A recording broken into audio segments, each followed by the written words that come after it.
I try again? Oh yeah, several times they have to do it, and you have to tell.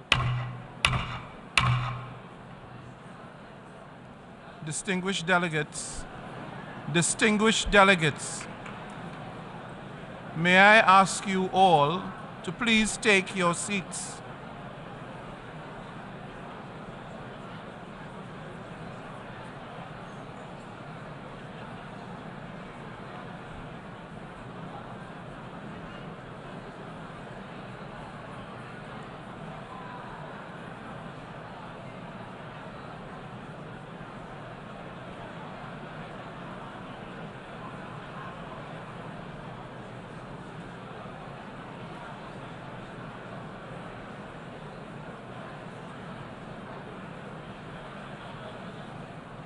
Let's try again, Mr. President. We are now 10 minutes past.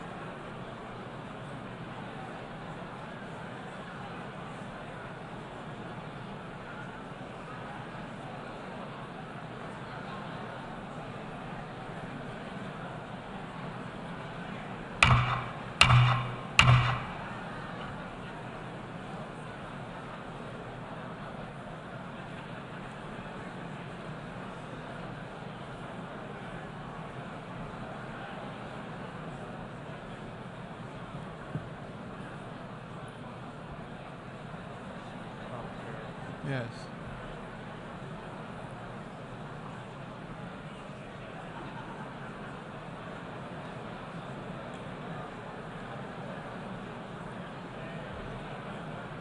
Let's start. If we don't start, I think that's going to continue.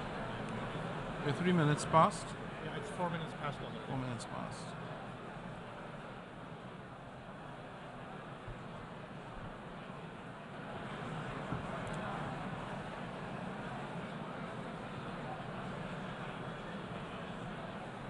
The fourth plenary meeting of the General Assembly is called to order.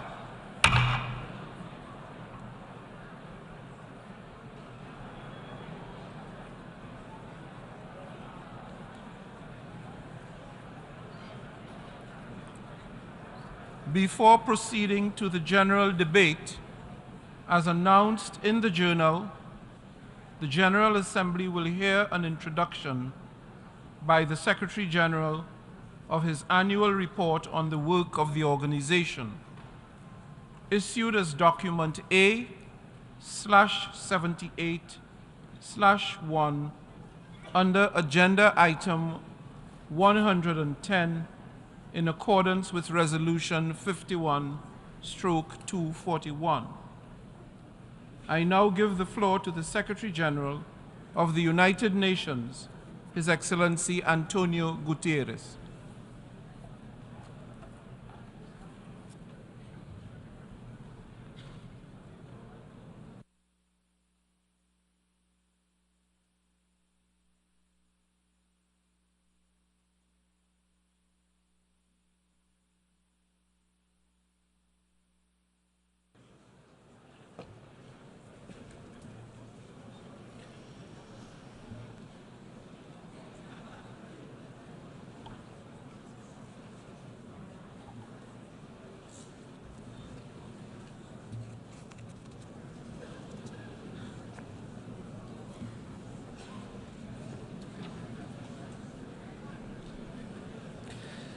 Mr. President of the General Assembly, Excellencies, ladies and gentlemen, just 9 days ago, many of the world's challenges coalesced in an awful hellscape. Thousands of people in Derna, Libya, lost their lives in epic, unprecedented flooding. They were victims many times over, victims of years of conflict, victims of climate chaos, victims of leaders, near and far, who failed to find a way to peace. The people of Derna lived and died in the epicenter of that indifference, as the skies unleashed 100 times the monthly rainfall in 24 hours, as dams broke after years of war and neglect, as everything they knew was wiped off the map. Even now, as we speak, bodies are washing ashore from the same Mediterranean Sea where billionaires sunbathe on their super yachts. Derna is a sad snapshot of the state of our world. The flood of inequity, of injustice, of inability to confront the challenges in our midst. Excellencies, our world is becoming unhinged. Geopolitical tensions are rising. Global challenges are mounting. And we seem incapable of coming together to respond. We confront a host of existential threats, from the climate crisis to disruptive technologies, and we do so at a time of chaotic transition. For much of the Cold War, international relations were largely seen through the prism of two superpowers. Then came a short period of unipolarity. Now we are rapidly moving towards a multipolar world. And this is in many ways positive. It brings new opportunities for justice and balance in international relations. But multipolarity alone cannot guarantee peace. At the beginning of the 20th century, Europe had numerous powers. It was truly multipolar, but it lacked robust multilateral institutions, and the result was World War I. A multipolar world needs strong and effective multilateral institutions. Yet, global governance is stuck in time.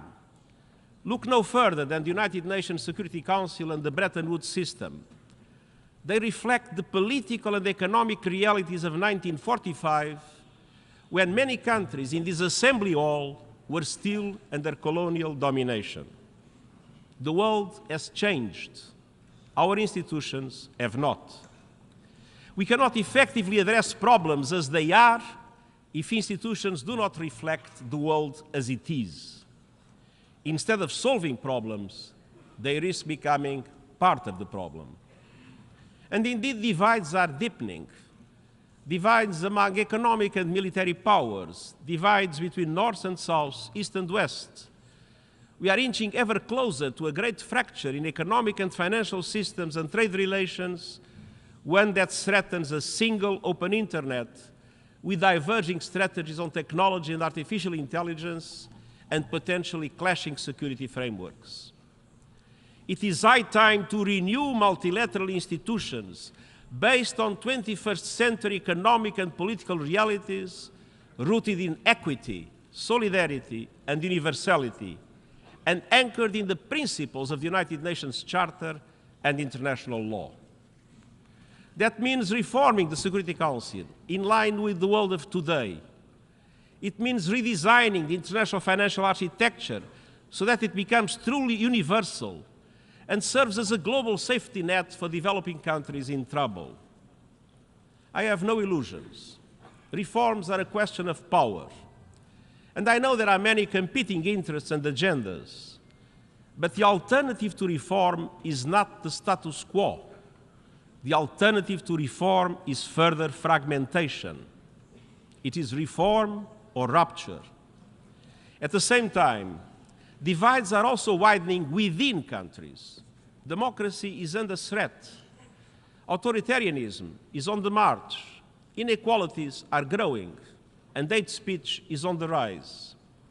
In the face of all these challenges and more, compromise has become a dirty word. Our world needs statesmanship, not gamesmanship and gridlock. As I told in the G20, it is time for a global compromise. Politics is compromise. Diplomacy is compromise. Effective leadership is compromise. Leaders have a social responsibility to achieve compromise in building a common future of peace and prosperity for our common good. Excellencies, over the past year we have shown the promise of multilateral action. With important new agreements on safeguarding biodiversity, on protecting the high seas, on climate loss and damage, on the right to a clean, healthy and sustainable environment. We have all the tools and resources to solve our shared challenges. What we need is determination. And determination is in the DNA of our United Nations summoning us with the first words of the Charter. We, the peoples of the United Nations, determined to end the scourge of war, determined to reaffirm faith in human rights, determined to uphold justice and respect international law, and determined to promote social progress and better lives for all people. It falls to us, through our actions, to apply that determination to the challenges of today, being faithful to the Charter of the United Nations.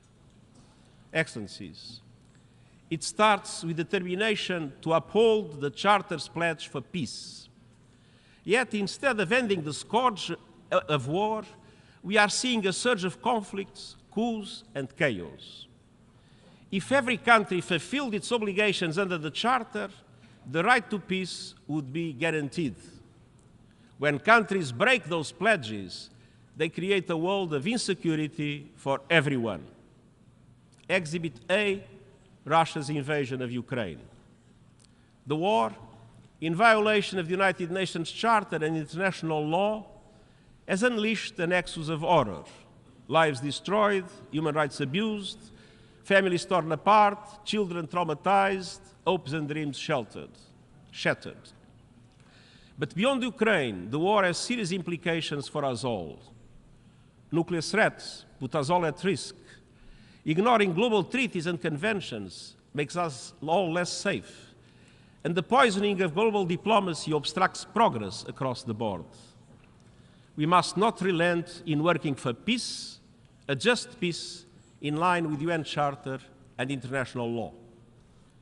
And even while fighting rages, we must pursue every avenue to ease the suffering of civilians in Ukraine and beyond. The Black Sea Initiative was one such avenue. The world badly needs Ukrainian food and Russian food and fertilizers to stabilize markets and guarantee food security. And I will not give up on my efforts to make it happen. Excellencies,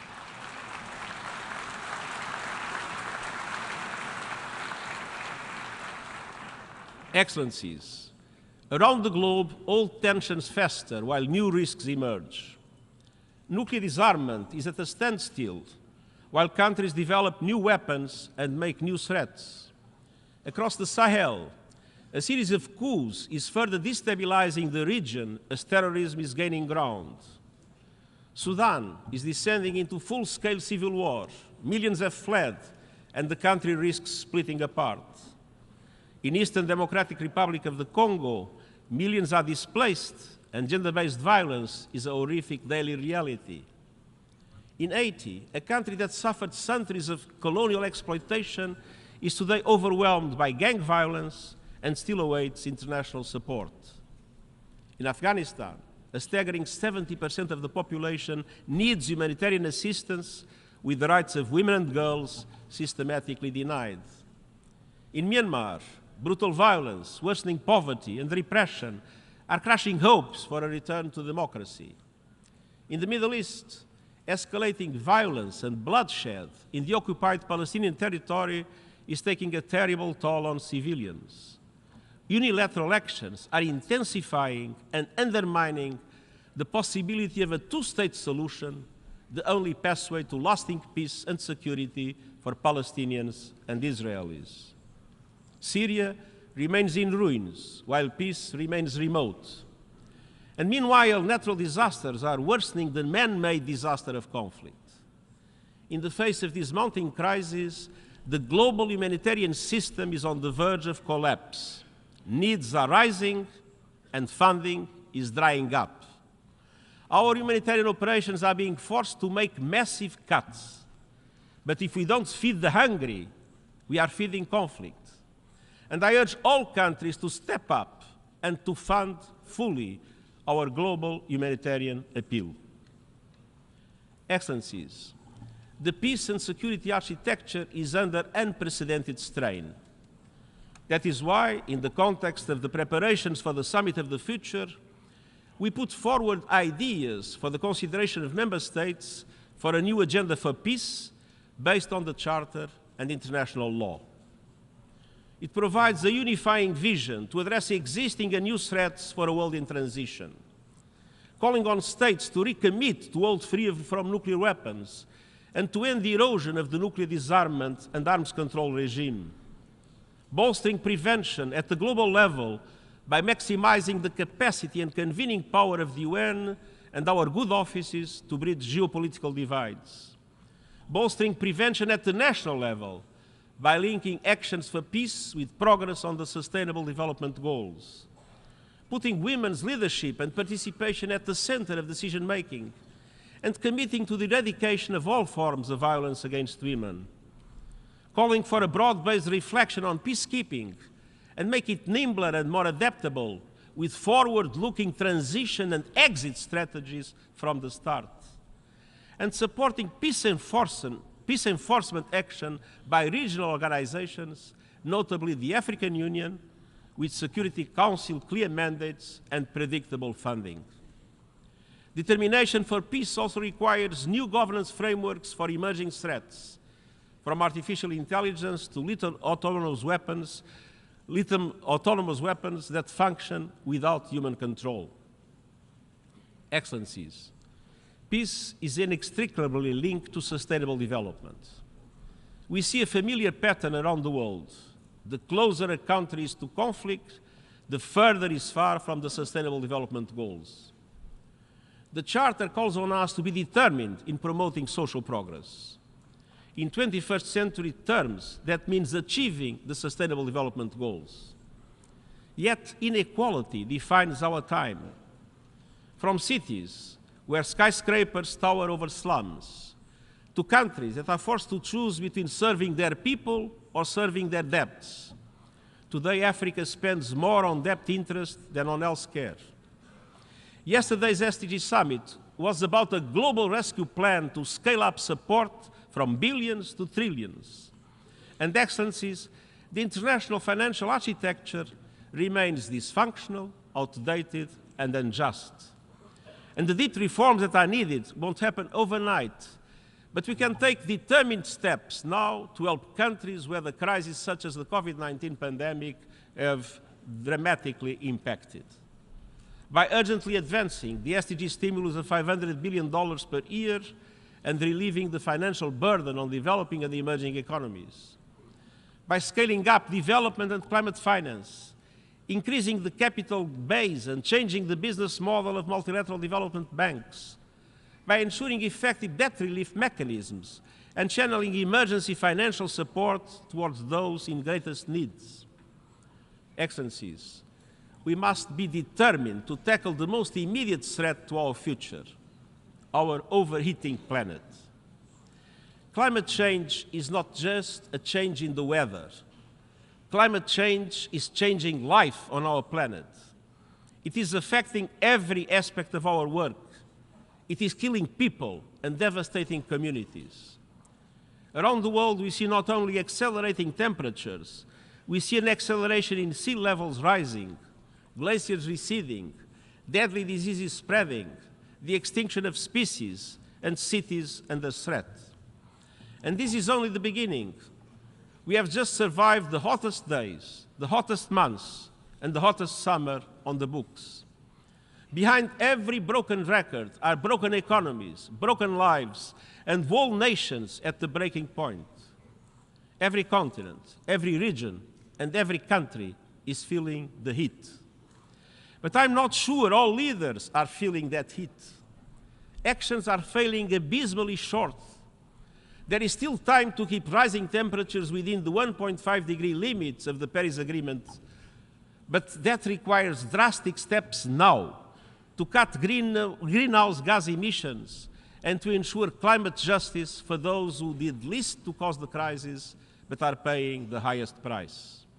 We have 3 seats. G20 countries are responsible for 80% of greenhouse emissions. They must lead. They must break their addiction to fossil fuels, stop new coal, and indeed the International Energy Agency's findings that new oil and gas licensing by them is incompatible with keeping the 1.5-degree limit alive. To stand a fighting chance of limiting global temperature rise, we must phase out coal, oil and gas in a fair and equitable way and massively boost renewables. This is the only path to affordable, renewable energy for all. And unfortunately, many still in Africa, mainly in Africa, still lack electricity. So the fossil fuel age has failed. If fossil fuel companies want to be part of the solution, they must lead the transition to renewable energy. No more dirty production. No more fake solutions. No more bankrolling climate denial. I have laid out a climate solidarity pact in which all big emitters are asked to make extra efforts to cut emissions, and wealthier countries support emerging economies with finance and technology to do so. For example, Africa has 60% of the world's solar capacity, but just 2% of renewable investments. And I've also put forward an acceleration agenda to supercharge these efforts. Developed countries must reach net zero as close as possible to 2040, and emerging economies as close as possible to 2050, in line with common but differentiated responsibilities. And the immediate steps include an end to coal by 2030 for OECD countries and 2040 for the rest of the world.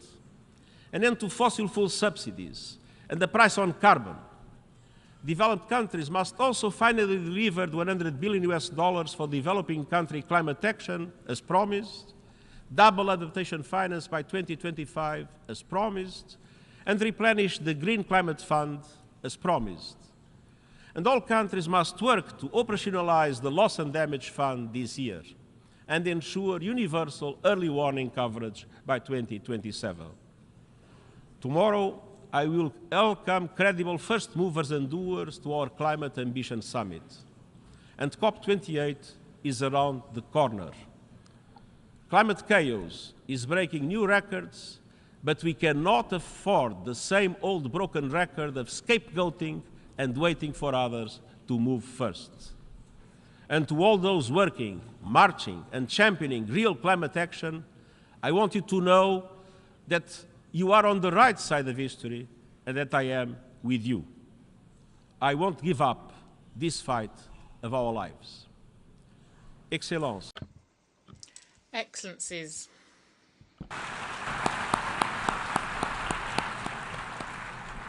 Nous devons...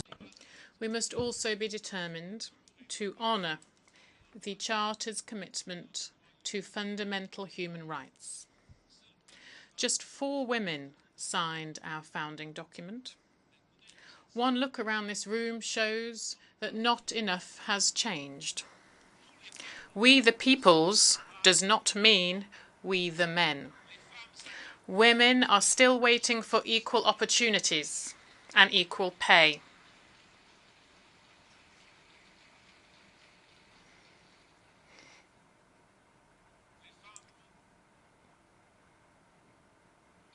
Women are still waiting for equal opportunities and equal pay, for equality under the law, for their work to be valued and their opinions to count. Around the globe, women's rights, including sexual and reproductive rights, are being suppressed and even rolled back, and women's freedoms curtailed. In some countries, women and girls are punished for wearing too many clothes. In others, for wearing too few. Thanks to generations of women's rights activists, times are changing. From sports field to schools and public squares, girls and women are challenging the patriarchy and winning. I stand with them. I entered this office with a commitment to ensure gender parity at the UN. We have achieved that at senior levels and are on track to do so across the UN system. Because gender equality is not the problem. Gender equality is the solution. It is not a favour to women. It is a fundamental condition to ensuring a better future for all. Excellencies, we must be determined to answer the call to action, to put human rights at the heart of our work. 75 years after the Universal Declaration of Human Rights, there has been enormous progress in some areas, from ending colonization and segregation, to ensuring women's voting rights. But we have not achieved basic rights for all. When 1.2 billion people still live in acute poverty, and hunger is at levels not seen since 2005. When discrimination on racial and ethnic grounds is perfectly legal in many countries. When people must risk death to seek a better life.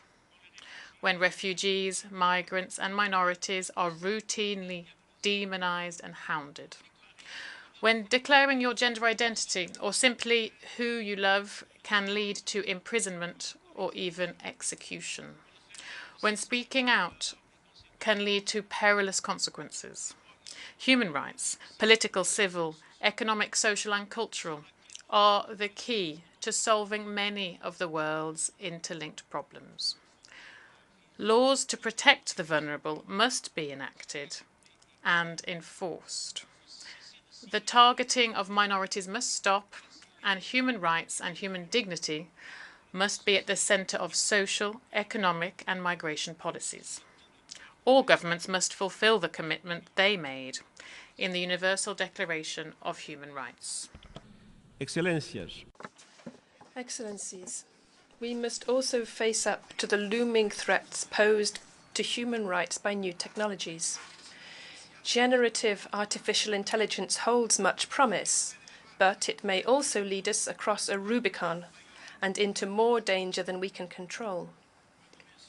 When I mentioned artificial intelligence in my General Assembly speech in 2017, only 2 other leaders even uttered the term. Now AI is on everyone's lips, a subject of both awe and fear. Even some of those who developed generative AI are calling for greater regulation. But many of the dangers of digital technology are not looming on the horizon, they are here. The digital divide is inflaming inequalities. Hate speech, disinformation, and conspiracy theories on social media platforms are spread and amplified by AI, undermining democracy and fueling violence and conflict in real life.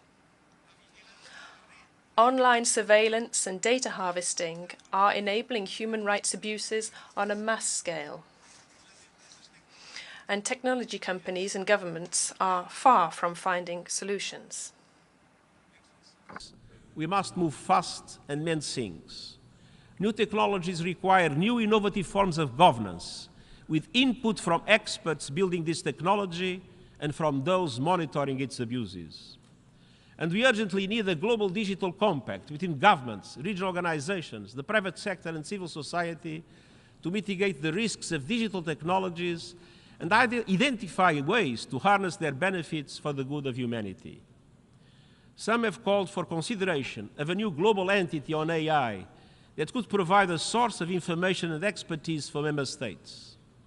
There are many different models, inspired by such examples as the International Atomic Energy Agency, the International Civil Aviation Organization, or the Intergovernmental Panel on Climate Change. And the UN stands ready to host the global and inclusive discussions that are needed, depending on the decisions of member states. To help advance the search for concrete governance solutions, I will appoint this month a high-level advisory body on artificial intelligence, which will provide recommendations by the end of this year. And next year's Summit of the Future is a once-in-a-generation opportunity for progress to deal with these new threats in line with the vision of the UN Charter. Member States will decide how to move forward on the new agenda for peace, the Global Digital Compact, reforms to the international financial architecture, and many other proposals to address challenges and bring greater justice and equity to global governance.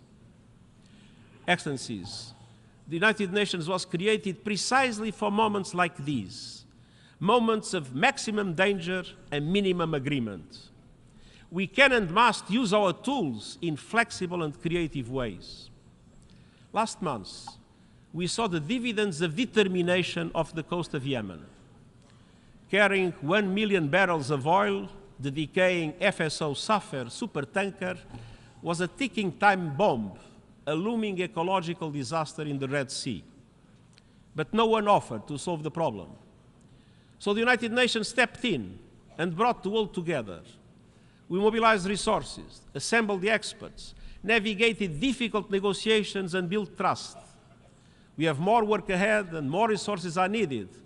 But last month, the oil was successfully transferred from the Safer. This UN-led action saved the Red Sea. When no one else could or would, UN determination got the job done. Despite our long list of global challenges, that same spirit of determination can guide us forward. Let us be determined to heal divisions and forge peace, determined to uphold the dignity and worth of every person, determined to realize the Sustainable Development Goals and effectively leave no one behind, determined to reform multilateralism for the 21st century and come together for the common good. And I thank you.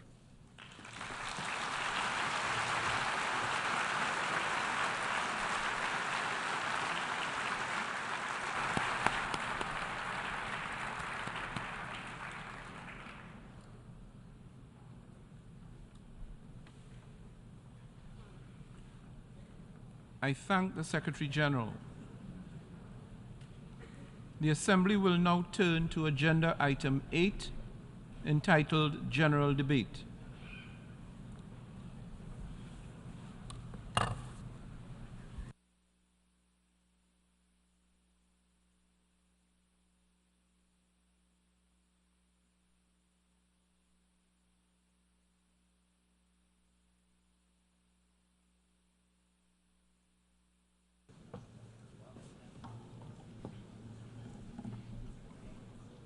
Excellencies, Heads of State and Government, Mr. Secretary General of the United Nations, Honorable Ministers, distinguished delegates, and all stakeholders here present. Good morning. It is my honor and privilege as President of the United Nations General Assembly to welcome you to this hall for the opening of the General Debate of the 78th session. Allow me to acknowledge in our midst today several presidents, former presidents of the General Assembly, including His Excellency Han Sang-soo, former Prime Minister of Korea, who served as President of the 56th session of the Assembly, and who now sits as Chair of the UN Council of Former Presidents of the General Assembly. Together, this Assembly Hall and this rostrum stand as a living testament to multilateralism and to the extraordinary role and compelling influence of the United Nations over the 75 years of its existence. It is a unique and truly global platform for debate, dialogue, and problem solving through multilateral diplomacy. This year, our imperative is clear: to unite the nations, to be united in conviction of common purpose and in solidarity of joint action. Excellencies, such a common coordinated approach is needed now as much as at any point in our history. War, climate change, debt, energy and food crises, poverty and famine. These crises are directly impacting the lives and well-being of billions of people around the world. They are rolling back decades of hard-won development gains and thus condemning millions to lifelong intergenerational poverty and hardship. It is at times like these that we must search deep within to find our better selves and our common humanity that impels us to meet the moment. I therefore implore you, let us use this forum for that which it was intended. Let us listen and learn. Let us rebuild trust and reignite global solidarity. And let us find common ground to address the challenges we face. In the words of the late, great Madeleine Albright, if the UN did not exist, we would have to invent it. We are fortunate, therefore, that it does indeed exist. Let us therefore make full and effective use of this unparalleled resource. Excellencies, this message is all the more important in light of the continued violation of the territorial integrity and sovereignty of a fellow member of the United Nations, Ukraine. That horrendous war has unleashed untold suffering and destroyed countless families, communities, and lives. Its cascading impacts has also spooked many developing countries in far-flung corners of the globe, unleashing acute shortages of essential commodities, triggering food insecurity and volatility in energy prices. It has even revived the unconscionable threat of nuclear war. We all want this war to end. It is an affront to everything that this organization and the UN Charter stands for. We need just and sustainable peace in Ukraine and elsewhere in the world, in line with international law and with the UN Charter. Peace must also be given a chance in other parts of the globe, from Africa to the Middle East. With the adoption of the Agenda 2063, Africa spelled a clear path for the Africa we want, and the continent still has a great chance to cut a corner in consolidating democracy and good governance. But the resurgence of coups in Africa is a regressive step, and the root causes of such alarming trends must be carefully analyzed and addressed. I urge you, member states, to use this high-level week not to fan the flames of conflict and hostility, but instead to opt for dialogue and diplomacy. We must remember that peace is an investment in our collective prosperity. I call on leaders to come together, to abide by the Charter, and support efforts to deliver a peaceful resolution to the war. Excellencies, yesterday we began our high-level week with the SDG Summit. It offered a prime moment to take stock of our successes and failures in delivering the Sustainable Development Goals. Front and center with the fact that 1.2 billion people are living in multidimensional poverty as of 2022. While some progress has been made on the goals, the summit is being convened in a context where there have been unacceptable delays and rollbacks. Let me be clear, we do not have the luxury of excuses, nor are we absolved of our responsibilities. The onus is on us, collectively, to make up for the lost momentum and work much harder in the remaining 7 years to accelerate progress on that which we have promised to deliver. The commitment to action presented at the summit should therefore be the tailwind to regain lost ground and supercharge implementation. Excellencies, the SDG Summit was only the start of what is a full agenda during High-Level Week. It naturally interlinks with the General Assembly's high-level dialogue on financing for development, which is key to accelerating the financing impetus for the SDGs.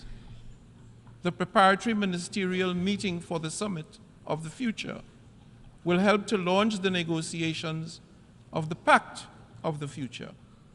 giving guidance on how to ensure that the United Nations is fit for purpose in the 21st century.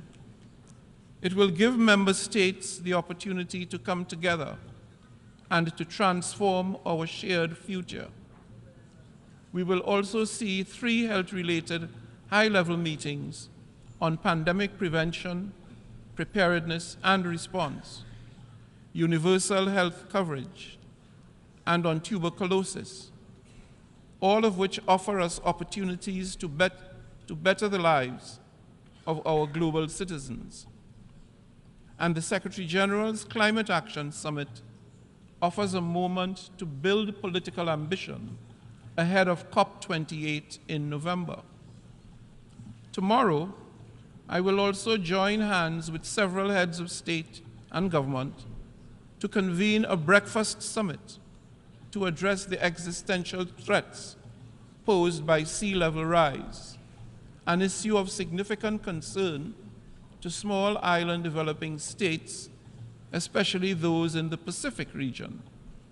Excellencies, allow me to pause here and to reiterate my deepest condolences to the governments and people of Morocco and Libya. The twin disasters of earthquakes and flooding have left thousands dead and untold more suffering. It is my sincere hope that resources and relief can be expedited to support all those who now find themselves in desperate need. As a citizen of a climate vulnerable region, I urge member states to recognize the continued and escalating impacts of climate change and to deliver real transformative results. Let us work together to unlock the finances and resources required to support those most vulnerable in mitigation, adaptation, and resilience building. And let us continue to work on the multidimensional vulnerability index with the aim of moving beyond GDP to a measure of economic development that effectively captures a country's true vulnerability to external shocks.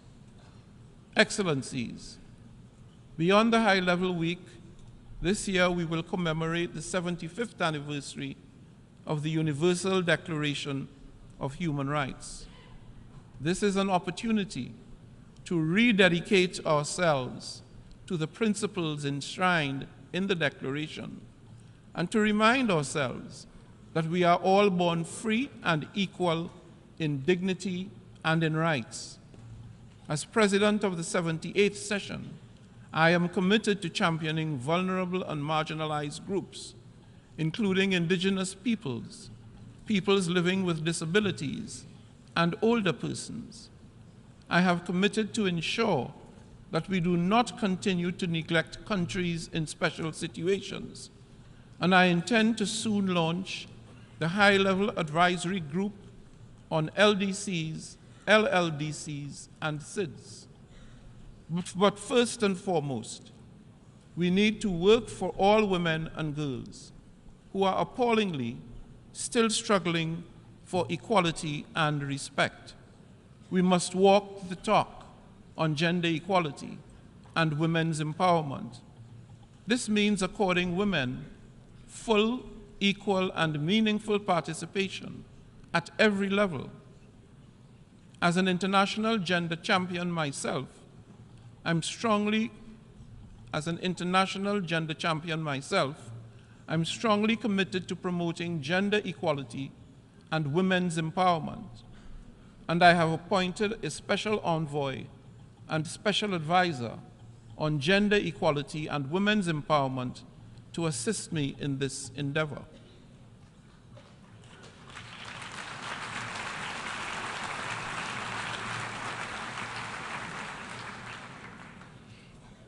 Before I close, allow me to emphasize this. Despite the many and complex challenges we face, we do have the capacity to effect change, consequential change. We can make a meaningful difference to the lives of billions of people, if we so choose. We do not lack capacity. What we lack is the will to act. By putting aside our differences and bridging divides, we can deliver, we must deliver peace, progress, prosperity, and sustainability to everyone, everywhere. So let us step up and take action now. Let us re-energize the UN General Assembly and demonstrate our capacity and our will to deliver for all. In the words of Stephen Pressfield, an author born in Trinidad and Tobago, the most pernicious aspect of procrastination is that it can become a habit. We don't just put off our lives today, we put them off till our deathbed. Never forget, this very moment, we can change our lives. There never was a moment, and never will be, when we are without the power to alter our destiny. This second, we can turn the tables on resistance. This second, we can sit down and do our work. Excellencies, I thank you once again for your support to me and my presidency, and I wish you fruitful, productive, and healthy debate in the coming days. I thank you.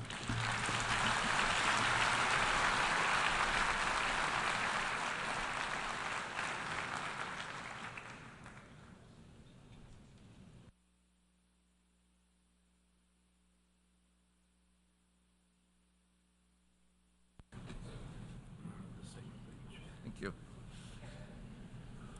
Before giving the floor to the first speaker for this morning, I would like to remind members that the list of speakers for the general debate has been established on the agreed basis that statements should be no longer than 15 minutes to enable all speakers to be heard at a given meeting. Within this time frame, I would like to appeal to speakers to deliver their statements at a reasonable pace so that interpretation into the other official UN languages may be provided properly. I would also like to draw your attention to the decision taken by the General Assembly at previous sessions, namely that the practice of expressing congratulations inside the General Assembly Hall after a speech has been delivered is strongly discouraged. After delivering their statements from the rostrum, speakers are invited to exit the General Assembly Hall through room GA 200, located behind the rostrum, before returning to their seats. May I take it that the General Assembly agrees to proceed in this manner? It is so decided. Finally, I should like to draw the attention of members that during the general debate, official photographs of all the speakers are taken by the Department of Global Communications. Members interested in obtaining these photographs are requested to contact the Photo Library of the United Nations. The Assembly will hear an address by His Excellency Luis Inácio Lula da Silva, President of the Federative Republic of Brazil. I request protocol to escort His Excellency. On behalf of the General Assembly, I have the honor to welcome His Excellency Luis Inácio Lula da Silva, President of the Federative Republic of Brazil, and to invite him to address the Assembly.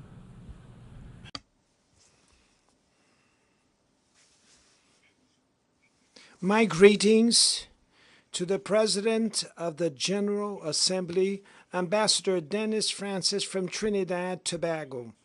It's a great pleasure to be preceded by the United Nations Secretary General Antonio Guterres. I greet each of the heads of state and government and delegates present. I pay homage to our compatriot Sergio Vieira de Mello and 21 other employees of this organization, victims of the brutal attack in Baghdad 20 years ago. I also wish to express my condolences to the victims of the earthquake in Morocco and the storms that hit Libya. Like what happened recently in the state of Rio Grande do Sul in my country, these tragedies have claimed lives and causing irreparable losses. Our thoughts and prayers are with all the victims and their families. Ladies and gentlemen, exactly 20 years ago, I stood on this rostrum for the first time and said, on that September 23rd, 2003, my first words before this World Parliament be of confidence in the human capacity to overcome challenges and evolve towards superior forms of coexistence. I return today to say that I maintain my unshakable trust in humanity. At that time, the world had not yet realized the severity of the climate crisis. Today, it knocks on our doors, destroys our homes, our cities, our countries, kills and imposes losses and suffering on our brothers, especially the poorest. Hunger, the central theme of my speech at this World Parliament 20 years ago, today affects 735 million human beings who will go to sleep tonight without knowing if they'll have anything to eat tomorrow. The world is increasingly unequal. The 10 richest billionaires have more wealth than the poorest 40% of humanity. The destiny of every child born on this planet seems to be decided while they're still in their mother's womb. The part of the world where their parents live and the social class their family belongs to will determine whether or not that child will have opportunities throughout life. Whether they will eat at every meal or whether they will be denied the right to eat breakfast, lunch, and dinner every day. Whether they will have access to health care or whether they will fall to diseases that could have already been eradicated. Whether they will finish school and get a quality job or whether they will become part of the countless of unemployed, underemployed, and discouraged people. First of all, we must overcome resignation, which makes us accept such unfairness as a natural phenomenon. To overcome inequality, there's a lack of political will from those who govern the world in order to overcome inequality. Ladies and gentlemen, if today I return in the honorable capacity of President of Brazil, it is thanks to the victory won by democracy in my country. Democracy ensured that we overcame hate, misinformation, and oppression. Hope, once again, has won over fear. Our mission is to unite Brazil and rebuild a sovereign, fair, sustainable, supportive, with solidarity, generous, and a joyful country. Brazil is finding itself again with itself, with our region, with the world, and multilateralism. As I never tire of repeating, Brazil is back. Our country is back to make its due contributions in facing the major global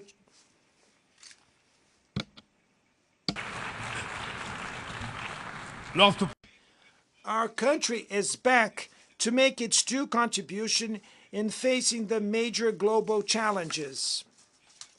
We have reclaimed our foreign policy's universalism, marked by respectful dialogue with everyone. The international community is immersed in a whirlwind of multiple and simultaneous crises. The COVID-19 pandemic, the climate crisis, the food and energy insecurity, have been amplified by growing geopolitical tensions.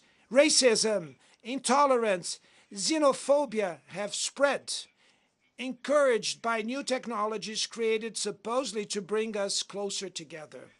If we had to summarize these challenges in a single word, this challenge could be called, the reason for its challenge would be inequality. Inequality is at the root of this phenomena, or acts to aggravate them. The UN's broadest and most ambitious collective action aimed at development, the 2030 Agenda, could turn into its biggest failure. We have reached half of the implementation period and are still far from the defined goals. Most of the Sustainable Development Goals are moving at a slow pace. The moral and political imperative of eradicating poverty and ending hunger appears to have been numbed. In these 7 years that we have left, reducing inequalities within and between countries should become the core objective of the 2030 Agenda. Reducing inequalities within countries requires including the poor in government budgets and making the rich pay taxes that are proportional to their wealth. In Brazil, we are committed to implementing all the 17 SDGs in an integrated and indivisible manner. We want to achieve racial equality in Brazilian society through an 18th goal, which we will voluntarily adopt.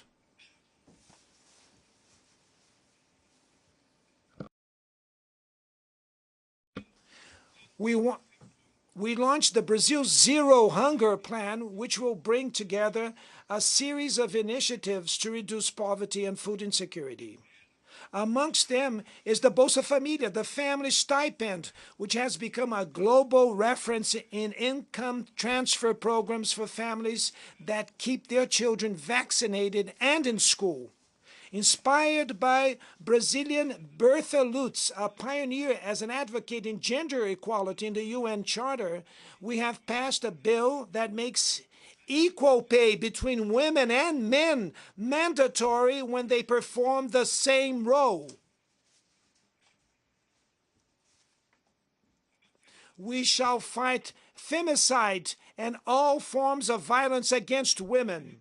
We shall rigorously advocate for the rights of the LGBTQI+ groups and of people with disabilities. We have revived social participatory practices as a strategic tool for implementing public policies.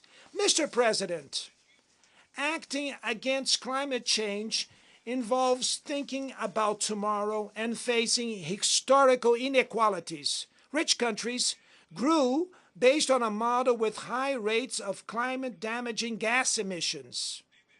The climate emergency makes it urgent to correct course and implement what has already been agreed. There's no other reason why we speak of common but differentiated responsibilities. It is the vulnerable populations in the global south who are most affected by the loss and damage caused by climate change. The richest 10% of the world's population are responsible for almost half of all carbon released into the atmosphere. We, developing countries, do not want to repeat this model. In Brazil, we have already proven once and will prove again that a socially fair and environmentally sustainable model is possible. We are at the forefront of energy transition, and our matrix is already one of the cleanest in the world. 87% of our electrical power comes from clean and renewable sources. Solar, wind, biomass, ethanol, and biodiesel power generation is growing every year. The potential for generating green hydrogen is immense. With the Ecological Transformation Plan, we will invest in sustainable industrialization and sustainable infrastructure. We have resumed the sound and renewed Amazon agenda with oversight actions aimed at fighting environmental crimes. Over the last 8 months, deforestation in the Brazilian Amazon has already been reduced by 48%. The whole world has always talked about the Amazon.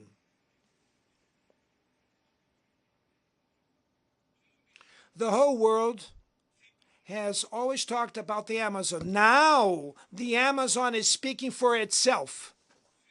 A month ago, we hosted the Belém Summit meeting at the heart of the Amazon and launched a new collaboration agenda between countries that are part of that biome. There are 50 million South Americans living in the Amazon whose future depends on the decisive and coordination action of the countries that hold sovereignty over the region's territories. We all have also further dialogue with other countries that have tropical forests in Africa and Asia. We want to arrive at COP28 in Dubai with a joint vision that reflects, without any coaching, the priorities for preserving the Amazon, the Congo and Borneo Mekong basins based on our needs. Without mobilizing financial and technological resources, there's no way to implement what we decided in the Paris Agreement and the Global Biodiversity Framework.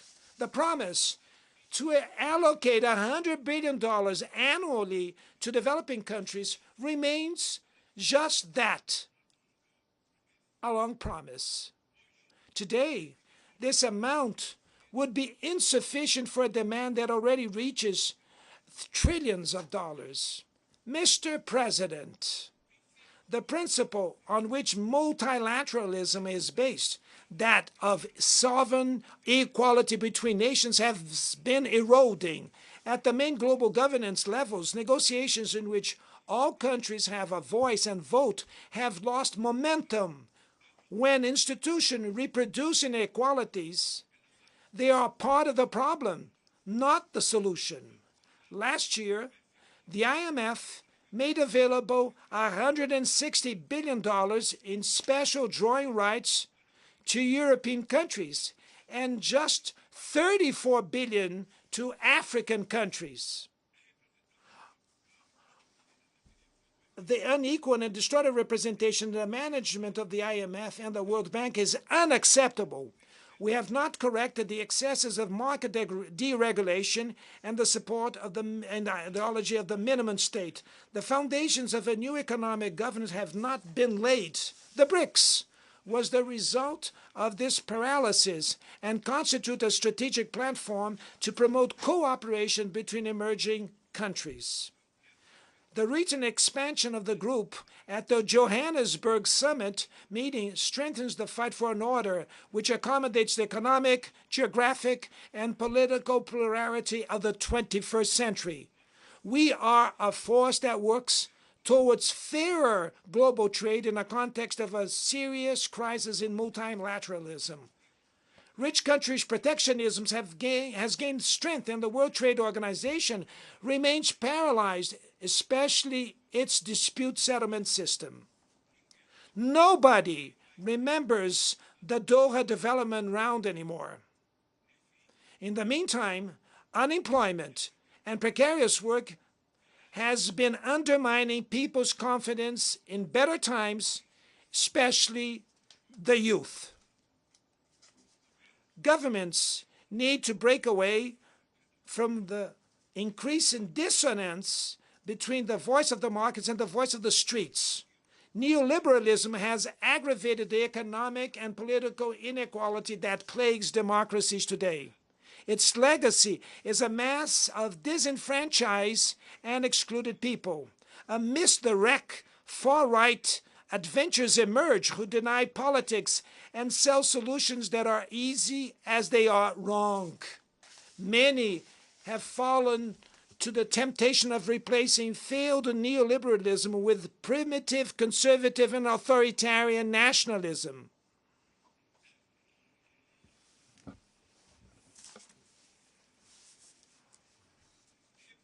We repudiate an agenda that uses immigrants as scapegoats, undermines the welfare state, and attacks workers' rights. We need to reclaim the best humanist traditions which inspired the creation of the UN. No relevant economical, social, active inclusion policies at cultural, education, and digital levels are fundamental for promoting democratic values and defending the rule of law. Preserving press freedom is essential. A journalist like Julian Assange cannot be punished informing society in a transparent and legitimate way. Our fight is against misinformation and cybercrimes. Apps and platforms should not abolish the labor laws we fought so hard for. Upon taking over as the chair of the G20 next December, we will spare no effort to place the fight against inequality in all its dimensions at the core of the international agenda. Under the motto, Building a Just World and a Sustainable Planet, the Brazilian chair will coordinate social inclusion and fight against hunger, sustainable development, and reform of global governance institutions. Mr. President, there will be no sustainability or prosperity without peace. Armed conflicts are an offense to human rationality. We know the horrors and suffering produced by all wars. Promoting a culture of peace is a duty for all of us. Building it requires persistence and vigilance. It is disturbing to see that old unresolved disputes persist and new threats emerge or gain force. The difficulty of guaranteeing the creation of a state for the Palestinian people clearly shows this. Added to this case, the persevering humanitarian crisis in Haiti, the conflict in Yemen, threats to Libyan national unity, and institutional ruptures in Burkina Faso, Gabon, Guinea, Conakry, Mali, Niger, and Sudan. In Guatemala, there's a risk of a coup d'etat, which would prevent the winner of the democratic elections from taking office. The war in Ukraine exposes our collective inability to enforce the purposes and principles of the UN Charter.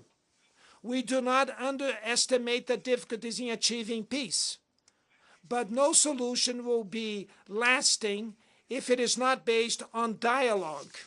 I have reiterated that work needs to be done to create space for negotiations. A lot is invested in weapons and very little in development. Last year, military spending totaled over $2 trillion. Expenditures on nuclear weapons reached $83 billion, a value 20 times higher than the regular UN budget. Stability and security will not be achieved where there is social exclusion and inequality. The UN was born to be the home of understanding and dialogue. The international community must choose. On one hand, there is the expansion of conflicts, the furthering of inequalities, and the erosion of the rule of law. On the other, the renewing of multilateral institutions dedicated to promoting peace. Unilateral sanctions cause great harm to the population of affected countries. In addition to not achieving their alleged goals, they hinder the mediation and prevention processes and the peaceful resolution of conflicts. Brazil will continue to reject measures taken without support from the UN Charter, such as the economic and financial embargo imposed on Cuba and the attempt to classify this country as a state sponsor of terrorism.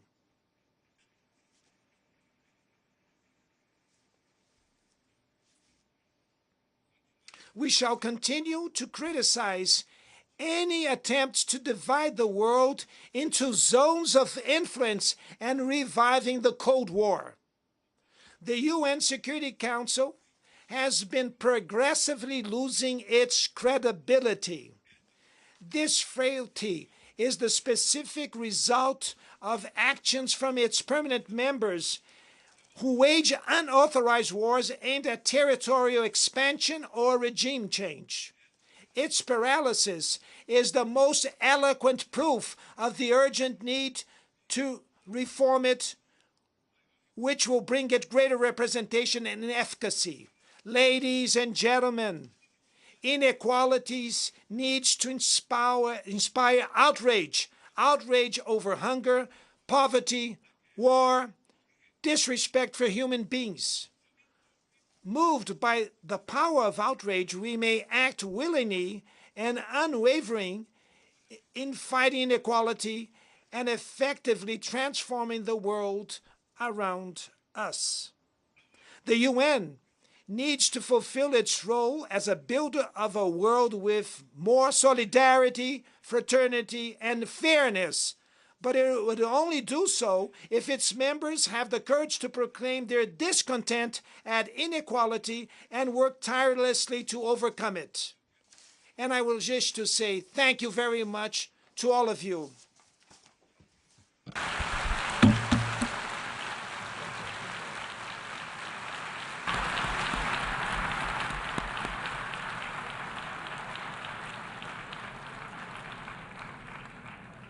On behalf of the Assembly, I wish to thank the President of the Federative Republic of Brazil for the statement just made, and I request protocol to escort His Excellency.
Yes? Yes. Was there any live? Was there anything live? Yeah. The Assembly will hear an address from His Excellency Joseph R. Biden, Jr., President of the United States. I request protocol to escort His Excellency.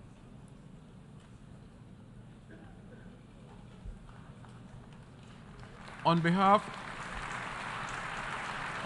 of the General Assembly, I have the honor to welcome His Excellency Joseph R. Biden, Jr., President of the United States of America, and I invite him to address the Assembly.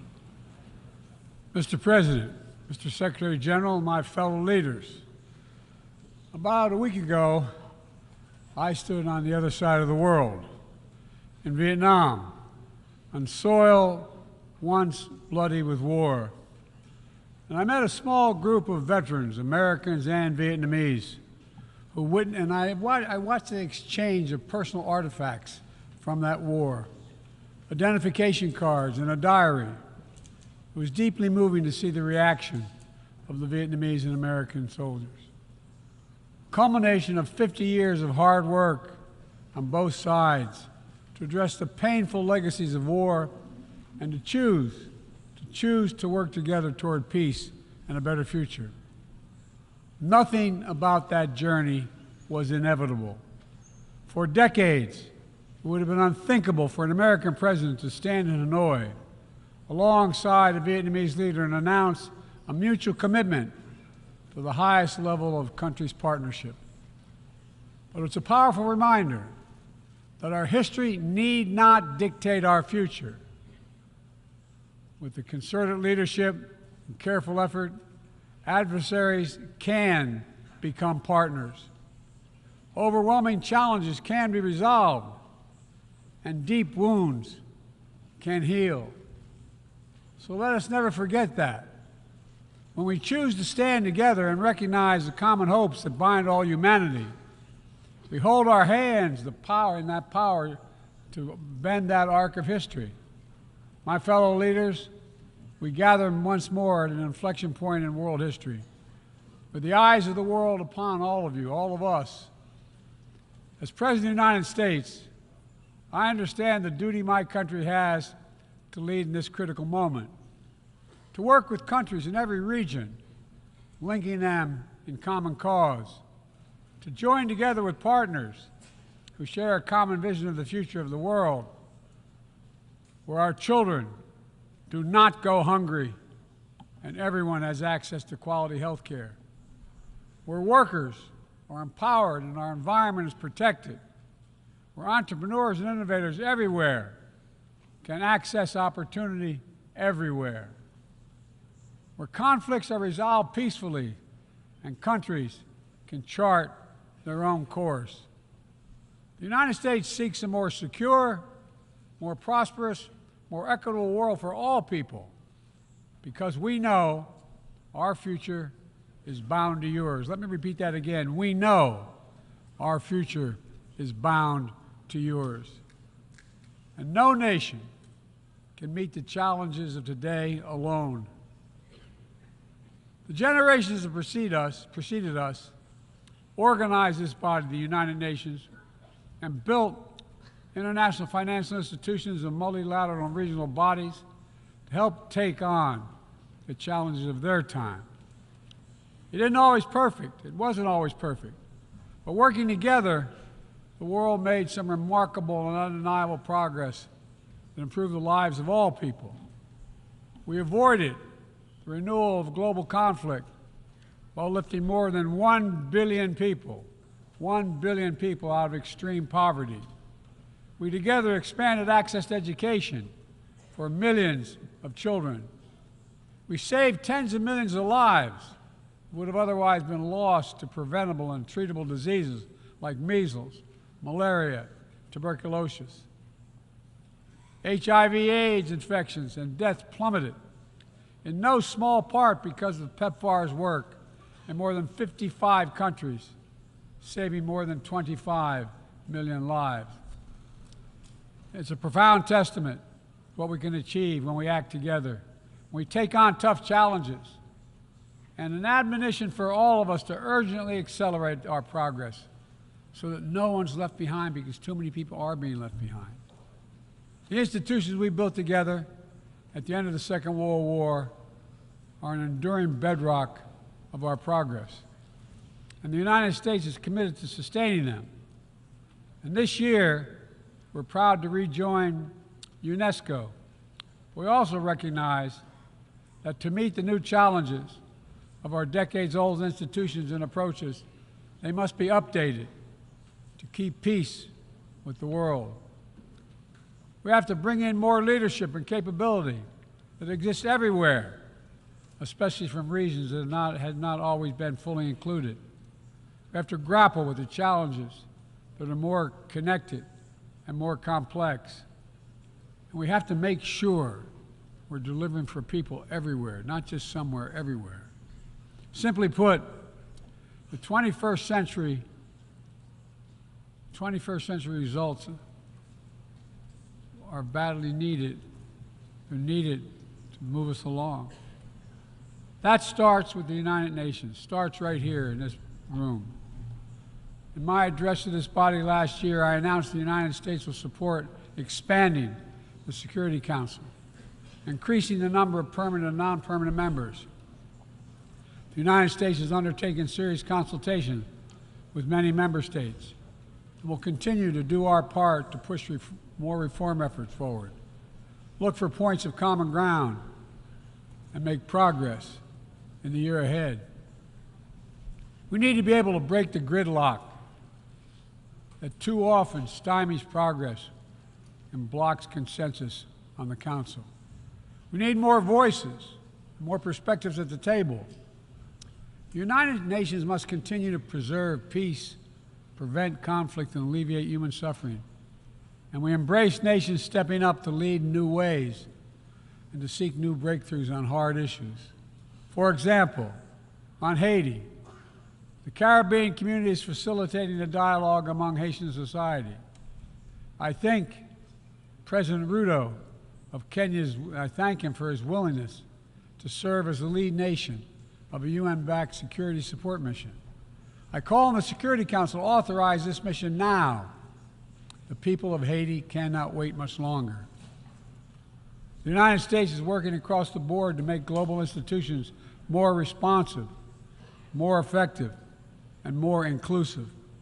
For example, we've taken significant steps to reform and scale up the World Bank, expanding its financing to low and middle-income countries so it can help boost progress toward meeting the Sustainable Development Goals and better address interconnected challenges like climate change and fragility. Under the new president of the World Bank, change is already taking root.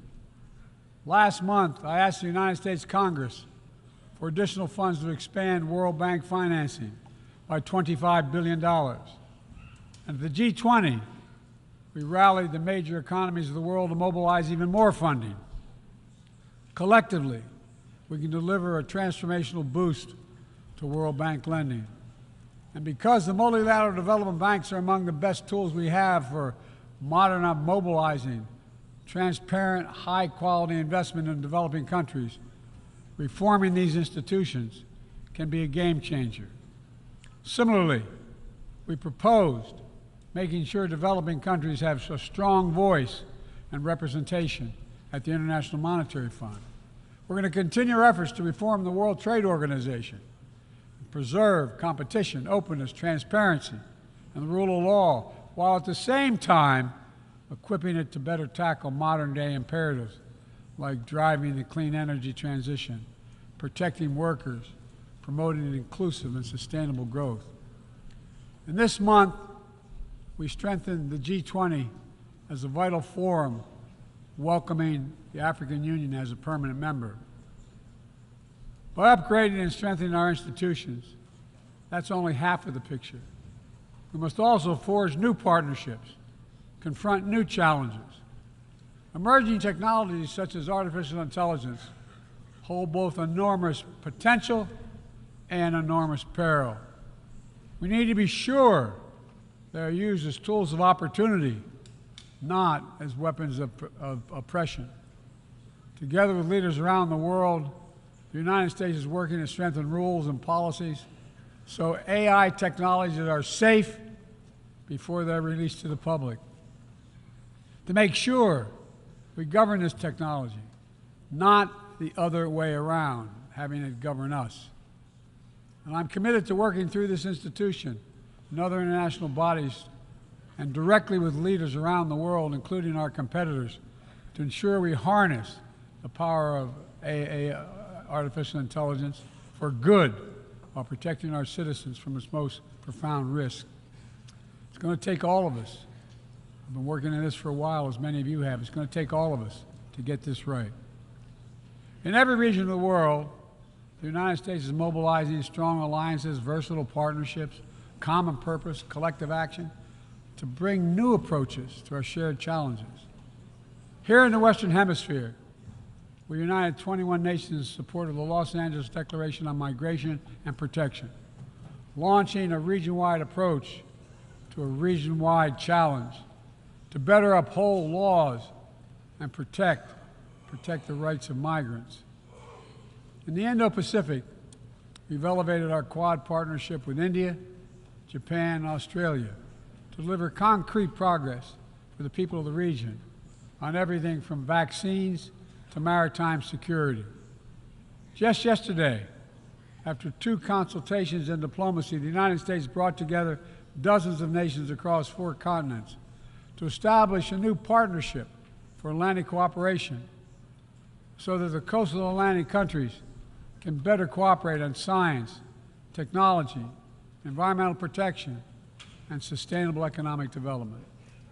We brought together nearly 100 countries in a global coalition to counter fentanyl and synthetic drugs to reduce the human cost of this affliction, and it is real. And as the nature of the terrorist threats evolve and the geography expands to new places, we're working with our partners to bring capabilities to bear to disrupt plotting, degrade networks, and protect all of our people. Additionally, we convened the Summit for Democracy to strengthen democratic institutions, root out corruption, and reject political violence. And in this moment where democratically elected governments have been toppled in quick succession in West and Central Africa, we're reminded that this work is as urgent and important as ever. We stand with the African Union and ECOWAS and other regional bodies to support constitutional rule. We will not retreat from the values that make us strong. We will defend democracy, our best tool to meet the challenges we face around the world. And we're working to show how democracy can deliver in ways that matter to people's lives.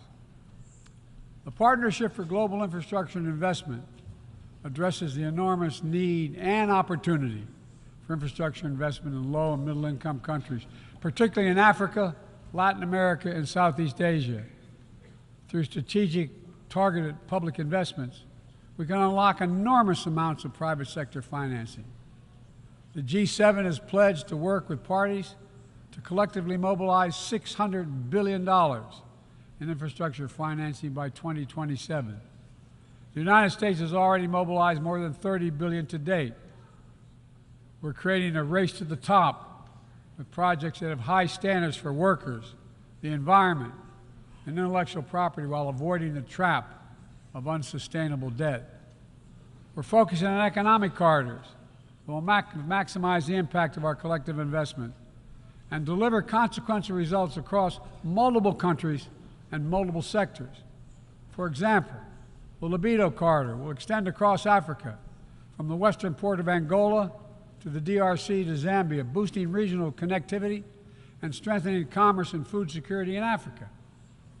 Similarly, the groundbreaking effort we announced at the G20 to connect India to Europe through the UAE, Saudi Arabia, Jordan, and Israel will spur opportunities and investment across 2 continents.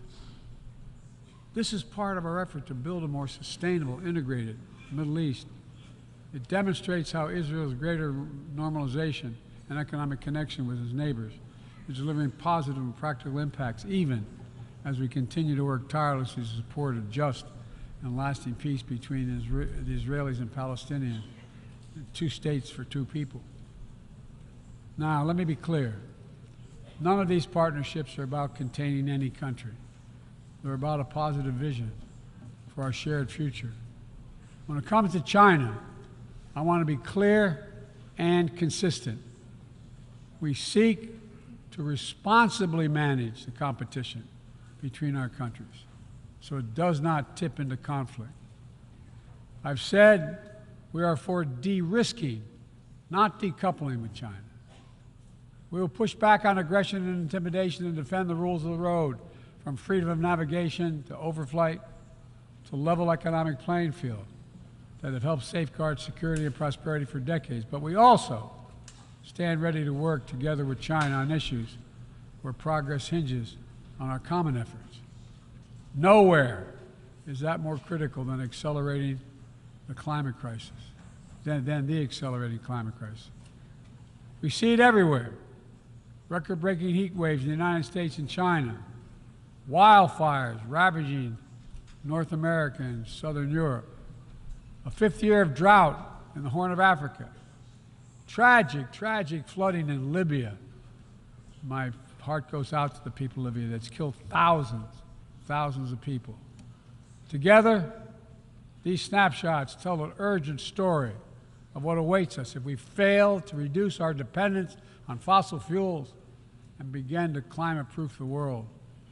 For one day, my administration, the United States, has treated this crisis as an existential threat from the moment we took office, not only for us, but for all of humanity. Last year, I signed into law in the United States the largest investment ever anywhere in the history of the world to combat the climate crisis and help move the global economy toward a clean energy future. We're also working with the Congress to quadruple our climate financing, to help developing countries reach their climate goals and adapt to climate impacts. And this year, the world's on track to meet the climate finance pledge that made under the Paris Agreement, $100 billion to raise collectively. But we need more investment from public and private sector alike, especially in places that have contributed so little to global emissions, but face some of the worst effects of climate change, like the Pacific Islands. The United States is working directly with the Pacific Island Forum to help these nations adapt, build resilience to the climate impact, even as we lead the effort to build innovative new partnerships that attack the global challenges from all sides. From the First Movers Coalition, which is mobilizing billions of private sector community and the private sector commitments, to creating a market demand for green products in carbon-intense sectors like concrete, shipping, aviation, and trucking, to the Agricultural Innovation Mission for Climate, which is bringing farmers into the climate solution and making our food supply more resilient to climate shocks, and the Global Methane Pledge, now endorsed by more than 150 countries, which expands our focus beyond our carbon emission targets to reduce the potential greenhouse gases in our atmosphere by 30% in this decade. It's all within our capacity. We need to bring the same commitment and urgency and ambition as we work together to meet the Sustainable Development Goals of 2030. These goals were adopted at the United Nations in 2015 as a roadmap for improving lives around the world. But the hard truth is, for decades of progress, the world has lost ground these past years in the wake of COVID-19, conflicts, and other crises. The United States is committing to doing its part to get us back on track. All told, in the first 2 years of my administration, the United States has invested more than $100 billion to drive development progress in bolstering food security, expanding access to education worldwide, strengthening healthcare systems, and fighting disease. And we've helped mobilize billions more in the private sector investments. But to accelerate our forward progress on the Sustainable Development Goals, we all have to do more.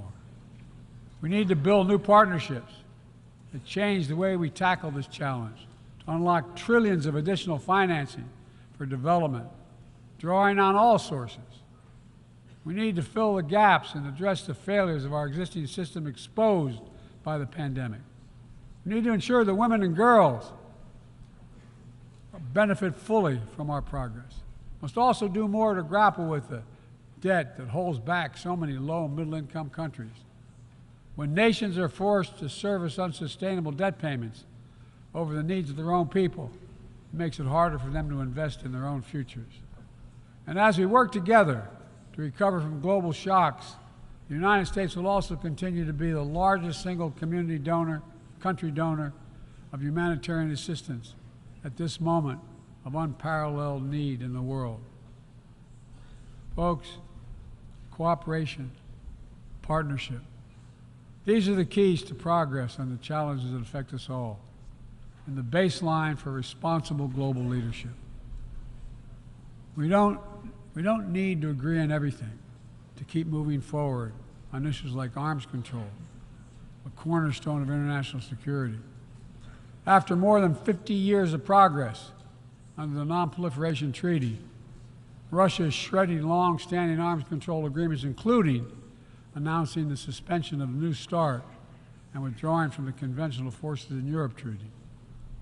I view it as irresponsible and makes the entire world less safe. The United States is going to continue to pursue good faith efforts to reduce the threat of weapons of mass destruction and lead by example, no matter what else is happening in the world.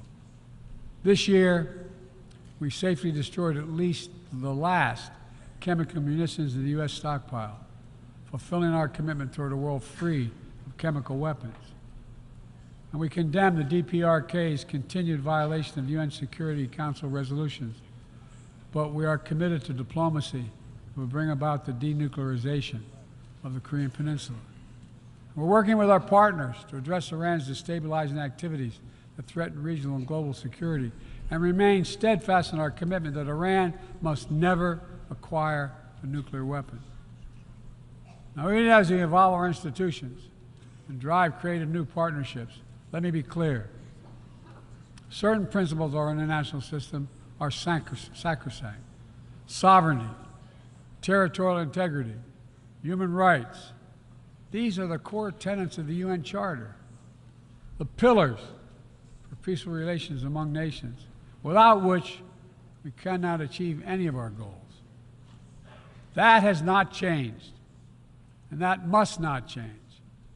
Yet, for the second year in a row, this gathering, dedicated to peaceful resolution of conflicts, is darkened by the shadow of war. An illegal war of conquest brought without provocation by Russia against its neighbor Ukraine. Like every nation in the world, the United States wants this war to end. No nation wants this war to end more than Ukraine. And we strongly support Ukraine in its efforts to bring about a diplomatic resolution that delivers just and lasting peace. But Russia alone bears responsibility for this war. Russia alone has the power to end this war immediately. And it's Russia alone that stands in the way of peace, because Russia's price for peace is Ukraine's capitulation, Ukraine's territory, and Ukraine's children. Russia believes that the world will grow weary and allow it to brutalize Ukraine without consequence. But I ask you this: if we abandon the core principles of the United States to appease an aggressor, can any member state in this body feel confident that they are protected? If we allow Ukraine to be carved up, is the independence of any nation secure? I'd respectfully suggest the answer is no. We have to stand up to this naked aggression today and deter other would-be aggressors tomorrow.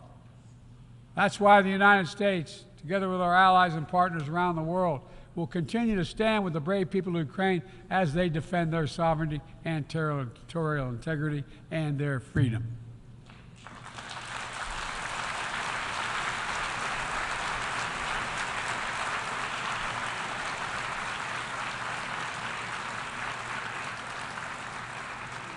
It's not only an investment in Ukraine's future, but in the future of every country that seeks a world governed by basic rules that apply equally to all nations and uphold the rights of every nation, no matter how big or small. Sovereignty, territorial integrity, they are the fixed foundations of this noble body. And universal human rights is its North Star. We cannot sacrifice either. 75 years ago, the Universal Declaration of Human Rights captured a remarkable act of collective hope. I say that again, collective hope. Drafted by a committee representing different regions, faiths, philosophies, and adopted by the entire General Assembly. The rights contained in the Declaration are elemental and enduring. And while we still struggle to uphold equal and inalienable rights of all, they remain ever steady and ever true. We cannot turn away from abuses, whether in Xinjiang, Tehran, Darfur, or anywhere else. We have to continue working to ensure that women and girls enjoy equal rights and equal participation in their societies. That indigenous groups, racial, ethnic, religious minorities, people with disabilities do not have their potential stifled by systemic discrimination. That the LGBTQI plus people are not prosecuted or targeted with violence because of who they are. These rights are part of our shared humanity. They're absent. When they're absent anywhere, their loss is felt everywhere. They are essential to the advancement of human progress that brings us together.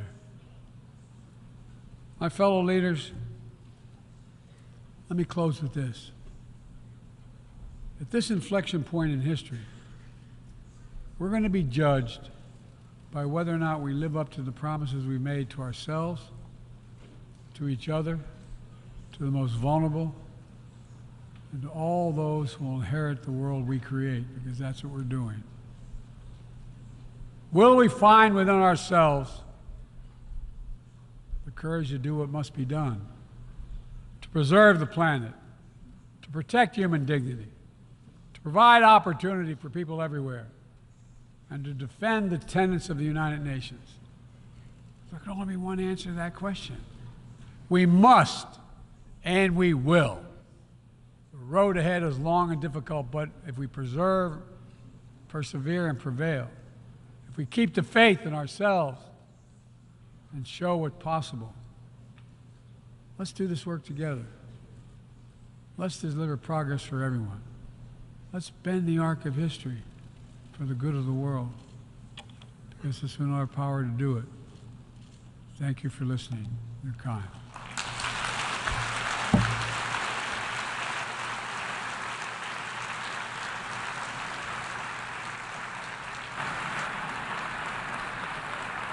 On behalf of the Assembly, I wish to thank the President of the United States of America for the statement just made, and I request protocol to escort His Excellency. May I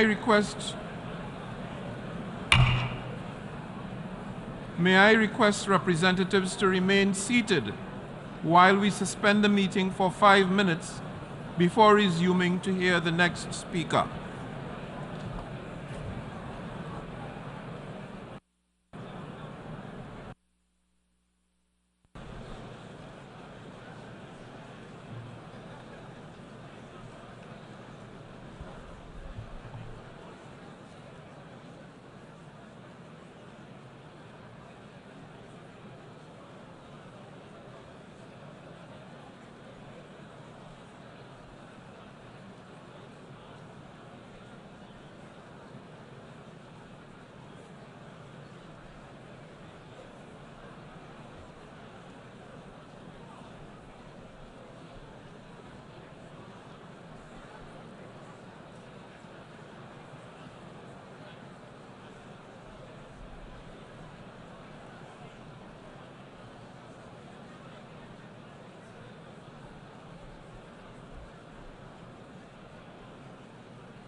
meeting is resumed and you can Yeah. connect.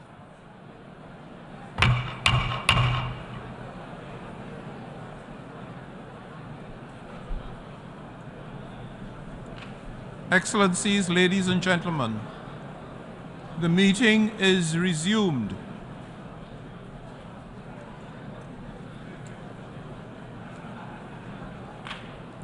The Assembly will hear an address by His Excellency Gustavo Petro Urrego, President of the Republic of Colombia. I request protocol to escort His Excellency.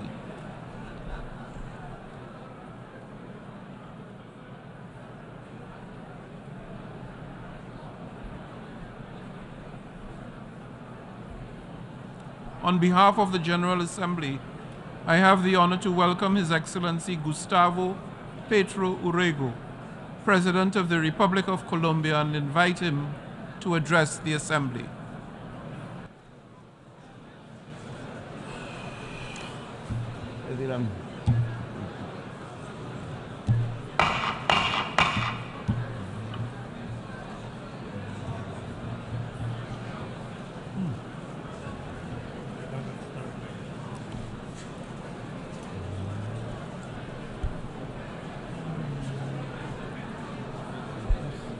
Extraordinary.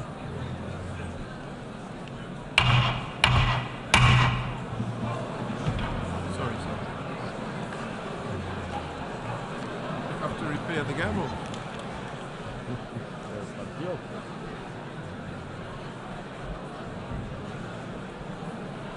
This is extraordinary.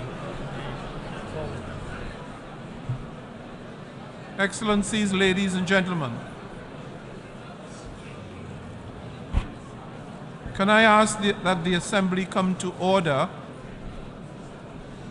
to receive the statement of His Excellency Gustavo Petro Urrego, President of the Republic of Colombia. Thank you. Gracias.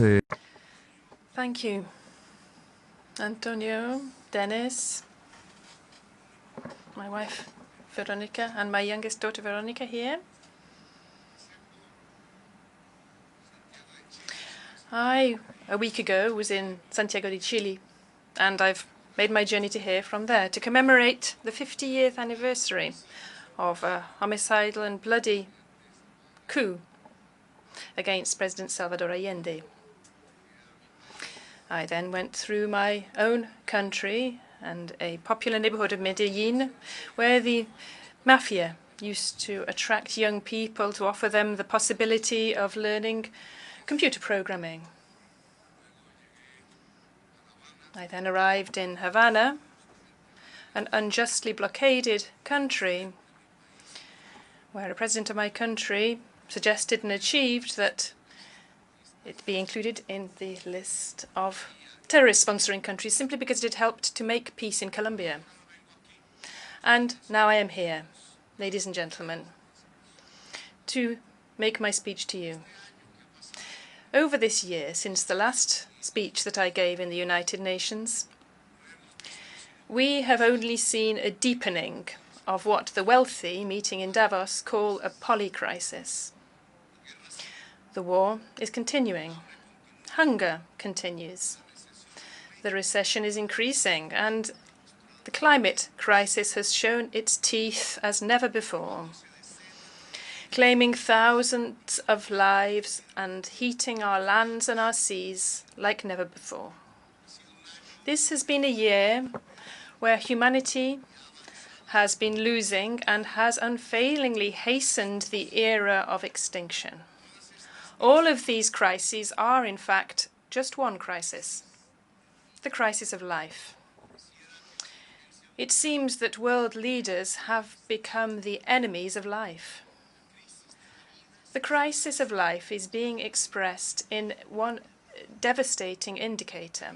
This began at the furthest corners of the earth, far away from the remotest regions, a silent march of people from different cultures who are intermingling on their way Like an infinitely nuanced painting, the colors are mixing together in an uncontainable march. A multitude of all the colors is moving along the tracks, through the seas, through the jungles.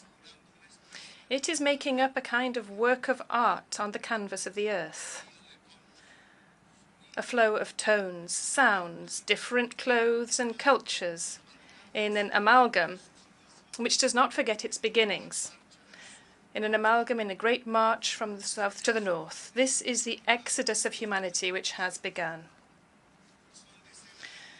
Today, there are tens of millions. Tomorrow, according to experts, by 2070, the figure will have reached 3 billion, fleeing from their beloved homes because these homes will be uninhabitable.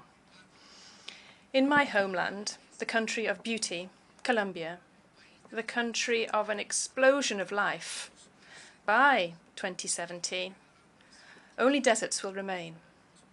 The people will go to the north, no longer attracted by the mirage of wealth, but rather by something simpler, something more vital: water. Since the beginnings, the millenary beginnings of humanity, people have gone to where water is, to the north. Billions of people will defy armies and will change the earth to do this. This exodus of the peoples to the north is an exact reflection of the dimension of the failure of governments. This last year has been a time of defeat for governments, of defeat for humanity. The exodus across the borders has increased. They have set the dogs and the hounds on the immigrants. They have put people on horses to pursue them, with whips in their hands, with stocks and chains. They have built prisons. So much the hatred has grown of the foreign, of the strange. These prisons have even been built at sea, so that these women and men cannot tread the earth of the white people, who still believe themselves to be the superior race and are nostalgic for this. And through their choices and elections, they revive the leader who said so and who killed millions as a result. The exodus has increased over this year, showing how much the crisis of life is advancing. But the minutes are ticking on in defining life or death on our planet. And rather than halting this march of time and talking about how to defend life for the future, thanks to greater knowledge and expanding life to the universe, we are deciding instead to waste our time killing one another. We are not thinking about how to expand life to the stars, but rather how to end life on our own planet. We have devoted ourselves to war. We have been called to war. Latin America has been called upon to produce war machines, men to go to the killing fields. They're forgetting that our countries have been invaded several times by the very same people who are now talking about combating invasions. They're forgetting that for oil, Iraq was invaded, Syria and Libya. They're forgetting that the same reasons they use to defend Zelenskiy are those very reasons which should be deployed to defend Palestine. They forget that to meet the Sustainable Development Goals, all wars must be brought to an end. But they are helping to wage one war in particular, because world powers see this suiting themselves in their gamesmanship, in their games of hunger, and they're forgetting to bring an end to the other war, because for these powers, this did not suit them. What is the difference between Ukraine and Palestine, I ask? Is it not time to bring an end to both wars and other wars too, and make the most of the short time we have to build paths to save life on the planet? As President of Colombia, this country of beauty, of a group of humanity, millions of workers, women and men from popular neighborhoods, indigenous people, Afro-descendants, people from the fields, workers, young people of all colors. I'm the president these people decided to elect in the majority, and I'm here to speak before you. And I propose bringing an end to this war so that we have time to save ourselves. I propose that the United Nations should hold, as soon as possible, 2 peace conferences, one on Ukraine, the other on Palestine. Not because there are no other wars in the world, as there are in my country, but because this would guide the way to making peace in all regions of the planet. Because both of these alone can bring an end to the hypocrisy as a political practice. Because we could be sincere, a virtue without which we cannot be warriors for life itself. The generation which today must decide and must act as soon as possible to overcome the enormous hurricane which has been unleashed against life from the dark but powerful forces of greed, the hurricane of capital, which only looks to profit and which has swallowed up the planet and the very foundation of our existence. I propose bringing an end to war, to defend life from the climate crisis, which is the mother of all crises. This summit has been established to evaluate the targets of the Sustainable Development Goals established by the governments for 2030. It's easy to carry out an assessment. These human development goals will not be achieved. We are far from reaching them. We have moved backwards. The United Nations Human Development Objectives could more simply be called social and environmental justice. Social justice will not be achieved for humanity by 2030 because what we have sown is injustice in our planet. What has been created over these years is injustice. The injustice of putting the vaccine against the deadly virus on the market, concentrating it in rich countries. Latin America saw 30% of COVID deaths, although it makes up only 8% of the world population. Who said that health should be a business and not a right? Millions of older people and others died because the vaccine was traded rather than being a common good of humanity. They failed to deliver on their own promise to finance adaptation to climate change. They do not have $100 billion to give to countries to defend themselves from floods, storms, and hurricanes.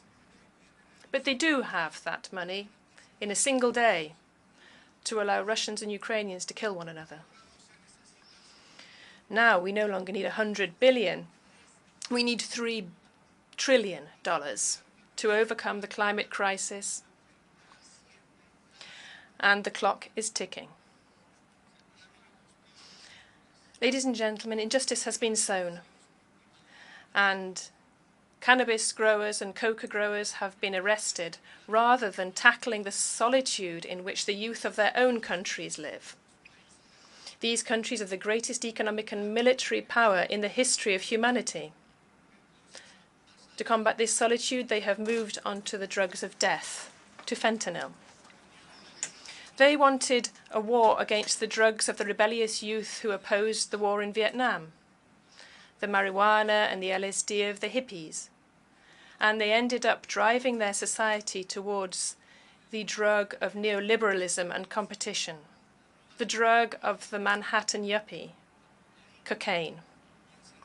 And they imprisoned millions of Africans and Latin Americans in cold, private prisons. And 1 million Latin Americans were killed. Democracies were destroyed in our America. But they never arrested the Manhattan yuppie. And now they are facing the grand outcome of the prohibition of drugs, fentanyl, which is not killing 4,000, but 100,000 young people every year in the United States. Ladies and gentlemen, they sowed injustice. And the worst of these has been to condemn humanity to war. So today, the balance of social justice across the world is so skewed. The problem is that this was not an issue of socialists, of progressives. Rather, it was a matter where the time left to the planet was flowing away. As president of the country of beauty, I propose returning to a time of simplicity to recover the time lost. So ending the war and reforming the global financial system. From the conferences, the peace conferences on Ukraine and Palestine, we should come out able to build a reform that we have already discussed in the Amazon forest, where the greatest river of the earth, which has crossed the greatest jungle of the earth, reaches the sea. We had discussed this in Brasilia, and we went to Kenya to meet with the brotherly peoples of Africa, where we came from at the time of one of the other great injustices of power, slavery. And we went to Paris to see whether multitudes there were still crying for liberty, equality, and fraternity. And we went to Washington to talk to the president and see whether we in the north and the south of the Americas could meet again, as we did in the past, over 2 centuries ago, where we met in history to talk about liberty, equality, democracy, and republic. And let us talk in all possible ways about getting to the root of the climate crisis and its solution. If fossil capitalism has no financing, it will die. Its death throes will be hard, but this is necessary for there to be humanity, nature, and life. The decarbonized capitalism will have to be financed, but we know that green capital will only flow to places where there is profit. That is what governs it. And its structure is a very narrow one to contain the decarbonization of the entire world. Governments and powers who still believe that the climate crisis and that of life can be overcome with cheap loans are mistaken. They are deluded to propose that those countries of the earth which are already indebted are indebted as a result of disease and greed, and that they can use more loans to overcome a problem that only the belching chimneys of the north have produced. It is not possible to overcome the crisis of life, this mega crisis, with more indebtedness. The financing of life, the flow of medicines, which must be pumped into the veins of the economies and societies of the world to meet the challenge of leaving behind coal and oil under the earth, leaving it under the earth in those very places where the true veins of the earth flow, as Roberto Cobarilla, the Ua indigenous native from Colombia, said over 30 years ago. As he said, extracting oil was to remove the blood from the earth, and life would then die. The majority of the investment to decarbonize the world's economy should come from public funds, the efforts of societies, bringing together states so as to bring together humanity. Today they call this multilateralism. Governing the earth with the vision of democracy and not a vision of empire. Empires do not save life. They merely unleash wars. If the mega crisis of life is to be resolved, it will be through a democracy which achieves a global scale, a deeper democracy, which will not fear interlinking states and societies and planning for the great Marshall Plan of the revitalization of the planet. The market will help us somewhat, but we cannot ask for solutions from a mechanism which has no humanity. And when it was this mechanism which produced the very problem. Private funds can be used, but they will be limited by their own logic. The force to do this will come from public funds, and these funds are currently weakened by debt. The great battle of our generation is defending life for our children and grandchildren, and this can only be fully financed by what is public, by what belongs to all of us. We must liberate the public to save life. Many people may not like this, but if the voice of the public, of the state, of humanity, of multilateralism is to be heard again, this means the voice of change will be heard again.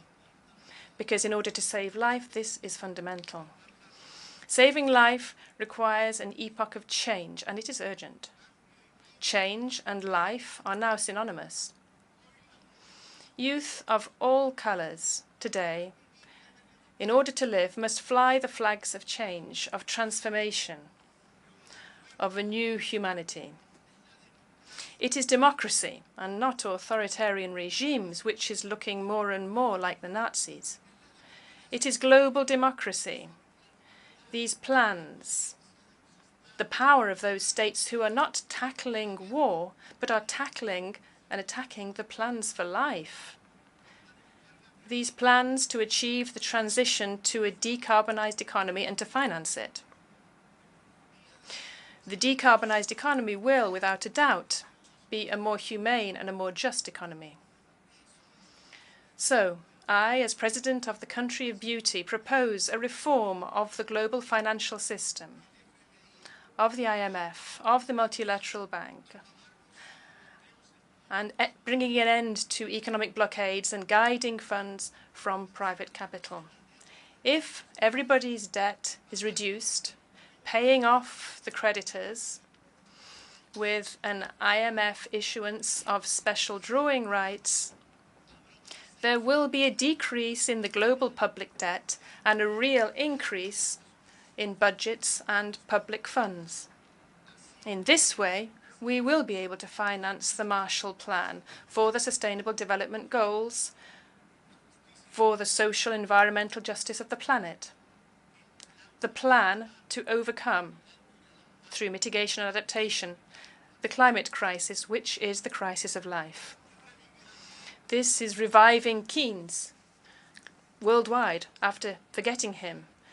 This wise old man already said this, as did other wise people before him, and their words too are forgotten. The words that they expressed from their deep ideas. What a beautiful perspective in the midst of today's darkness and storms. A perspective which looks hopeful. The objective of life and justice can be achieved by treading the path of global democracy and of returning value to what is public, to what is common and shared, which can be reached by all. I want my grandchildren, who are babies today, Luna, Victoria and Luca, and my daughter Antonella, to be able to live far from the apocalypse and the era of extinction. I want them to live in times where humanity was able to stop killing itself and killing the planet, and through the very diversity of its cultures, managed to achieve understanding and to achieve its mission, spreading the virus of life to the stars of the universe. Thank you very much.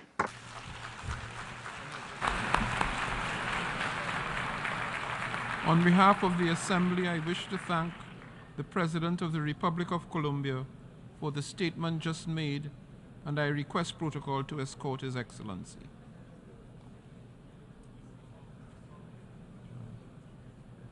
The Assembly will hear an address by His Majesty King Abdullah II ibn al-Hussein II, King of the Hashemite Kingdom of Jordan. I request protocol to escort His Majesty.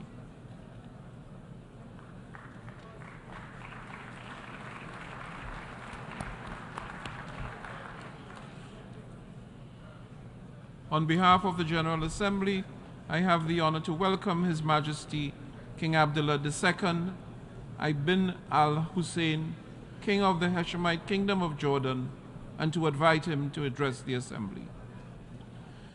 Bismillahir Rahmanir Rahim. Mr. President, Secretary General, Excellencies, when human catastrophes seem beyond description, we turn to the appalling statistics.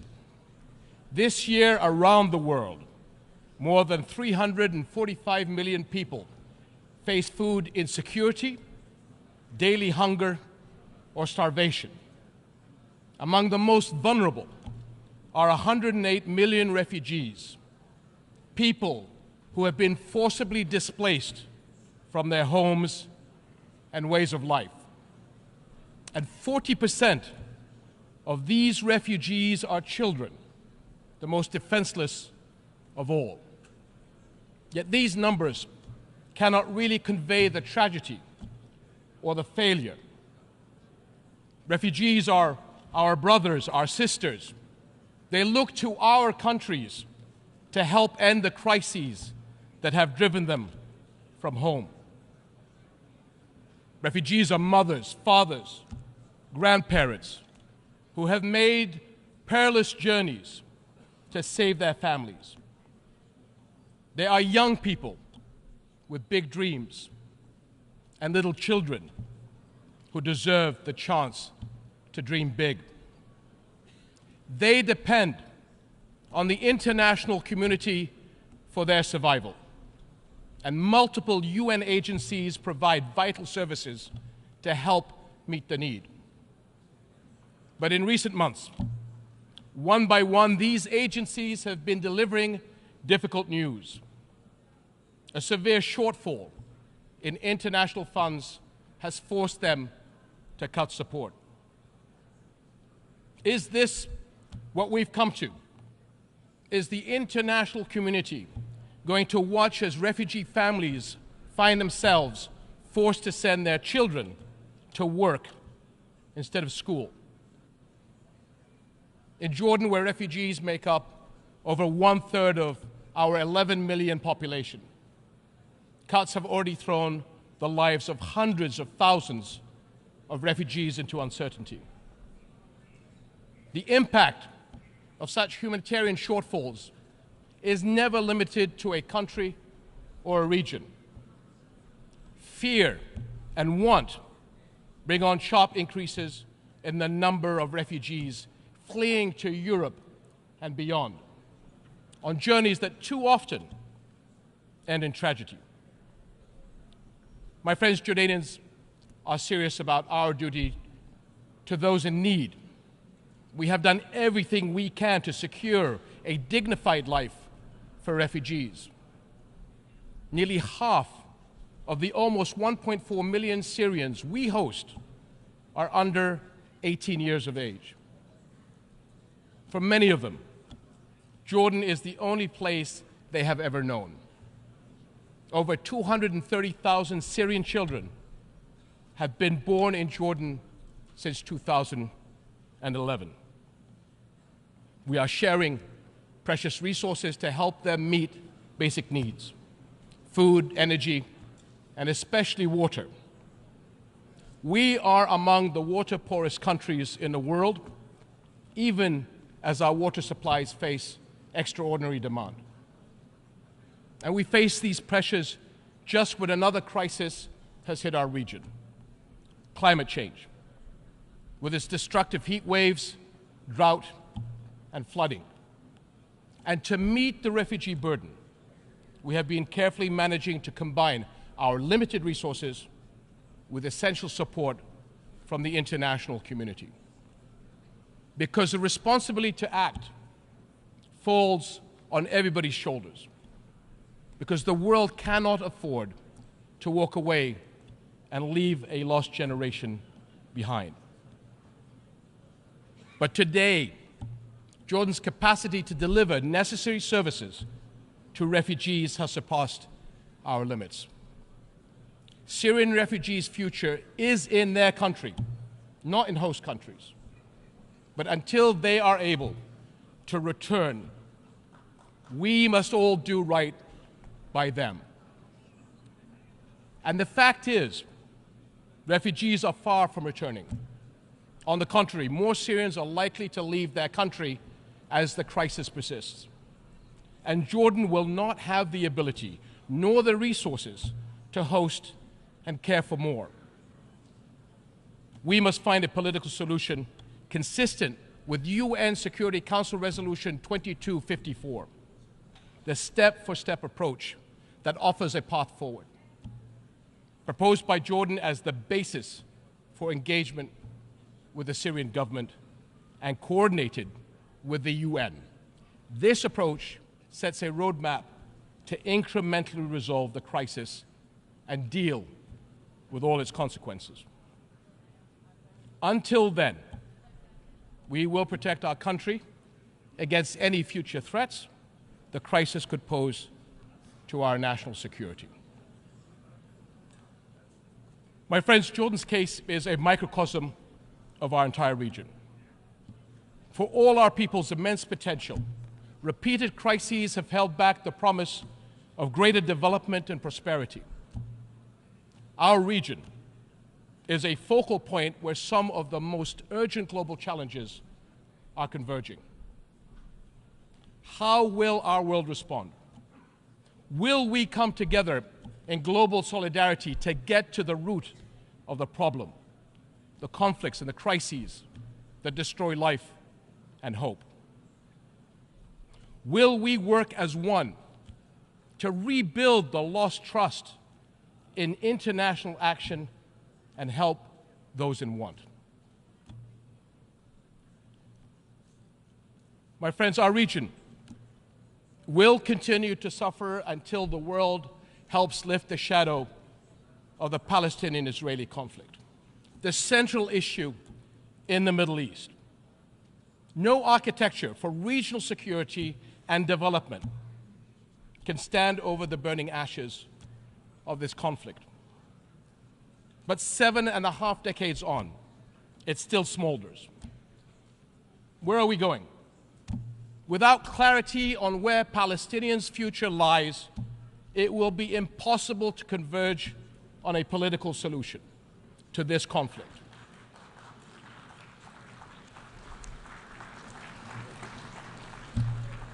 Five million Palestinians live under occupation.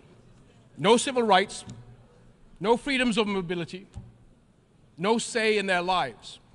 Yet every UN resolution since the beginning of this conflict recognizes the equal rights of the Palestinian people to a future of peace, dignity, and hope.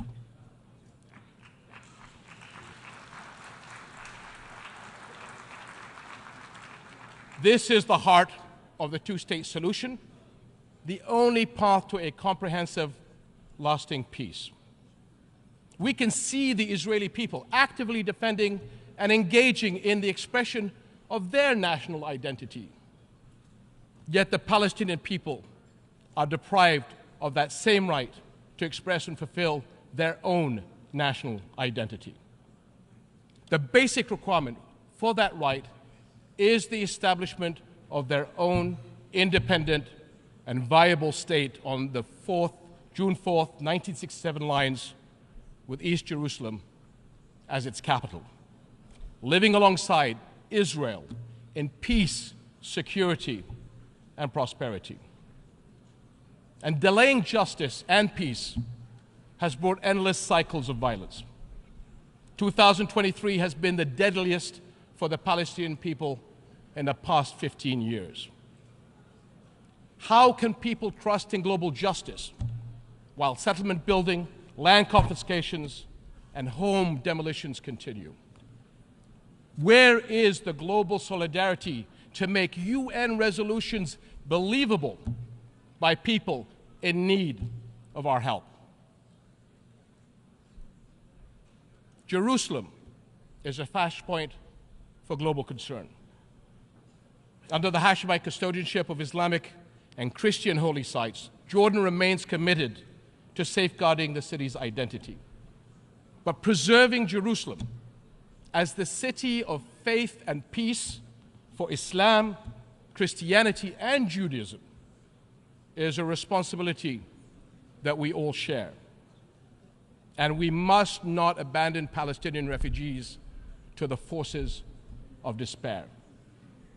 Sustainable funding is urgently needed by UNRWA, the UN agency that provides vital relief, education, and health services to millions of Palestinian refugees.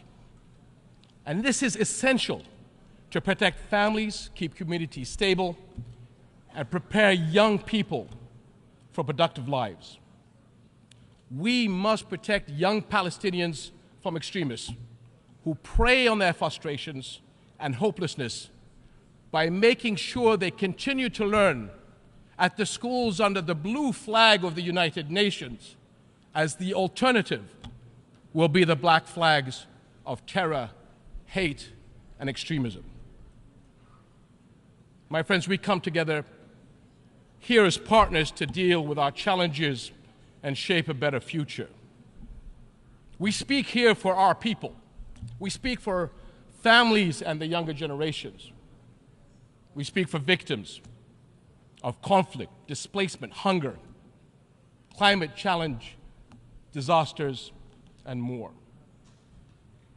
They are not mere statistics. They are our fellow human beings sharing our world. Only by restoring trust, only by acting in solidarity, will we create the future all our peoples desire and deserve. We cannot allow for a lost generation on our watch. Thank you. I wish to thank the King of the Hashemite Kingdom of Jordan for the statement just made, and I request protocol to escort His Majesty.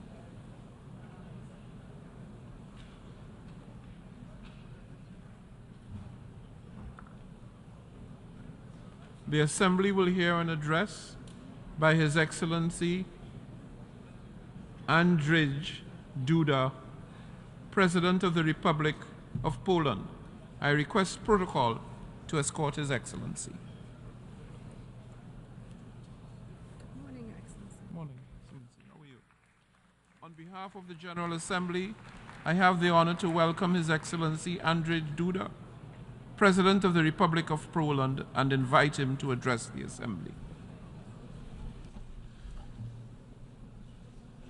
Distinguished Mr. President, Mr. Secretary General, Excellencies, honorable delegates, I wish to congratulate His Excellency Mr. Denis Francis on his election to the honorable function of the President of the 78th United Nations General Assembly.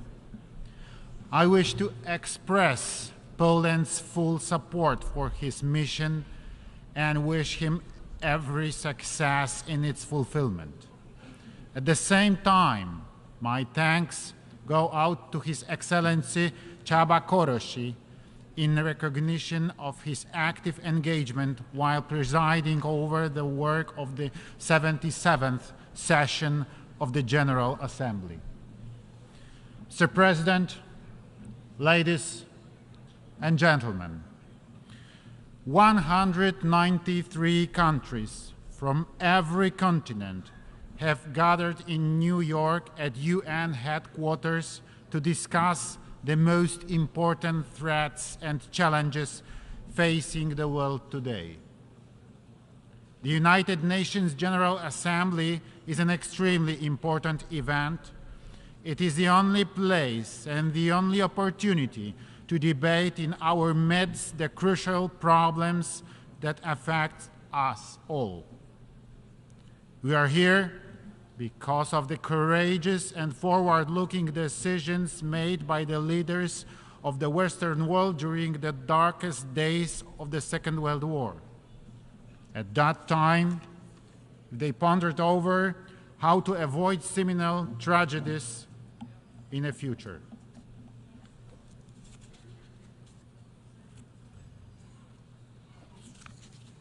The leaders of the United States and Great Britain, President Roosevelt and Prime Minister Churchill, and soon the other countries of the anti-Hitler coalition including Poland, signed the Atlantic Charter. It contained the most important principles on which the post-war world order was to be based: safe determination of nations, inviolability of borders, renunciation of violence, economic cooperation, human rights. The Atlantic Charter, together with the Washington Declaration, were the cornerstone in a building of the United Nations organization. Ladies and gentlemen, today once again, it befell on us to live in dangerous times. As a result of Russia's full-scale aggression on Ukraine, hundreds of thousands of people lost their lives or suffered injuries. Millions were forced to flee their own home country, and hundreds of millions worldwide are facing the specter of famine and serious economic disruptions. Russia's brutal aggression brought immense global problems in its aftermath. It put to a test international world order. Costs of those barbarian actions, humanitarian, material, and environmental, are incalculable and still growing. For long, world peace has never been as threatened as it is today. We, Poles, know fully well that peace is not to be taken for granted. September in the history of my home country is a special month. On 1st September 1939, Nazi Germany invaded my homeland, Poland. The Second World War broke out. On 17th September 1939, we received a blow from another direction. The Soviet Union also made an onslaught on Poland. In the wake of the alliance between Hitler and Stalin, Nazi Germany and Soviet Russia, Poland lost its independence, was wiped out from the map of the world, and subjected to extremely brutal occupation. This is precisely why we understand the tragedy of Ukraine better than any other country in the world, and the tragedy of other countries experiencing the pandemonium of war. In the Second World War, 6 million of our citizens perished, including 3 million Polish Jews, and Warsaw, the capital of Poland, was razed to the ground. And yet our history stands as a testament that even crimes and persecution are not able to suppress the true spirit of freedom, that freedom will finally prevail. Enslavement, imperialism, and neocolonialism are a denial of freedom as much as insane dreams of dominating the others. When unleashing the war in Ukraine, Vladimir Putin wanted to restore the Russian Empire, to divide the world, and to make Europe systematically dependent on his raw materials. He has not succeeded. It is my firm belief that he will no longer succeed. Ladies and gentlemen, today the world needs courageous and visionary leaders. The late President of Poland, Lech Kaczyński, with whom I had the honor to cooperate, was such a leader. The leader who a dozen of years ago was trying to shake the conscience, to appeal to politicians, to warn of imperial policy of Vladimir Putin's Russia. Let me recall at this point his seminal words said in Tbilisi at the height of Russian aggression on Georgia in 2008. For the first time in a long time, Russians have shown the face we have known for hundreds of years. They believe that the nations around them should be subjected to them. We say no. Russia believes that the old days of the empire that collapsed less than 20 years ago are coming back. That domination will again be feature of our region. Well, it will not. Those days are over, once and for all. Yes, today, in this very place, at the United Nations headquarters, I wish to reiterate, those days can never return. The logic of conquest, changing borders by force, disregarding the law, and denying the Ukrainian people their right to exist must be stopped. This brutal war must end and not be converted into a frozen war. This can only be done by restoring the full territorial integrity of Ukraine within its internationally recognized borders. Ladies and gentlemen, Poland's position in the face of any war is clear and straightforward. We demand absolute respect for internationally recognized national borders. The inviolability of these borders is a fundamental element of the world order. Today, the victim is Ukraine. Tomorrow, it could be any one of us if we do not follow these ironclad rules, if we do not insistently enforce compliance with international law. Forgotten and unpunished war crimes, crimes against humanity, build a sense of impunity among the perpetrators. Such crimes give permission to their successors and imitators who, following suit, commit similar crimes when they want to dominate and determine the fate of other states and nations. The crimes in a war in Ukraine are the living proof thereof. That is why we are engaged in initiative to hold Russia accountable for gross violations of fundamental norms of international law. We strongly support the work of the International Criminal Court and the International Court of Justice. We support the work of the Independent International Commission under the UN Human Rights Council to investigate violation of human rights and humanitarian law in the context of Russian aggression, and to collect, verify, and preserve evidence. We support the idea of establishing an ad hoc special tribunal. The crimes must be accounted for and the perpetrators punished.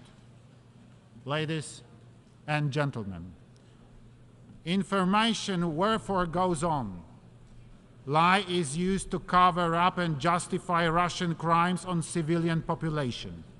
Russia continually tries to shape international public opinion by building a false vision of the reality. In Poland, this comes as no surprise to us, but the world is just about to discover the scale of manipulation and disinformation. This spearhead is often directed also at my country, Poland, labeled in many various ways. This is because we have consistently been opposing Russia's imperial and neo-colonial policy and have supported Ukraine in its defense from the outset. We, as international community, must draw conclusions from the situation. We must confront manipulation and disinformation. We must fight against the hypocrisy of history, the reversal of the roles of the henchman and a victim. What is evil should be called evil. A crime should be called a crime.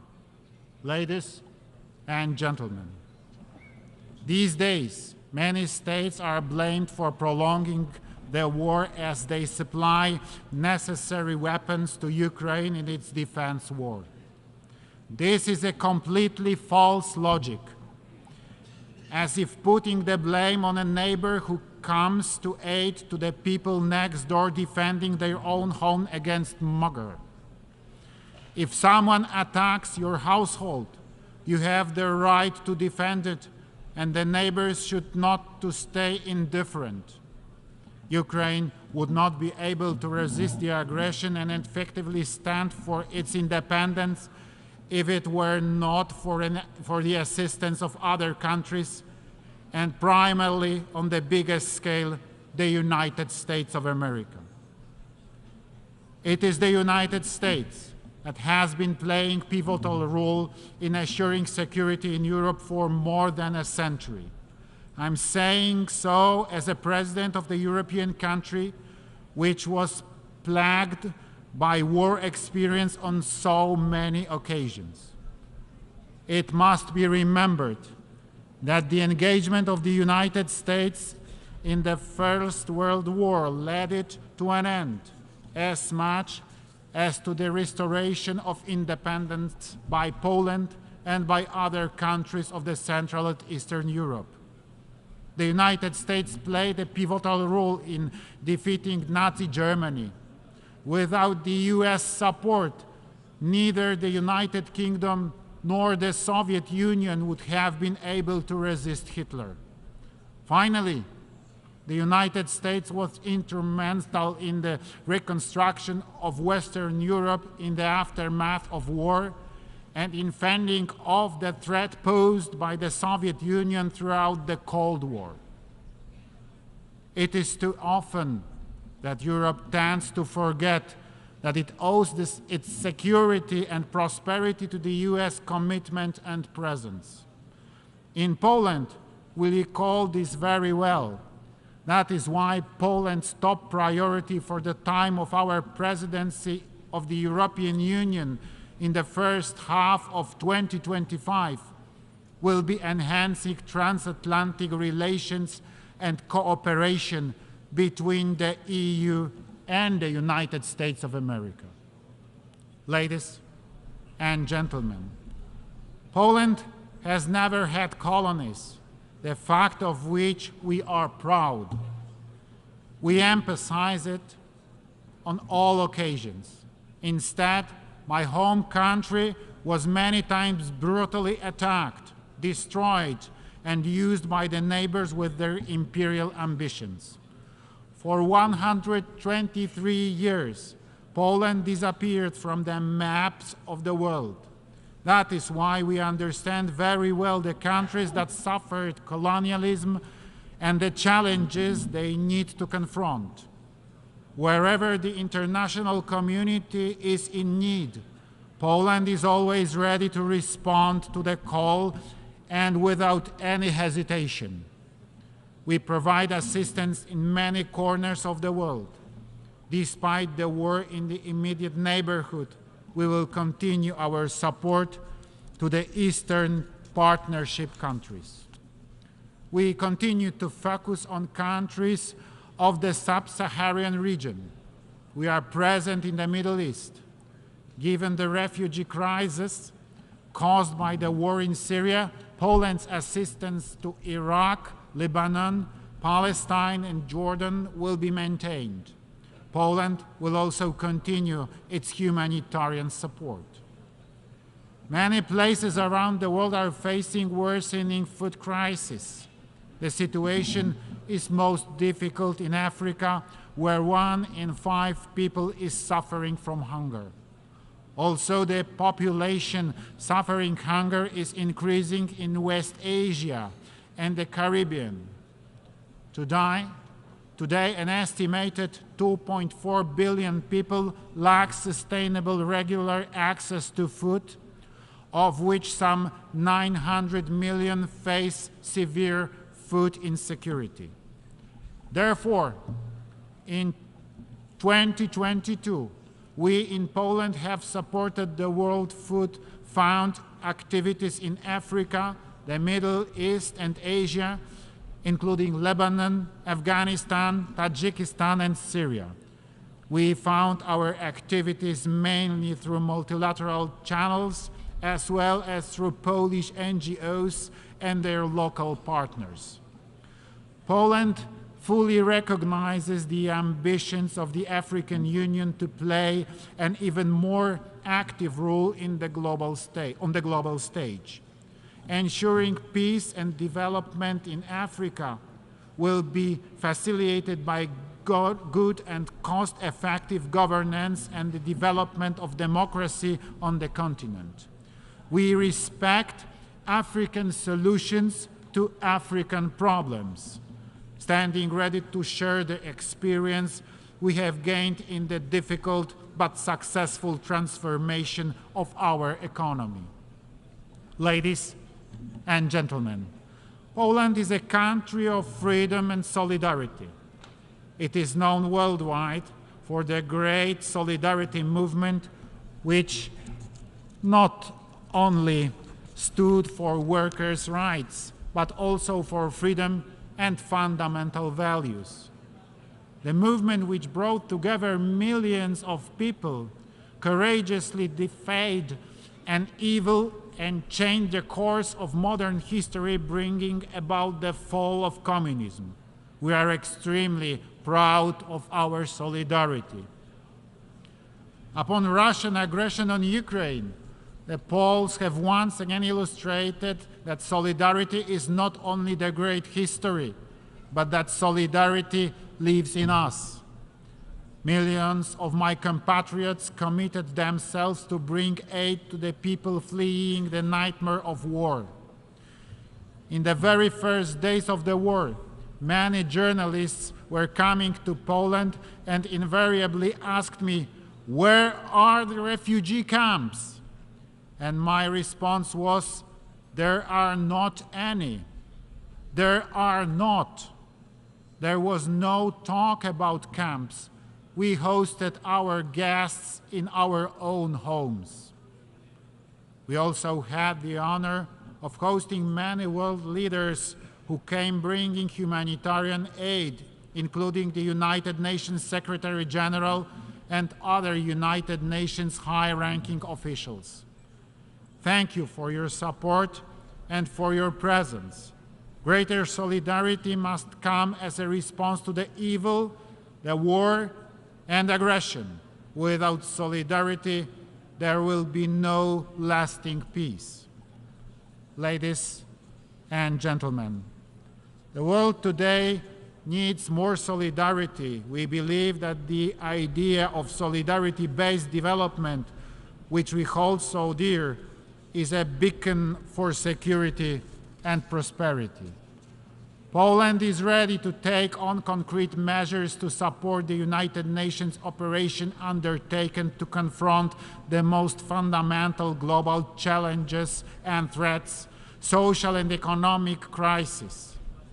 We wish to support the idea of just transition of economic and social changes that will not lose sight of the human dimension so that nobody is left behind. We believe that our experience as a leader of Central Europe, the fifth economy in European Union, and the largest state in a Three Seas initiative can prove valuable in many countries which vary in degrees of economic and social development. We are ready to share with our partners from around the world not only our experience in the process of economic transformation, but also specific technologies that many Polish companies have available. Poland is proud to have been elected as a member of the United Nations Economic and Social Council for the 2024-2026 term. A key priority for our ECOSOC membership will be to draw the international community's attention to the impact of global crises, such as armed conflicts, the energy crisis, the COVID-19 pandemic, and climate change, their impact on socio-economic development. Time is running out to achieve the goals of the 2030 Agenda and the Sustainable Development Goals. And there are still many challenges ahead, so we must unite and intensify our efforts to accelerate the implementation of the individual tasks. Ladies and gentlemen, today the United Nations measures its strength against various challenges. The decision-making impasse in Security Council, the situation in which Russia, one of the permanent members of the Council, is deliberately violating the UN Charter. The lengthy debates are considered a symptom of the weakness of both the organization and its constituent states. There are some people who ask questions about whether the UN is needed at all. Does it fit the times? On behalf of Poland, a neighbor of attacked Ukraine, a country that has taken in millions of refugees, I emphatically answer, yes, the United Nations is very much needed. No better system for international cooperation has been invented. The United Nations best justifies its experience not here in the New York or Geneva, but by bringing aid and assistance to those most in need, children, victims of war, the persecuted and the hungry, every day, all over the world. In 2025, the UN will celebrate 80 years of its existence. We remember why it was founded. Today, in these dangerous times, we need a return to the thinking and actions of the founding fathers of the United Nations.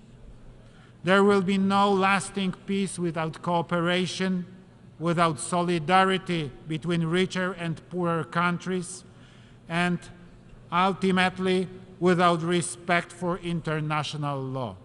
Poland wants cooperation. Poland wants solidarity. Poland wants peace. Thank you very much for your attention.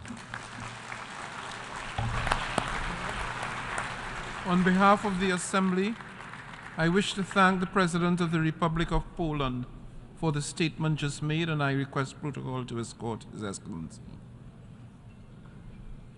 The Assembly will hear an address by His Excellency Miguel Diaz-Canel Bermudez, President of the Republic of Cuba. I request protocol to escort His Excellency.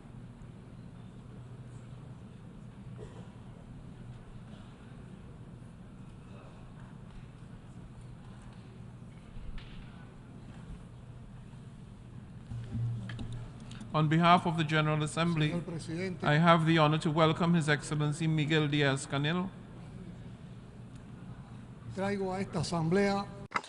President, I am bringing to this Assembly the voice of the South, the exploited and humiliated, as was said by Che Guevara in this same room almost 60 years ago.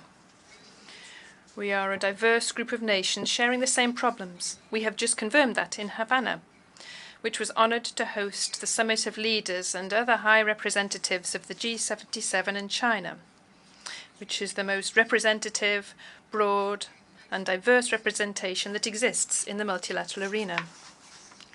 During those two virtually tireless days, more than 100 representatives from 134 nations making up the group raised their voices to call for changes that can no longer be postponed in the midst of this unjust, irrational, and abusive international economic order that, year after year, has deepened the enormous inequalities between a minority of well-developed nations and a majority that has not managed to get rid of the euphemism of developing nations. Worse still, as was recognized by the United Nations Secretary-General at the Havana Summit, the G77 was founded 6 decades ago to repair centuries of injustice and abandonment. And in today's convulsive world, they are entangled in a host of world crises, where poverty is on the rise and hunger is even greater.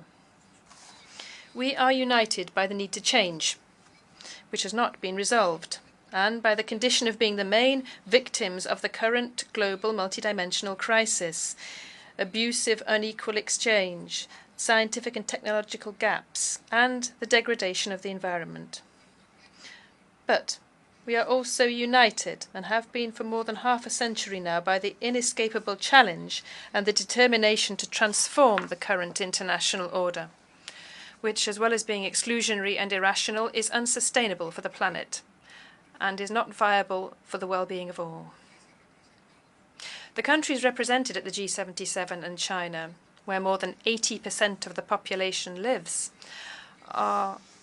do not only have the challenge of development, they also have the responsibility of modifying those structures which marginalize us from social progress and turn many peoples of the South into laboratories for renewed forms of domination.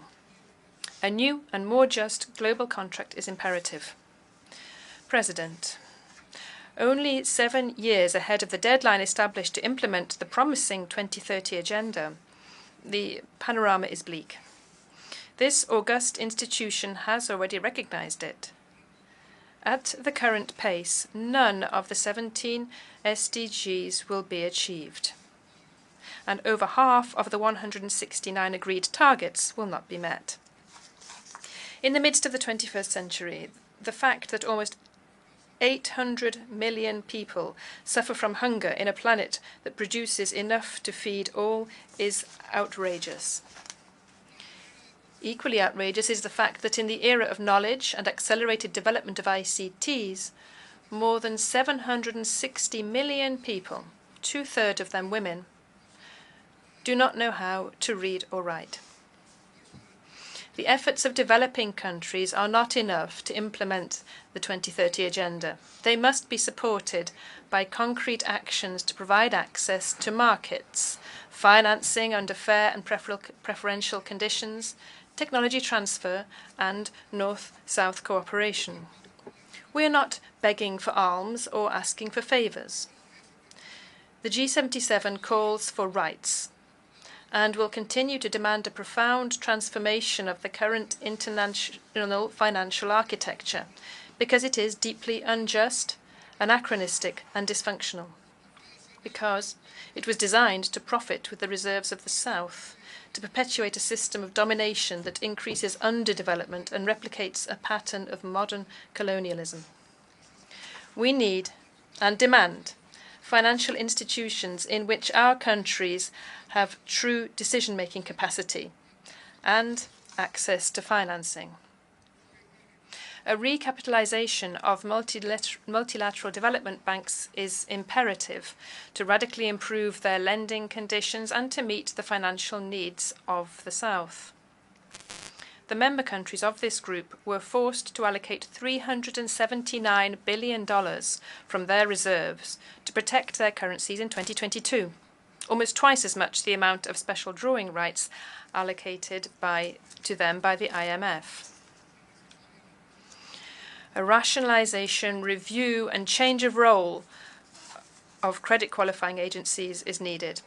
Equally imperative is to establish criteria that would go beyond the GDP, to define the access of developing countries to financing under favorable conditions and with adequate technical cooperation. While the richest countries fail to meet the commitment of allocating at least 0.7% of their the GDP to official assistance for development, the nations of the South need to spend up to 14% of their incomes to pay the interests associated with external debt. Most of the G77 nations are forced to allocate more resources to servicing debt than to investments in health or education. What sustainable development can be achieved with that noose around their necks? The group today reiterates its call to public, multilateral and private creditors to refinance the debt through credit guarantees, lower interest and longer expiration deadlines. We insist on the implementation of a multilateral mechanism to reschedule the sovereign debt with an effective participation of the countries of the South that will allow for a fair, balanced and development-oriented treatment.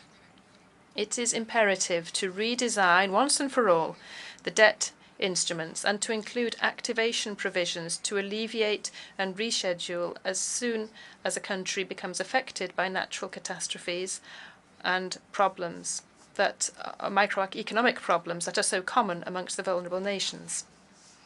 President, no one in their right mind is denying now that climate change threatens the survival of all with irreversible effects. It is also a secret to no one that those who are least responsible for climate change are those who are suffering the most from its effects, particularly small island developing states.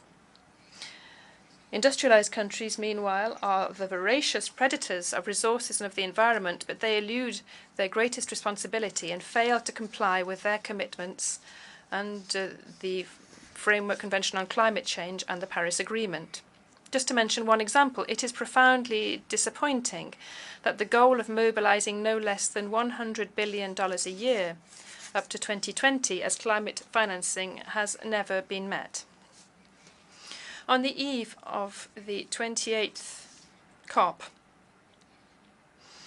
the G77 countries will have as a priority the exercise of the global balance, the implementation of the Loss and Damage Fund, the definition of the framework for the adaptation goal, and the establishment of the new climate financing goal, which fully abides by the principle of common but differentiated responsibilities. The G77 is convening a summit of leaders of the South to be held on the 2nd of December in the context of COP28 in Dubai. This initiative is unprecedented in the context of a conference of the parties and will be a forum to articulate positions within our group at the highest level in the context of climate negotiations. COP28 will show whether or not, beyond speeches, there is a real political will on the part of developed nations to achieve the agreements required in this field that cannot be postponed for any longer. President, for the G77, the priority is to change once and for all the paradigms of science, technology and innovation, which is limited to the environment and perspectives of the North, thus depriving the international scientific community of a considerable intellectual capital. The successful Havana summit launched an urgent appeal to concentrate science, technology and innovation around the Sustainable Development Goals.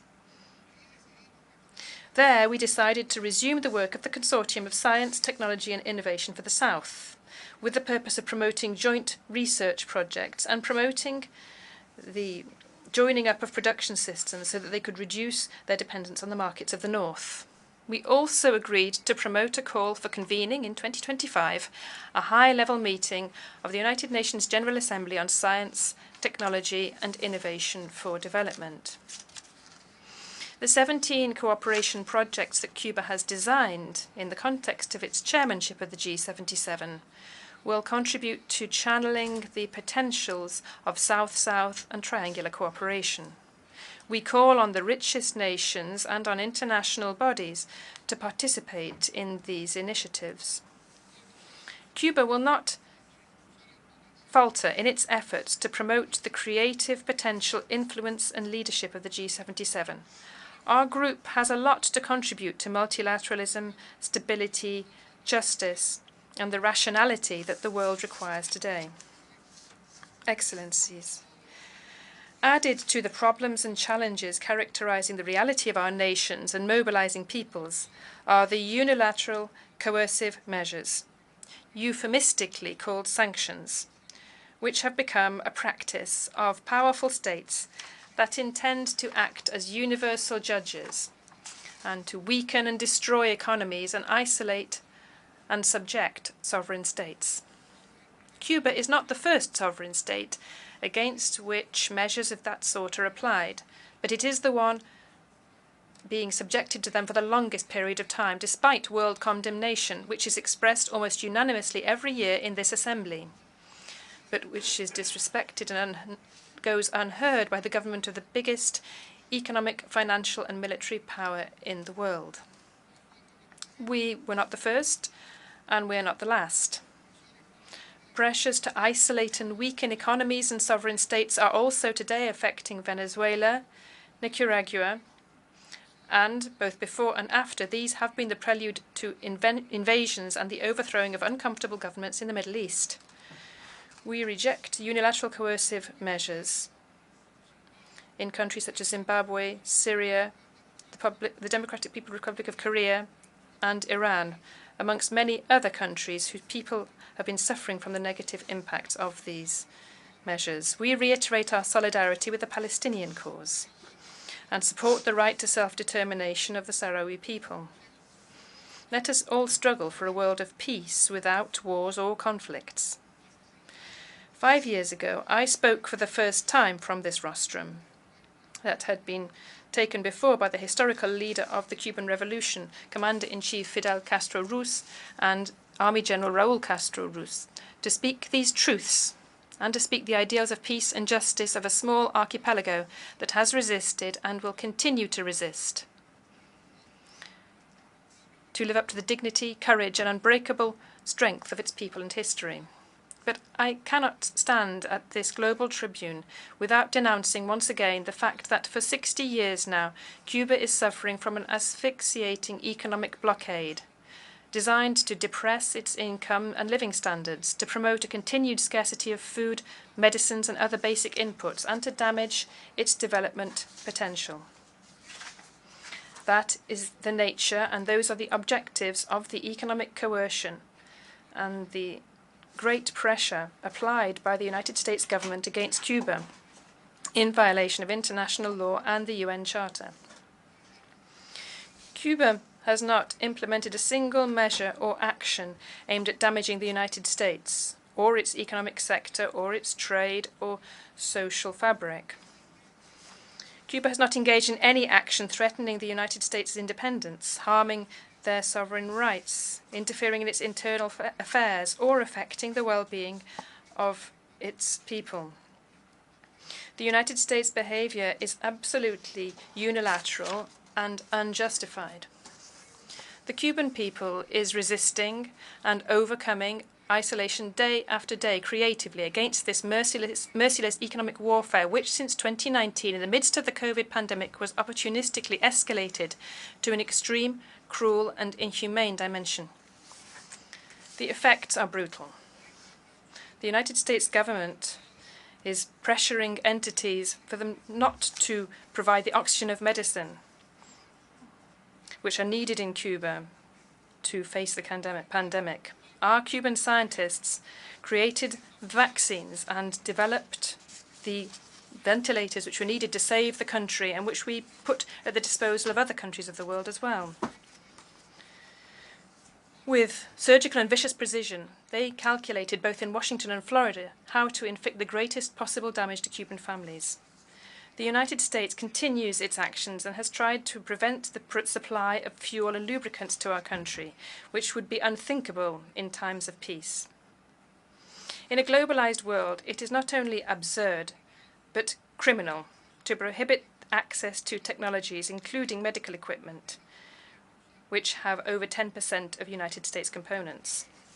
It is shameful, their action against the medical cooperation provided by Cuba to numerous nations. It even goes so far as to openly threaten sovereign governments for requesting this contribution and meeting the needs for public health amongst their populations. The United States is depriving its citizens of the right to travel to Cuba, defying its own constitution. The intensification of the blockade has an impact on migratory flows in our country over the last few years, which means a painful cost for Cuban families and has demographic and economic consequences of an adverse nature for the nation. The government of the United States lies and causes great harm to international efforts to combat terrorism when it accuses Cuba, in an utterly baseless way, of being a sponsor of this scourge. Under the shield of this arbitrary and fraudulent accusation, they extort hundreds of banking and financial entities throughout the world and force them to choose between continuing their relations with the United States or maintaining their links with Cuba. Our country is truly under siege. It's suffering from a cruel, silent, extraterritorial economic war. This is accompanied by a powerful political machinery for destabilization, with vast funds approved by the United States Congress, with the aim of capitalizing on the shortfalls caused by the blockade and undermining the constitutional order of the country and its people's serenity. Despite the hostility of this government, we will continue to build bridges with the people of the United States, as we do with all peoples of the world. We will strengthen still further the links with Cuban immigrants in any part of the world. President, promoting and protecting human rights is a shared ideal, which requires a genuine spirit of respect and constructive dialogue between states. Regrettably, 75 years since the adoption of the Universal Declaration of Human Rights, reality is very different from this. This has become a political weapon for powerful nations who seek to force their geopolitical designs upon independent nations, mainly those from the South. No country is immune from challenges, and none has the authority to consider itself an example in terms of human rights and to stigmatize other models, cultures, or sovereign states. We defend dialogue and cooperation as effective ways to promote and protect human rights without any politicization or selectivity, without applying double standards, conditions, or pressure. In this spirit, Cuba has presented its candidature to the Human Rights Council for 2024 to 2026 in the elections which will take place on the 10th of October. We are grateful in advance for the trust of those countries which have already provided their valuable support.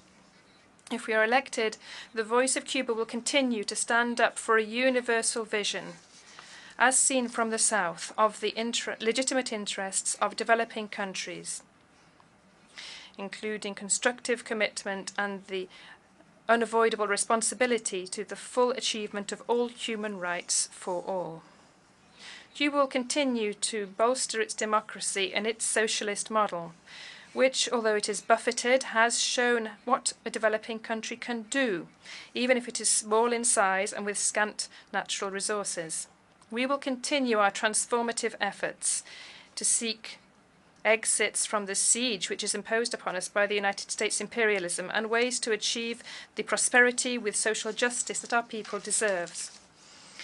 In this endeavour, we will never renounce the right to defend ourselves.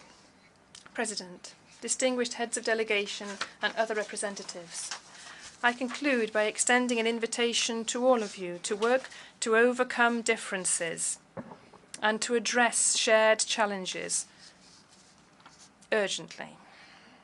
To do this, the United Nations and this General Assembly, including with all their limitations, are the most powerful instrument that we have.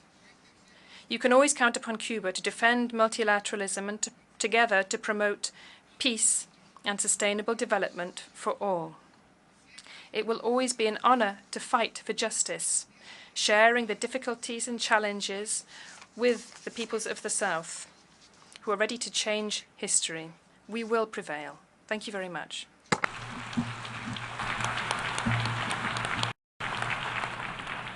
On behalf of the Assembly, I wish to thank the President of the Republic of Cuba for the statement just made, and I request protocol to escort His Excellency.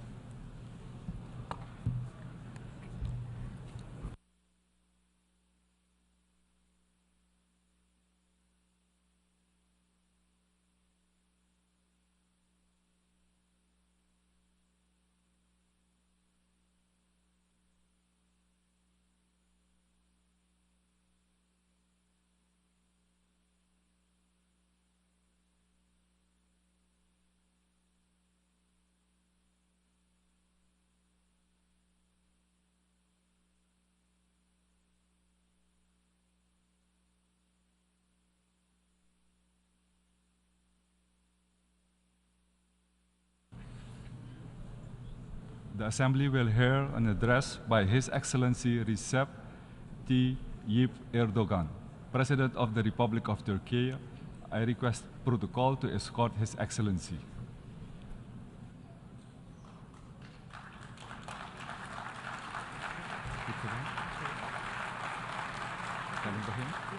On behalf of the General Assembly, I have the honor to welcome His Excellency Recep Tayyip Erdogan, President of the Republic of Turkey, and to invite him to address the Assembly.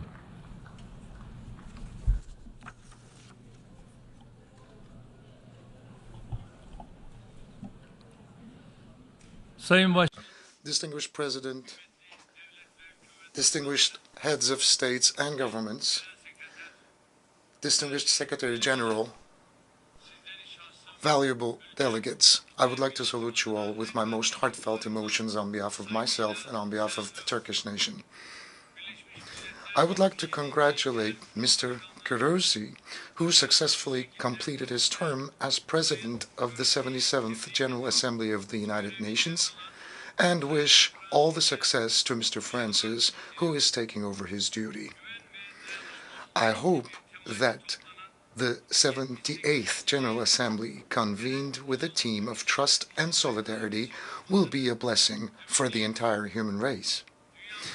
Unfortunately, it's not possible to draw a more optimistic picture of the future of our world compared to the assessments we had carried out over this podium here last year. The picture before us shows that we're facing increasingly complex and dangerous challenges on a global scale. There are conflicts, wars, humanitarian crises, political strife, and social tensions to the south, north, east, and west of my own country. These growing challenges, compounded by global economic problems, are becoming more and more difficult to deal with. In addition to the humanitarian tragedy, the war on Europe's eastern borders has created serious problems in all areas, from economy to security, from energy to food supply security. Terrorism, which is used as an instrument of proxy wars in Syria, North Africa, and the Sahel region, is causing irreparable damage to the increasingly fragile international security climate. The areas of operation of terrorist organizations, which grow by exploiting the ambitions of global powers, are spreading like an epidemic across vast geographies, taking advantage of technological developments and deteriorating socio-economic conditions everywhere. The signs of xenophobia, racism, and Islamophobia, turning into a new crisis, have reached alarming levels in the last 1 year. No matter which corner of the world we shall live in, climate change and related natural disasters have become a reality in our daily lives and of our daily lives. On the morning of February the 6th, 2023, Turkey faced, in the words of the Secretary General, quote, one of the biggest natural disasters of the century, both in terms of its magnitude and the area it affected.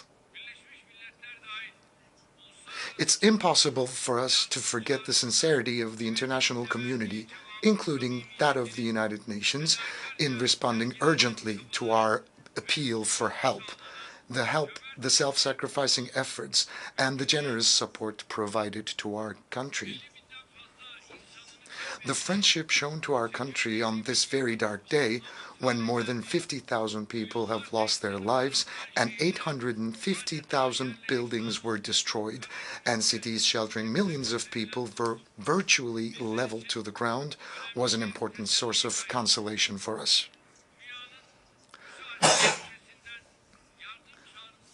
We have friends from all across the globe, from 100 countries. I would like to thank you sincerely for the helping hand you have so generously extended to us. Our efforts are underway in an uninterrupted fashion in order to reconstruct our destroyed cities and the buildings in there. And a few days ago, Libya, with which we have strong historical ties, was subjected to heavy destruction and significant loss of life caused by storms and floods. Following the disaster, Turkey immediately mobilized to help Libya, where 12,000 people have lost their lives and thousands are still unaccounted for. Within the first phase, we've sent 3 vessels and 3 planes, along with 567 personnel, relief personnel, hundreds of vehicles, and thousands of tons of food, shelter, and sanitary supplies. Our non-governmental organizations are also participating in the relief efforts in that region with their own means and their capabilities. As a country that stands by the side of the victimized and oppressed people, wherever they might be in the world, we haven't and we will not leave our Libyan brothers and sisters alone. And the friendly countries hopefully will be mobilized in order to extend a helping hand to Libya. And I would like to wish an expeditious recovery to our Moroccan brothers and sisters who were hit by a very strong earthquake, just like the one we had recently experienced. Distinguished delegates, we are pleased to see that this year's theme of the General Assembly is in line with Turkey's goals, because our vision of the Turkey's century, which we started to realize in the 100th anniversary of our republic, is the most concrete expression of this overlapping vision. A vision that eliminates global injustices, addressing economic inequalities and producing peace, security, stability, and prosperity. Effective, inclusive, that embraces humanity. In short, it's our call for the establishment of an international system for the benefit of entire humanity.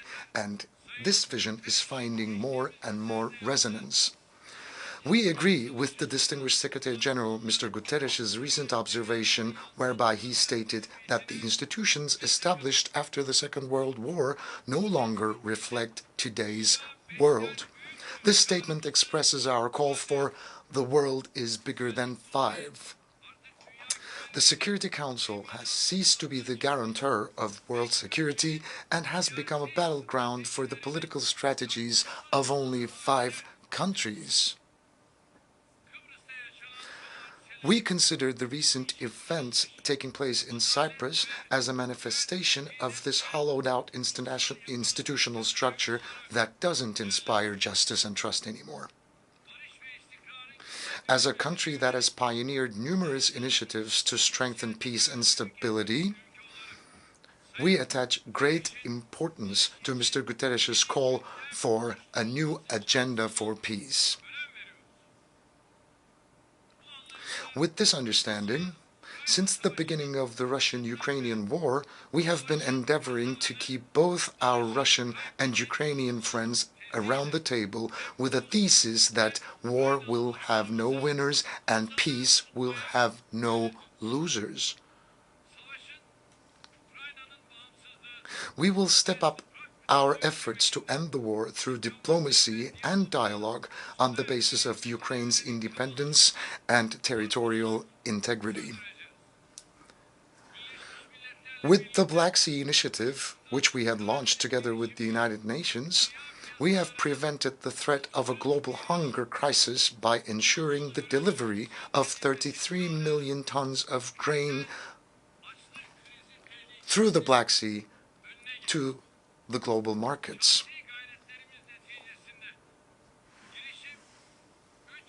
However, the failure to implement this agreement in all its elements has left the world facing a new crisis. This initiative had been extended 3 times, in part with my efforts.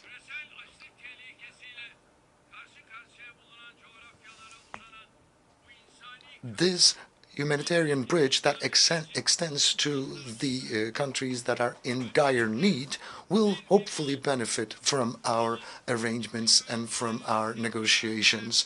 We have a new plan whereby another 1 million tons of grain will be released to the countries in dire need around the world. Our aim is to make the greatest possible contribution to the world peace and prosperity in the face of the conflicts around us. The humanitarian tragedy in Syria is now marking its 13th year, and it's worsening the living conditions of everyone in the region, regardless of their origin and their faith. We are the only country to take a principled, constructive, and a fair stance against developments that threaten Syria's political unity, social integrity, and economic well-being.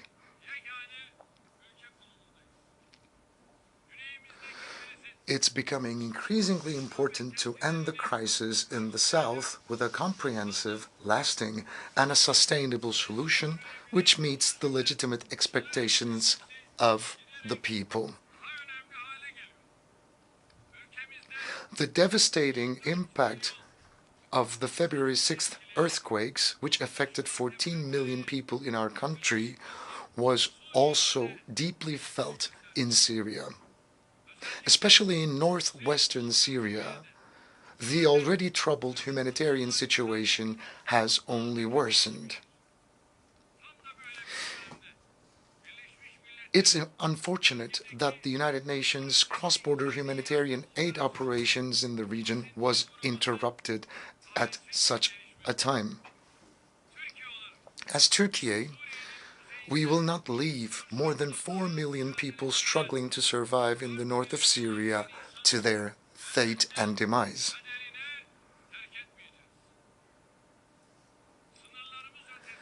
As the construction of the settlements we lead beyond our borders are completed, we will continue to encourage the return of the refugees in our country to these settlements. However, the biggest threat to Syria's territorial integrity and political unity is the support given to terrorist organizations guided by the powers that have designs on this country. The Syrian people are overwhelmed by the PKK-PYD terrorist organizations and the radical groups organized on the basis of sectarian divisions, and on the other hand, different groups have reached the point where it is no longer unbearable for the people. As a matter of fact, various consequences of this have started to emerge recently. Iraq, another neighbor, is also making sincere efforts to overcome the internal and external challenges it faces. We act with an understanding that strengthens Iraq's political unity, territorial integrity, and reconstruction efforts, and we do not discriminate between the constituent elements of the country. As the countries of the region, the path to development will be established so that the regional integration will be ensured. The games of those who cling to the Daesh excuse every time they're in trouble in the region have now been all but exposed. As the leader of a country that has actually fought the biggest battle against Daesh, inflicted the biggest losses on this organization, and knows the realities in front of and behind the problem, I want to speak very clearly and frankly. We are sick and tired of the hypocrisy of those who use Daesh and similar organizations as a front to their own political and economic interests in the Middle East, North Africa, and Sahel, but especially in Syria and Iraq. We're tired. The threat in these regions is not only confined to Daesh. The real threat is the terrorist organizations, paramilitary groups, mercenaries, and local elements that are used and that are being nurtured as tools of proxy wars. And whoever pays the highest price will use these elements. Despite this reality, countries that continue to work with terrorist organizations for their own political and economic interests have no right to complain about terrorism and its problems as an extension. In such a world, no one is safe, whether they live right next to a conflict zone or far away on a land surrounded by oceans. Nobody can be safe. That's why we say that under the auspices of the United Nations, we must rapidly restructure the institutions charged with ensuring the security, peace, and prosperity of the world.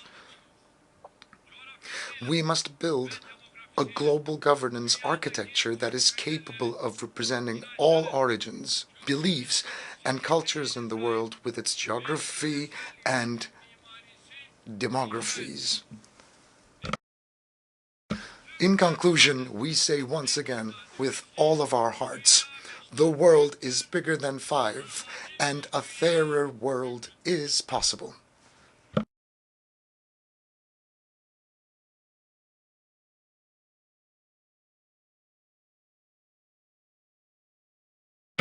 Distinguished delegates, I would now like to briefly share with you my country's approach to various problem areas, starting with our own region. The transformation of the Eastern Mediterranean into a sovereign region of peace, prosperity, and stability will only be possible if the rights and the law of all parties are respected. We have no eyes on anybody's rights, and we do not and will not allow anyone to ignore our rights. This is the 60th anniversary of the emergence of the Cyprus question. The Turkish Cypriot side has always made sincere efforts to find a just, lasting, and sustainable solution to the Cyprus issue. It is a widely accepted fact that this solution can no longer be realized on the basis of the federation model. That's why we invite the international community to recognize the independence of the Turkish Republic of Northern Cyprus and to establish diplomatic, political, and economic ties with this country. We also expect the United Nations peacekeeping force on the island to observe meticulously the impartiality it is obliged to display. We do not want this already discredited force to face another loss of credibility in Cyprus. And we are making sincere efforts for Yemen. We have strong historical ties with Yemen, and we hope and pray that this problem will be settled once and for all through unquestionable respect to the territorial integrity and unity of Yemen. Our relations with Egypt used to be a little stagnant for a while, but we have recently entered an era where the relations are developing quite expeditiously, and our relations are growing on the basis of mutual interests and benefits. It's very important to mention also that in order for peace to reign in the Middle East, the Palestinian-Israeli conflict should be brought to an eventual solution. We will continue to support the Palestinian people and state in their struggle for their legitimate rights under international law. If I need to repeat once again, without the realization of an independent and geographically integrated Palestinian state based on the 1967 borders, it is difficult for Israel to find the peace and security it seeks in that part of the world. In this context, we will continue to pursue respect for the historic status of Jerusalem, in particular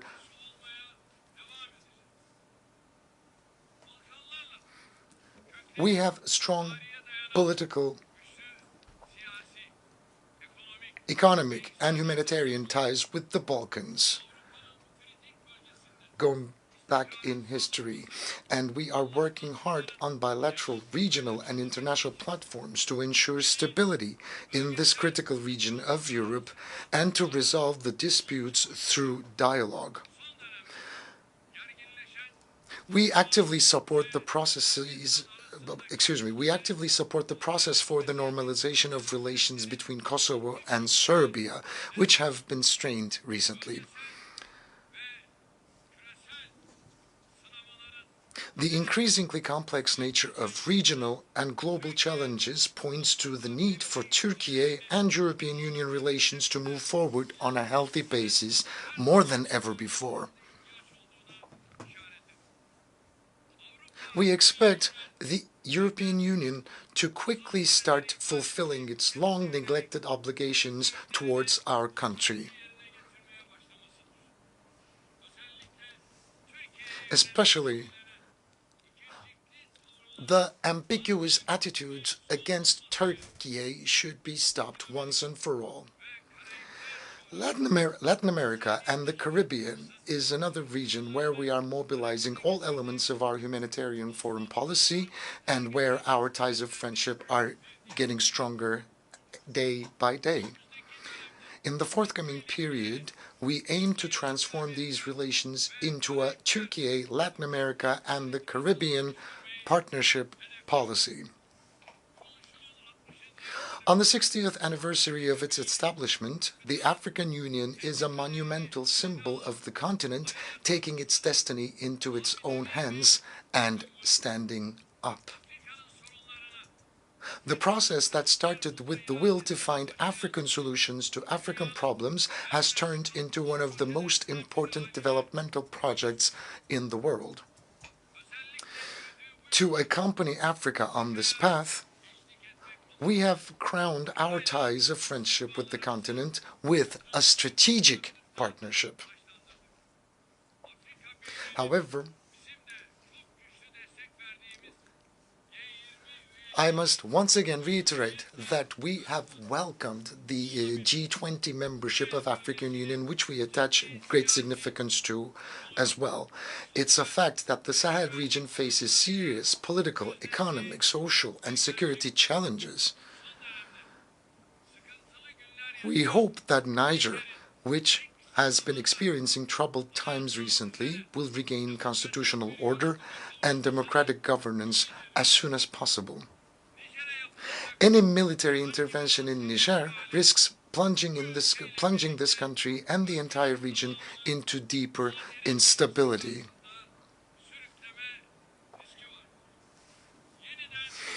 Our Asia Anew initiative has become a symbol of our will to further advance our relations with Asia, our ancestral homeland, on the basis of mutual benefit and common priorities. We have a historic opportunity to build peace, tranquility, cooperation in the South Caucasus.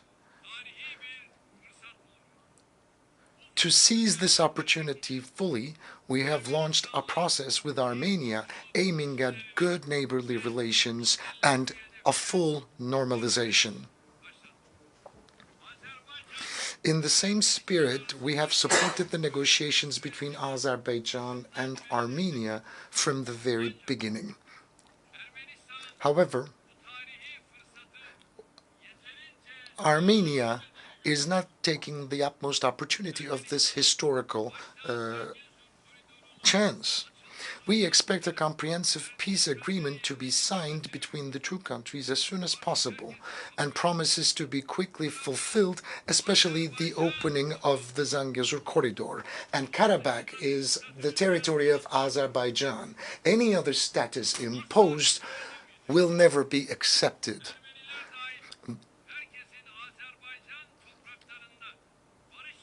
Everybody has the right to coexist on the Azerbaijani soil, including the Armenians, and that should be our primary goal. There will be one, we are moving together with Azerbaijan under the slogan, under the motto that we are two nations, one state.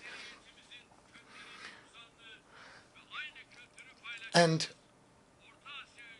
the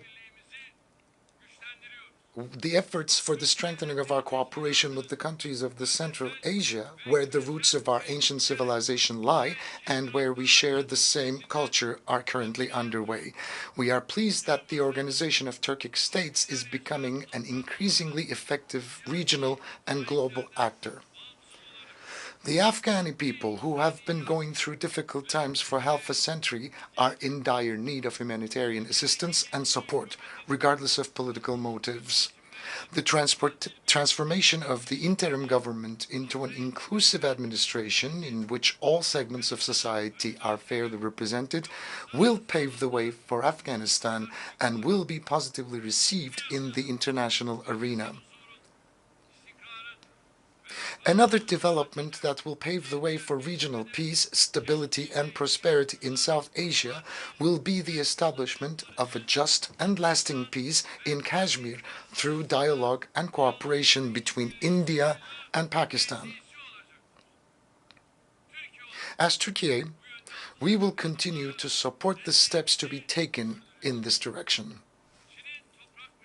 We emphasize at every opportunity that we respect China's territorial integrity and sovereignty. However, we will continue to express our sensitivity regarding the protection of the fundamental rights and freedoms of Uyghur Turks, with whom we have strong historical and humanitarian ties.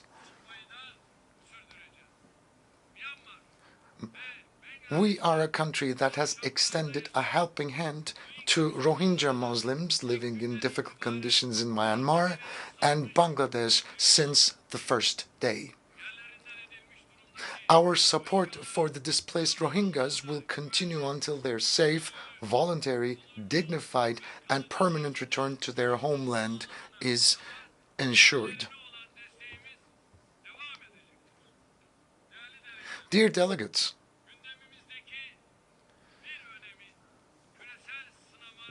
our goal of continuously improving relations with our neighbors as well as with our friends in more distant geographies is an essential manifestation of our quest to respond more effectively to global challenges. And energy supply security is an important issue in the global agenda, and we have carried out significant investments in the last 2 decades in order to depend on our own means. Energy should no longer be used as an instrument of hostility, but energy should be a vessel for solidarity and cooperation. So within this framework, from the Black Sea to the Balkans, from the Caucasia to many different parts of the world, we have always prioritized cooperation and solidarity.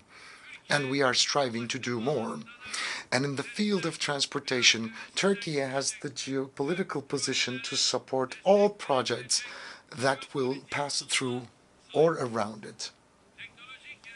Technological innovations should be seen as an opportunity to solve global and regional challenges, not as a trump card to increase competitiveness.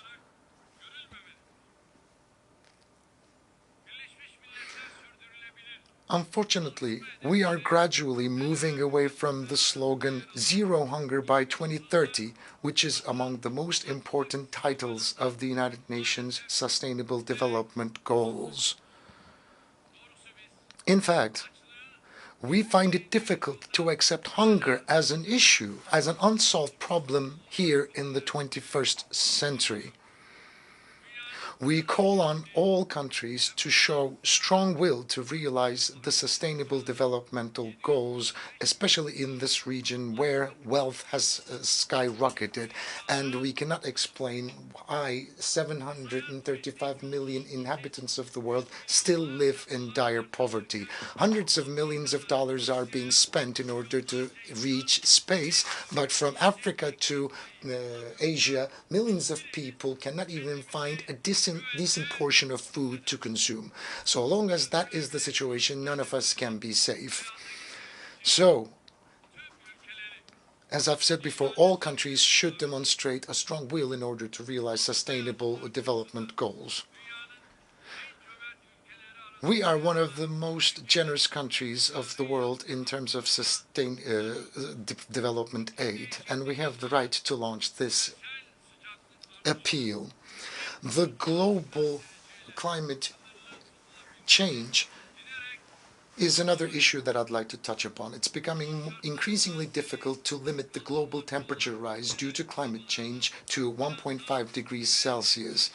One of the conditions for this is financial and technological support for the efforts of developing countries that is needed. Food security is one of the main areas affected by climate change. We must develop and implement the right policies and investments for the sustainable use of water and land resources. We cannot bequeath to our children a world plagued by pollution caused by unconscientious consumption and depleted natural resources. With this understanding, we have taken the zero waste movement, which we started in our country with the vision of a more livable and fairer world, to a global dimension with the decision adopted at the United Nations with the joint representation of 105 countries, along with my spouse, the First Lady. Yesterday, we have signed the Goodwill Declaration on Zero Waste at the Turkish mission yesterday evening. We hope that our zero waste targets will contribute to combating climate change and achieving sustainable development goals. So I would like to kindly invite all the countries, the international organizations, and the NGOs to support the zero waste movement globally, especially the developed countries are suffering from racism as if it were a plague, along with xenophobia, Islamophobia, and it's become unbearable and it has reached intolerable levels. Hate speech, polarization, and discrimination against innocent people leave no conscience untouched around the world. Unfortunately, populist politicians in many countries continue to play with fire by encouraging such dangerous trends. The mentality that encourages the heinous attacks against the Holy Quran in Europe by allowing them under the guise of freedom of expression is essentially darkening its own future with its own hands. As Turkey, we will continue to support initiatives to combat Islamophobia on all platforms, including the United Nations, OSCE, and the Organization of Islamic Cooperation. Regardless of which faith they might follow, nobody can accept heinous attacks against sacred elements. And I would kindly ask all the brotherly nations to support and follow these developments around the world. Combating all these challenges, each of which I have tried to touch upon in a few sentences, is our common responsibility. And we can fulfill this responsibility only through effective cooperation and solidarity. Quite recently, we believe that the ancient values that make humans what they are being eroded. These attacks are threatening prosperity and welfare of entire world, and we have family at the core of our endeavors that we need to protect and that we need to save. So saving families will mean saving the future of the entire human race. The global impositions are on the rise in an unprecedented fashion. That's why I would kindly ask all of the member states to support the family institution and protect the family institution. As the Republic of Turkey, which celebrates its 100th anniversary this year, we will continue to take steps towards peace, prosperity, and security for all, for the benefit of the entire human race. I hope that the work of the 78th session of the United Nations General Assembly will strengthen the spirit of global cooperation and solidarity. And on this occasion, I will also take a moment to mention that the recent negativities happening between Armenia and Azerbaijan need to be condemned, and the regional developments need to be brought to a solution immediately. That's what I hope and pray for. I would like to greet you all once again with love and respect, and may you remain in health. Thank you.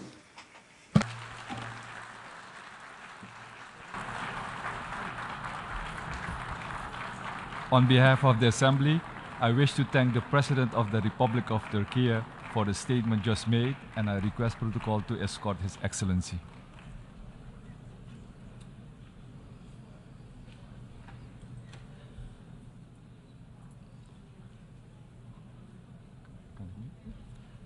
The Assembly will hear an address by His Excellency Marcelo Rebelo de Sousa, President of the Portuguese Republic.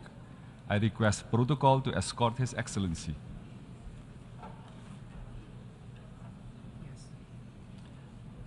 On behalf of the General Assembly, I have the honor to welcome His Excellency Marcelo Rebelo de Sousa, President of the Portuguese Republic, and to invite him to address the Assembly.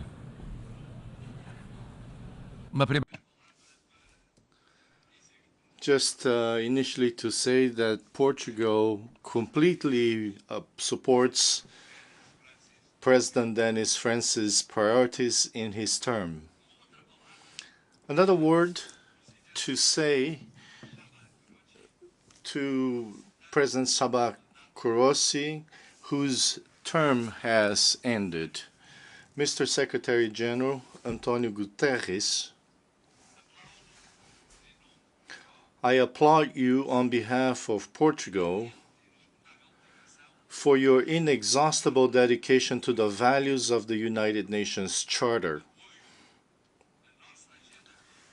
in support for our common agenda and the reform proposals for global governance, including financial governance, but also the priorities that we never abandoned on climate change, human rights, migrants, refugees, and gender equality. Portugal supports the success of the Summit of the Future in 2024, the United Nations Alliance of Civilizations Forum, which Portugal will host in 2024, and the World Social Summit in 2025, which are hallmarks of your permanent lucidity and dynamism at this juncture of the world to build peace and international cooperation. Your Excellencies, we heard the report from the Secretary General of the United Nations. We also heard Presidents Lula da Silva and Joe Biden. And despite several positions, they agreed on the essential.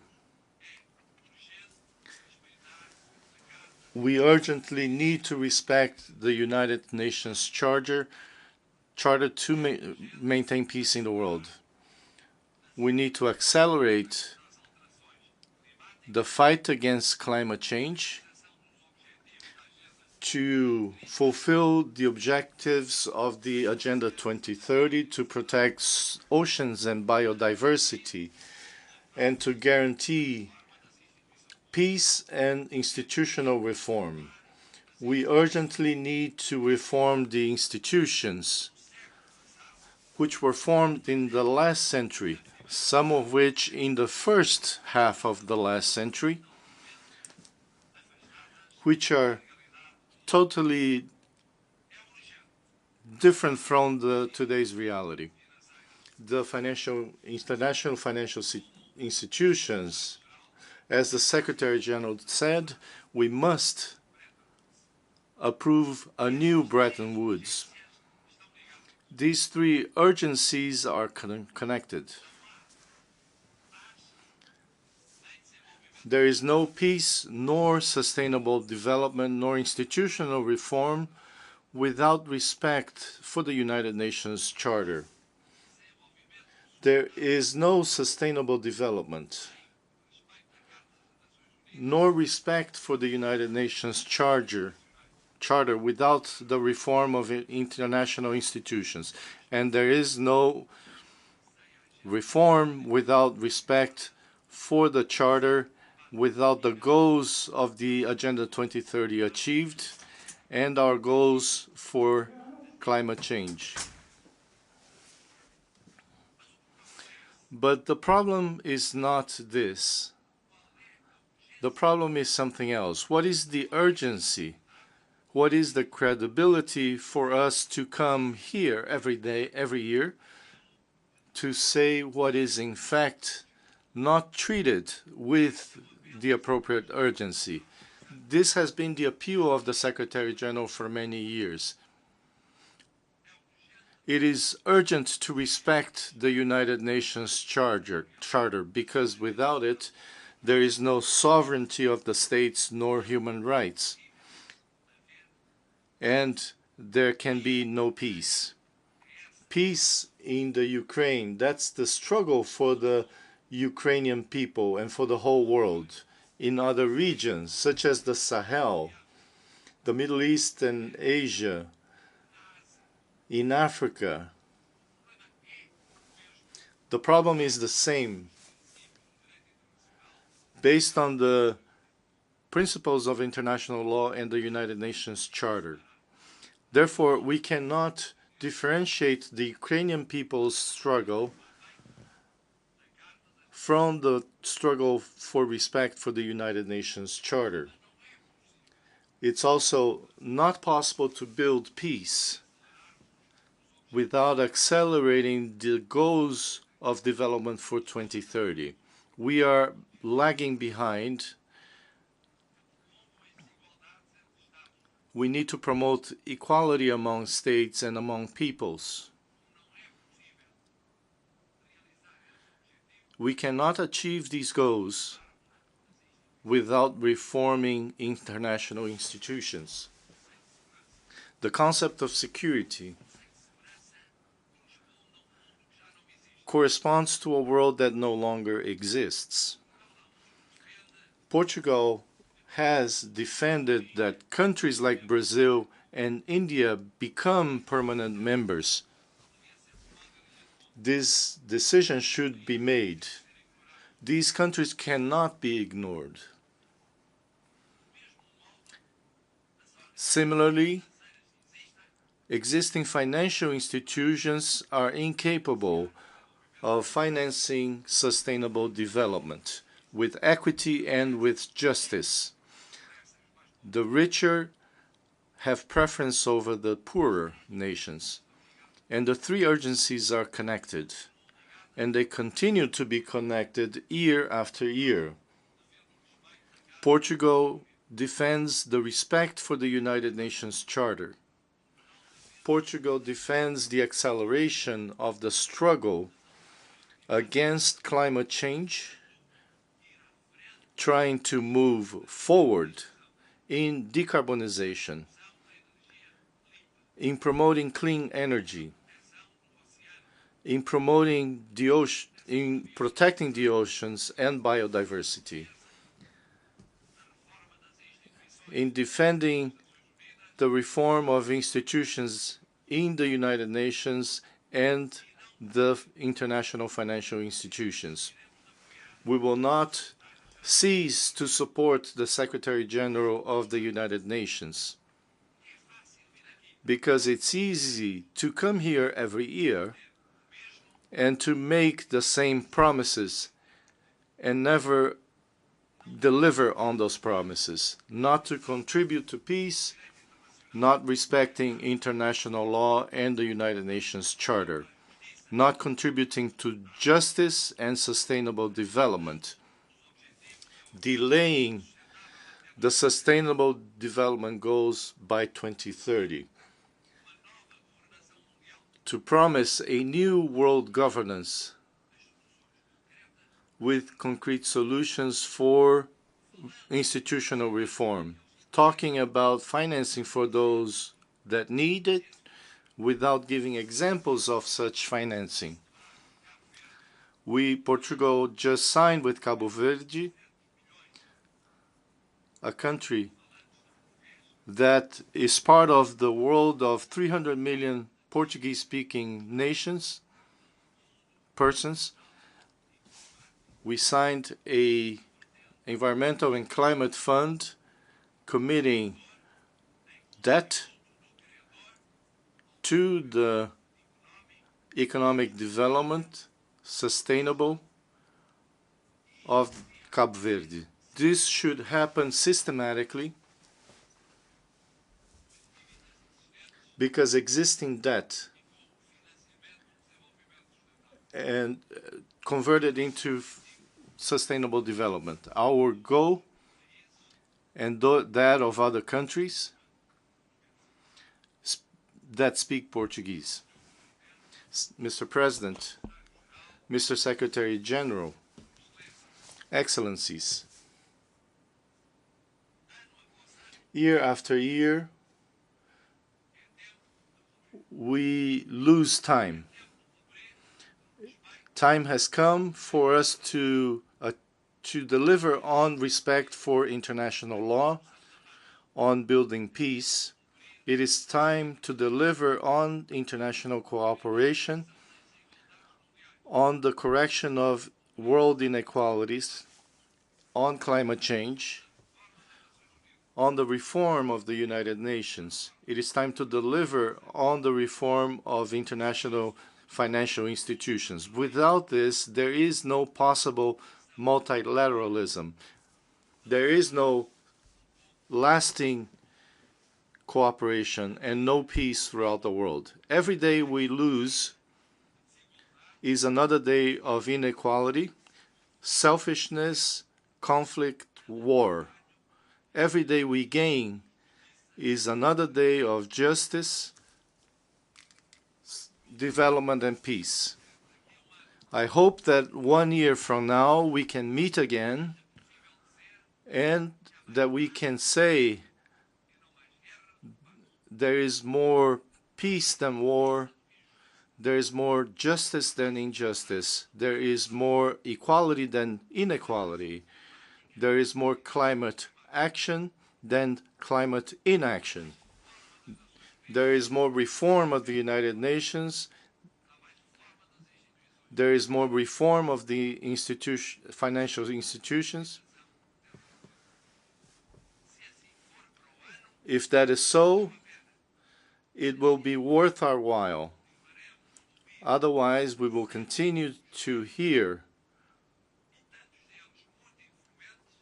all the same people, very influential, who promise things that do not deliver.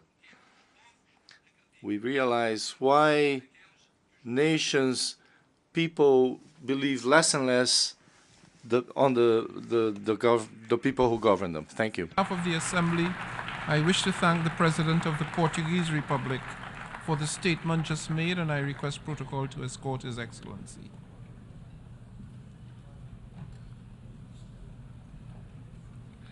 The Assembly will hear an address by His Highness Sheikh Tamim bin Hamad Al Thani, Amir of the State of Qatar.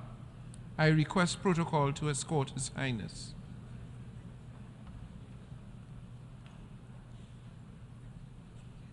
On behalf of the General Assembly, I have the honor to welcome His Highness Sheikh Tamim bin Hamad Al Thani, Amir of the State of Qatar, and to invite him to address the Assembly.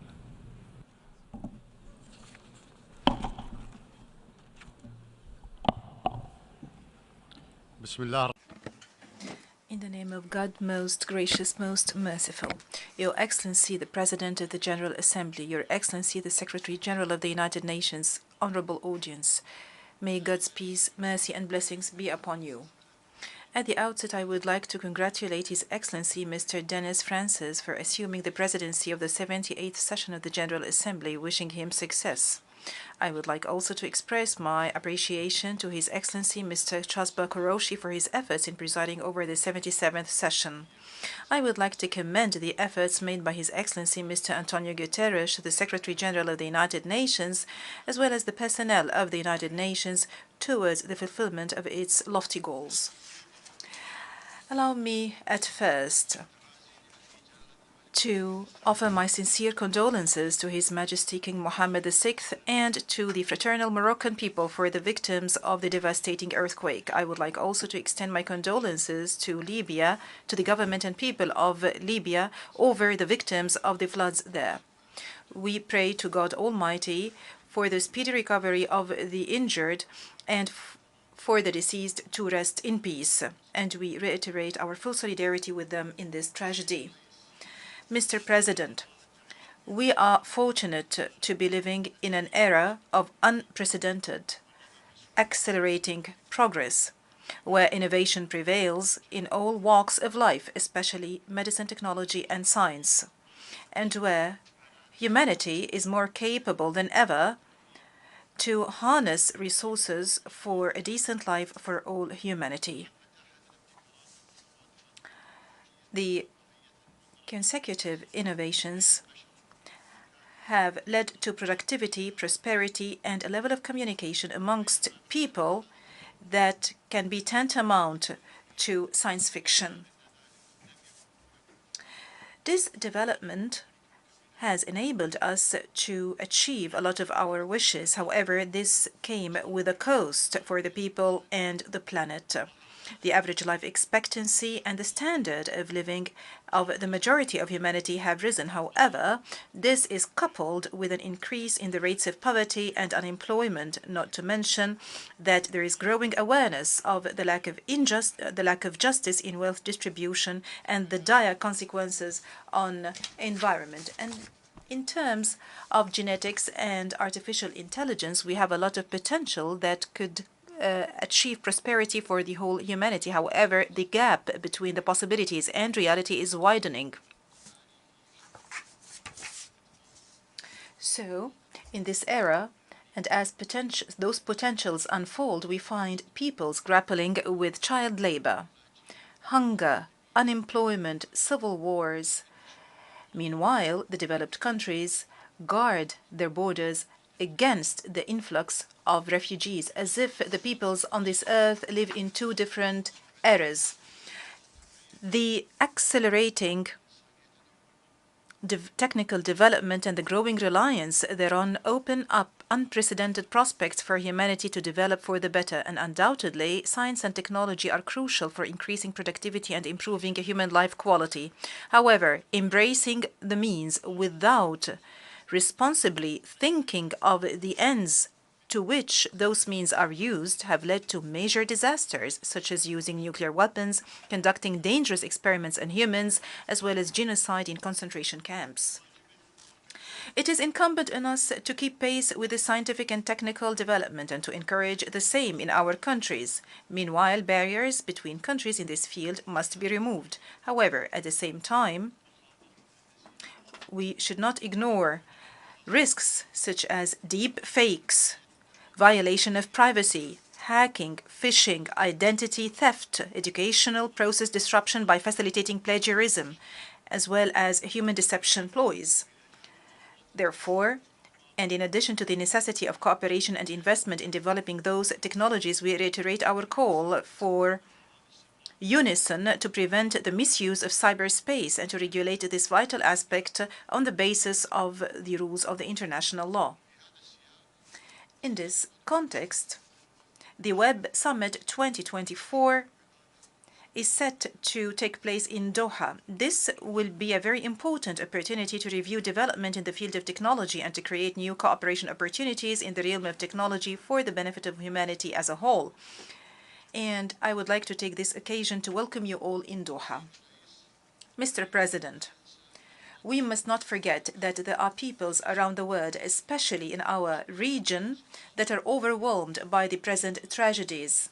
Thus, the issues that I have just mentioned might seem to them as luxury.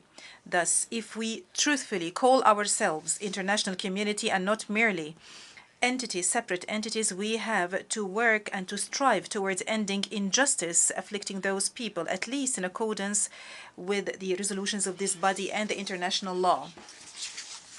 It is unacceptable for the Palestinian people to continue to languish under the yoke and the intransigence of the Israeli occupation and the rejection by consecutive Israeli governments of any just political solution according to international legitimacy. It is conspicuous to all that the inaction by the international organization to take procedures against the occupation has given Israel the opportunity, and it continues to give Israel the opportunities to undermine the pillars of the two-state solution to the extent that the occupation has become tantamount to a brazen and conspicuous apartheid system in the 21st century. This has been very conspicuous to the extent that even some of Israel's friends have noticed that. Israel also responds to Arab peace and normalization initiatives with more nationalist and ultra-Orthodox intransigence and extremism that is reflected in government coalitions and further settlement expansion. In addition to the Judaization of Jerusalem, attacks on the holy sites, and using heavy-handed and draconian measures against the people in Gaza. Qatar provides and extends political, humanitarian, and development support to our brotherly people in Palestine, and we do also contribute towards rebuilding the Gaza Strip, which is reeling under the siege, in addition, and the embargo, in addition to its continuous contribution to the UNRWA funds.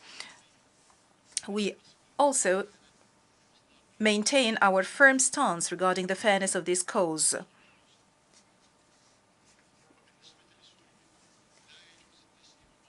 As for Syria, it is unacceptable to condone the injustice sustained by the fraternal people of Syria as destiny.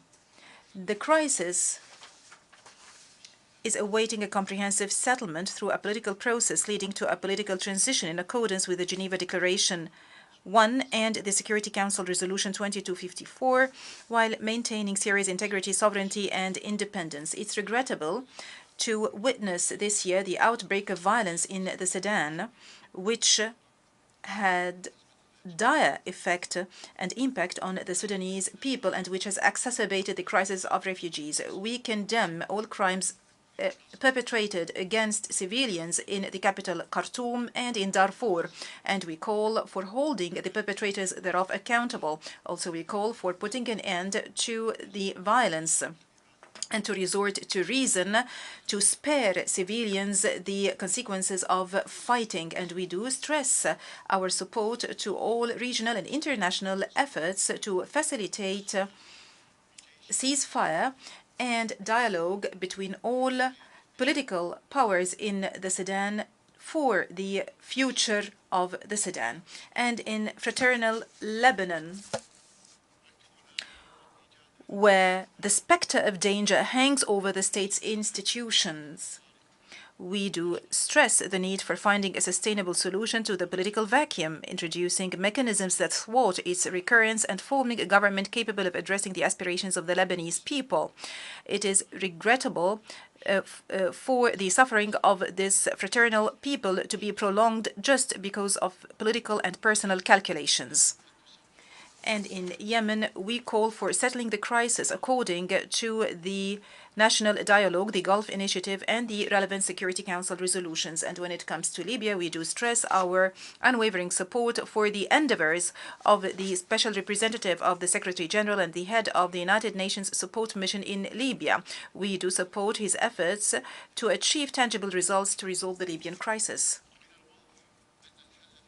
It is clear that solution in all fraternal countries that I have mentioned lies in consensus on the rule of law, state, and citizenship.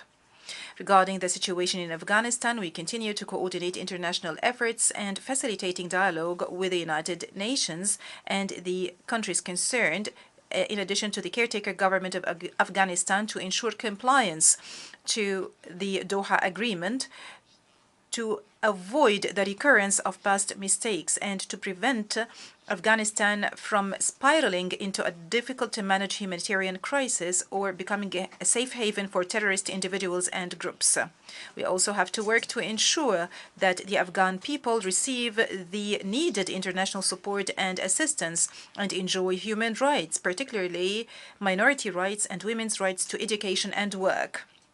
When we speak about our region, we would like to reiterate our appreciation of the détente and the breakthrough that we have witnessed this year, which is represented in the constructive dialogue and the re-establishment of ties between the sisterly countries, the Kingdom of Saudi Arabia and the Islamic Republic of Iran, as well as between the Arab Republic of Egypt and the Republic of Turkey. Mr. President, the war in Europe drags on. And along with Russia and Ukraine, it is consuming Europe in its entirety, and it is affecting the whole world in vital areas such as energy and food. And in the absence of a prospect for a permanent political solution, and taking into account the ability of certain countries to continue this war incessantly, the only thing and the only aspiration that people are looking up to is a truce based on the damage sustained by the peoples of both countries and the peoples of the world, and because the status quo cannot be accepted, we reiterate our call on all parties to comply with the United Nations Charter and the international law and to respect the sovereignty and territorial integrity of states. We also call upon them to resort to radical peaceful solutions based on those principles. Mr. President, our region is blessed with tremendous potentials and opportunities, and our peoples are tolerant, humane, peace-loving, and talented. During the 2022 World Cup in Qatar, there was an opportunity for interaction between peoples, and it was an opportunity for the world to see our people as they are and to learn about our culture and values, and to learn about Qatar and Qatar's status as a global destination and nexus between East and West. And we emphasized the role that sports could play in building bridges of communication and rapprochement between peoples and cultures. I hope we had contributed through this tournament to breaking the stereotypes and presenting a new, exciting and safe tournament formula to the world. In Qatar, we had a dream. We had a dream for our country to be one of the prosperous nations whose people enjoy well-being and prosperity. We have invested for decades to achieve our dream by planning and development work. We have achieved a lot thanks to God and the solidarity of everyone in Qatar.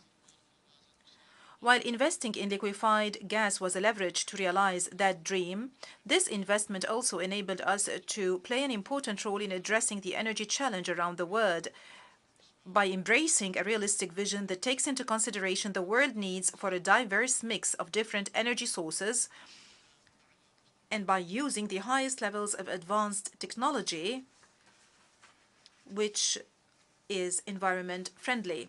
We do realize that energy export imposes obligations on us as a reliable partner with world countries.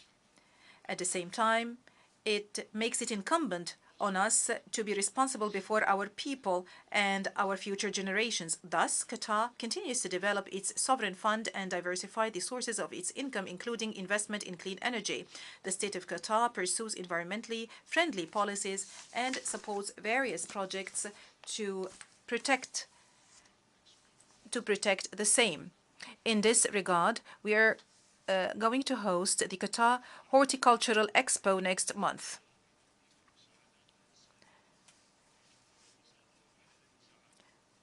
The state of Qatar responsibly works towards strengthening its role in providing humanitarian aid and mediation efforts and to resolve conflicts that affect the world. The path to resolve conflicts through peaceful means is a long and strenuous path, but it is less costly than wars, and our commitment to continue our efforts in facilitating and making peace is a firm commitment deeply rooted in the core of our foreign policy. Mr. President, we stress that we take pride in our partnership with this international organization. And this is evidenced by Qatar's opening the United Nations House in last March, which includes 12 UN offices so far. Last March, or in March of this year, my country hosted the 5th United Nations Conference on the Least Developed Countries, which is considered one of the most prominent international fora. During this forum, efforts were galvanized to achieve the ambitious goals of the Doha Action Programme for the benefit of the least developed countries during the decade of 2020-2031. We do reiterate that the state of Qatar is a major and active partner in the endeavors made to respond to the priorities and needs of these countries. Thus, we welcome the Sustainable Development Goals Summit held yesterday. We are also pleased to announce that the state of Qatar is once again undertaking a leading role in major debates under the umbrella of the United Nations, most recent of which is our collaboration with Ireland to facilitate government negotiations on the political declaration adopted by the Sustainable Development Goals Summit yesterday. We believe that cooperation in those areas contributes to hedge against the waves of refugees, which have become a real problem for Europe as well as for neighboring African and Asian countries. Allow me at this point to stress the importance of combating racism and the campaigns of enticement against entire peoples, religions, and civilizations. And on this occasion, I would like to tell my Muslim brethren that we should not fall prey to any idiot or mentally sick person who occurs to provoke us by burning the Quran.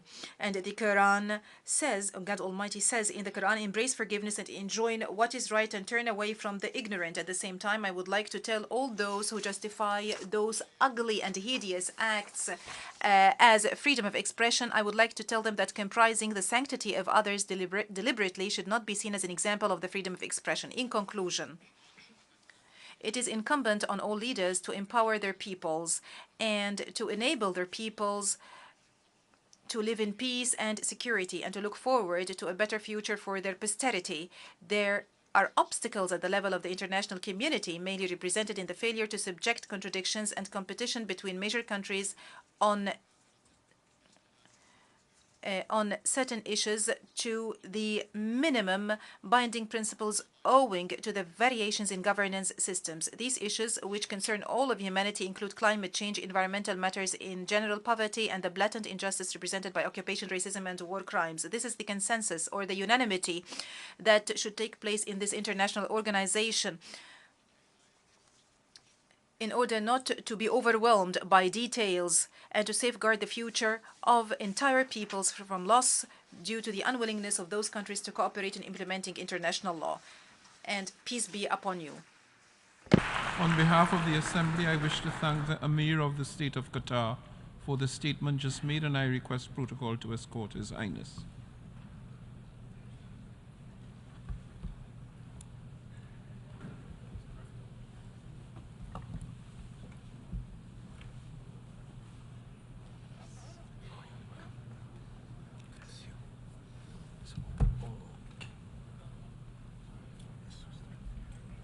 Start now. The Assembly will hear an address of His Excellency Matamela Cyril Ramaphosa, President of the Republic of South Africa. I request protocol to escort His Excellency. Yeah.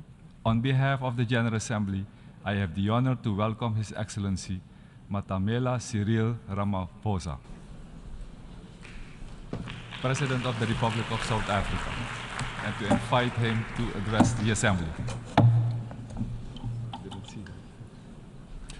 President of the 78th session of the UN General Assembly, the United Nations Secretary General, Mr. Antonio Guterres, Excellencies, heads of state and government, ministers, and ladies and gentlemen. 78 years ago, in the aftermath of the Second World War, the nations of the world made a solemn commitment to save future generations from the horror and the suffering of war. Through the United Nations Charter, these nations accepted a shared mandate to foster peace and promote fundamental human rights, to promote social progress, and to ensure that there's a better standard of life for all. And yet, as we gather here, much of humanity is confronted by war and conflict, by want and hunger, by disease and environmental damage and disaster. Solidarity and trust between states is being eroded. Inequality, poverty, and unemployment are deepening across many nations in the world. In these conditions, and in the wake of a devastating global pandemic, the achievement of the Sustainable Development Goals seem increasingly remote. At the moment when every human effort should be directed towards the realization of Agenda 2030, our attention and our energies have once again been diverted by the scourge of war. But these woes, these divisions, these seemingly intractable troubles can and must be overcome. Over millennia, the human race has demonstrated an enormous capacity for resilience, for an ability to resolve problems, for adaptation, innovation, compassion, and solidarity. At this moment, we are all called upon to reaffirm these essential qualities that define our common humanity. These qualities must be evident in how we work together as a global community and as nations of the world to end war and conflict.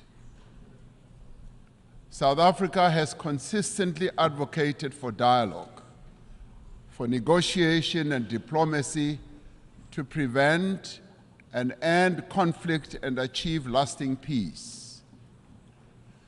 It has committed itself as a country to the promotion of human rights, human dignity, justice, democracy, and to the adherence of international law.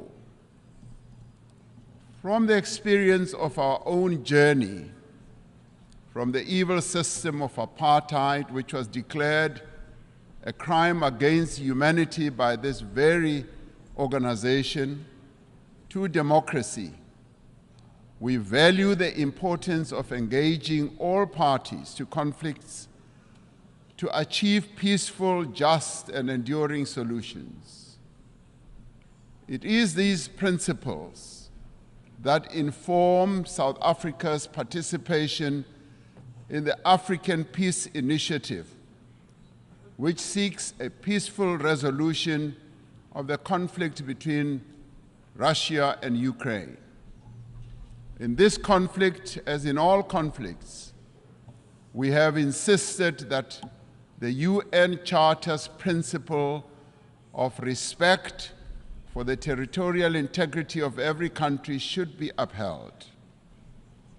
Our participation in the African Peace Initiative, supported by 7 countries from the African continent, is informed by a desire to see an end to the suffering of those most directly affected by the conflict and the millions on our own continent and across the world who, as a result of the conflict, are now vulnerable to worsening hunger and deprivation. As we engaged with the parties in this conflict as African leaders, one of the issues we raised was that there should be confidence-building measures that could create a sense of conflict towards the resolution of this conflict. In this regard, we said issues such as the return of the children who were removed from Ukraine should be returned. We also said that the prisoners of war should be exchanged between the two countries. I've just held a meeting with President Zelenskiy, who says that, in part, some of our efforts are bearing fruit as the children are now being returned and the prisoners are also being exchanged. But then we said we need to see this happening on a much faster pace. As the international community, we must do everything within our means to enable meaningful dialogue, just as we should refrain from any actions that fuel conflict. As we confront other conflicts in several parts of the world, including on our own continent, Africa, we need to be investing in prevention and peace building. We support the call by the UN Secretary General in the new Agenda for Peace for member states to provide more sustainable and predictable financing for peace-building efforts. As a global community, we should be concerned by the recent incidents of unconstitutional changes of government in some parts of Africa. The global community needs to work alongside the African Union to support peace efforts in the DRC, in Libya, Sudan, Somalia, Mali, Central African Republic, South Sudan, North Mozambique, the Great Lakes region, the Sahel, Niger, and the Horn of Africa. The African Union Peace and Security Council has declared that it stands ready to deepen its cooperation with the UN Security Council to silence the guns on the African continent and to achieve peace and stability and development. We are called upon to remain true to the founding principles of the United Nations by recognizing the inalienable right of the people of Western Sahara for self-determination in line with the relevant UN General Assembly resolutions. We must work for peace in the Middle East for as long as the land of the Palestinians remains occupied, for as long as their rights are ignored and their dignity is denied, such peace will remain elusive. The actions of the government of Israel have imperiled the possibility of a viable two-state solution. The principles of the UN Charter on Territorial Integrity and on the prohibition of the annexation of land through the use of force must be applied in this situation as well.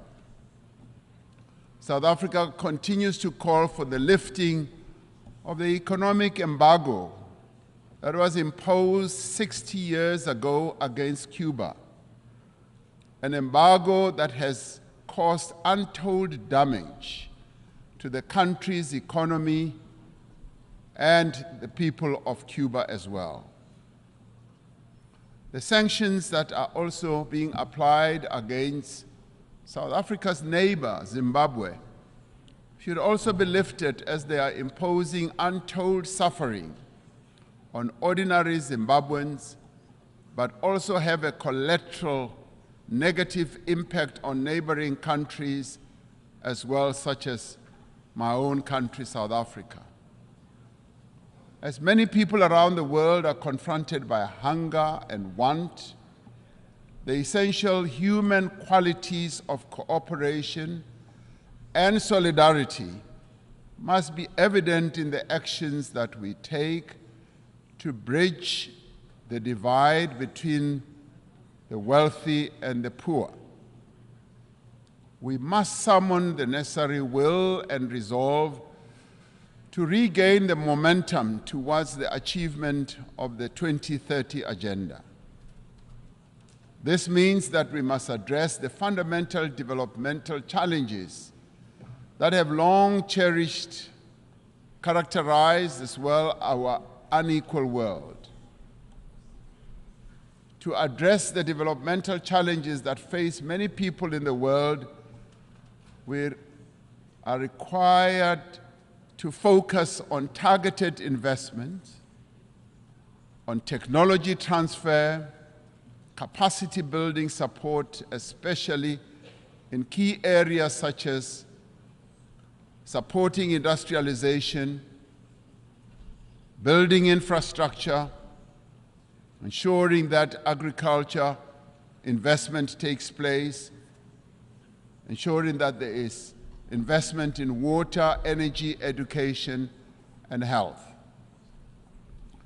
This also requires predictable and sustainable financial support, including supportive trade policies from the international community. We call on the partners of the wealthier countries to meet the financial commitments they have made.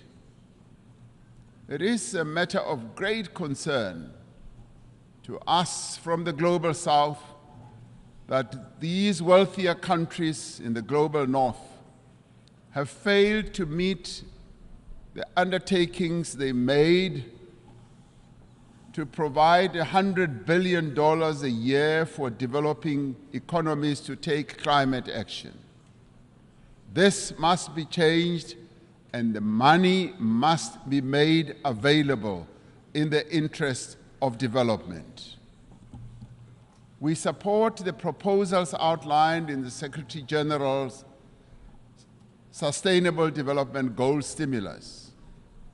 In particular, we support the call to tackle debt and debt distress that many countries, particularly in the Global South, are burdened by. And we support the call to massively scale up affordable long-term financing to $500 billion a year and to expand contingency financing to countries that are in need. It is a grave indictment on this international community that we can spend so much money on war.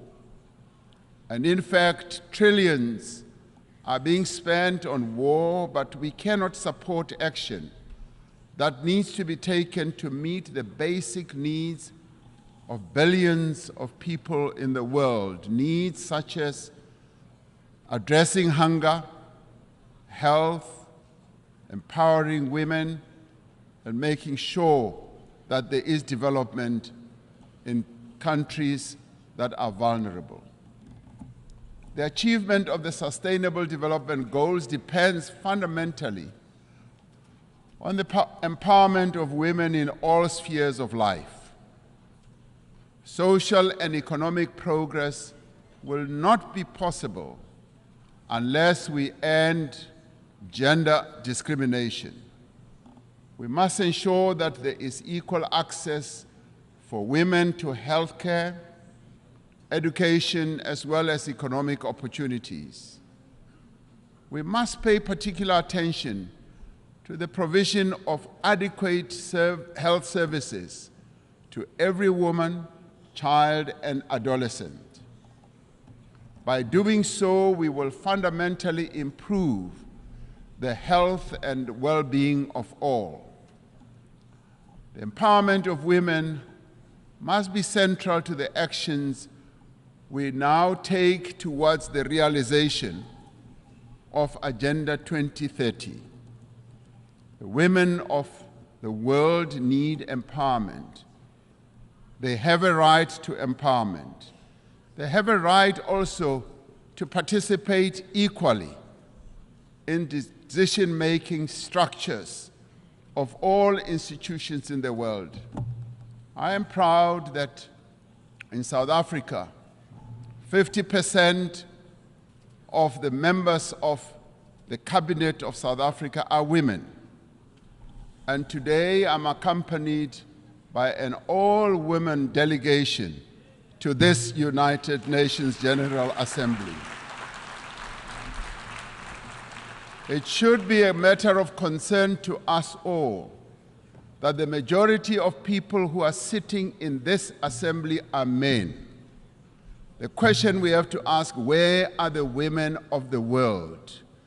The women of the world have a right to be here to represent the views of women across the world.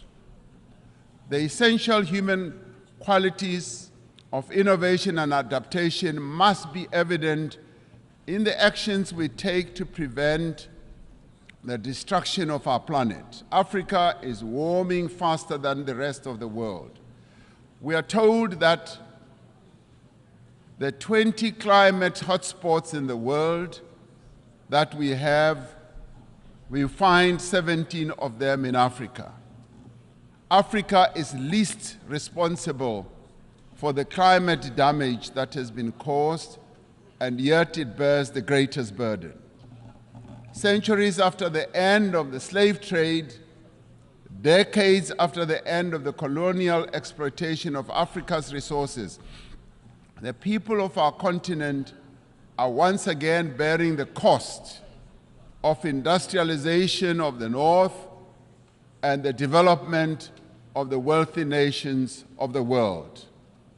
This is a price that the people of Africa are no longer prepared to pay. Many countries in the North count their assets in the mineral resources that are beneath the African soil. The wealth of Africa belongs to Africans. The mineral wealth that is beneath the soil of Africa must, in the end, accrue to Africans. We urge global leaders to accelerate the global decarbonization while pursuing equality and shared prosperity. We need to advance all three pillars of the Paris Agreement: mitigation, adaptation, and support, with equal ambition and urgency. African countries, alongside other developing economy countries, need increased financial support to both implement the 2030 Agenda and to achieve their climate change goals in a comprehensive and integrated manner. We need to operationalize the Loss and Damage Fund for vulnerable countries hit hard by climate disasters as agreed at COP27. Africa has embraced this challenge. Africa is determined to deploy smart, digital, and efficient green technologies to expand industrial production, to boost agricultural yields, to drive growth and create sustained employment for Africa's people. As the global community, we must ensure the essential qualities that define our humanity are evident in the institutions that manage the conduct of international relations. We require institutions that are inclusive, that are representative, that are democratic, and advance the interests of all nations. We require a renewed commitment to multilateralism based on clear rules and supported by effective institutions.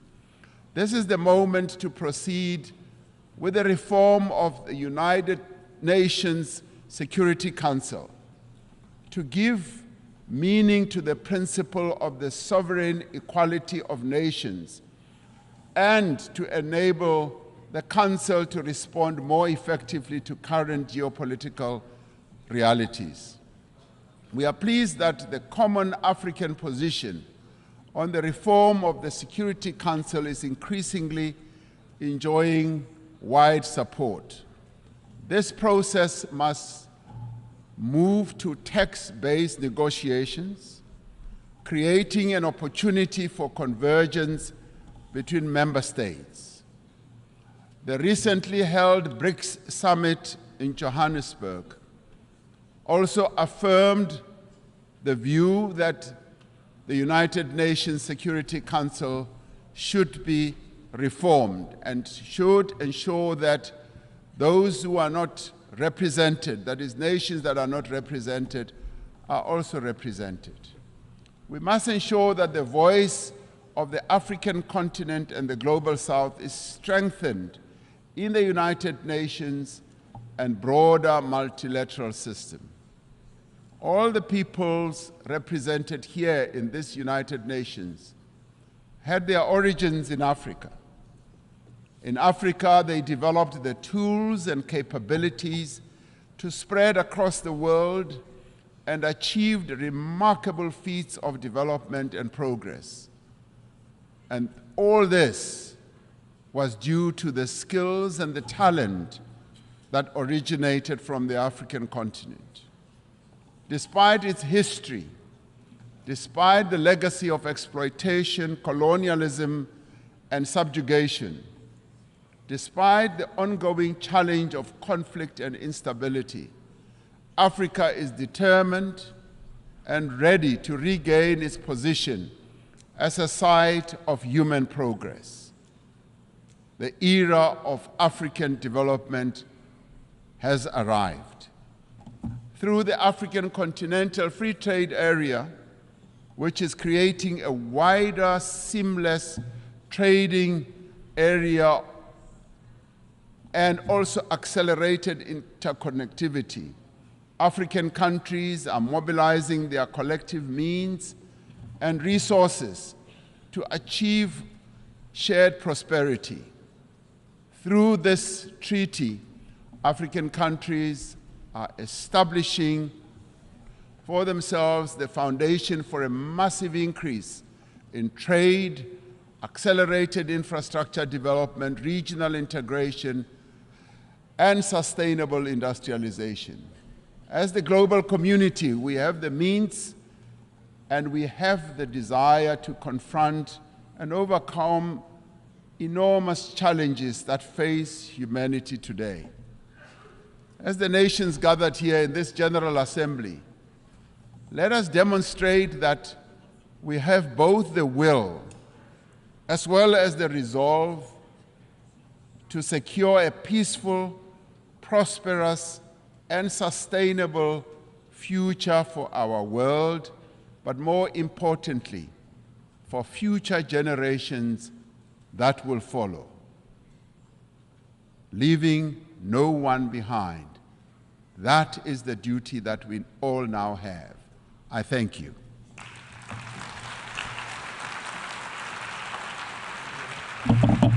I wish to thank the President of the Republic of South Africa for the statement just made, and I request protocol to escort His Excellency.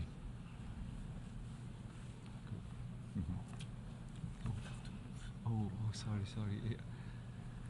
The Assembly will hear an address by His Excellency Serdar Dima Mahamadov, President of Turkmenistan.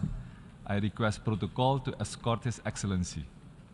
On behalf of the General Assembly, I have the honor to welcome His Excellency Serdar Berdimuhamedov, President of Turkmenistan, and to invite him to address the Assembly.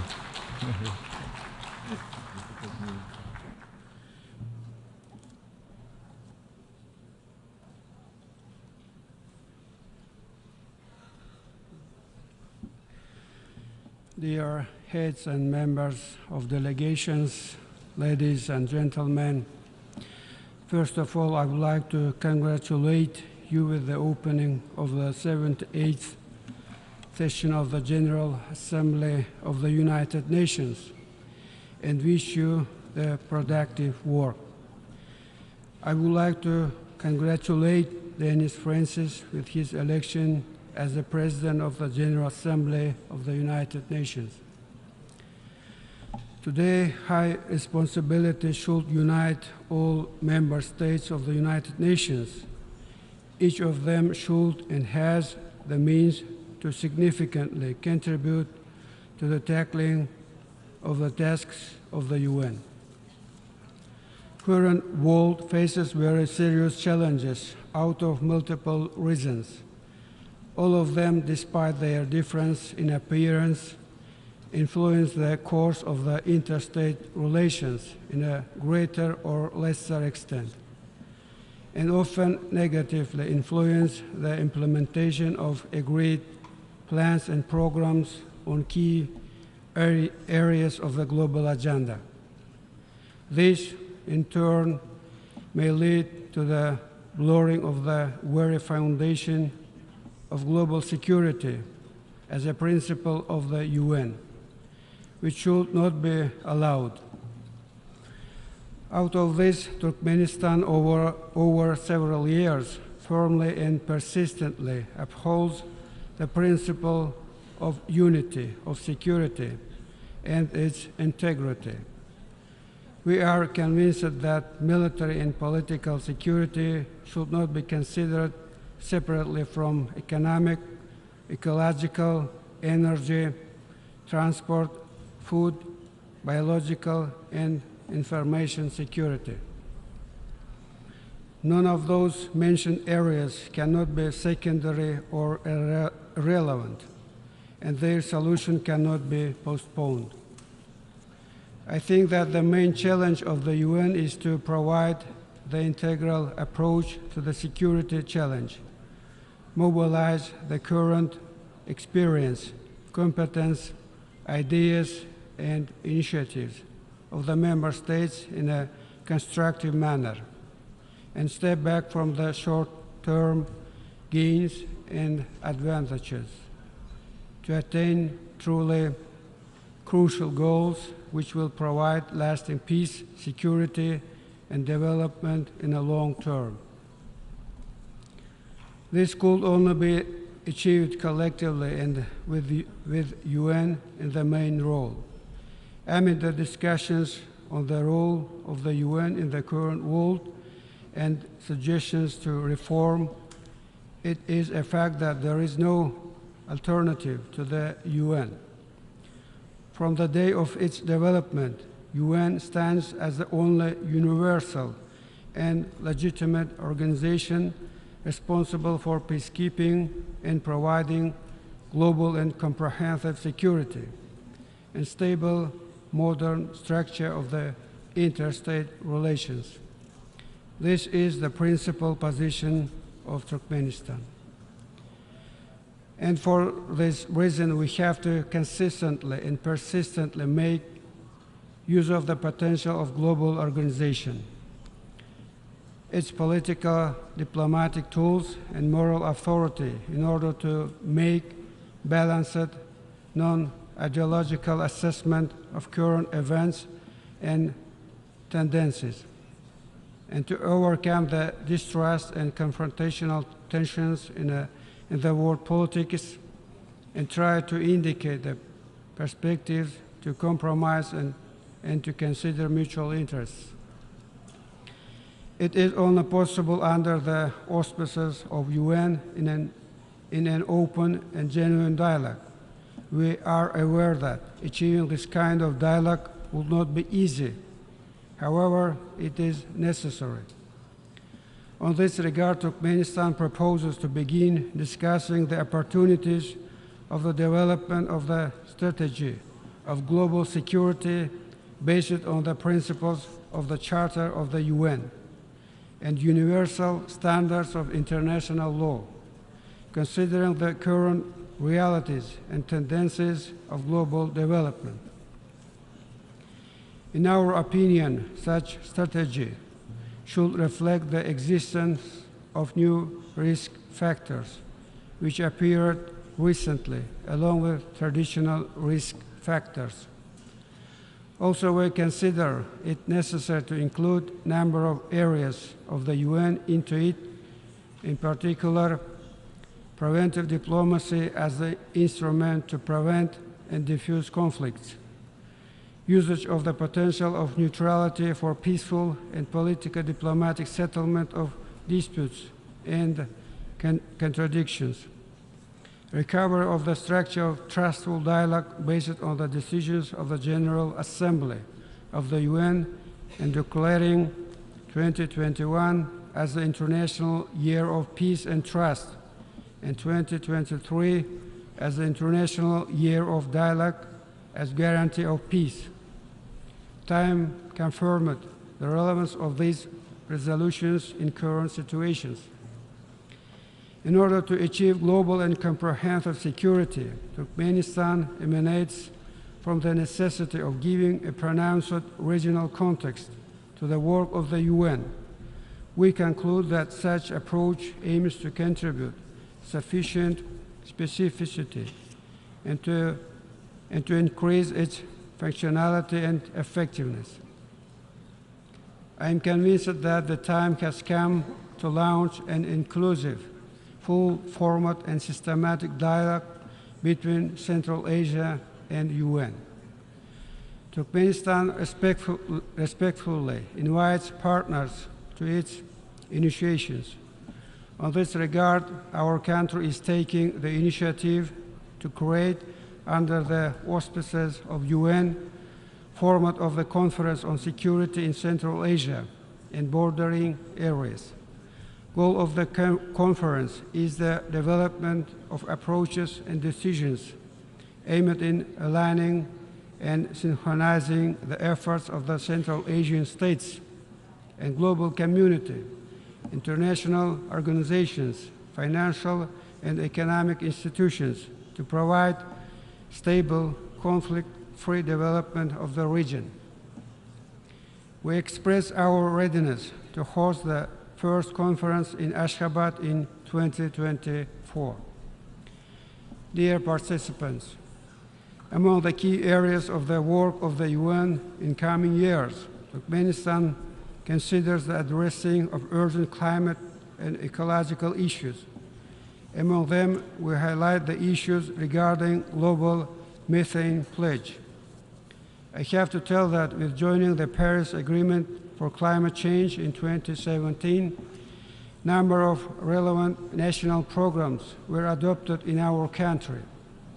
National events are being held aimed at reducing and eliminating negative effects of methane emissions into the atmosphere. We are primarily talking about phased implementation and use of modern, green, and resource-saving technologies, mainly in energy, industry, and transport areas.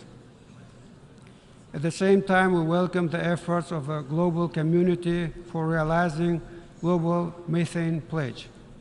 And of course, we expect substantive cooperation and targeted assistance from the specialized agencies of the UN, member states of the organization, and other interested partners. On this context, the roadmap on the development of the international cooperation aimed at study on joining of Turkmenistan to the global methane pledge was recently approved. Soon we will send this document to the UN Secretariat. Overall, I believe that the time has come for the UN to pay close and effective attention to the ecological issues in Central Asia, overcome certain delays in addressing them, and begin taking targeted and specific actions to create a coherent ecological strategy of the UN regarding the region with near 80 million population, covering a vast area with its unique natural resources and biodiversity, and at the same time located at the region with serious ecological risks. As a significant step to take a strategic approach in ecological issues of Central Asia, Turkmenistan is proposing the establishment of a specialized agency, Regional Center for Technologies related to climate change in Central Asia, which will work substantively and systematically on the topic of climate. We are ready to offer organizational and technical terms for the functioning of such center in the capital city of Turkmenistan, Ashgabat. Central Asia, region adjoining the Caspian Sea. Everyone is aware of the importance of this lake with its unique natural complex in the context of global ecological agenda. As a result of active and respectful long-term cooperation of coastal countries, the key principles of politics on the Caspian were developed, including the Convention on the Legal Status of the Caspian Sea. Last summer, on the Sixth Caspian Summit in Turkmenistan, all the participants firmly affirmed their readiness for tight cooperation on ecological issues.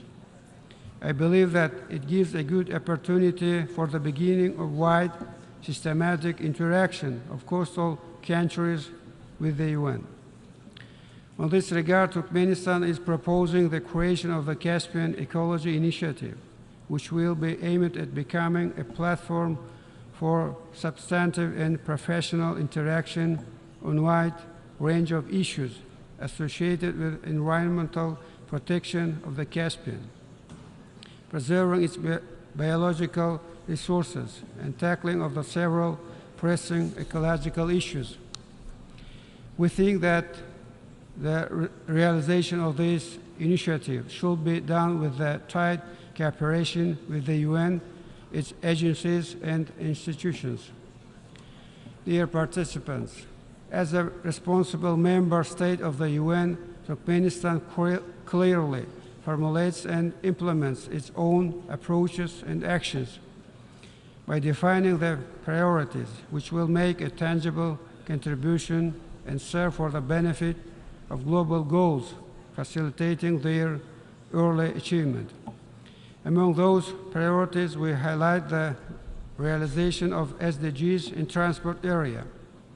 As you know, Turkmenistan initiated the creation of effective international platforms on this important area. Let me mention the first ever global conference on sustainable transport, which was successfully held in Ashgabat in 2016. Also, the ministerial meeting of the landlocked developing countries, which was organized last summer with the cooperation of the UN in Turkmenistan. We are proud that purposeful work of Turkmenistan was marked by the adoption of 6 resolutions on transport by the General Assembly in recent years, which were initiated by Turkmenistan. Among the recent ones, resolution on the World Sustainable Transport Day, which was adopted in May. We thank all the member states for support of the document. On this regard, relying on the state of the resolution, Turkmenistan is proposing to convene a high-level meeting within current session on occasion of the World Sustainable Transport Day. We hope for the assistance of relevant UN agencies in organizing this event in New York. The important area of the work of Turkmenistan in achieving the SDGs is maximizing assistance to the UN in addressing the food issue. COVID-19, along with other adverse factors, has exposed the weakness of the countries where this issue is unsolved and where the population doesn't get proper nutrition. Unity, integrity, and determination is necessary when addressing the issues related to the access of countries and regions of the food resources, guaranteed proper nutrition as an integral part of human rights, and a key factor of health and normal physical development, especially for children. It is obvious that it needs groundbreaking decisions and new approaches which will overcome political, ideological, and conjunctural barriers. Consequently, Turkmenistan comes forward with an initiative to convene a major international forum on food security with the cooperation of World Food Programme, World Health Organization, and United Nations Children's Fund under the auspices of UN. We express our readiness to provide terms for holding such an event in the capital city of Turkmenistan within the agreed time frame. Dear participants, dear heads and members of delegations, next year in Turkmenistan and far beyond its border, including the UN, will celebrate the 300th anniversary of prominent son of the Turkmen nation, poet, philosopher, and public figure, Maktumuli Prage. Whole humanity honors the memory of him and pays due respect to the great humanitarian who majorly contributed not only to the world literature, but also to the development of Eastern civilization and of the whole world. And I would like to conclude with an excerpt from the poem of Maktumuli, Call to the Humanity, in which he addresses his fellows and descendants these life-affirming lines: no matter asleep or awake, he will be loyal to his intentions. Let the loyalty to the creative thoughts, ideals of peace, justice, and progress serve as a main and clear guide in our joint work. Thank you very much. On behalf of the Assembly, I wish to thank the President of Turkmenistan for the statement made, and I request protocol to escort His Excellency.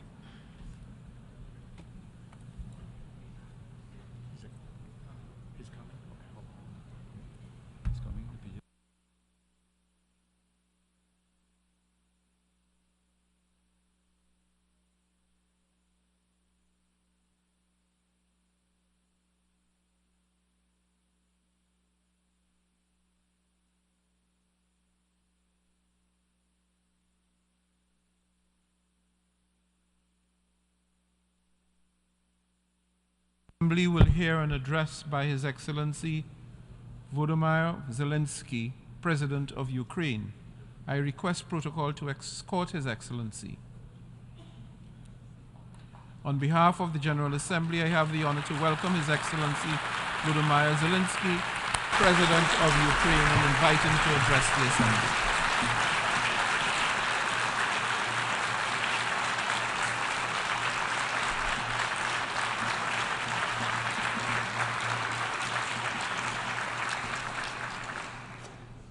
Thank you very much. I welcome all who stand for common efforts, and I promise, being really united, we can guarantee fair peace for all nations. What's more, unity can prevent wars. Ladies and gentlemen, Mr. Secretary General, Mr. President, fellow leaders, this call saw many wars, but not as active defender against the aggressions. In many cases, the fear of war, the final war, was the loudest here, the war after which no one would gather in the General Assembly Hall again. The Third World War was seen as a nuclear war, a conflict between states on the highway to nukes. Other wars seemed less scary compared to a threat of the so-called great powers firing their nuclear stockpiles. So the 20th century taught the world to restrain from the use of the weapons of mass destruction, not to deploy, not to proliferate, not to threaten with, and not to test, but to promote a complete nuclear disarmament. Frankly, this is a good strategy, but it should not be the only strategy to protect the world from the final war.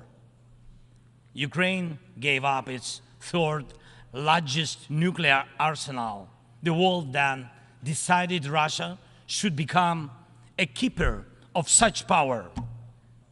Yet history shows it was Russia who deserved nuclear disarmament the most back in 1990s. And Russia deserves it now. Terrorists have no right to hold nuclear weapons. No right.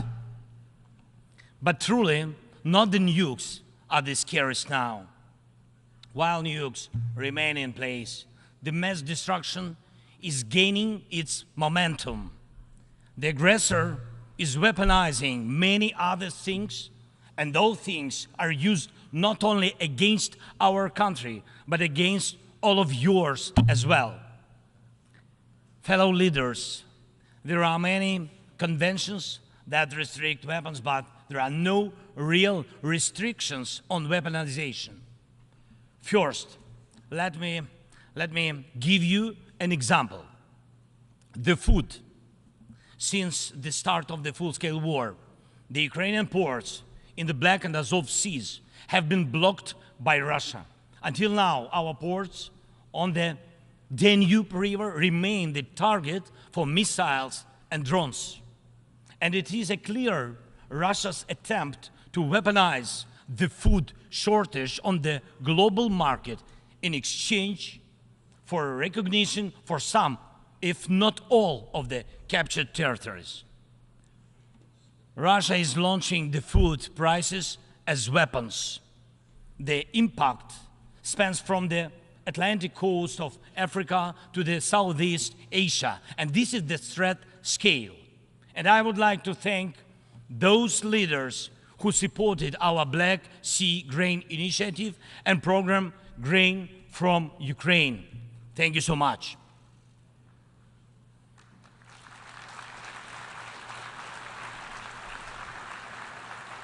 United, we made weapons turn back into food again. More than 45 nations saw how important it is to make Ukrainian food products available on the market, from Algeria to Spain to Indonesia and China. And even now, when Russia has undermined the Black Sea Grain Initiative, we are working to ensure food stability. And I hope that many of you will join us in these efforts. We launched a temporary sea export corridor from our ports, and we are working hard to preserve the land routes for grain exports. And it is alarming to see how some in Europe, some our friends in Europe, play out solidarity in political theater, making thriller from the grain. And they may seem to play their own role, but in fact, they are helping set the stage to a Moscow actor. Second, weaponization of energy.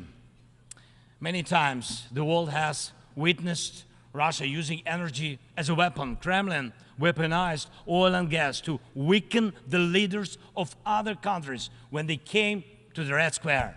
And now this threat is even greater. Russia is weaponizing nuclear energy. Not only it is spreading its unreliable nuclear power plant construction technologies, but it is also turning other countries' power plants into real dirty bombs. Look, please, what Russia did to our Zaporizhia power plant. Shelled it, occupied it, and now blackmails others with radiation leaks. Is there any sense to reduce nuclear weapons when Russia is weaponizing nuclear power plants? Scary question.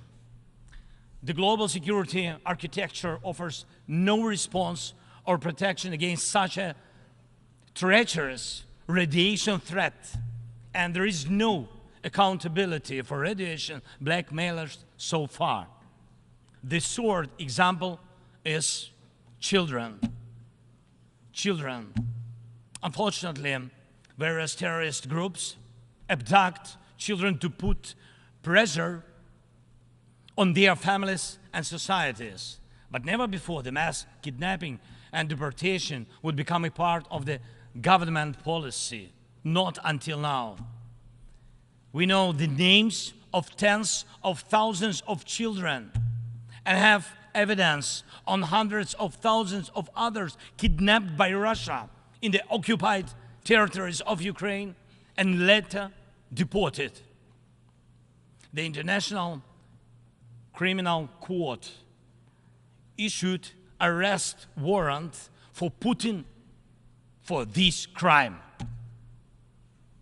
And we are trying to get children back home. But time goes by.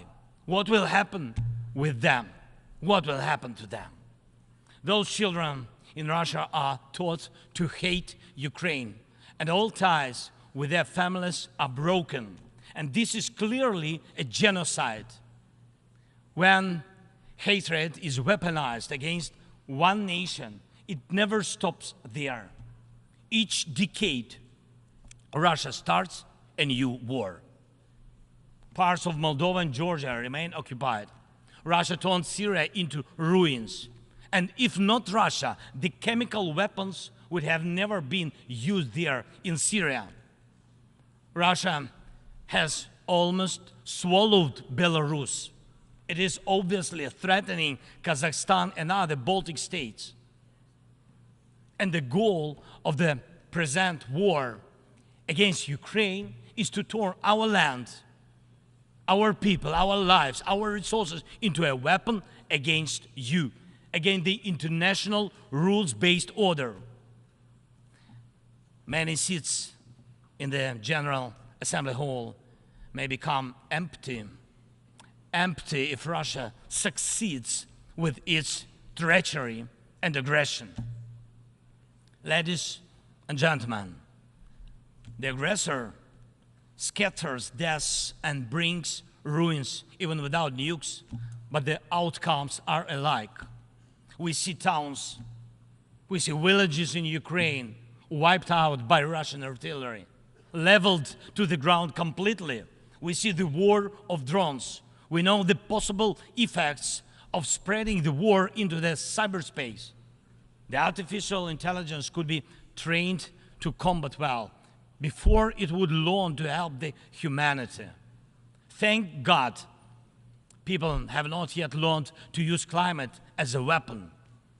Even though humanity is failing on its climate policy objectives, this means that extreme weather will still impact the normal global life, and some evil state will also weaponize its outcomes. And when people in the streets of New York and other cities of the world went out on climate protest, we all have seen them. And when people in Morocco and Libya and other countries die as a result of natural disasters, and when islands and countries disappear underwater, and when tornadoes and deserts are spreading into new territories, and when all of this is happening, one unnatural disaster in Moscow decided to launch a big war and kill tens of thousands of people. We have to stop it. We must act united to defeat the aggressor and focus all our capabilities and energy on addressing these challenges. As nukes are restrained, likewise the aggressor must be restrained, and all his tools and methods of war. Each war now can become final, but it takes our unity to make sure that aggression will not break in again. And it is not a dialogue between the so-called great powers somewhere behind the closed doors that can guarantee us all the new wars era, but open war of all nations for peace. Last year, I presented the outlines of the Ukrainian peace formula at the UN General Assembly. Later, in Indonesia, I presented the full formula. And over the past year, the peace formula became the basis to update the existing security architecture. Now we can bring back to life the UN Charter and guarantee the full power for the rules-based world order. And tomorrow, I will present the details at a special meeting of the UN Security Council. The main thing is that it is not only about Ukraine. More than 140 states and international organizations have supported the Ukrainian peace formula fully or in part. The Ukrainian peace formula is becoming global. Its points offer solutions and steps that will stop all forms of weaponization that Russia used against Ukraine and other countries and may be used by other aggressors. Look, for the first time in modern history, we have a real chance to end the aggression on the terms of the nation which was attacked. And this is a real chance for every nation to ensure that aggression against your state, if it happens, God forbid, will end, not because your land will be divided and you will be forced to submit to military or political pressure, but because your territory and sovereignty will be fully restored. We launched the format of meetings between national security advisors and diplomatic representatives. Important talks and consultations were held in Hiroshima, in Copenhagen, and in Jeddah on the implementation of the peace formula. And we are preparing a global peace summit. And please, I invite all of you who do not tolerate any aggression to jointly prepare the summit. And I am aware of the attempts to make some shady dealings behind the scenes. Evil cannot be trusted. Ask Prigozhin if one bets on Putin's promises. Please, hear me. Let unity decide everything openly. While Russia is pushing the world to the final war, Ukraine is doing everything to ensure that after Russian aggression, no one in the world will dare to attack any nation. Weaponization must be restrained. War crimes must be punished. Deported people must come back home. And the occupier must return to their own land. We must be united to make it, and we'll do it. Slava Ukraini!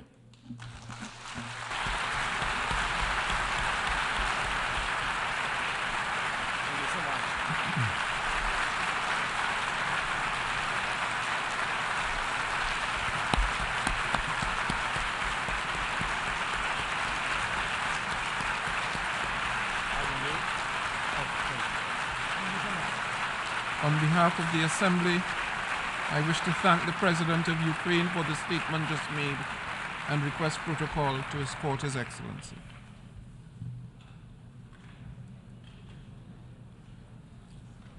The Assembly will hear an address by His Excellency Alejandro Giammattei Fella, President of the Republic of Guatemala. I request protocol to escort His Excellency.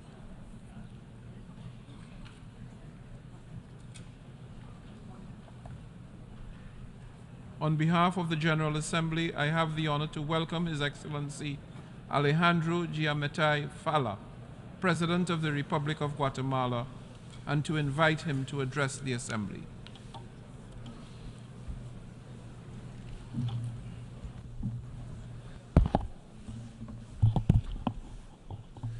Excelentísimos, Excellencies, President of the General Assembly, Secretary General of the United Nations Organization, ladies and gentlemen, heads of state and government, ministers for foreign affairs, honorable delegates, ladies and gentlemen, I wish to express my gratitude for the work of the President of the 77th session. I also wish to congratulate the President of this session, Mr. Denis Francis. I commend him for choosing the theme he's chosen for this session. That touches on the need to rebuild trust between nations and to address threats to peace, prosperity, and progress of the peoples of the United Nations. Today, we stand at an unprecedented moment in time. For more than a year and a half, we have watched in horror the war launched by the Russian Federation against Ukraine play out. That war violates the most fundamental principles on which the international order was built following the Second World War. Delegates.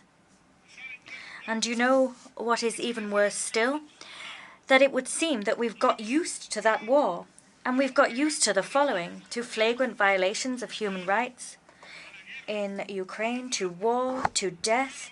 Worse yet, instead of tackling all of the above, we've got used to turning a blind eye in the face of a tragic and harsh reality that we pretend to ignore.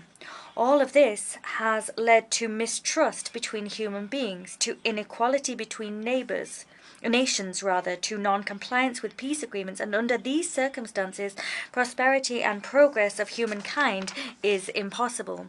Today, here, before you all, I declare that this organization is not particularly active. We have food insecurity, people are killed by war, there are major migratory flows, and these count among other myriad problems. Consequently, we need to make this organization work. We need to work together to do that.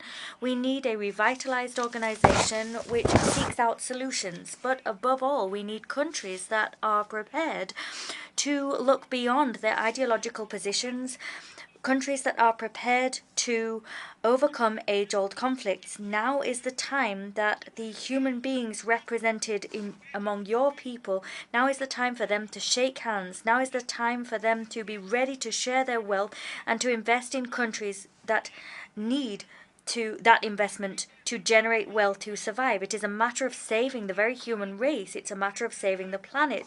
It's a matter of having future generations that will be able to live in peace and development. A case in point would be here the vast flows of human beings fleeing crises in their countries. They're fleeing as a result of insecurity, a lack of food, or due to economic hardship.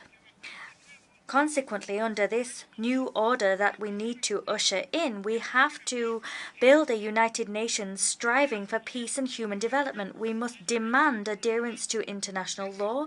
We must demand respect for the principle of the peaceful resolution of disputes, and we must demand the respect of the self-determinations of peoples. In order for these goals to be achieved, every country must raise its voice. Every country needs to say enough is enough. And today my country adds its voice to those crying out to say enough is enough. My country is adding its voice to the global call for the immediate withdrawal of Russian forces, for the respect of the territorial integrity and unity of Ukraine within its internationally recognized borders.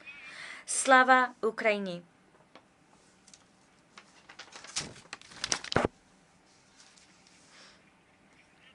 Mr. President, disarmament and the non-proliferation of nuclear weapons, as well as the use of nuclear energy for peaceful purposes, is one of the most important pillars of this organization. As a state party to the Tlatelolco Treaty, to the Treaty on the Non-Proliferation of Nuclear Weapons, the NPT, and to the Treaty on the Prohibition of Nuclear Weapons, my country is deeply committed to the common goal of achieving a world free of weapons of mass destruction.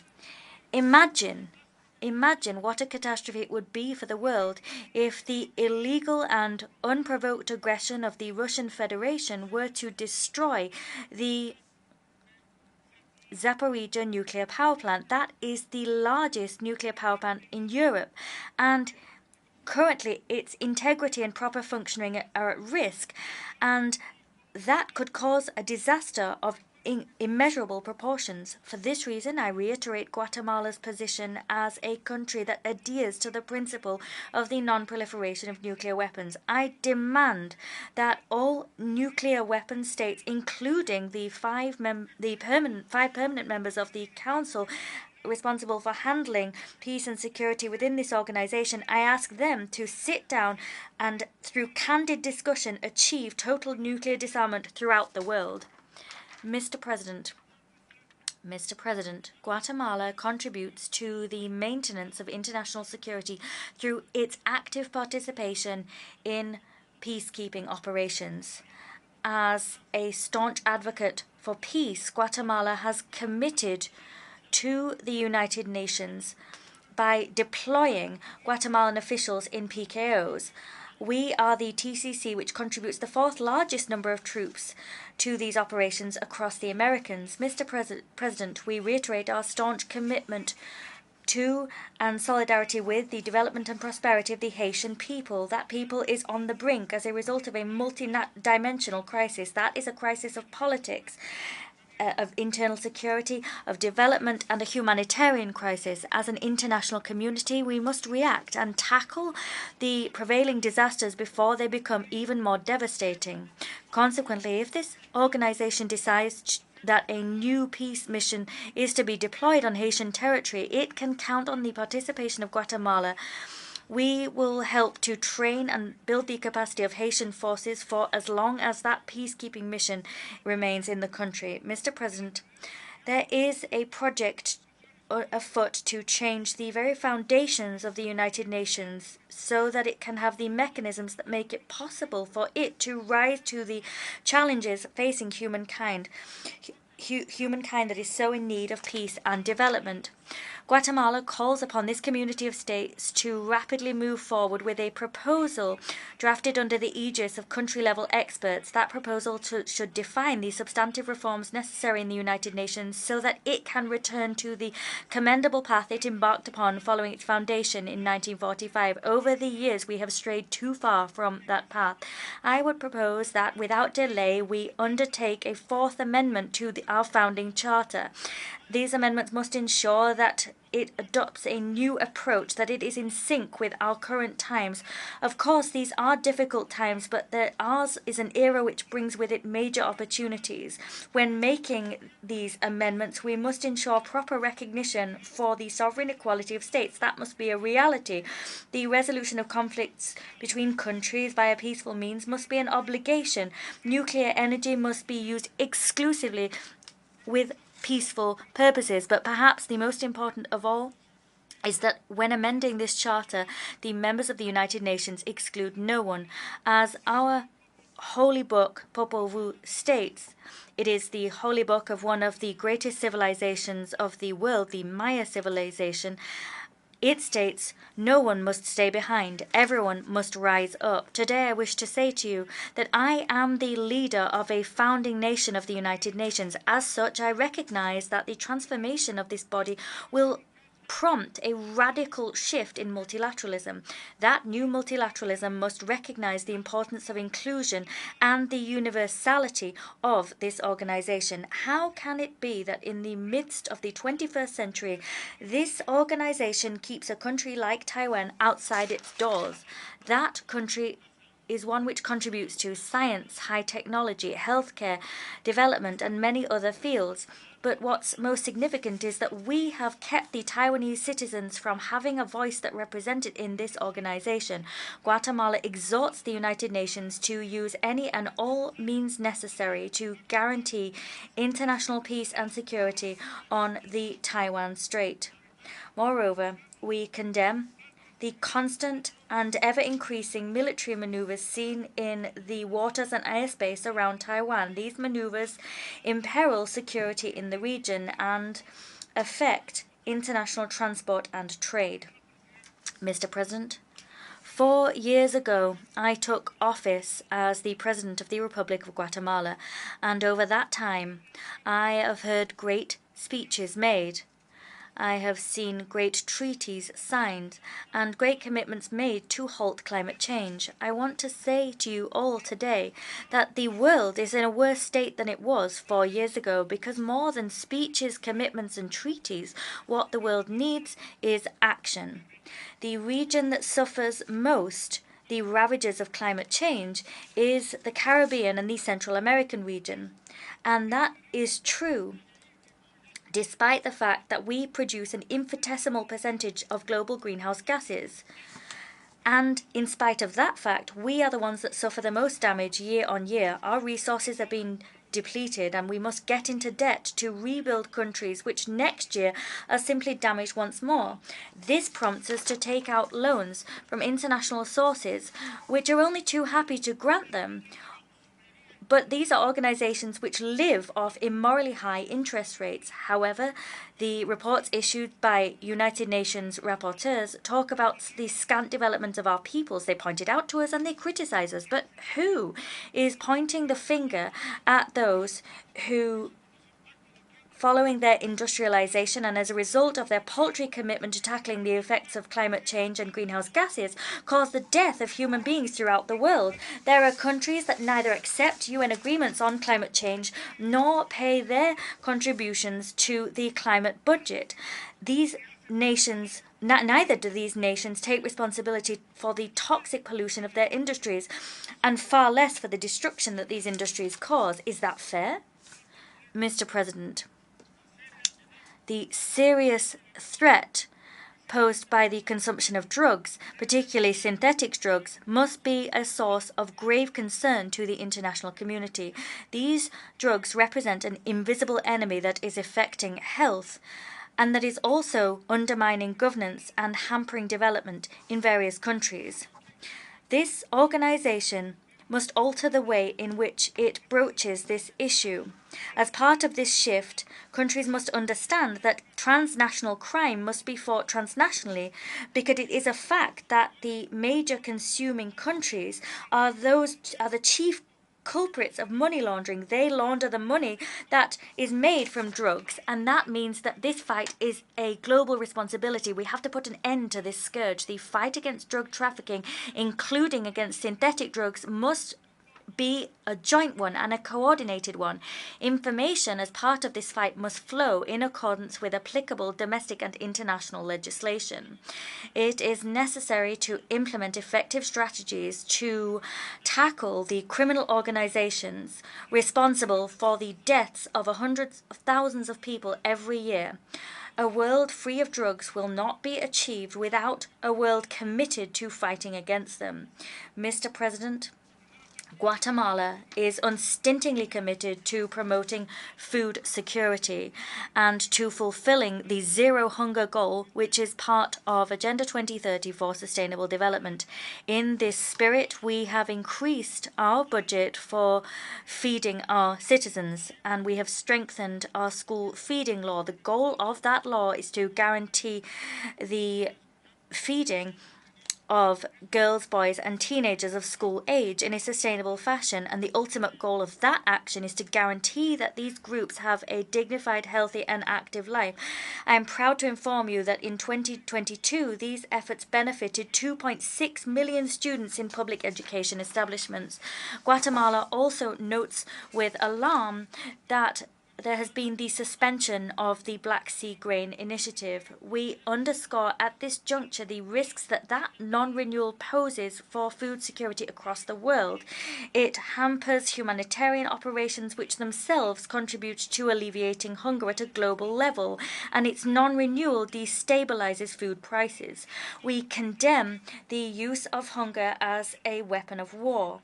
Doing that is a violation of human rights and of international humanitarian law.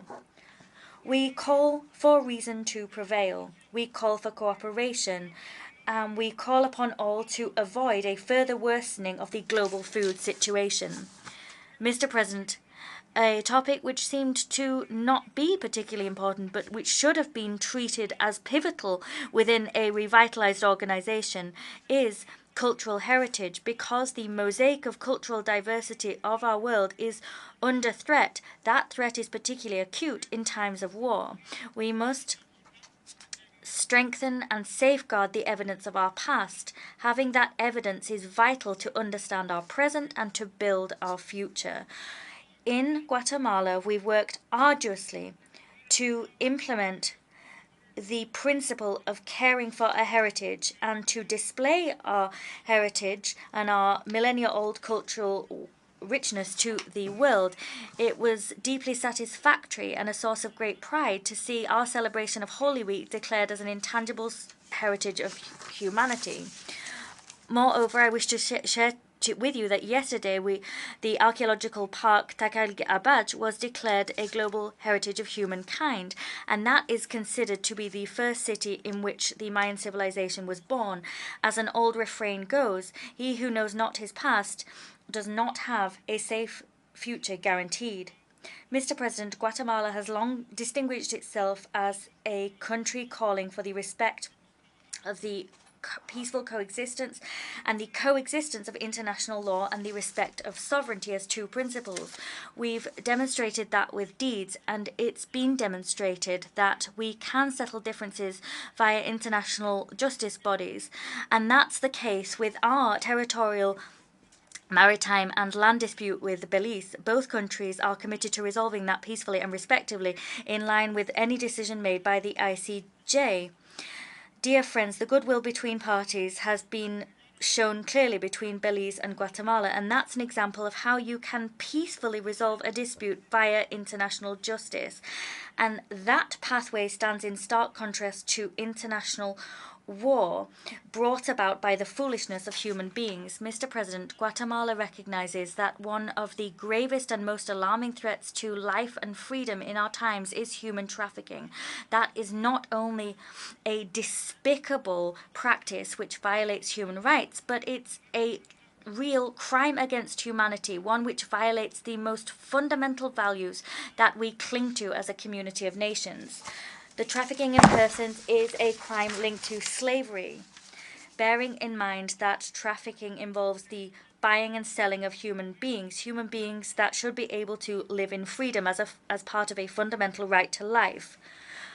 Consequently, in absolutely unequivocal terms, my country condemns this crime, and in this spirit we've adopted a series of legal and political measures to suppress that phenomenon. We have a public policy in place against the violence, exploitation and trafficking in persons that harmonizes and enhances state-level action to guarantee the protection of the victims of trafficking in persons as well as their comprehensive care. Moreover, our laws promote the prevention, detection, prosecution and punishment of those responsible for this abhorrent crime. In this same vein, we have a policy for the comprehensive protection of children and adolescents. That policy is focused on guaranteeing the holistic development of girls, boys and adolescents and ensuring that development is inclusive and equitable.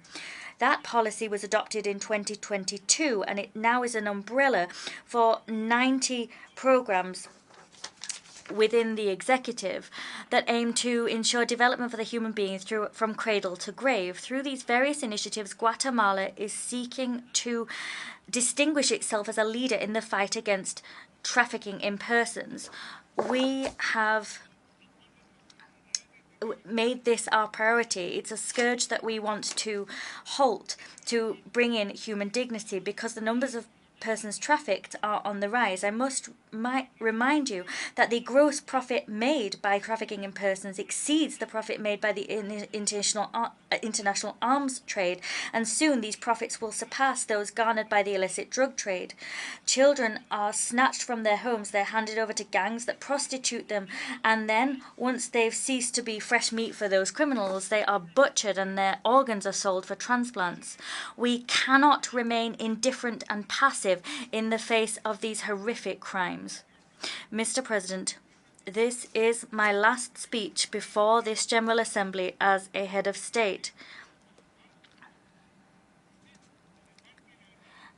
And contrary to the supposed truths we've heard from this podium today, I will hand over power to the person who was elected as a result of who will be elected in the elections on the 14th of January. The elections we've already seen were rooted in unnecessary international involvement. That involvement and interference was unnecessary because our democracy is not perfect, but it has been a democracy which has allowed us to have the peaceful handover of power and respect of the Constitution. And we have a continent where some presidents fight to stay and cling to their jobs, and they allow re-elections which go against their own constitutions, but we have remained faithful to our constitution and the principle of democratic handover every 4 years. And I now wish to conclude. The United Nations is facing the greatest challenges of its time. We have challenges in front of it which require us to be strong. We need to remain united. We need to be ready for action. Global peace was something we took for granted for years, but now there needs to be a major international covenant, a covenant which moves beyond differences, goes beyond colours, which does not, but which goes beyond countries and national borders. This covenant needs to place human beings at its heart. Citizens need to be the front runners. People and protecting them should be our ultimate goal. We need to halt wars. That seems a pipe dream today. Today, we have a major imperative to heed. But whatever you may believe, let us fight for peace. Wherever you may be, let us fight for peace. Whatever your situation, let us fight for peace. If we don't do that, we'll one day wake up and we'll have been invaded or killed by others. That's why we must stand united. We must strive so that one day we can, as citizens of the world, wake up in a climate of peace, progress and development. I thank you.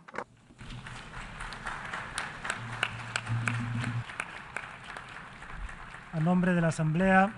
On behalf of the Assembly, I thank the President of the Republic of Guatemala for the address just delivered, and I request protocol to escort His Excellency.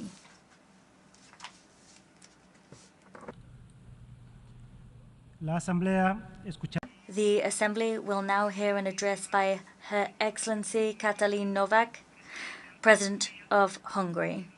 I request protocol to escort Her Excellency. On behalf of the General Assembly, I have the honor to welcome Her Excellency Katalin Novak, President of Hungary, and I invite her to address the Assembly. Of the people, by the people, for the people. We all know the most famous words of the Gettysburg Address. However, fewer people know that Abraham Lincoln borrowed these words from one of the greatest Hungarians, Lajos Kossuth, the leader of our 1848 War of Independence, who was born on this very day, the 19th of September. Dear President, Excellencies, ladies and gentlemen, all for the people and all by the people. Nothing about the people without the people. This is the main purpose of the sovereign Hungarian state and the guarantee of our freedom. The Hungarian people want peace and security. We have 1,000 years of turbulent history in the heart of Europe, in the droughty Carpathian Basin, with wars, oppression and occupation, revolutions and wars of independence. We know the feeling of vulnerability. We know what it is like to live divided and what suffering wars cause. We know how precious freedom is and how painful it is to be deprived of it. I myself was born during the decades of Soviet oppression, when my country was not free. A childhood spent in a softening communist dictatorship left indelible marks on my generation. The rejection of any kind of oppression has become an instinct in us. That is why we condemn clearly and unequivocally the violation of international law, the attack on another state, the Russian aggression against Ukraine, which has caused immense suffering and destruction and has destroyed the peaceful life of Europe. We are for the victims and against further escalation. This is why we are providing humanitarian aid to Ukraine and to all those fleeing the war. We help beyond our size and strength. This is why we emphasize that there are 150,000 Hungarians living in Ukraine, in Transcarpathia, who share every hardship and struggle, sacrifice and success. This war also directly affects us Hungarians. It is not just in our neighborhood. Hungarian fathers and sons living in Ukraine are also giving their lives in the trenches. Thus, we want peace in our country, in Ukraine, in Europe, in the world. Peace and the security that comes with it. Excellencies, ladies and gentlemen, Hungary stands for the territorial integrity and independence of Ukraine. We understand Ukraine's desire to be part of the community of European countries. Thus, we expect it to uphold the values that characterize our community, including expressly the protection and full guarantee of the rights of national minorities. Not in words, in deeds. At the invitation of President Zelenskiy, I have been to Kiev twice since the outbreak of the war. I have seen the suffering of the families. I have seen what they experience when the peace is broken. I have met Ukrainian and Hungarian people who have lost family members. I have met Ukrainian children for whom the kindergarten was set up with the help and support of Hungary. Children from whom the war is depriving a happy childhood. The war and the suffering affects families first and foremost. Mothers who lose their husbands and sons. Fathers who go into battle with their barely grown-up sons. Children who lose their sense of security and faith in the future. There is no alternative to peace. The killing, the terrible destruction must stop as soon as possible. War is never the solution. We know that peace is only realistically attainable when at least one side sees the time for negotiations as having come. We cannot decide for Ukrainians about how much they are prepared to sacrifice, but we have a duty to represent our own nation's desire for peace. And we must do all we can to avoid an escalation of the war. I am a mother of 3 children, and we mothers know in every war, children are the most vulnerable. War hits them the hardest, although they are the ones who need security and stability the most. These are lost in war. Hungary has always been respectful towards other nations. We are loyal to our allies and our partners alike, proud and active members of the United Nations, NATO, the European Union, and the Council of Europe. We do our share of the joint tasks, even beyond our size and economic weight. As an equestrian nation, we speak honestly with a straight posture. Here we are at the UN in New York, heads of state and governments, world leaders. We have come together as we do every year. In the United Nations, created by our ancestors' desire for peace, demand a ceasefire and a just peace. Excellencies, ladies and gentlemen, of the people, by the people, for the people, I would also like to take this opportunity to send a message to the world from young Hungarians. I have asked our youth delegate, the youth delegate of Hungary to the United Nations, Csenge Offenbacher, who is here with us today, to help us articulate the message of Hungarian youth. This is the sentence they gave me. Today, we need solidarity with each other more than ever. So young people feel that we must look out for each other, that we must not let go the hands of others reaching out towards us. Excellencies, ladies and gentlemen, this spring in Hungary, Budapest, in the nation's main square, the square named after the aforementioned Lajos Kossuth, Pope Francis prayed in the presence of tens of thousands of people with the following words: pour into the hearts of the leaders of men and of peoples the desire to build peace, to offer to future generations a future of hope, not war, a future of cradles, not graves. The 5th Budapest Demographic Summit, the most important international forum on demographic issues, was concluded 3 days ago. A large part of the world is facing, in addition to war, a difficulty that is oppressing it from within. In Europe and in many of your countries, the demographic winter has turned into an ice age. Public leaders, thinkers, demographers, and the representatives of family organizations and professional workshops from 60 countries and 5 continents sought answers on how to protect and strengthen families and how to overcome our demographic difficulties. If we do not address this issue, it will have an immeasurable impact on our economies, societies, and security in the near future. Elon Musk may be right when he says that demographic decline is a more serious problem than the climate crisis. Little attention is paid to the real and irreversible change of the world. If there is no child, there is no future. What is the point of looking after the earth if we don't have children and grandchildren to pass it on to? If childlessness becomes widespread, if fewer children continue to be born each year than the number of those who pass away in our countries, our beloved world that we believe to be secure will be shattered. We Hungarians see the solution to the demographic crisis in strengthening and supporting families. Our aim is for everyone to have a full and happy family life and to have all the children that young couples want. Hungary was the first country in the world to put the strengthening of families and the tackling of the demographic crisis into the focal point. We have built a broad family support system. In the European Union, we are the ones who spend the most on family support. This has not destroyed the Hungarian economy. On the contrary, strengthening families is positive in economic terms. We protect parental freedom. We strongly believe that the right to raise children does not belong to the state, nor to NGOs, nor to the media or the knowledge industry, but to parents. Anyone who has a child is ready to fight at any time to ensure that their child can live in peace and freedom.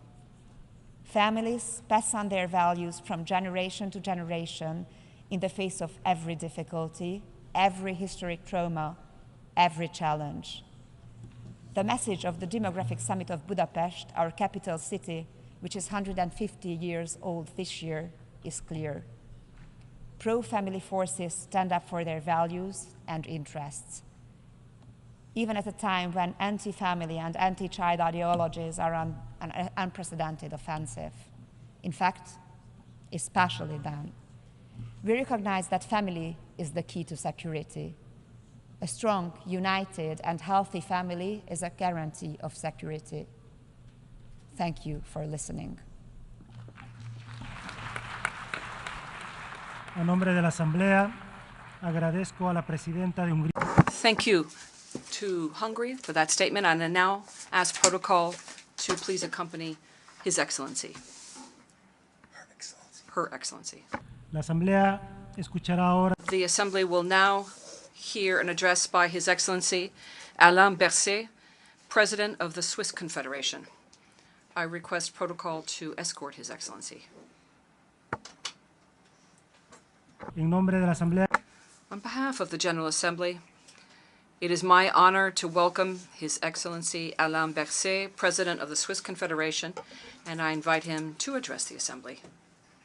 Président de l'Assemblée générale, Monsieur Mr. President of the General Assembly, Mr. Secretary General of the United Nations, ladies and gentlemen, Excellencies, we are in a period marked by a succession of crises, by an increasing number of major conflicts in a world full of tension.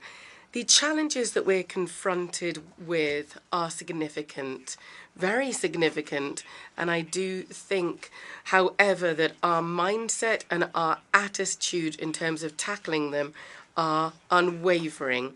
Are we ready to do everything that we possibly can to try to improve the situation?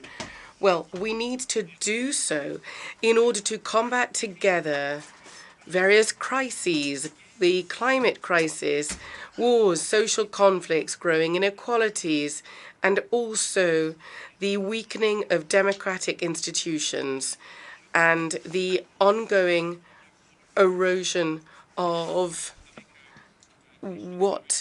multilateral structures and multilateralism. Your Excellencies, almost everywhere, protectionism and self-centeredness and looking inwards are making progress, but we know that these things and threats and violence have never provided the slightest solution to problems and inequalities in the world. It's true that we can all see this clearly. We are going through a crisis. most probably the most significant one since the end of the Second World War. The Russian Federation, by launching a war of aggression against Ukraine, has attacked not only a peaceful country, but also has attacked international law and also multilateral structures. What is specific is that this aggression was action taken by a permanent member of the Security Council of the UN, which, according to the UN Charter, nevertheless shoulders the primary responsibility for the maintenance of international peace and security. Today, we should reiterate this. The key principles are in the UN Charter, and we, of course, need to seek to uphold the mandate that was conferred upon us in this context. What we see is that it is the poorest and most vulnerable states which would suffer the most if our confidence in the international system should waver. I mentioned the United Nations Charter. That is a cornerstone of public international law.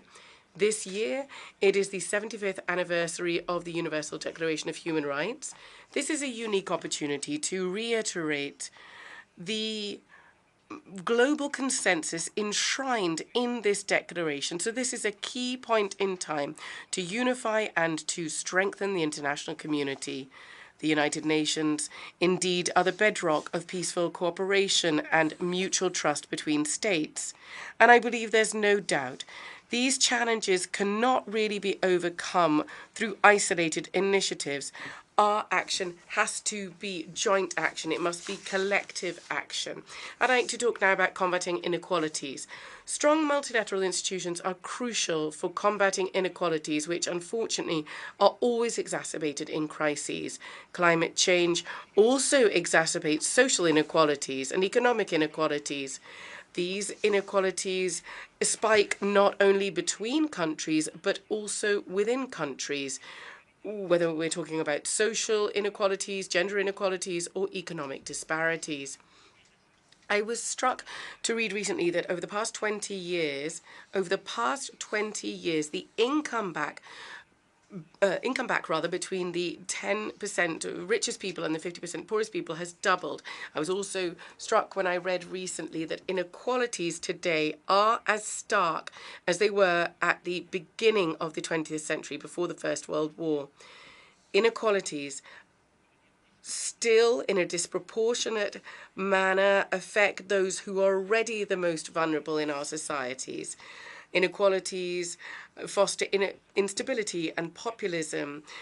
Inequality leads to a loss of trust in institutions and in democracy. This vulnerability is a threat to each and every one of us there, both domestically speaking, within our countries, and internationally.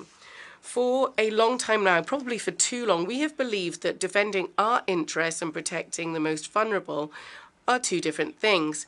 We know today that you can't have one without the other. Now, in terms of promoting peace, excellencies, strong multilateral institutions are also crucial here.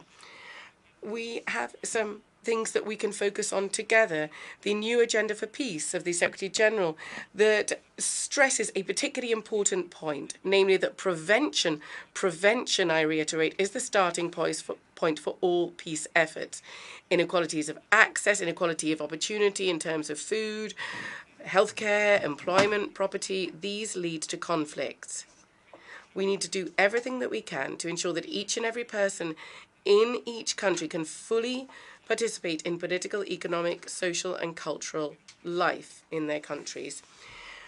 Threats, persecution, acts of violence, those in particular targeting women, in particular those people who are there to defend human rights, all of these need to be resolutely combated. Young people need to have real prospects for development and for prosperity as well. I talked about inequalities, I talked about promoting peace. There's also a key role to be played by multilateral institutions to protect civilians. All armed conflicts are different. However, the common denominator in all of them is an exacerbation of inequality, suffering, and civilian suffering in particular. Thus, strong multilateral institutions are key including the respect for international humanitarian law. That's a top priority for Switzerland. That respect is at the heart of Switzerland's work within the Security Council. And in this discussion, in this debate, I'd like to remind you that the protection of civilians in armed conflicts is not an option. It is an obligation for all parties to a conflict. Over the past year, I had the opportunity on several occasions to go to countries affected by conflict. In particular, I went to Mozambique and the Democratic Republic of Congo and also Colombia. These contacts with the people affected by conflict highlights the extent to which work on the root causes of conflict is crucial in terms of guaranteeing lasting peace. I was also able to see on the ground the extent to which the full participation of women is crucial to bring a return to peace.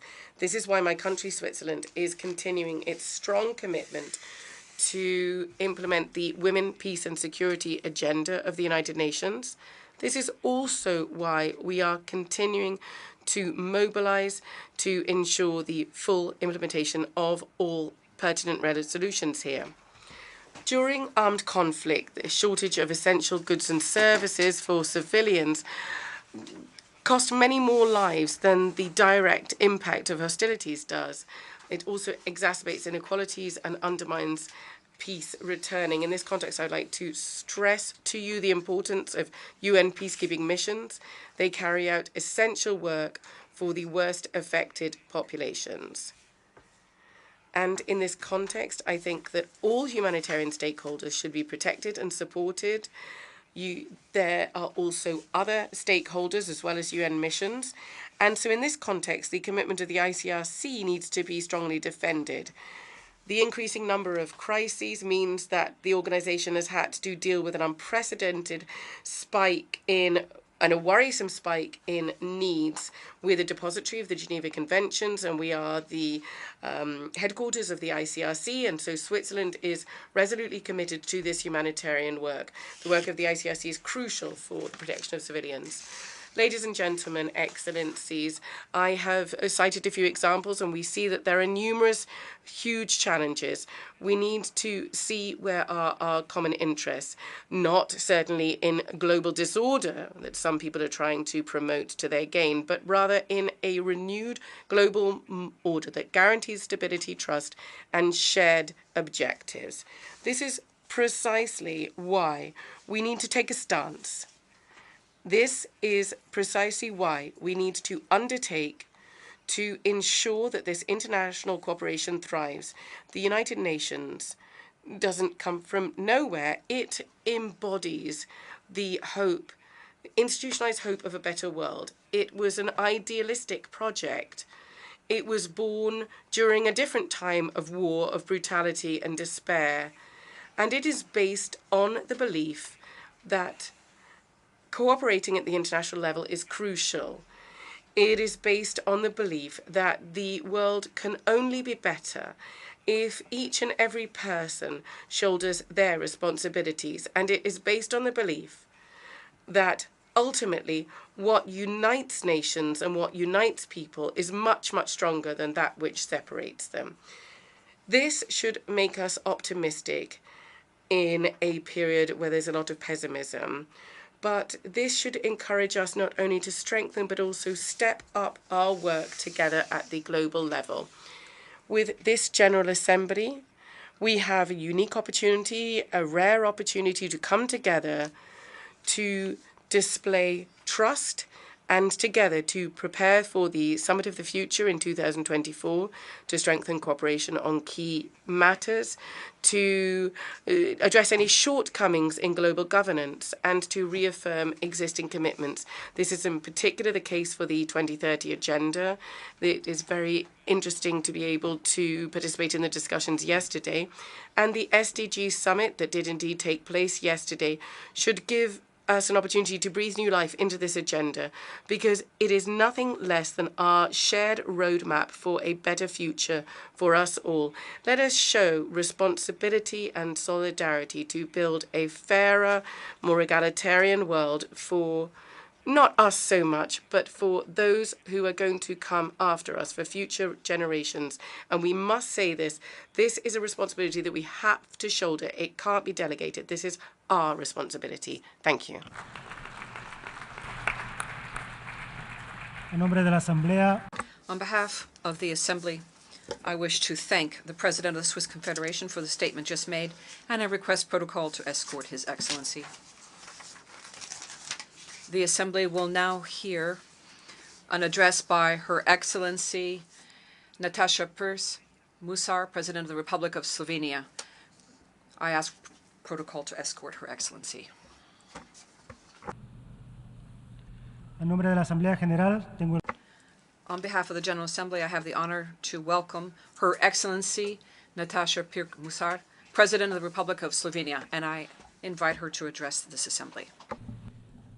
Ladies and gentlemen, Your Excellencies, Mr. President, let me first congratulate you on your election as the President of the 78th session of the General Assembly. It is truly a great honor to address you for the first time as the President of Slovenia. You lead this institution in the most challenging of times such as have not been seen since the establishment of the United Nations. I will return to this point again later. We live in a world in which various actors, including private companies and individuals, affect international relations at all levels and across sovereign boundaries. It is a world that has changed demographically and technologically. It is a world in which human dignity is still not guaranteed for all and is increasingly challenged for the most marginalized and vulnerable people. It is a world with a set of normative commitments, including legally binding treaties, which are not being implemented. It is a world where there are many wars, deadly conflicts, aggressions against states, and the suffering of many civilians who fear for their lives or are affected by the socio-economic destruction caused by conflicts. It is a world that has not universally recognized the seriousness of the climate change unfolding before our eyes. It is a world that lacks global solidarity for the implementation of the development goals that we all have committed to. It is a world that needs the United Nations with a reformed, representative Security Council that will be able to respond to all of the mentioned challenges effectively and in an adequate and fair manner. We should tackle these challenges as one. If we continue to prioritize national interests, private interests, or just some particularistic interests of individual actors and leave the resolution of global problems on the sidelines, we will extinguish ourselves as a civilization. In this context, I would like to briefly touch upon 4 issues that call for the attention of all of us and which require that we all adopt and implement appropriate measures. Climate change, Security Council reform, the pitfalls of the digital age, and of course, gender equality. On climate change, it may sound like a cliché to say that we need to abandon the business as usual mentality, but it is not a cliché.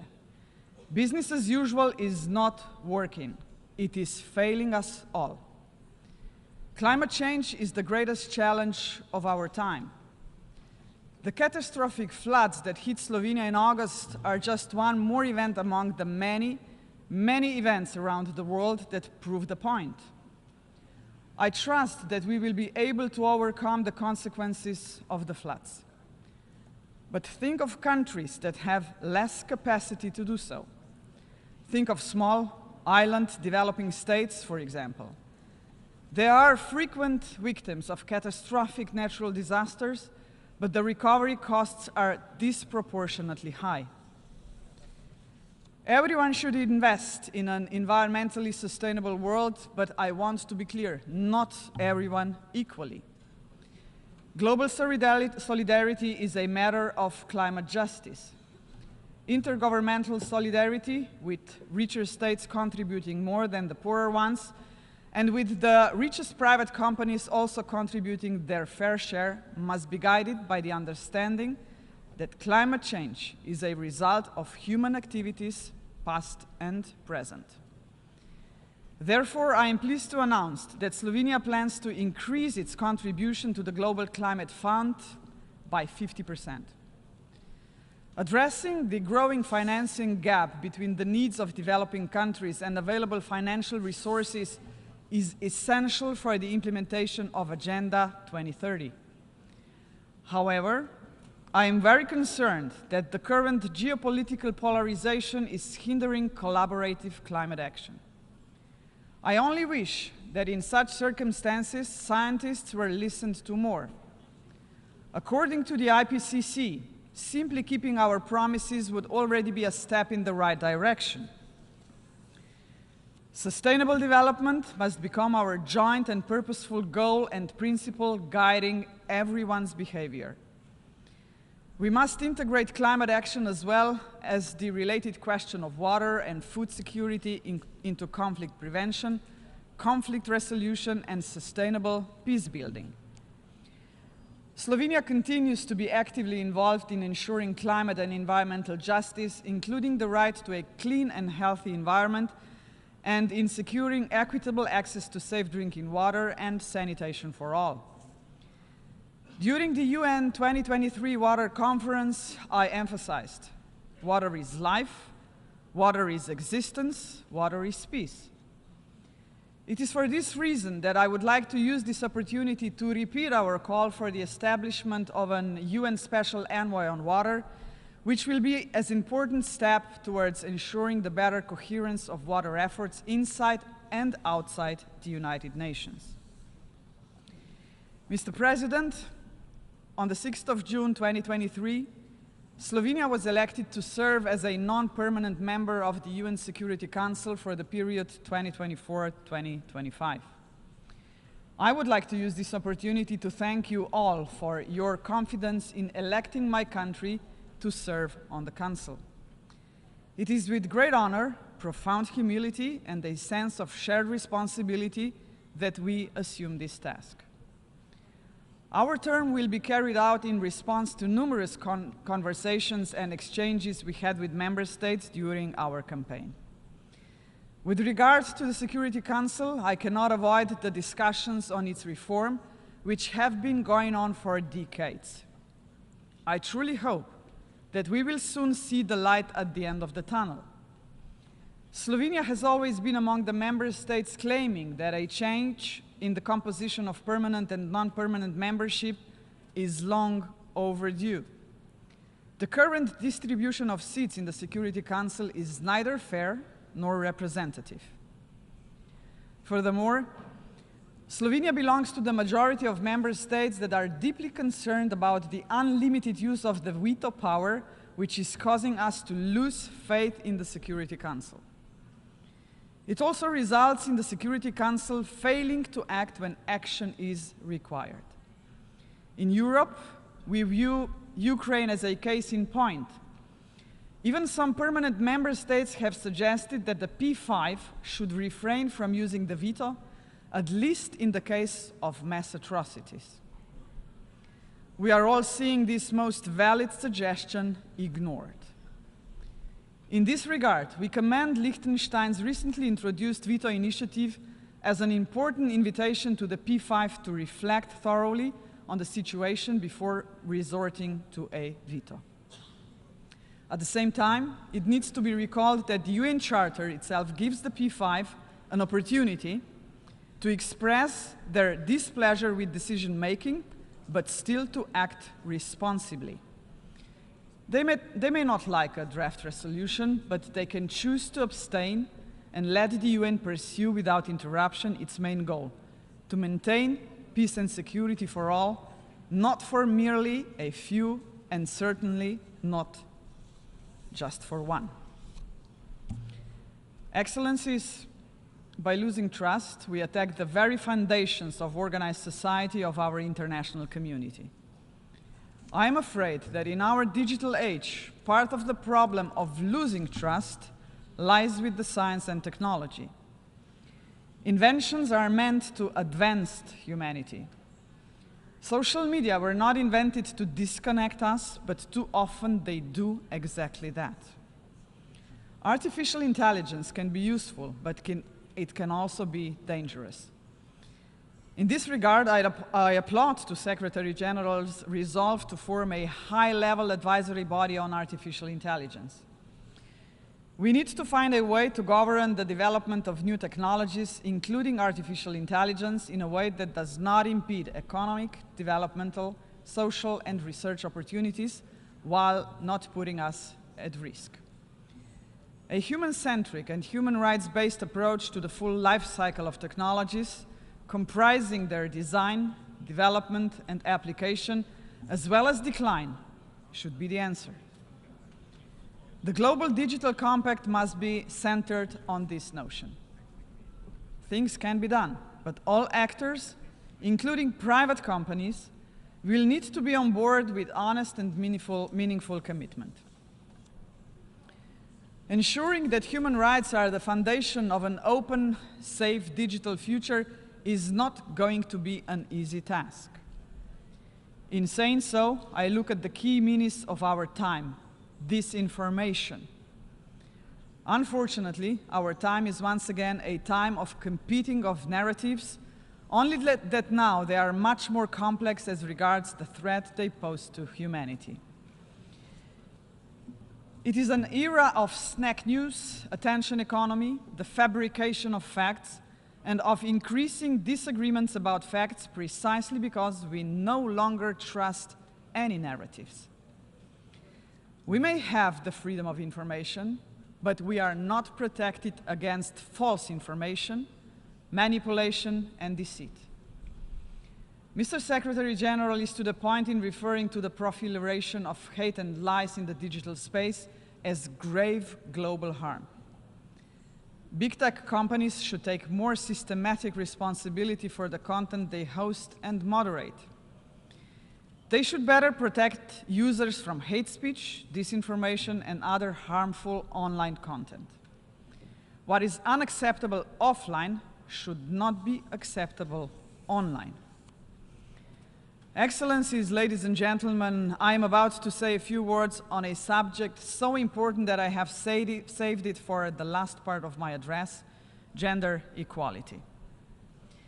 This year we are celebrating the 75th anniversary of the Universal Declaration of Human Rights. It saddens me that today we are still facing the fact that half of the world's population, women and girls, experience inequality, exclusion, and even brutal violence. The societal marginalization of women and girls, often coupled with poverty, a lack of opportunities to receive quality education, and exclusion from labor markets and decision-making processes, is not only unjust.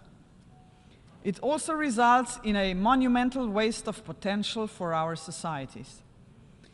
To ensure dignity for everyone, including women and girls, we all must pursue this goal, whether in the West or East, the North or South, or anywhere in between. We should start at home, also in our United Nations home.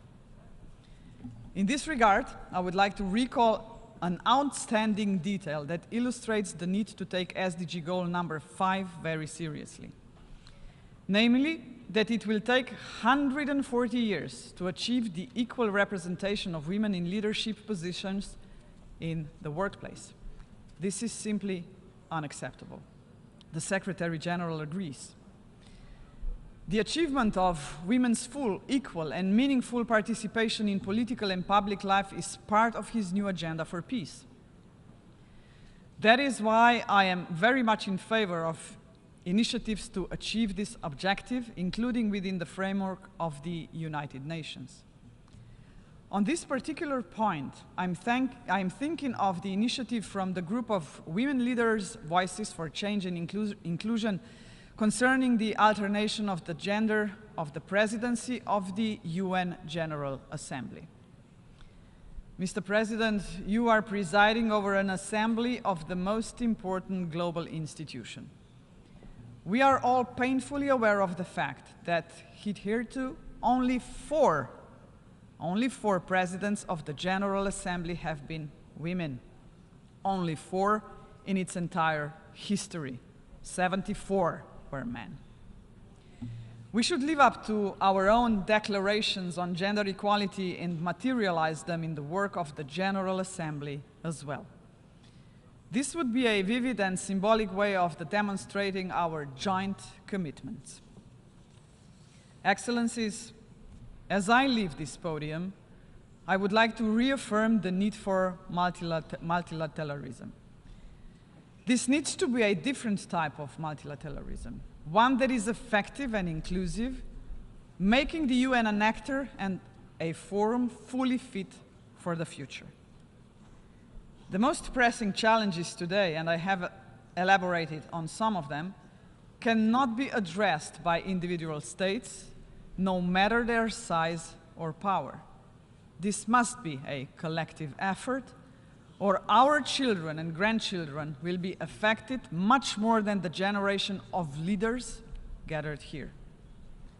We must work towards a new global compact which needs to be principled, rise above particularistic interest, and be based on global solidarity. It needs to prioritize the protection of nature and human dignity. It also needs to have a long horizon. Slovenia is fully committed to contributing to the Pact for the Future, and we look forward to actively engaging in the upcoming summit next year. We must be ambitious, even if do not agree on solutions to all the emerging challenges. We need to use our power and resources to put all our collective efforts into action in order to solve them. Better, one by one, than none. Thank you very much, Your Excellencies and ladies and gentlemen.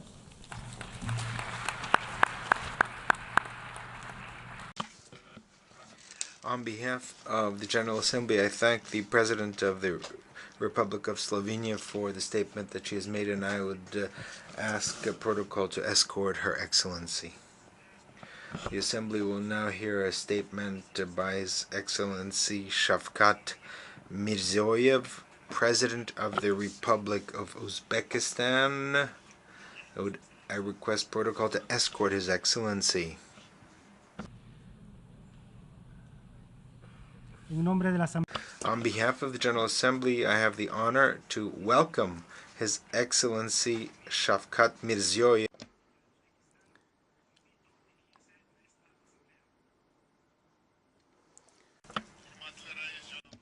Distinguished Mr. President, distinguished Secretary General, heads of delegations, ladies and gentlemen. Today's session of the United Nations General Assembly is taking place in the context of fundamental changes in the system of international relations. There is a global crisis of confidence. Problems in the functioning of global security institutions and deviation from international law are increasing. All this is causing a huge increase in tension. The geopolitical contradictions are creating new obstacles to the free flow of trade, investment, and innovation.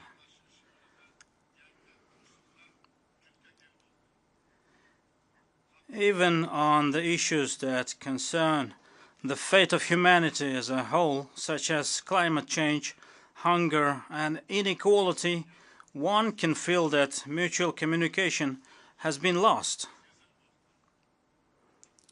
In such a complex situation, the idea of preserving the spirit of practical cooperation and interaction, placing common interests above existing conflicts and strengthening unity among countries is becoming more relevant than ever.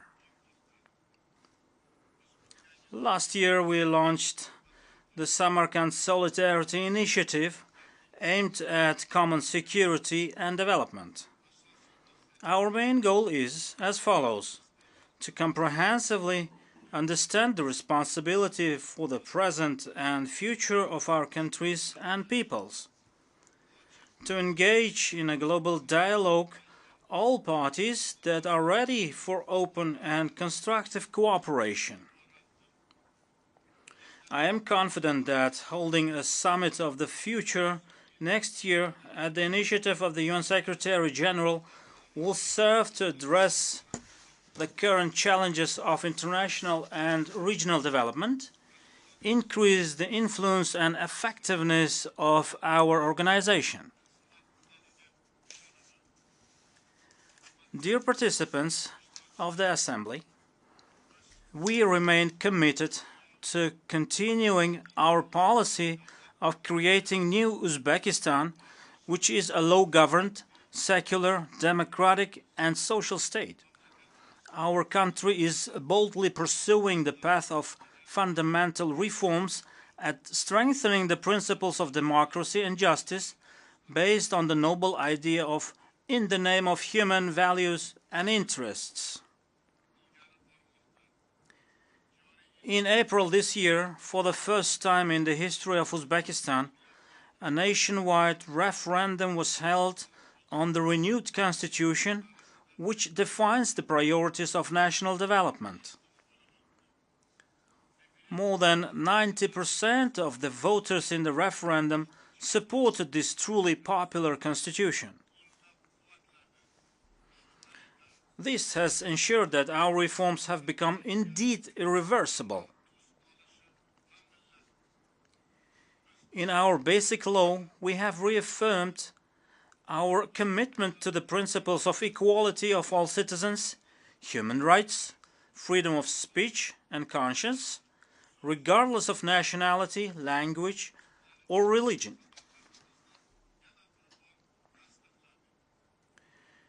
It is on this legal basis that we have adopted the development strategy Uzbekistan 2030. This strategy is in line with the United Nations Sustainable Development Goals, and we are fulfilling all commitments we have undertaken. Ladies and gentlemen, as an outcome of the ongoing reforms, the economy of Uzbekistan, despite the global challenges, is showing a steady growth. Over the past 6 years, the gross domestic product of the country has grown over 1.5 times. Our main objective is to double this figure by 2030. Another priority of our economic liberalization is to become a full member of the World Trade Organization in the near future.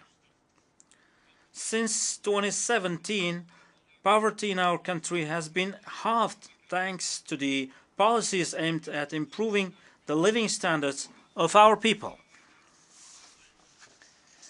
We plan to reduce it to 7% by 2030. We intend to increase by several times the scale of water supply, healthcare, education, and other social services to population. We support the UN Secretary General's initiative, Global Accelerator on Jobs and Social Protection.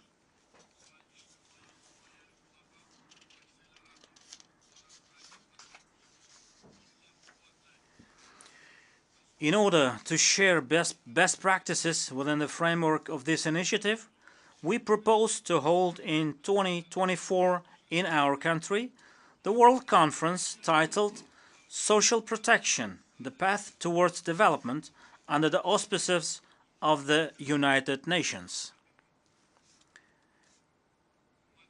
Dear participants of the summit, in recent years, Uzbekistan achieved remarkable results in the protection of human rights. Forced labor and child labor have been completely abolished in our country. For a century, millions of people were forced to pick cotton in Uzbekistan. The vast majority of the population, teachers and doctors, entrepreneurs, workers and employees, and unfortunately school children and university students were mobilized to pick cotton every year from September to December. As a result, boycotts of Uzbek cotton were announced and the country was blacklisted for several years. Thanks to our strong will and determination, now it is all history. Our people have been completely liberated from cotton slavery. The ban on forced labor is guaranteed in our renewed constitution, and the criminal liability for the involvement in forced labor has been introduced. I believe that it is necessary to intensify the global fight against forced and child labor. Our experience shows that it is possible to put an end to this. Ladies and gentlemen, one of Uzbekistan's strategic tasks is the development of human capital and training of a creative young generation. We believe that high-quality education, accessible to all, is the most effective factor in eradicating poverty, improving public welfare, and achieving sustainable economic growth. In this respect, our country has gained considerable experience in recent years. The education system is undergoing radical transformations. In the last 6 years, the coverage of preschool education has increased from 21% to 70%, and that of higher education from 9% to 38%. By 2030, we will create conditions for every child to have access to preschool education and for half of secondary school graduates to obtain higher education.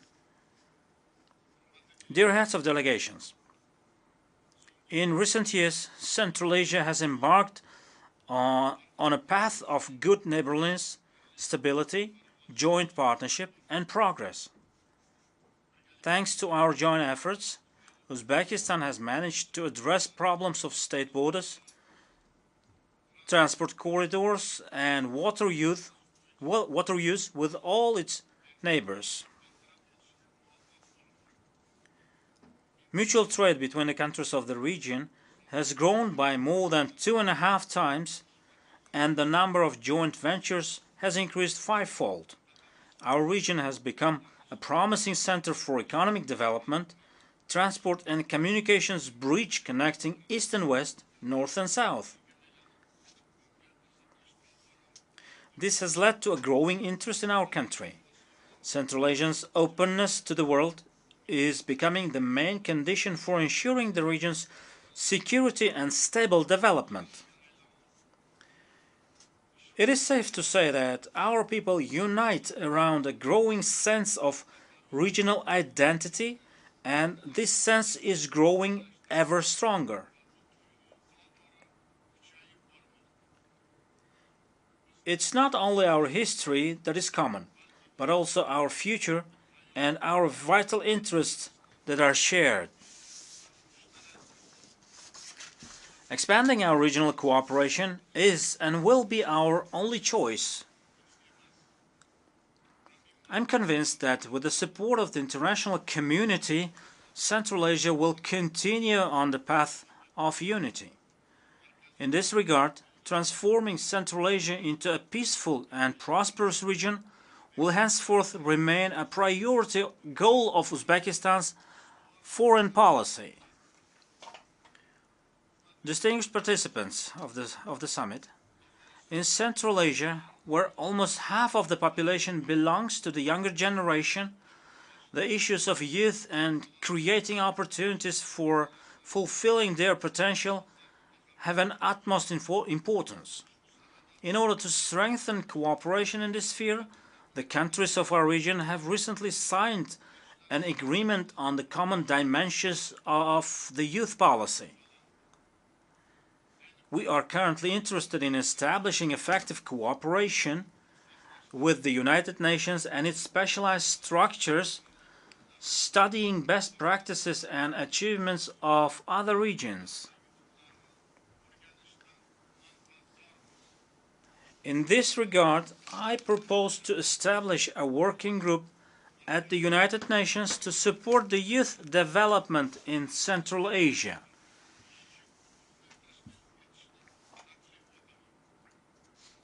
As part of this, it would be expedient to develop the program Central Asia's Youth Agenda 2030. Distinguished heads of delegations, the active participation of women in society and public management, public administration is an urgent issue today. The noblest goal of our national policy is to ensure family stability, legal protection, and peaceful life for women and girls. In addition, we are carrying out systemic work to achieve equality between men and women.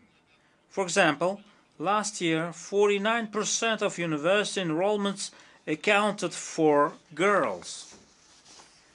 For the first time, women's share in the public administration reached 35%.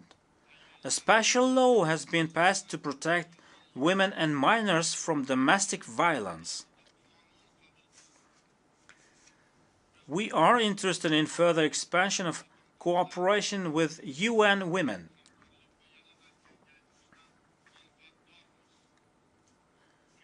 As a joint initiative, we propose to hold the Asian Women Forum in Uzbekistan next year to discuss the issues of fulfilling the creative potential of women and exchange experiences and best practices.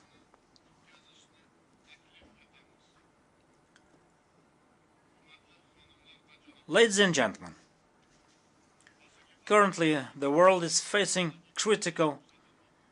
a critical environmental situation. The triple planetary crisis, crisis of the climate change, the loss of biodiversity, and the environmental contamination are worsening.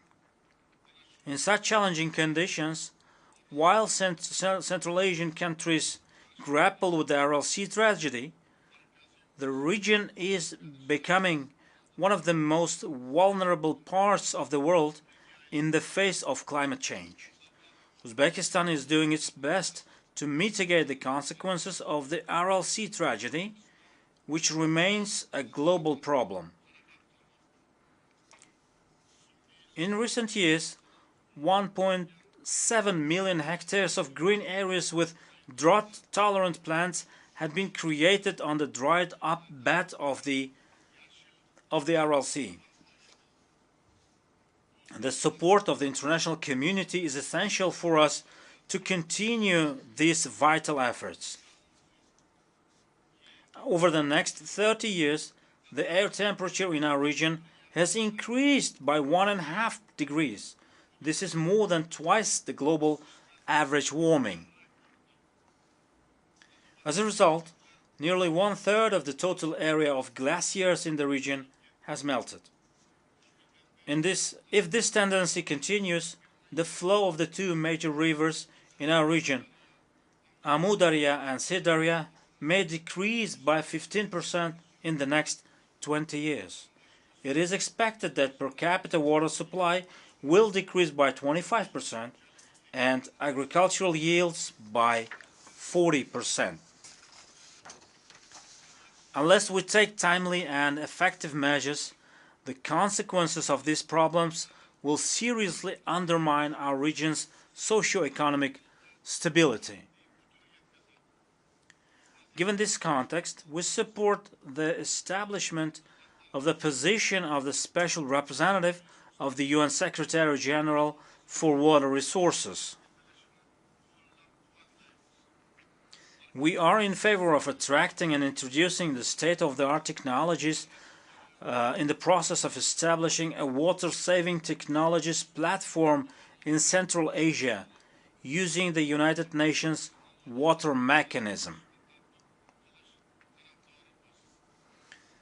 We are building up a systemic cooperation as part of the Green Development Program adopted by the countries of the region. Such a partnership completely meets our interest and is aimed at preventing threats related to climate change. In this context, I believe that the introduction of the Central Asian Climate Dialogue would be expedient. We put forward an initiative to adopt a UN General Assembly resolution Central Asia facing global climate threats, solidarity for common prosperity.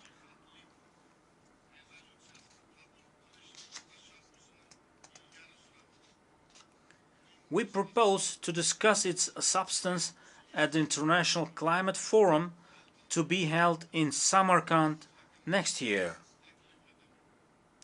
In this regard, I would like to emphasize that adapting the main sector of Uzbekistan's economy to climate change, achieving carbon neutrality, and drastically increasing the share of green energy remains a strategic task for us. Dear participants of the Assembly, we need to strengthen our joint efforts in preventing the spread of the scourge of extremism and radicalization of youth.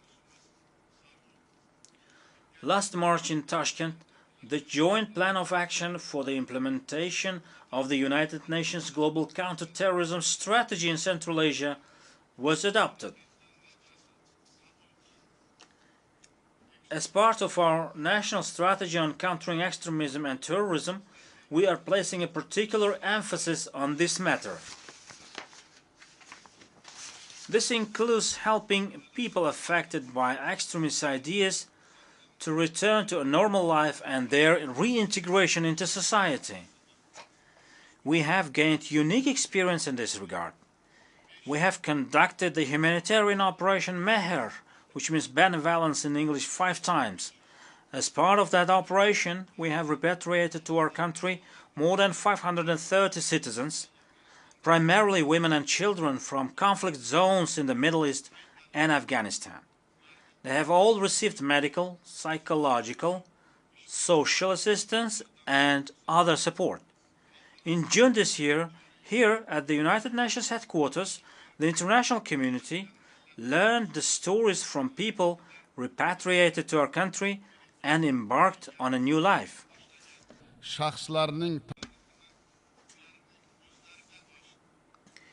In order to continue ongoing actions in this direction and promote a permanent exchange of experience, we have taken specific measures to establish the Regional Expert Council on systemic work with persons repatriated from combat zones under the auspices of the United Nations Counter-Terrorism Office.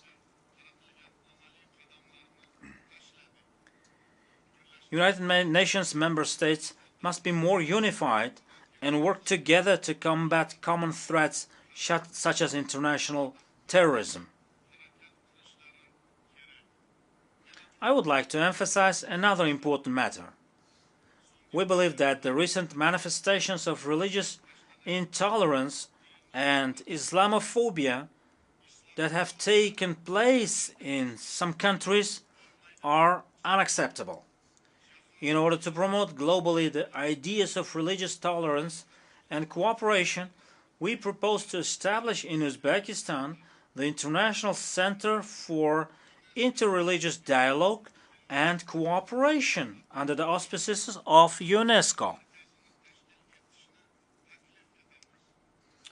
We take great pride that our country is a homeland of profound scholars and thinkers, such as Al-Khwarizmi, Al-Biruni, Ibn Sina, Imam Bukhari, Mirza Ulugh and Ali Shirnavoy, who made incomparable contributions to the development of science and shown Islam to be a religion of knowledge and peace. In order to study the rich heritage of these great scholars and to reveal to the world the true humane essence of Islam, we propose to organize in Uzbekistan next year the international conference titled Islam, a Religion of Peace and Kindness.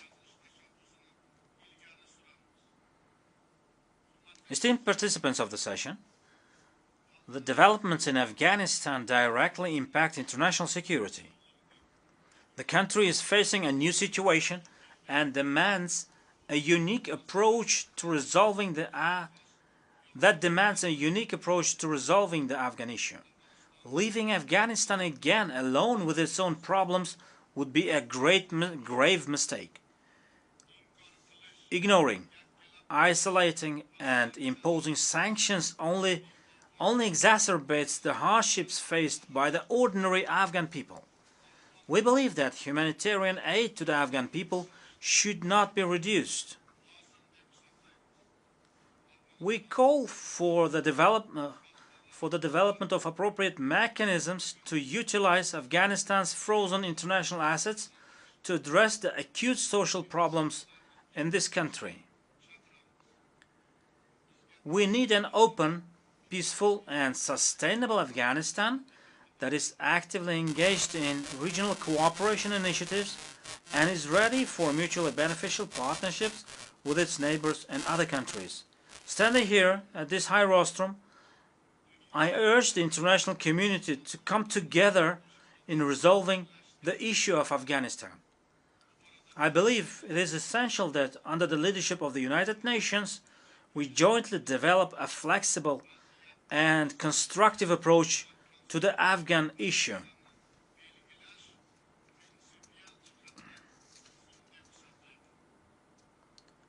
Dear President, dear participants of the Assembly, in this turning point of history, we must all consider what planet we will leave to the future generations. Only through shared aspirations and collective action can we achieve lasting peace and prosperity. Now, more than ever, we need mutual trust, unity, and a spirit of cooperation. Concluding my statement, I would like to reiterate that Uzbekistan, in this path, always remains committed to strengthening deep and long-term cooperation with United Nations structures and with all countries. Thank you for your attention. A nombre de la Asamblea. On behalf of the Assembly, I thank the President of the Republic of Uzbekistan for the statement he's just made. I would ask the protocol to escort His Excellency. We've heard the last statement in the debate of this session. The fifth plenary session will continue immediately as soon as this session is adjourned. The session is adjourned. Declaro. I declare open the fifth plenary session of the General Assembly. I call to order, rather. The Assembly will now hear a statement by His Excellency Luis Alberto Arce Catacora, Constitutional President of the plurinational state of Bolivia. I would ask the protocol to escort His Excellency. On behalf of the General Assembly, I have the honor to welcome His Excellency Luis Alberto Arce Catacora, Constitutional President of the plurinational state of Bolivia, and I invite him to address this General Assembly, the President of my country. Thank you very much, Brother Vice President of the General Assembly of the United Nations, Diego Pari Rodriguez. It is a source of happiness and pride to see you at the helm of this assembly, the most important multilateral body created by humanity, and we are convinced that along with President Denis Francis and his leadership, you will honor the names of our countries and our Latin American and Caribbean region. Distinguished heads of state, government, ministers of foreign affairs, brothers and sisters of delegations present here, good afternoon, one and all. Brother Vice President, a year ago, in this same forum, we denounced the fact that the world was grappling with a capitalist crisis which was jeopardizing humanity and the very existence of this planet. And unfortunately, a year after that statement, that same delicate scene has not changed at all. The capitalist system, in its enthusiasm for imposing a decadent hegemony, is replicating practices of domination and colonial exploitation that need to be overcome.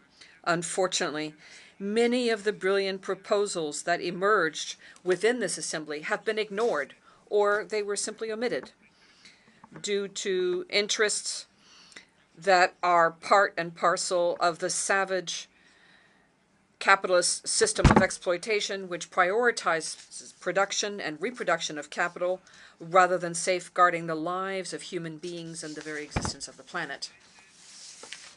It is clear that we find ourselves before increasing precariousness of the economy due to the impact of the many bellicose conflicts that are shaking the world today. Peace and security are very much at risk, at imminent risk, given the lack of determination by the international community to propose solutions that would emphasize dialogue and put an end to bellicose efforts and warmongering promoted by the transnationals of war. To that, we must add the serious impact of the environmental crisis, the impact on all living systems in all corners of the world. According to experts, due to the prevailing system, we have exceeded 6 of the 9 planetary limits within which humanity and Mother Earth as a whole need to be able to live in order to continue developing and prospering. It's worth highlighting here that this tragic situation was further exacerbated in recent decades due to the unipolarity and unilateral inaction and due to unfulfilled commitments. Pending challenges continue to be many and enormous, and today we find ourselves, however, at the dawn of a new international configuration. We are convinced that we are bearing witness to the building of a new international order, a situation whereby the United Nations and the General Assembly needs to uphold the principles for which it was created and play a vital role. A new world order where we can all participate equally, with equal rights and obligations, without impositions of any kind, without any masters or slaves, without double standards to measure some and others, without sanctions or those that are sanctioned. This needs to be a new order where solidarity would prevail. Complementarity and collaboration need to go above and beyond egotism and pettiness. With that certainty, it is possible and necessary to create such a world, and the plurinational state of Bolivia to that end would like to share the following ideas and suggestions. First, we reiterate that, like we said last year, our proposal is that the world be declared as a territory of peace. We must put an end, once and for all, to the arms race, and we must prioritize dialogue, sincere dialogue and diplomacy amongst peoples in order to settle armed conflict that threatens the very existence of humanity. It is urgent that our nations unite in a collective effort, bringing together diverse voices, especially those from regions that are far removed from the rhetoric of confrontation, and yet these far-removed peoples are those that suffer the repercussions from war in different dimensions. We need to give peace a chance, and in that endeavor, the Organization of the United Nations has a fundamental role to play in order to reduce tension and to make progress in dialogue that would make it possible to consolidate sound diplomatic policies and settlements of disputes which are on the agenda of our organization. And along these ideas, we'd like to reiterate our deep-seated concern due to the escalation of violence of the conflict in Eastern Europe and the threat of several countries to exacerbate the situation through confrontation and the use of weapons of mass destruction, weapons that use impoverished radioactive elements, and non-conventional weapons.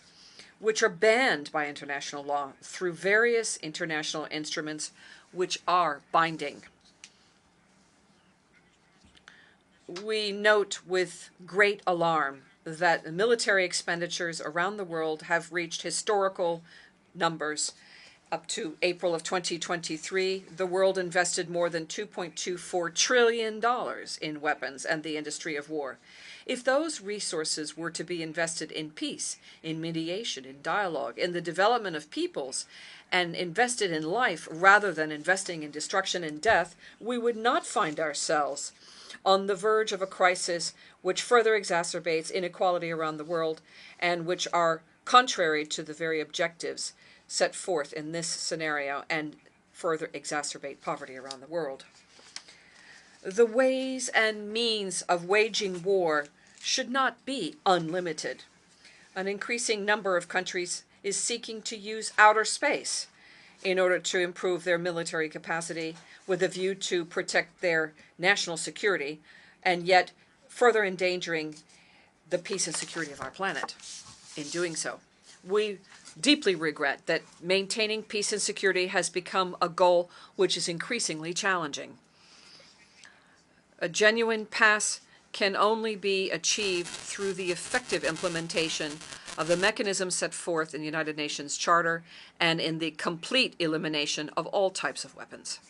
Bolivia will always be committed to defending and strengthening multilateralism and to continue to contribute to disarmament by upholding international law, international humanitarian law, and doing so from a vision based on peace and social justice, the well-being of people, and peaceful coexistence. We reiterate our regional commitment to proclaim Latin America and the Caribbean as a zone of peace, based on the promotion and respect of the proposals and principles set forth in the United Nations Charter and in international law. As we expressed in the context of the 7th Summit of Heads of State and Government of the Community of Latin American and Caribbean States, CELAC. Also, at this summit between the European Union and CELAC, which was held in Brussels last July, we indicated our desire to have a Latin American, Caribbean, and Europe living in peace. Our desire that our peoples would be able to bring about peace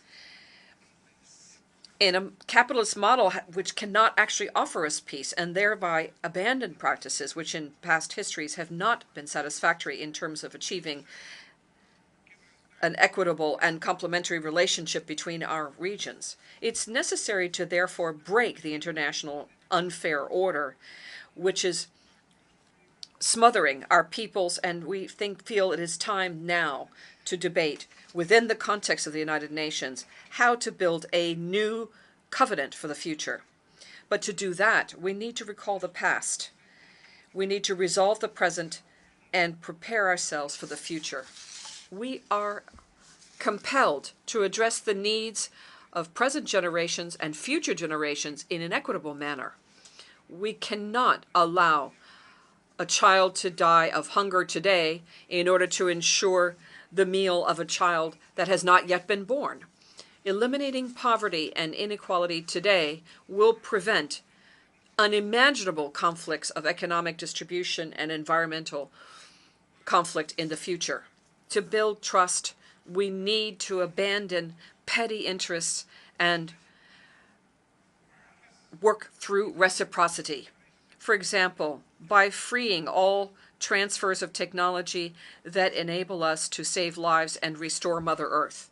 In order to revive global solidarity, we need to recognize each other and our relations within the context of all of us being humans. For example, in the context of climate change, let us recall that each state needs to earmark resources for the damage and loss fund in proportion to the historic responsibility that should be shouldered with regard to producing greenhouse gases. Action for the Agenda 2030 will only be possible if we make peace and solidarity the driver of prosperity.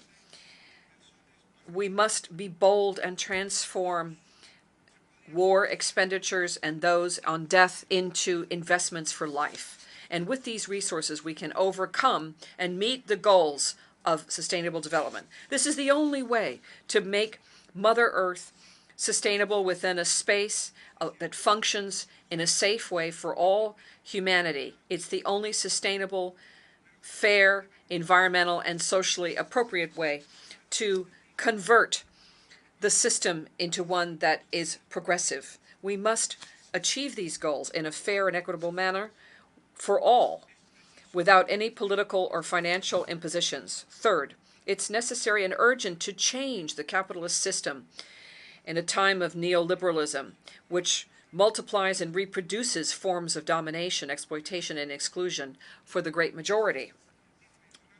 Brothers and sisters, the multidimensional crisis of capitalism has been laid bare in the context of post-pandemic world and has been exacerbated by the effects of the military conflict in Eastern Europe. And these are nothing but manifestations of the transition towards a configuration of a world order which is different from the one we currently have. In response to this, and has never happened before, the global South is raising up in a peaceful and constructive manner. They are standing for regional and interregional processes of cooperation and integration. And the clamor has increased to reconfigure the international financial system and transform our understanding of what scientific development should be, that is respectful in turn of Mother Earth, and how to pursue this in an equitable manner while also recognizing the historical responsibilities that need to be shouldered vis-a-vis our nations and in all dimensions.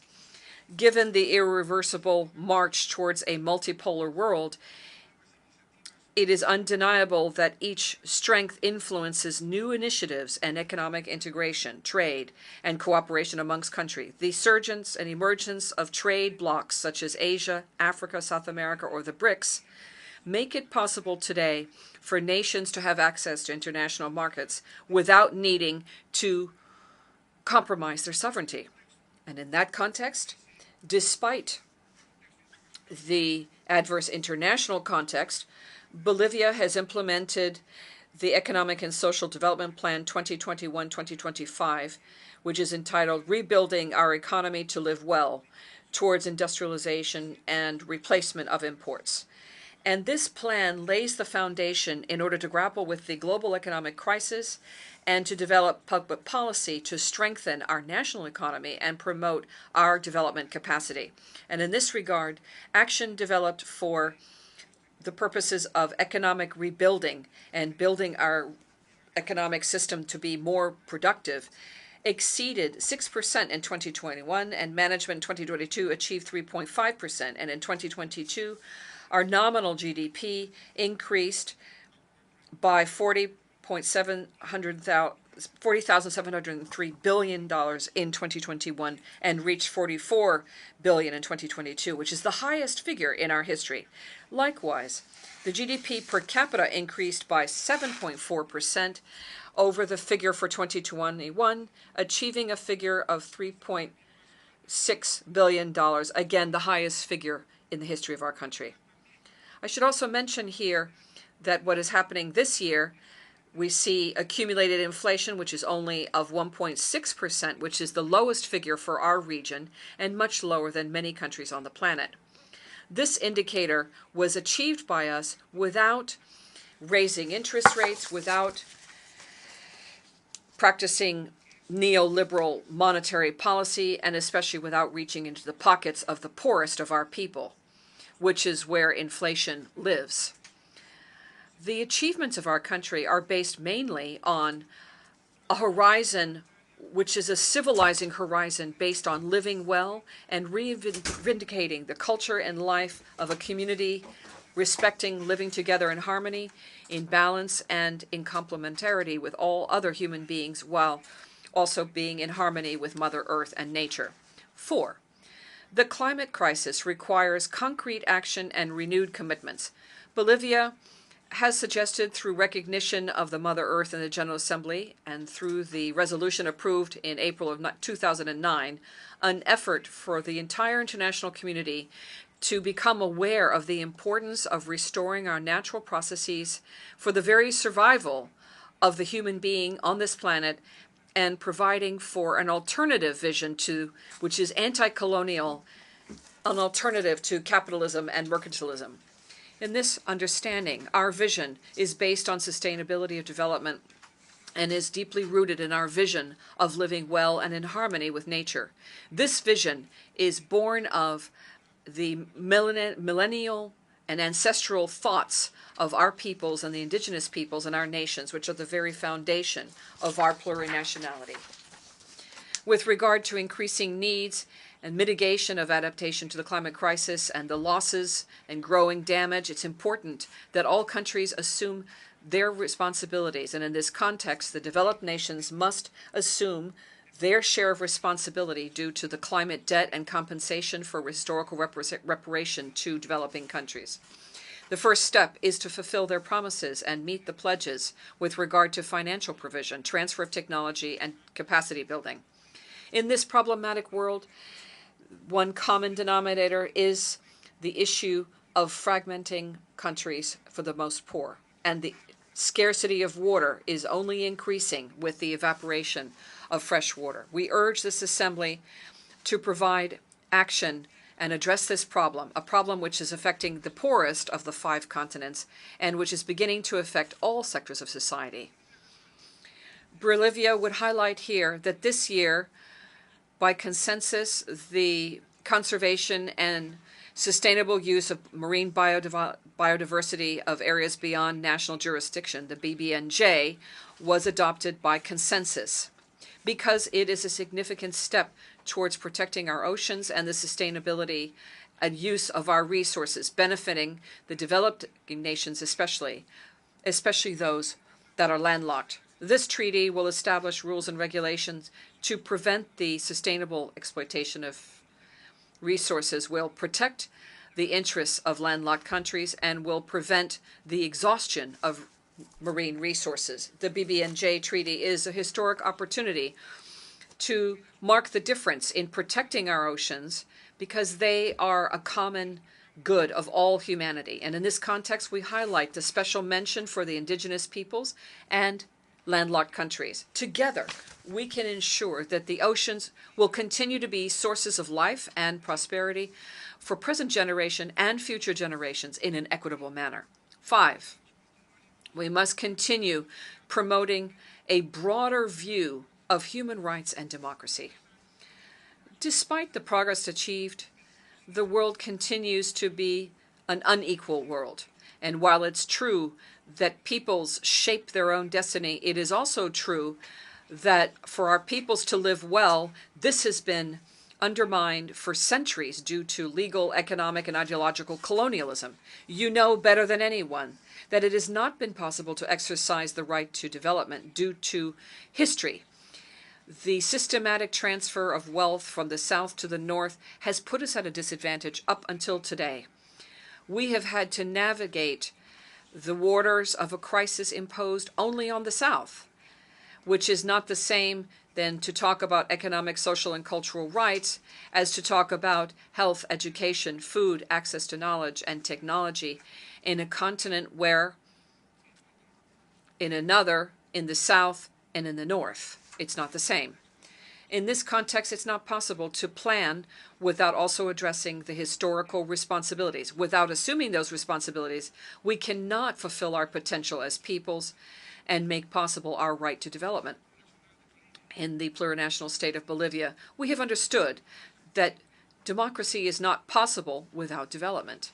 And development cannot have better indicators than the exercise of collective rights, rights that are promoted, protected, and guaranteed by the state, but rights also that go hand in hand with a high level of democratic participation of social collectives.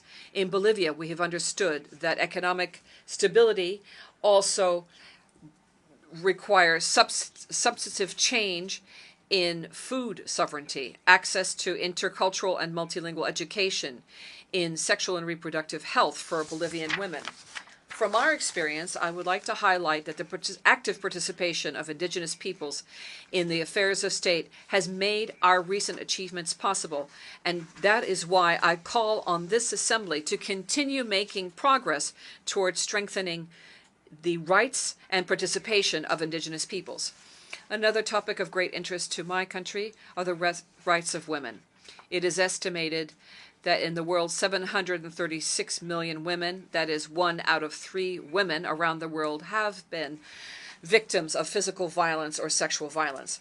Violence suffered by women needs to stop being a solitary and private experience, and it needs to be recognized as a public issue on which we need to take urgent action. Maternal mortality is another great issue we must grapple with, since every day 800 women die due to pregnancy-related complications. Sustainable development will not be possible if we do not provide women with an opportunity to live without fear of violence and to exercise their reproductive and sexual rights with access to universal health care. 6, unearthing or stopping the international system of implementing sanctions and unilateral coercive action. We need to uproot this. Brother Vice President, another topic that I could not but mention on this opportunity is that relates to unilateral coercive measures and sanctions that are imposed on brother peoples, undermining their ability to develop the most basic human rights. These measures are a reflection of a dysfunctional system which is far removed from international law and multilateralism. It's a clear examples of these measures, which is illegal, inhuman, and criminal, is the economic and financial embargo imposed by the United States against Cuba. The restrictions imposed make it difficult to have access to food, medicine, and other basic goods, creating human suffering which impacts their economy and development. We call for the compliance with the many resolutions adopted by this General Assembly and to build a world that's fair and more solidarity, where all countries can prosper without regard to their political differences. We also reject and condemn the inclusion of Cuba as a promoter of terrorism on the unilateral lists of the United States, using this argument to impose greater restrictive measures against the Cuban people. These measures run counter to the United Nations Charter and the mandate of the Security Council, and that is why they are not supported by, nor are they valid in light of international law, but still, they very much affect the right to development of the Cuban people. 7, we must stop as soon as possible the trampling of the Palestinian people. With regard to the Israeli occupation of Palestine, we cannot continue allowing the suffering of the Palestinian people. Reiterate our support to world and regional initiatives, international law, and the United Nations resolutions that seek to guarantee a solution whereby the Palestinian people can exercise its right to self-determination and build its own state, which is free, independent, and sovereign, within the borders, pre-1967 borders, and with East Jerusalem as its capital. Finally, brothers and sisters, the current crisis urgently requires a United Nations organization that stands strong, that upholds the principles that created it, that is committed to peace, and that maintains its intergovernmental nature without, however, subordination to any hegemonic power, be it economic, political, or military. Because the solutions to the many challenges facing humanity will only become a reality with sincere commitment and the political determination of all countries and their actors, and prioritizing the common interests of humankind and of especially the most vulnerable people and sectors of humanity. Thank you. A nombre de la Asamblea. On behalf of the Assembly, I thank the Constitutional President of the Plurinational State of Bolivia for the statement that he's made. I would ask protocol to escort His Excellency. The Assembly will now listen to a statement by His Excellency Kasim Yomar Tokayev, President of the Republic of Kazakhstan. I request protocol to escort His Excellency.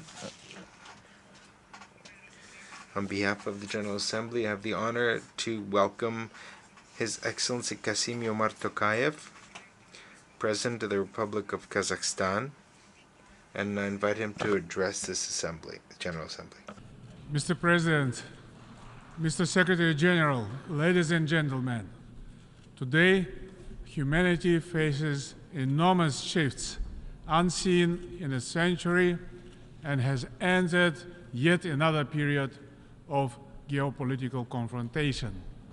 The essence of the threat comes from the simultaneous erosion of fundamental principles of international law embodied in the Charter of the United Nations.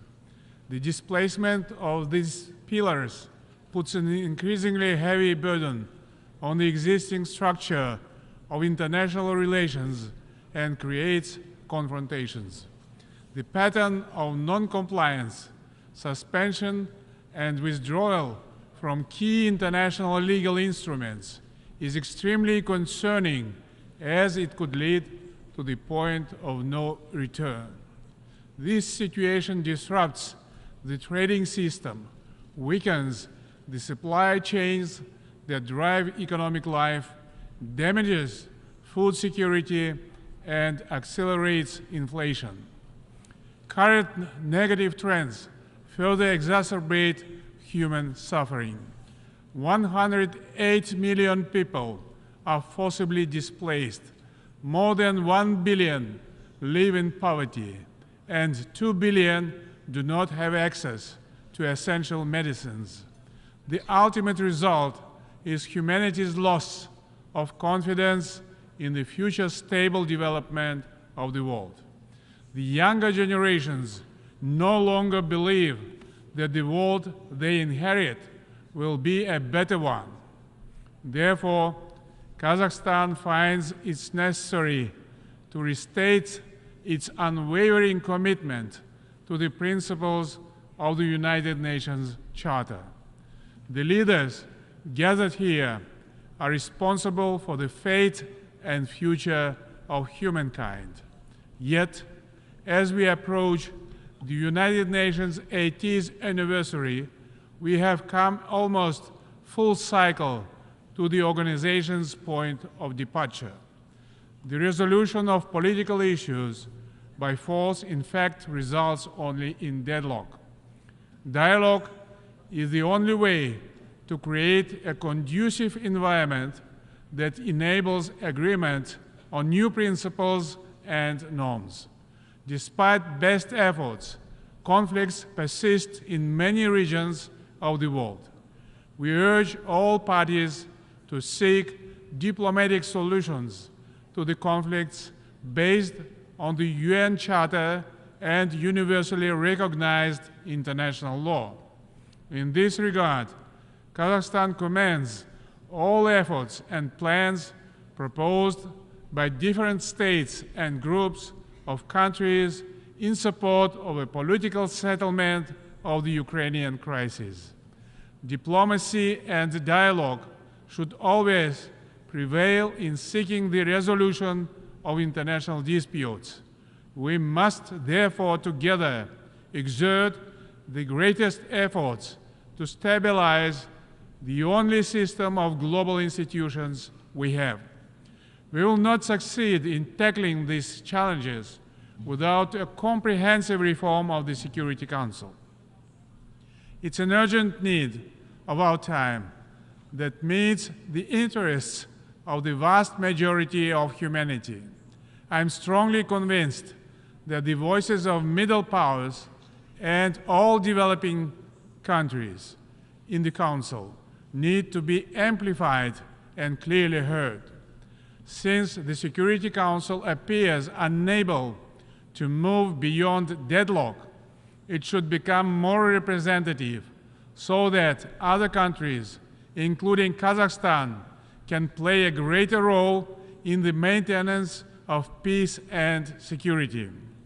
In our region, the growing engagement of member states has been a positive force in the transformation of the Conference on interaction and confidence-building measures in Asia into a full-fledged international organization that can contribute to continental mediation and peacemaking. Similarly, as the current chair of the Shanghai Cooperation Organization, Kazakhstan put forward the initiative of World Unity for a Just Peace and Harmony. This initiative, which we invite you to join, comprises a new security paradigm, a fair economic environment, and a clean planet. Open dialogue between the Global South and the Global North is its central pillar. Of all the challenges we face, perhaps the most destructive is the threat of use of nuclear weapons. 30 years ago, Kazakhstan voluntarily renounced the fourth largest inherited nuclear arsenal. That's why the logic of the nuclear agenda must be reversed. Only mutual trust and cooperation between nuclear powers on the path to a world free of nuclear weapons can produce global stability. In this context, Kazakhstan declares its continuous commitment to the Treaty on the Prohibition of Nuclear Weapons. We support the development of new mechanisms in the field of disarmament and non-proliferation. A strategic plan for the complete renunciation of nuclear weapons by 2045 could well be the most significant contribution to the global security of this generation of leaders. At the same time, COVID-19 has painfully illustrated our vulnerability to future biological risks and threats. Kazakhstan appeals to the Secretary General and the President of this Assembly to launch the process of establishing an international agency for biological safety. We welcome the Secretary General's new agenda for peace. This strategic document must confront a trust vacuum and growing hostility in the world. In the upcoming Summit of the Future next year, Kazakhstan will play a constructive and supportive role to adopt a pact for the future. But the search for peace is not just about the banning of weapons or the signing of declarations. Interreligious and interfaith dialogue plays a key role in fostering a culture of peace. We are therefore concerned about recent acts of profound disrespect towards holy books. Such barbaric acts against Islam or any other religions cannot be accepted as expressions of freedom, free speech, and democracy. All holy books, including Quran, deserve legal protection against vandalism. Finally, a culture of peace can only be based on the principles of unity in diversity and mutual respect. I am proud, therefore, of the outstanding role of the Astana-based Congress of the leaders of world religions. In brief, Kazakhstan is a peace-loving nation that pursues its own national interest while continuously searching for peaceful solutions of pending international issues. Independence, territorial integrity, and sovereignty are core principles that will guide my people now and in the future.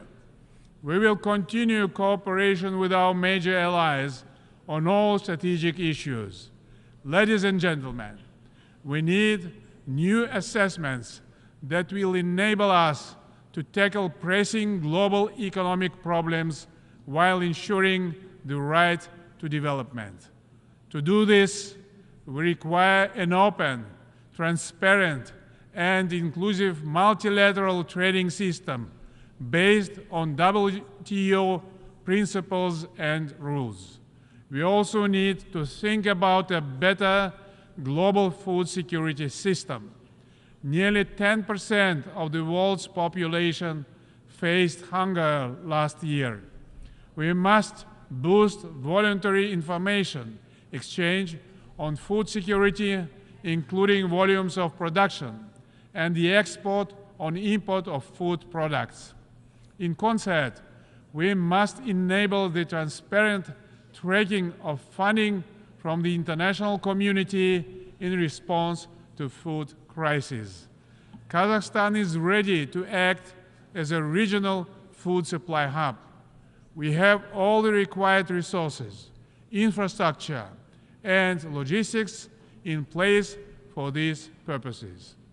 Kazakhstan is already a reliable link for nearly 80% of overland transit traffic between Asia and Europe. The Trans-Caspian International Transport Route, the so-called Middle Corridor, can significantly strengthen East-West engagement. This route could increase the pace of trade between critical markets, cutting by almost half the amount of time required to transport goods via the maritime route. Dear friends, the urgency of climate action risks to become a cliché. But it is a dangerous cliché because immediate, effective, and transformational steps are urgently required to prioritize environmental protection. Central Asia is one of its front lines. Even if we successfully limit global temperature rise to 1.5 degrees by 2030, which looks increasingly unlikely, we will experience between 2 and 2.5 degrees of temperature rise in Central Asia. Despite the long road of the Paris Climate Agreement, we must all remain committed to a carbon-free future. The climate agenda should not be used to introduce measures restricting trade and investment cooperation. Instead, we must focus on positive change, such as climate-positive actions identified by the United Nations, including investing in green jobs, ending fossil fuel subsidies, and ensuring that all climate actions are fair, inclusive, and involve women at all levels. Yet, without proper funding, ambitious plans to combat climate change will remain unmet. In this regard, we propose to launch Just Energy Transition Partnership in Kazakhstan, a gradual, sustainable, and socially responsible transition away from coal would be a big bonus for global climate change goals. Kazakhstan's initiative to open the project office for Central Asia on climate change and green energy in Almaty can lead on these issues. We look forward to hosting a regional climate summit in Kazakhstan in 2026 under the United Nations auspices. In our region, we have seen that water scarcity has created serious economic and other challenges in transboundary river basins. This will be replaced across the world. By 2040, global demand for water may outstrip supply by as much as 40%. We must therefore combine political will and economic resources to address this critical global issue simultaneous with climate action. Next year, we will assume chairmanship of the International Fund for Saving the RLC. We will continue efforts to prevent further degradation of the environment and its impact on livelihoods around what was once the fourth largest lake on the planet. Today, it is the world's largest lake, the Caspian Sea, that also faces ecological challenges, including shallowing, water diversion, and the pollution of flora and fauna. Saving the Caspian Sea must be a matter of common priority that requires long-term international cooperation. Ladies and gentlemen, Kazakhstan is committed to further enhancing multifaceted cooperation with the countries of Central Asia. Our region can play a more active role as a cohesive and independent part of the international community while contributing to global development processes. Fortunately, economic activity is growing. Over the last 5 years, intra-regional trade doubled to $10 billion US. Our regional agenda includes Afghanistan, which must become a stable, prosperous state and a reliable trade partner. In this context, it's timely to establish a UN regional center for SDGs for Central Asia and Afghanistan in Almaty. I call on all member states to support our initiative. Excellencies, let me also present a brief update on our domestic reform efforts. Despite global, regional, and geopolitical challenges, our society and government are building a just and fair Kazakhstan. In a very short period of time, we have reformed our institutions, amended our constitution, curtailed the powers of the presidency, reset political and economic systems, and battled corruption. Much was done in only 2 years. The mindset of our people, particularly of the younger generation, has already changed substantially in that time. The presidential mandate has been limited to 1 7-year term. This proposal was supported by the people of Kazakhstan in the public referendum and will remain unchanged in the future. We will firmly adhere to the formula of a strong president, an influential parliament, and an accountable government. These reforms are based on the principles of justice, equality, fairness, and freedom. It is my personal credo that the rule of law must prevail in all circumstances. We understand that only political reform and investments in human capital can make our economy more resilient and robust. Kazakhstan has made significant progress in achieving gender equality and empowering women and girls. We introduced a 30% quota for women, youth, and persons with disabilities in the electoral party lists. It will allow them to participate more actively and equally in the political life of the country. In my recent State of the Nation address, I have presented a new economic policy that is designed, first of all, to provide all citizens the necessary opportunities for decent life.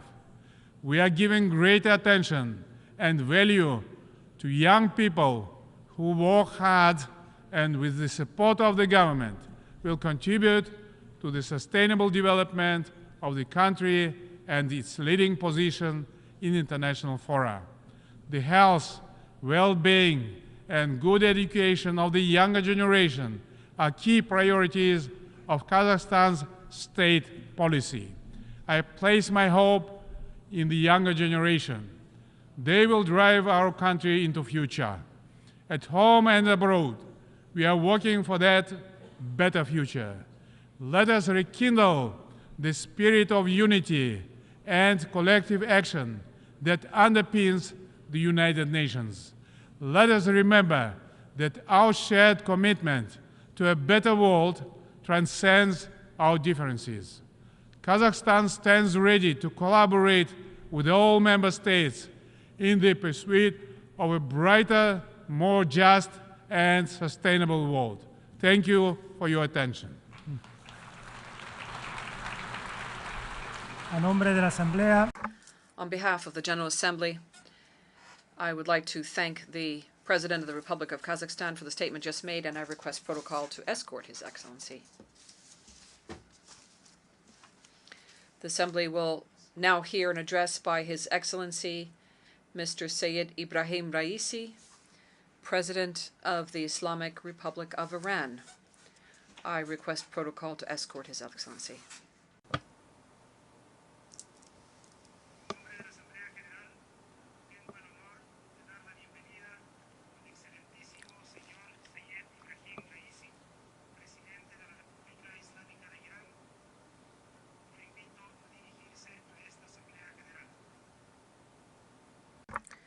I invite him to address the Assembly on behalf of the General Assembly.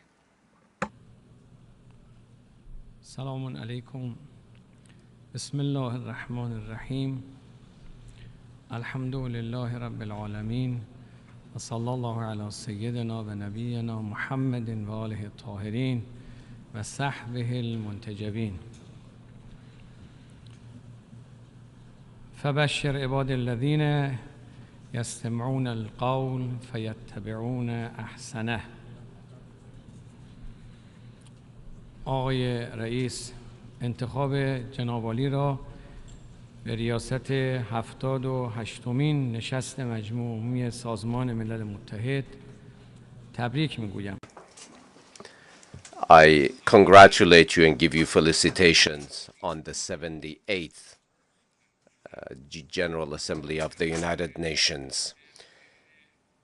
Since last year, when I addressed everyone from this podium, the world has witnessed bitter as well as sweet events.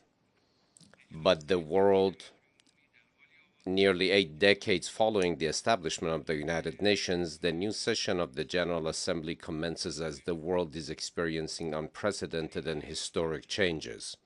Meanwhile, the assurance of a luminous future for human society lies in the devoted observance of lofty virtues that guide people towards excellence and noble ideals.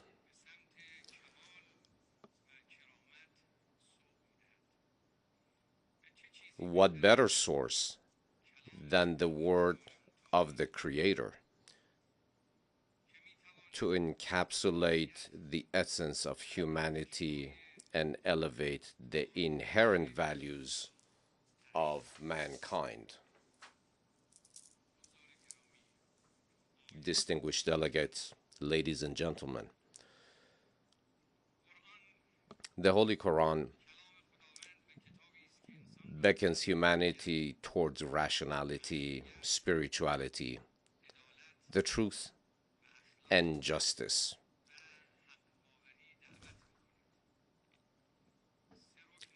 It expounds upon the unity of mankind, proclaiming all earthly inhabitants.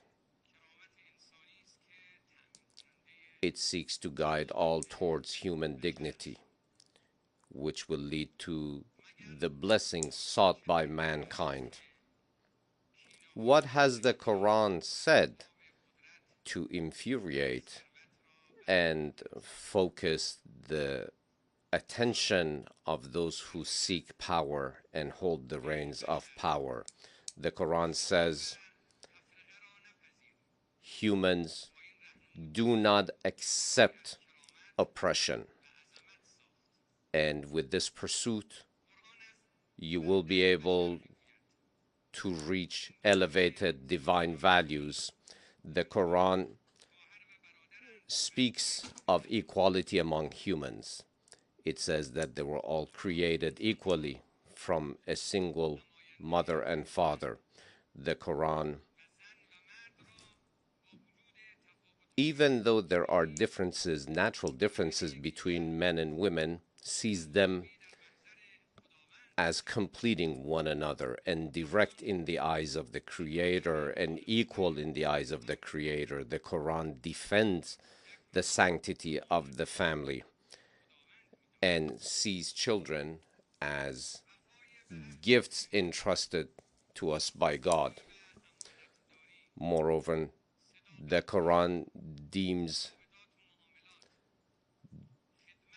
believes in serving those who have less than we do, and it directs our beliefs and faiths as forbidden, recognizing the sanctity of these values. Is this the first time that the words of God, of the Omnipotent, are being burned? Presuming while they do so that they can extinguish the divine voice for eternity? Did Nimrod, Pharaoh, Caron, and Caesar triumph over Abraham, Moses, and Jesus?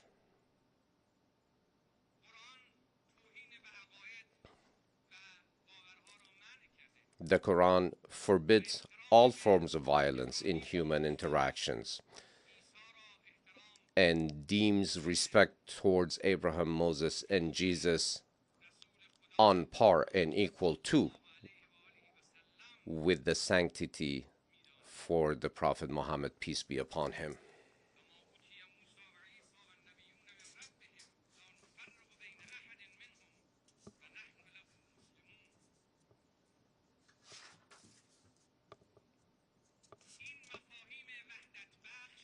These understandings that bring unity and divine teachings that inspire, that build human characters, that build societies, that build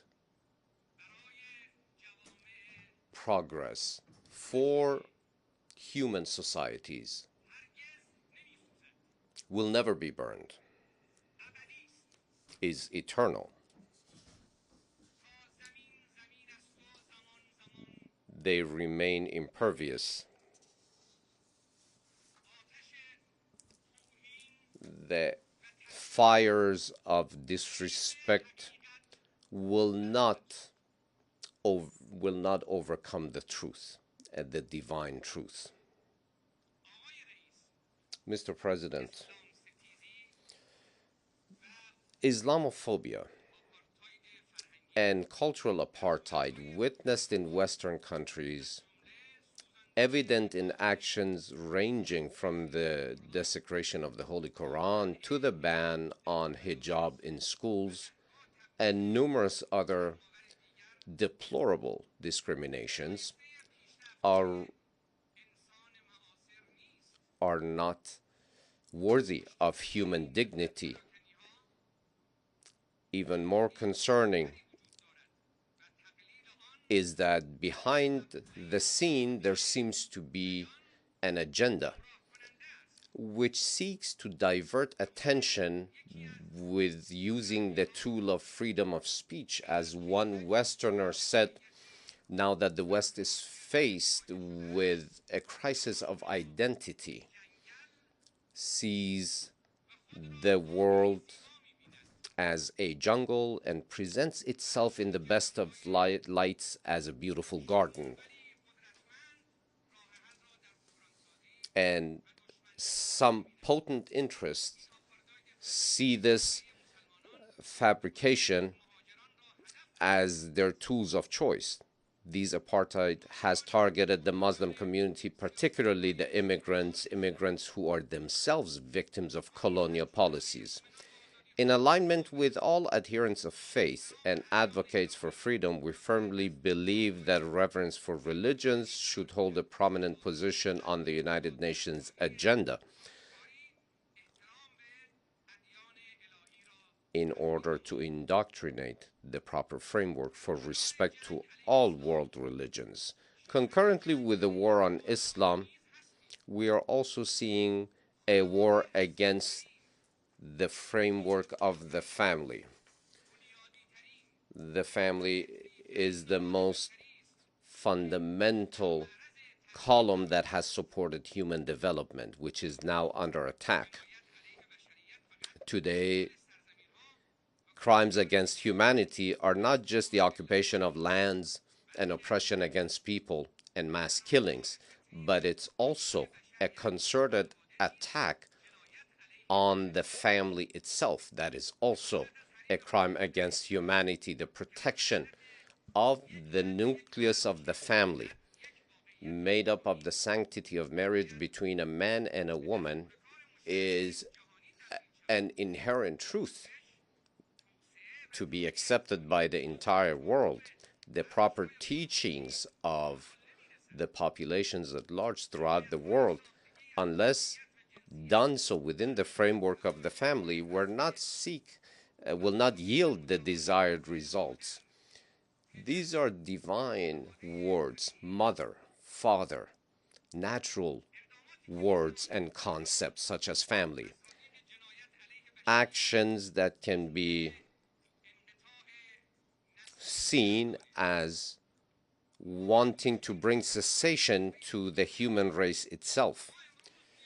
We are today in need of a world movement that brings commitment to the existence of the framework of the family, so that all members of the families can experience life in peace and stability next to each other. We ask, therefore, all religious leaders to adhere to their historical responsibilities in defending the sanctity of the family and move against fabrications.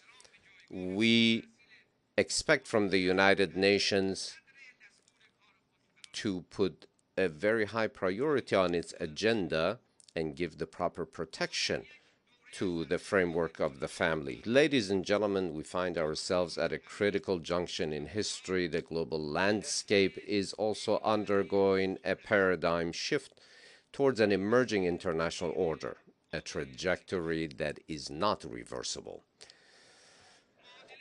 The equation attributed to the hegemony of the West no longer resonates with the diverse realities of today's world.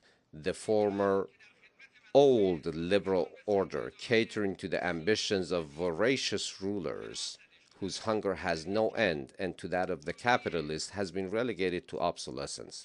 In short, to endeavor to universalize American ideals throughout the world have proven to be failures.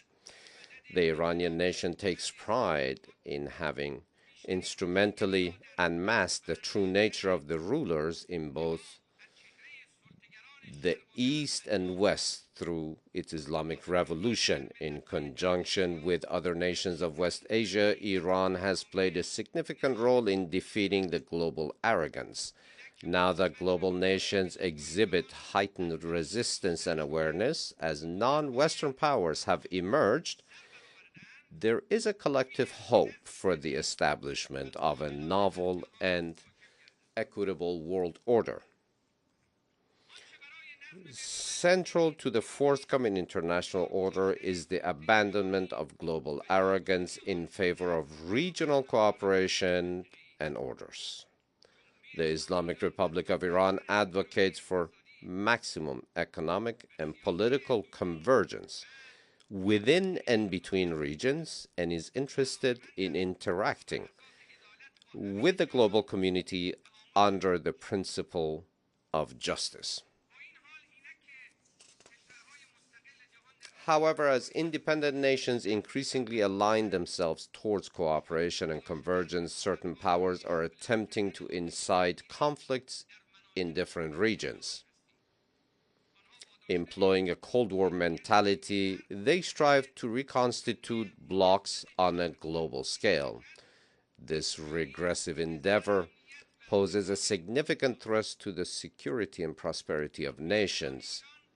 The Islamic Republic of Iran staunchly maintains that the formation of new East-West divides should not be permitted to take shape, making trade corridors unsafe, diminishing countries from allies to dependents, stifling the economic progress of sovereign nations, and fomenting proxy wars across Asia and Europe are all elements of this sinister chain. Ironically, These actions are put forth in the name of defending democracy. However, the global community, including nations in West Asia, have discerned the true essence of Western democracy, an appellation that all too often is a code name for coups d'etats, occupations, and ongoing wars. The true nature of the liberal democracy project has become evident to the world, revealing it to be nothing more than a velvet glove hiding a cast iron hand. A school that was once envisioned as a beacon for the world has transformed into a cautionary tale illustrating the limitations and shortcomings of the system, nearing the conclusion of its trajectory.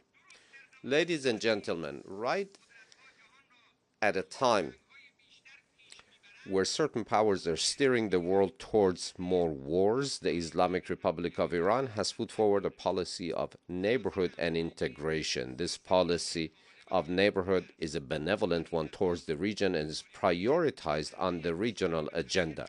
The Islamic Republic extends a warm welcome to any hand that is extended in friendship, firmly believing that an independent and robust neighborhood represents an opportunity for the entire region. We will welcome any extended hand quite warmly. A stable and powerful neighbor is healthy for a stable region.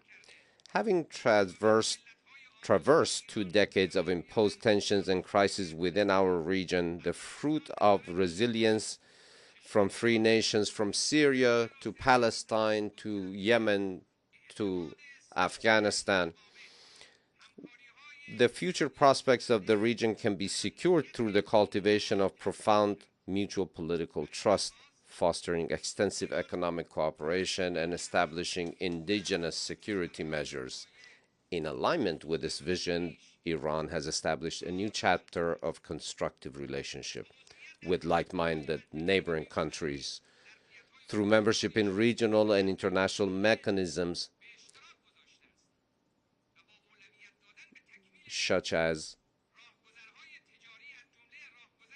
the Shanghai Cooperation Organization or the Northeast Economic Corridor.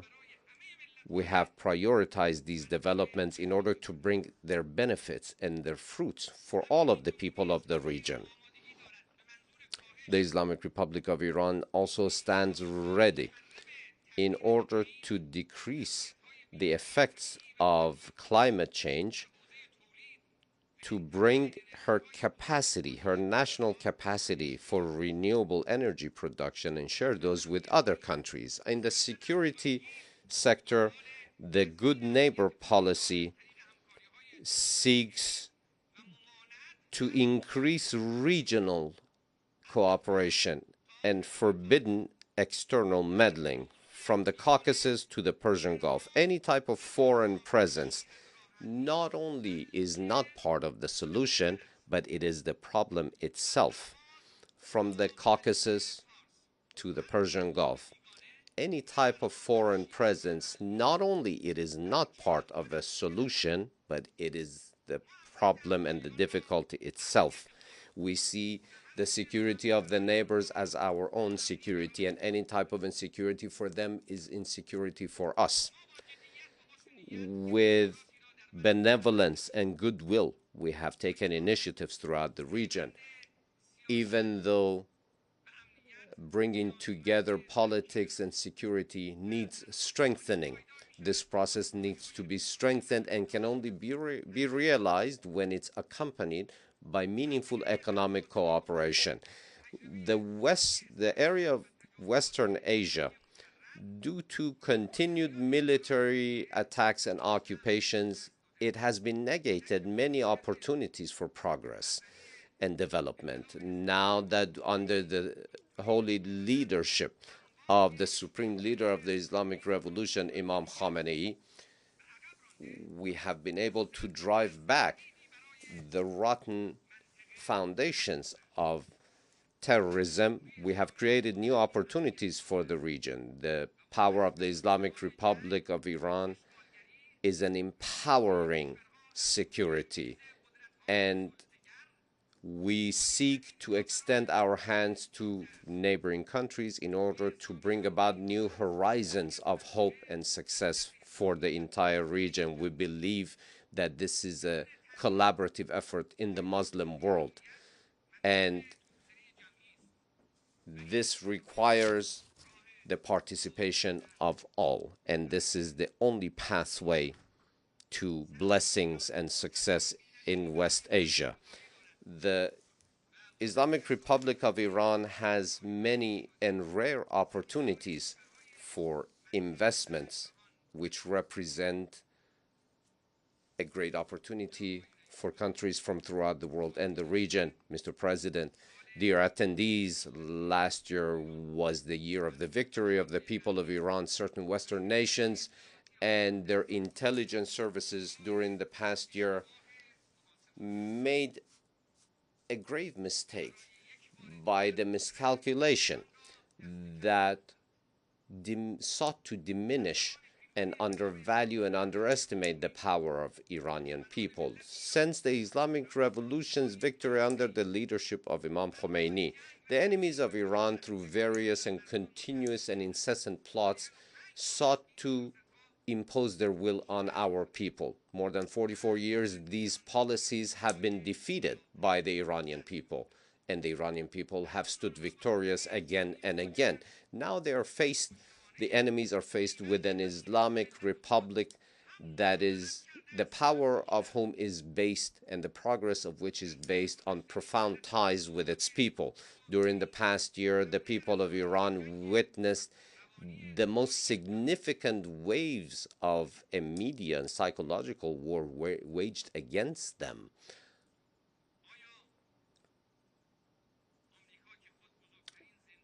The United States of America, which now possesses the biggest women's prison, therefore mothers' prisons in Iran, can sincerely be the defender of women's rights. Now, the picture that they sought to introduce to the world from Iran was by commingling legitimate with illegitimate news, by fabricating lies and fake reports. Realities from Iran were censored throughout the world in order to negate the truth.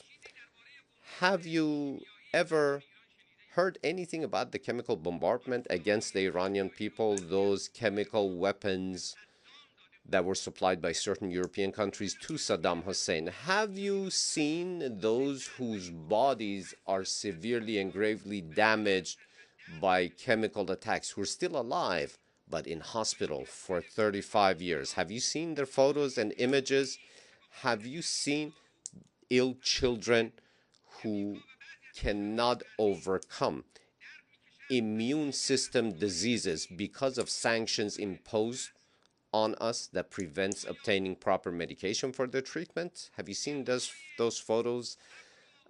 Have you seen the pictures of patience, of sacrifice, and steadfast fortitude of the Islamic people of Iran?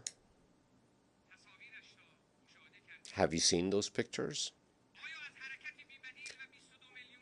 Have you seen the unprecedented movement of the remembrance of the martyrdom of Imam Hussein, the Prophet Muhammad's grandson? 22 million strong marching towards his burial site for the anniversary of his martyrdom. Many countries' safeties today throughout our region are owed to the sacrifices of our martyr general Haj Qasem Soleimani. Had it not been for his sacrifice, the hero of anti-terrorism activities, many of the countries in the region would have burned to the ground in the fires set by ISIS and Daesh. Have you seen, do you recall the steadfast stories of heroic fights against terrorism through Hollywood-like generated reports in the news media? Have you seen the 25 million strong funeral of the late commander, General Qasem Soleimani, throughout Iran? Those were censored throughout the world in the West.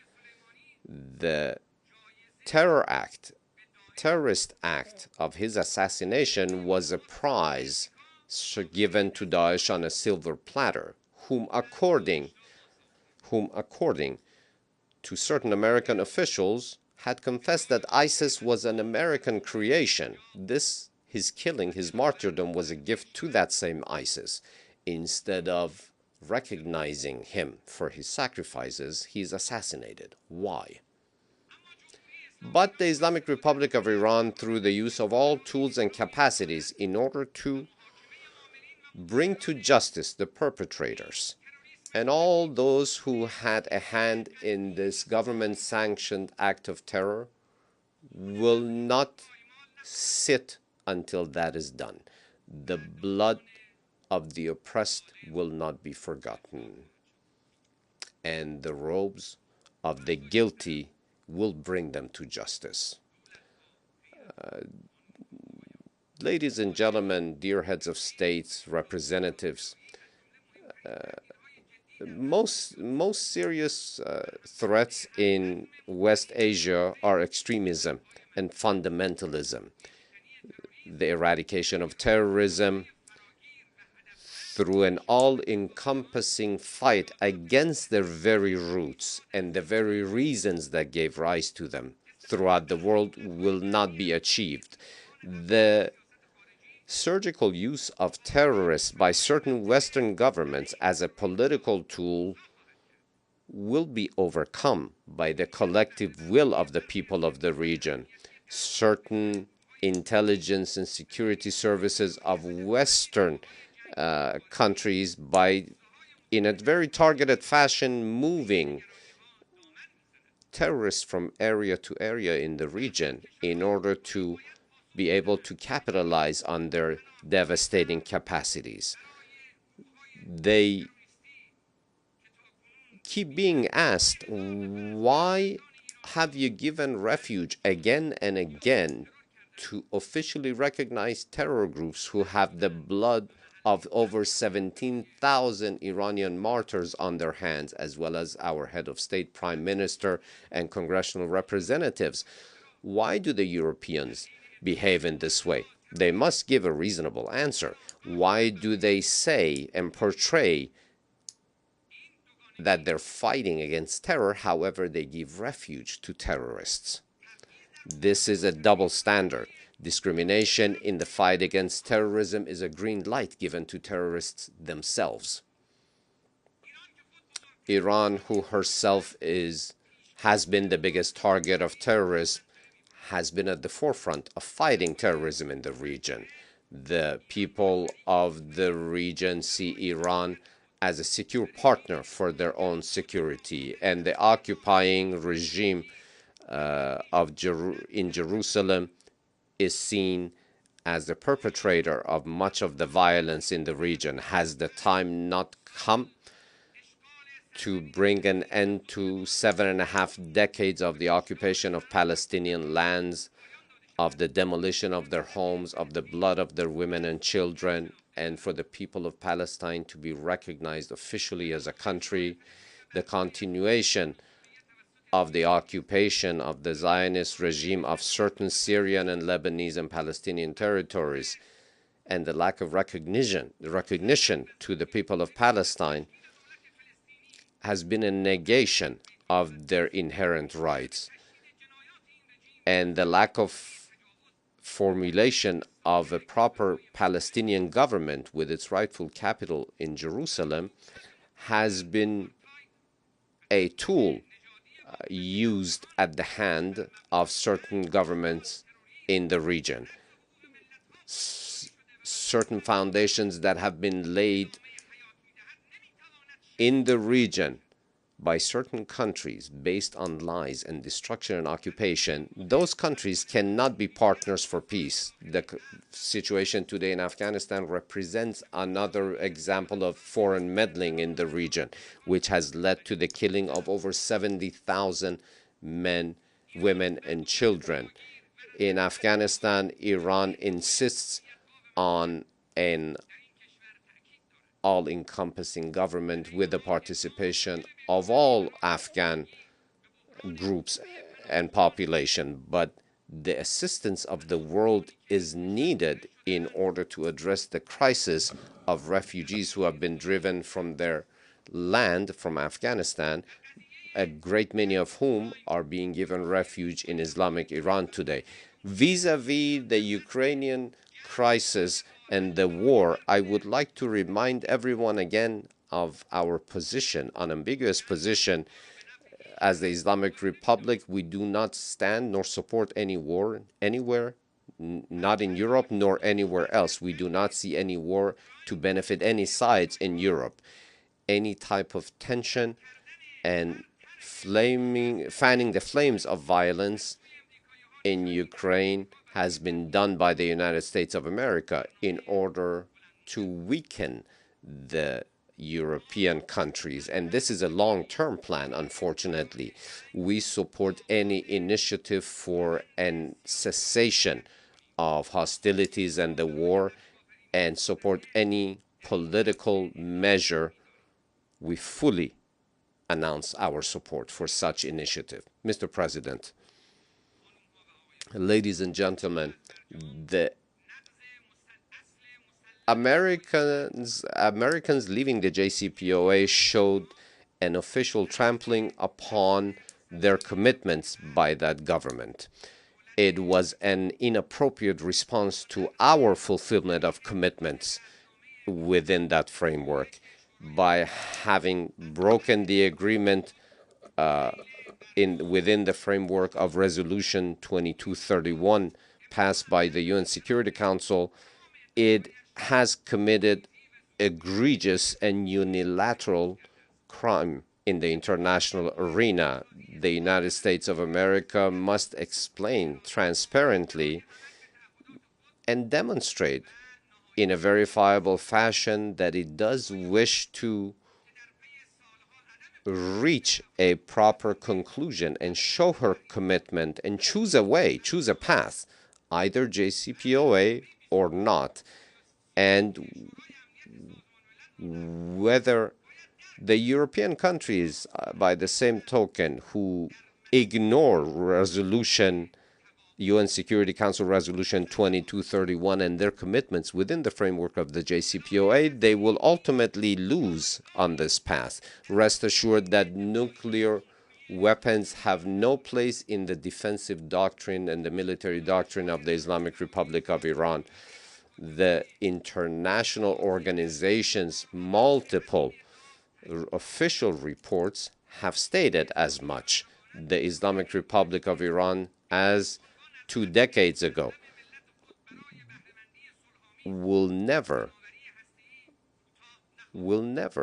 fall short of obtaining the inherent right of the Iranian nation to have peaceful nuclear energy.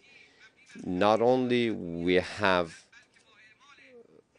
lived up to our commitments, but unfortunately, the United States not only doesn't adhere to her commitments within any framework of international treaties such as the NPT, but it does impose sanctions with that excuse as a political tool on people such as the people of Iran. But I am saying today that these sanctions have not yielded the desired results.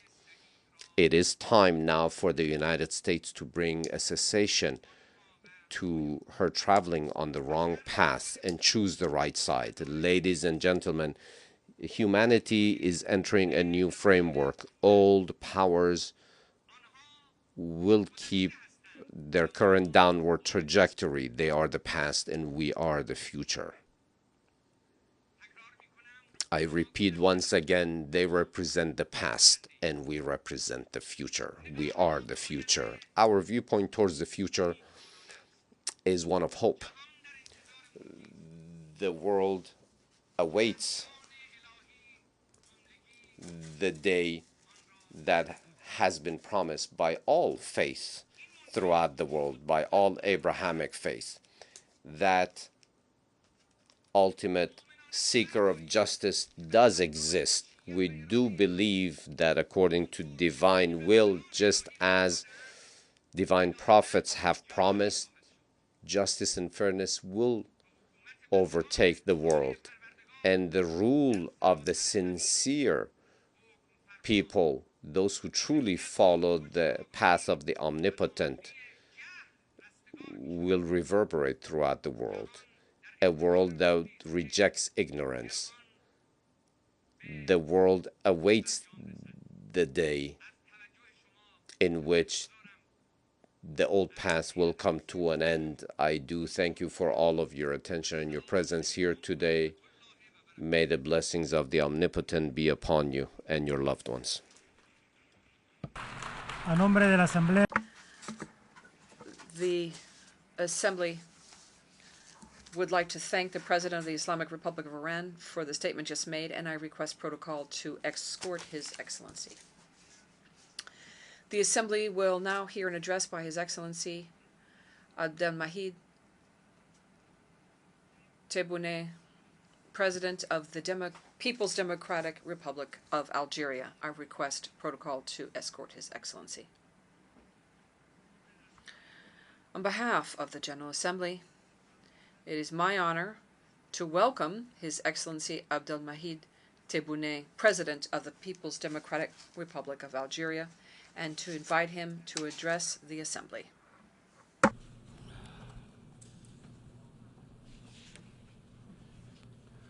Bismillah ar-Rahman ar-Rahim. In the name of God, the compassionate, may peace be with the messengers. Your Excellency, President of the General Assembly, Excellency, Secretary General of the United Nations, Your Highnesses, Your Excellencies, ladies and gentlemen, allow me on this occasion to greet all the heads of state and delegations that are participating in the 78th session of the General Assembly of the United Nations. I also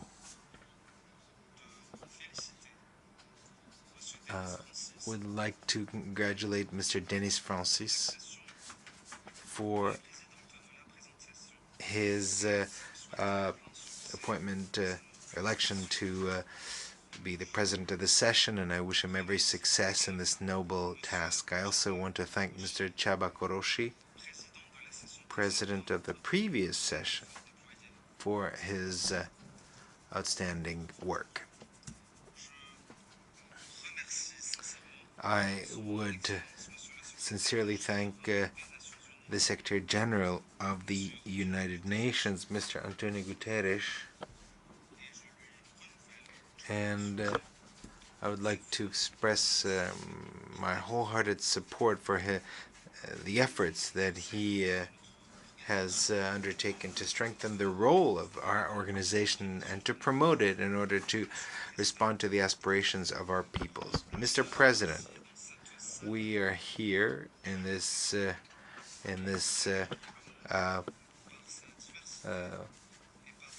global hall that welcomes the entire world with all its differences and diversity, and we are here.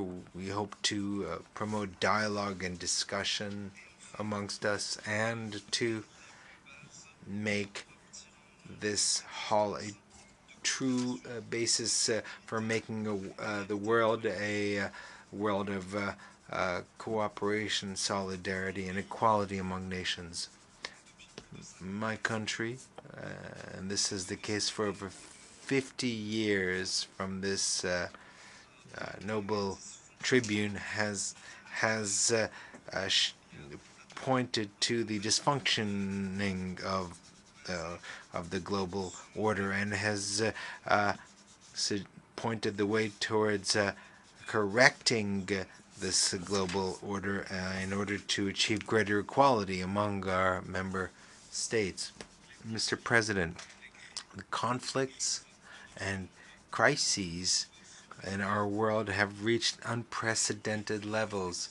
Millions of people have been displaced, and international relations have been transformed from ties of cooperation and consensus to conflict, and this has threatened international organizations in the midst of a world that is experiencing emergencies under extreme pressure. In the face of these difficult situations and multiple crises, the weakening of the role of the Security Council over the past few years is evident.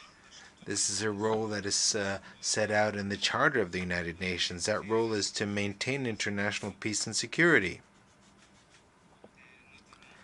and in particular by preventing the use of force and by tackling the causes that threaten peace, international peace and security, by ensuring a peaceful resolution of conflicts. I think the time has come for all of us to reflect together, to uphold the principles and goals of the UN Charter, and to strengthen our common engagement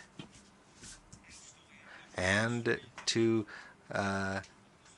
establish a sound framework for strengthening international cooperation, make it more effective, and especially on major issues. The goal should be to consolidate international peace and security and to achieve the sustainable development goals in a multipolar world. Following this logic, Algeria, which is preparing itself to be a non-permanent member of the Security Council and aware of the responsibility that is incumbent on us, especially in the face of the challenges that the international community is facing. Bearing all that in mind, I want to take this opportunity to once again express my gratitude to the 184 member states who voted in favor of Algeria to be a non-permanent member. This is an expression of trust that Algeria will seek to justify and uphold throughout its term in the Security Council. We are ready to strengthen cooperation with all member states on the Security Council and in the UN as a whole. We also are ready to take advantage of our extensive experience in mediation and seeking political solutions to peacefully resolve conflicts. Very much in this spirit, my country will sit on the Security Council, bringing with it the aspirations of the African continent and the Arab world, and calling for overcoming conflicts and focusing on lasting solutions to conflicts by dealing with the root causes of these conflicts. Mr. President, any effort to strengthen joint international action forces us to respond to the constant appeals to strengthen the multilateral system by reforming the main organs of our organization.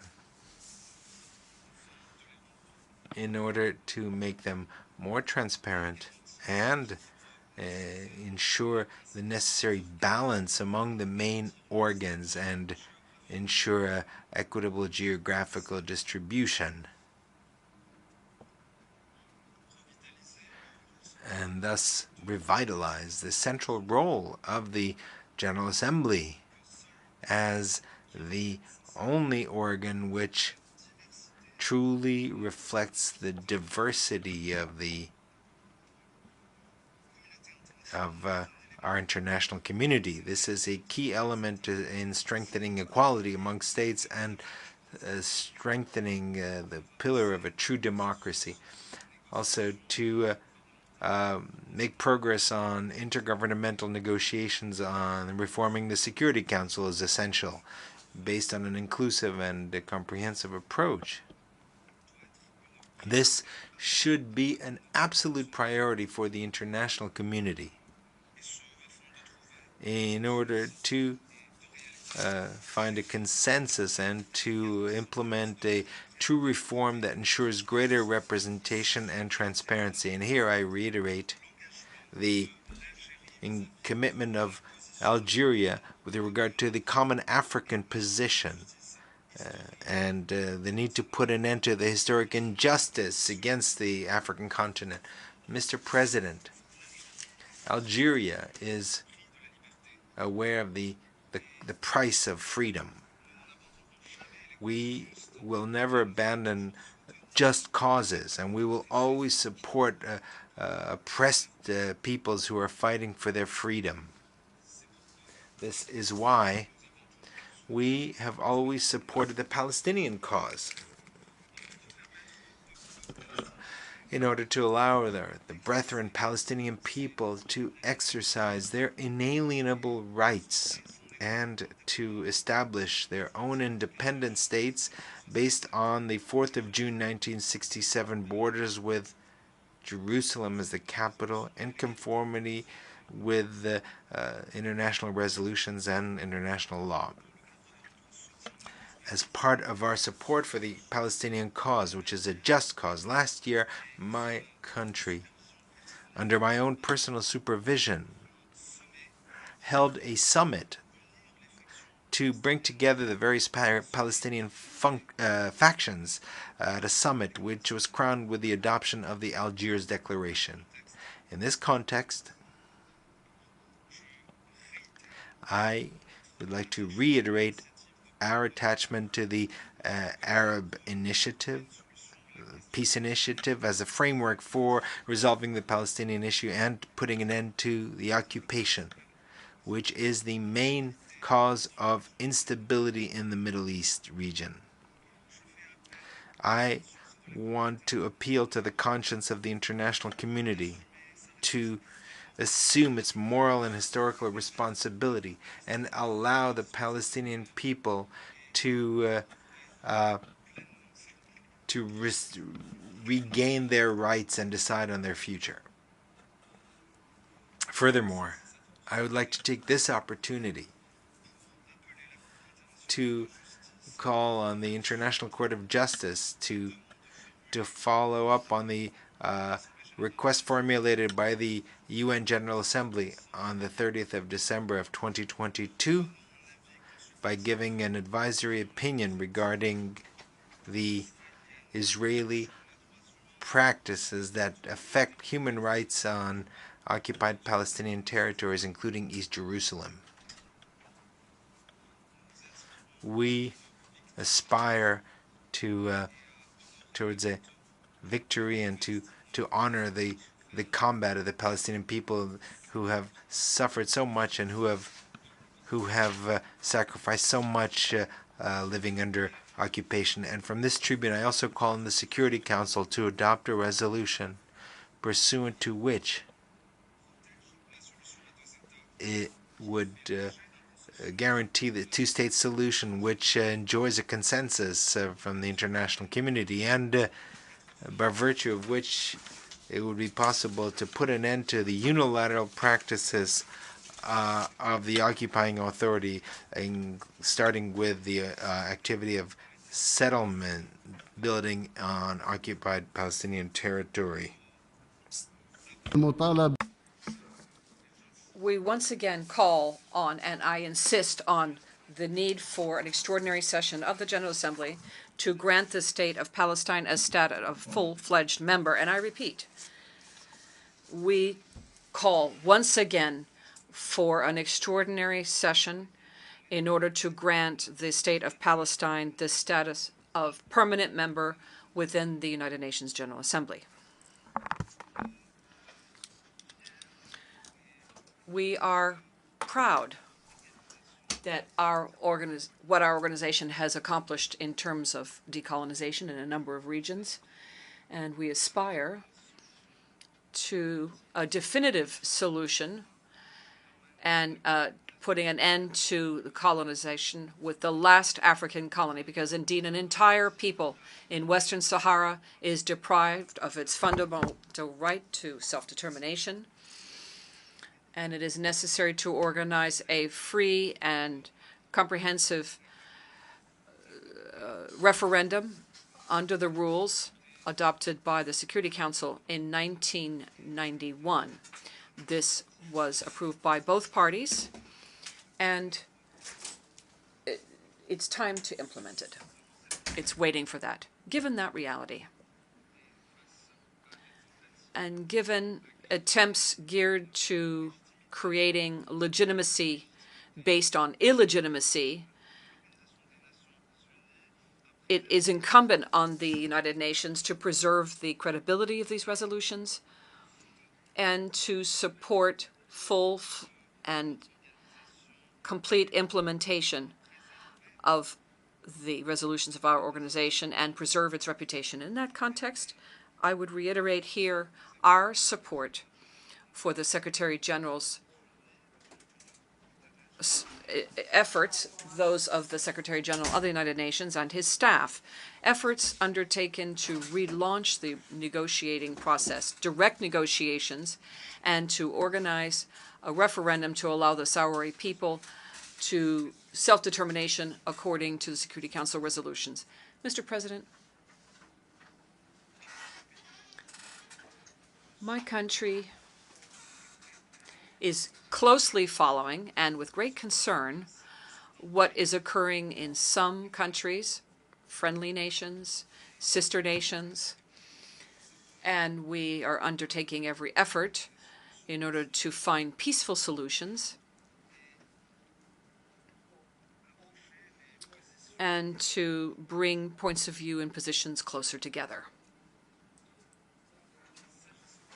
Turning now to the situation in Libya, brother nation. Here, I reiterate our support to the United Nations efforts in order to find a political solution led by the Libyan people themselves and allowing them to preserve the unity of Libya, its sovereignty, and its territorial integrity. Turning to the situation in Mali.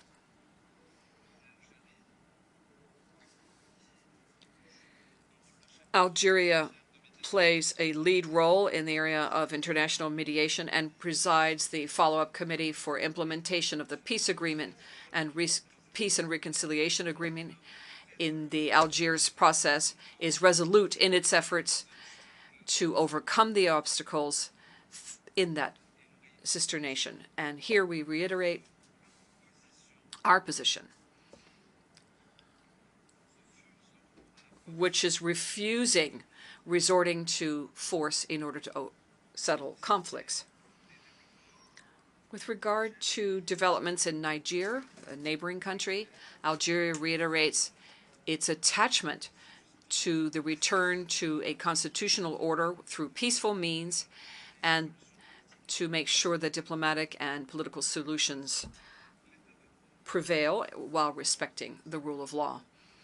We call for vigilance given the intentions of foreign intervention, military intervention, because this could have dangerous repercussions on peace and stability in Niger and in the region as a whole. At the same time, the very concerning situation in Sudan calls upon us to call on all parties to the conflict to put an end to it and to pursue dialogue, put an end to the fighting.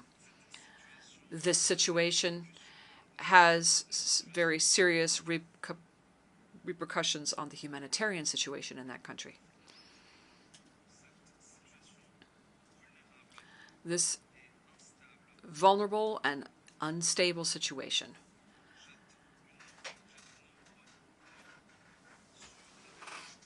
is casting a shadow over the entire Sahel region and the Sahara region. Its development has been stopped, and it is now experiencing famine. And turning to the issue of climate change, this is further exacerbating instability and is fueling terrorist groups who are making this region one that they use as a base for their criminal activities.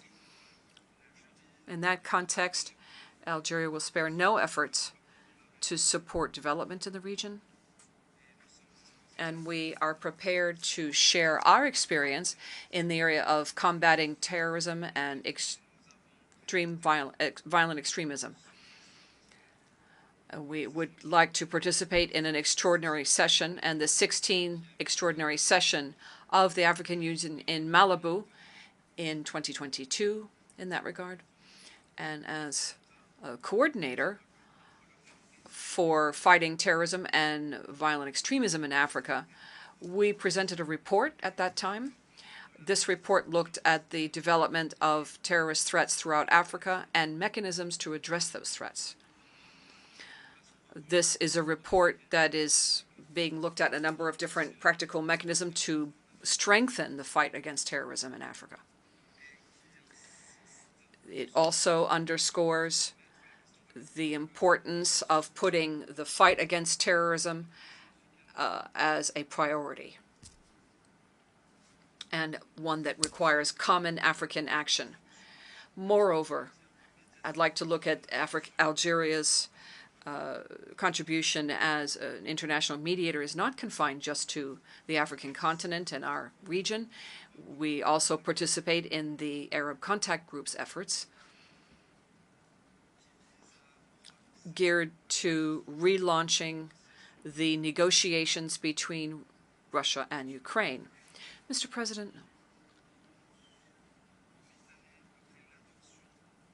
8 years after the adoption of the 2030 Sustainable Development Agenda and the Addis Ababa Plan of Action, a number of states that are currently developing face challenges. And this means they need more solidarity from the international community in order to achieve a better world and to have a more equitable and effective economic model, which would make it possible to achieve the Sustainable Development Goals. Algeria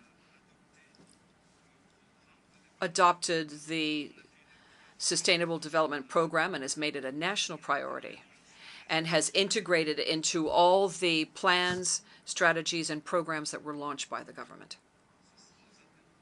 This, in turn, made it possible for us to achieve considerable results in the area of sustainable development, especially with regard to education, healthcare, electricity, and water. Speaking of water, my country launched a desalination of ocean waters program to be completed by the end of 2024, and we will be at the end of next year able to produce over 1 billion metric tons of water on an annual basis through desalination.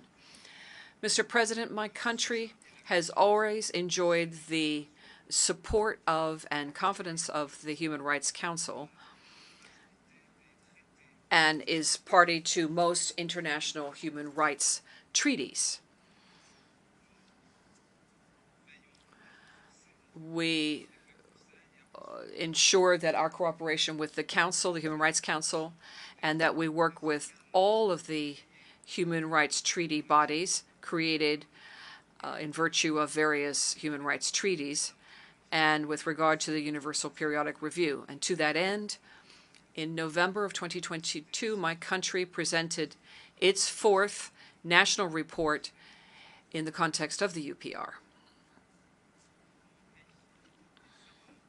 My country is firmly convinced that respecting human rights and promoting human rights is the very cornerstone of any political system which is credible. And that's why we work to strengthen human rights by all means available to us. And this conviction is due to the Algerian people's attachment to human rights.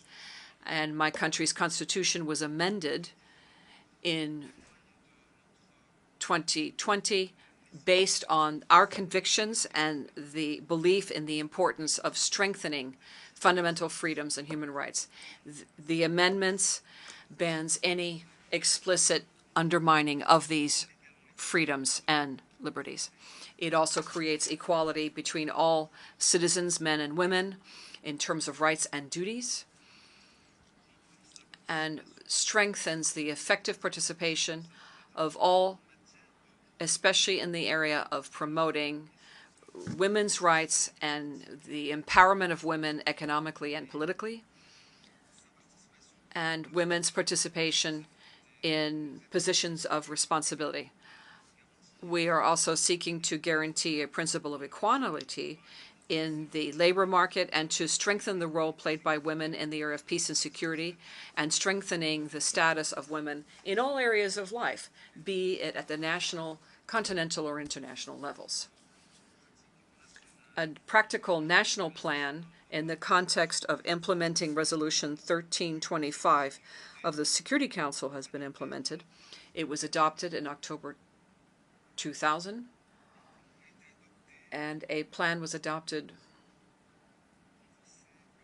in order to strengthen the role of women in prevention of and resolution of conflicts in keeping with the principles of our foreign policy. Algeria has many young people and a great deal of capacity.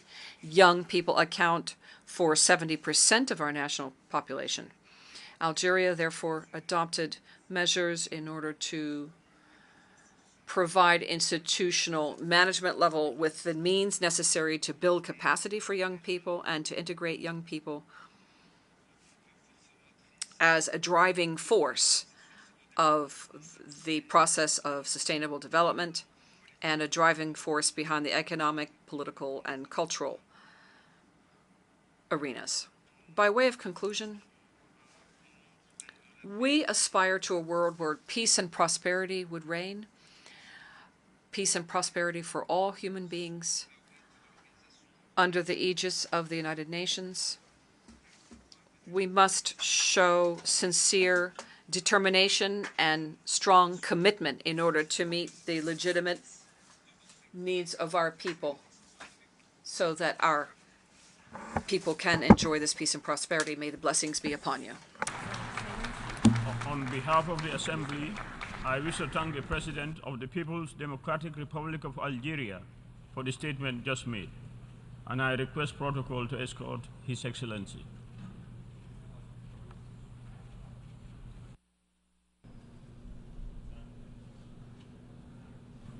The Assembly will hear an address by His Excellency Alberto Fernandez, President of the Argentine Republic.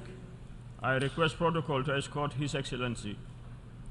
On behalf of the General Assembly, I have the honor to welcome His Excellency Alberto Fernandez, President of the Argentine Republic, and to invite him to address the Assembly.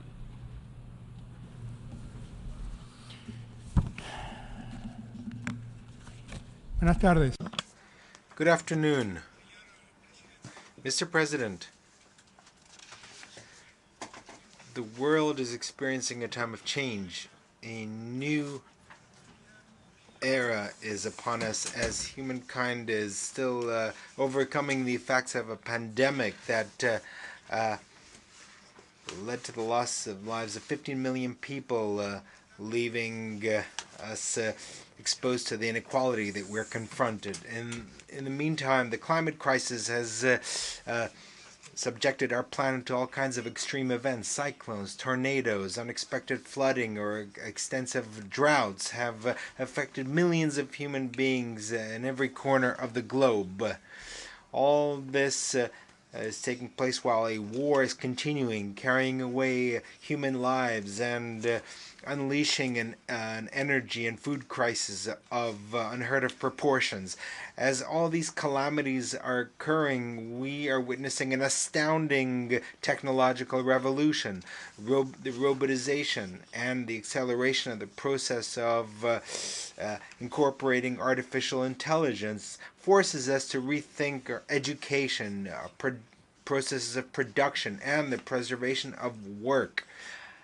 How we will be capable of confronting these changes and harmonizing interests in this new landscape in which we have found ourselves, that is the true challenge that we are confronting today.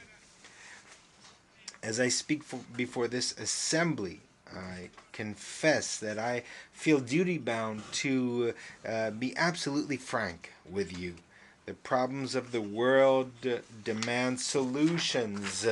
We have spent too much time diagnosing problems. We cannot continue speaking of these while we're teetering on a ledge.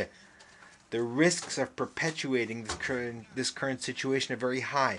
We have covered half the path towards the implementation of the 2030 agenda, and yet we know, as ECLAC mentions, that only 1/4 of the targets that we have set for ourselves will be achieved by 2030. This inability to behold a better future sows unease in the developing world, where the poorest and the most vulnerable people live. It is impossible to want to achieve an equitable future by promoting and continuing the same paradigms that have generated inequality in which we live. International financial engineering has demonstrated that it is abusive and it is unchanged. How can we achieve sustainable development without financing that contributes to this? The international financial system has not demonstrated a determination to adapt itself to a world that wants to restore a lost equality. Quite to the contrary, it only seeks to impose the same orthodox policies that have deepened inequality and misery around the world. The global financial architecture only serves to concentrate income in the hands of the few and to marginalize vast regions of the world. It embraces speculative activity rather than development. It promotes cheap labor rather than dignifying labor. The time for words is over. The time has come to promote social justice in the world. The International Monetary Fund cannot continue increasing its interest rates each time that the U.S. Federal Reserve increases its rates to contain national inflation. It cannot continue to do this, and yet it does so. And in this context, it is shameful that even today, IMF applies surcharges to many countries who are already burdened by the unbearable weight of external debt. Ironically, the IMF finances Ukraine in the midst of its war, and in the midst of this war, it applies surcharges on interest that Ukraine is charged. It's shameful. We need a new framework for dealing with sovereign debt, which is guided by the development of social justice. Experience shows that when a people is choked with the eternal noose of indebtedness, its forces flag. Social crises are compounded and debts become unpayable. We face the challenge of feeding a growing global population in the midst of extreme climate conditions, droughts, flooding, tornadoes, hail. Everything affects the production and delivery of foodstuffs. We know this from our own experience. Argentina lost over 20% of its exports due to the worst drought of the past 100 years. No less than 3% of GDP were wiped out. We all know today that the global market of foodstuffs has been poisoned by financial speculation, and it only leads to greater income for the few and instability and misery for millions of human beings.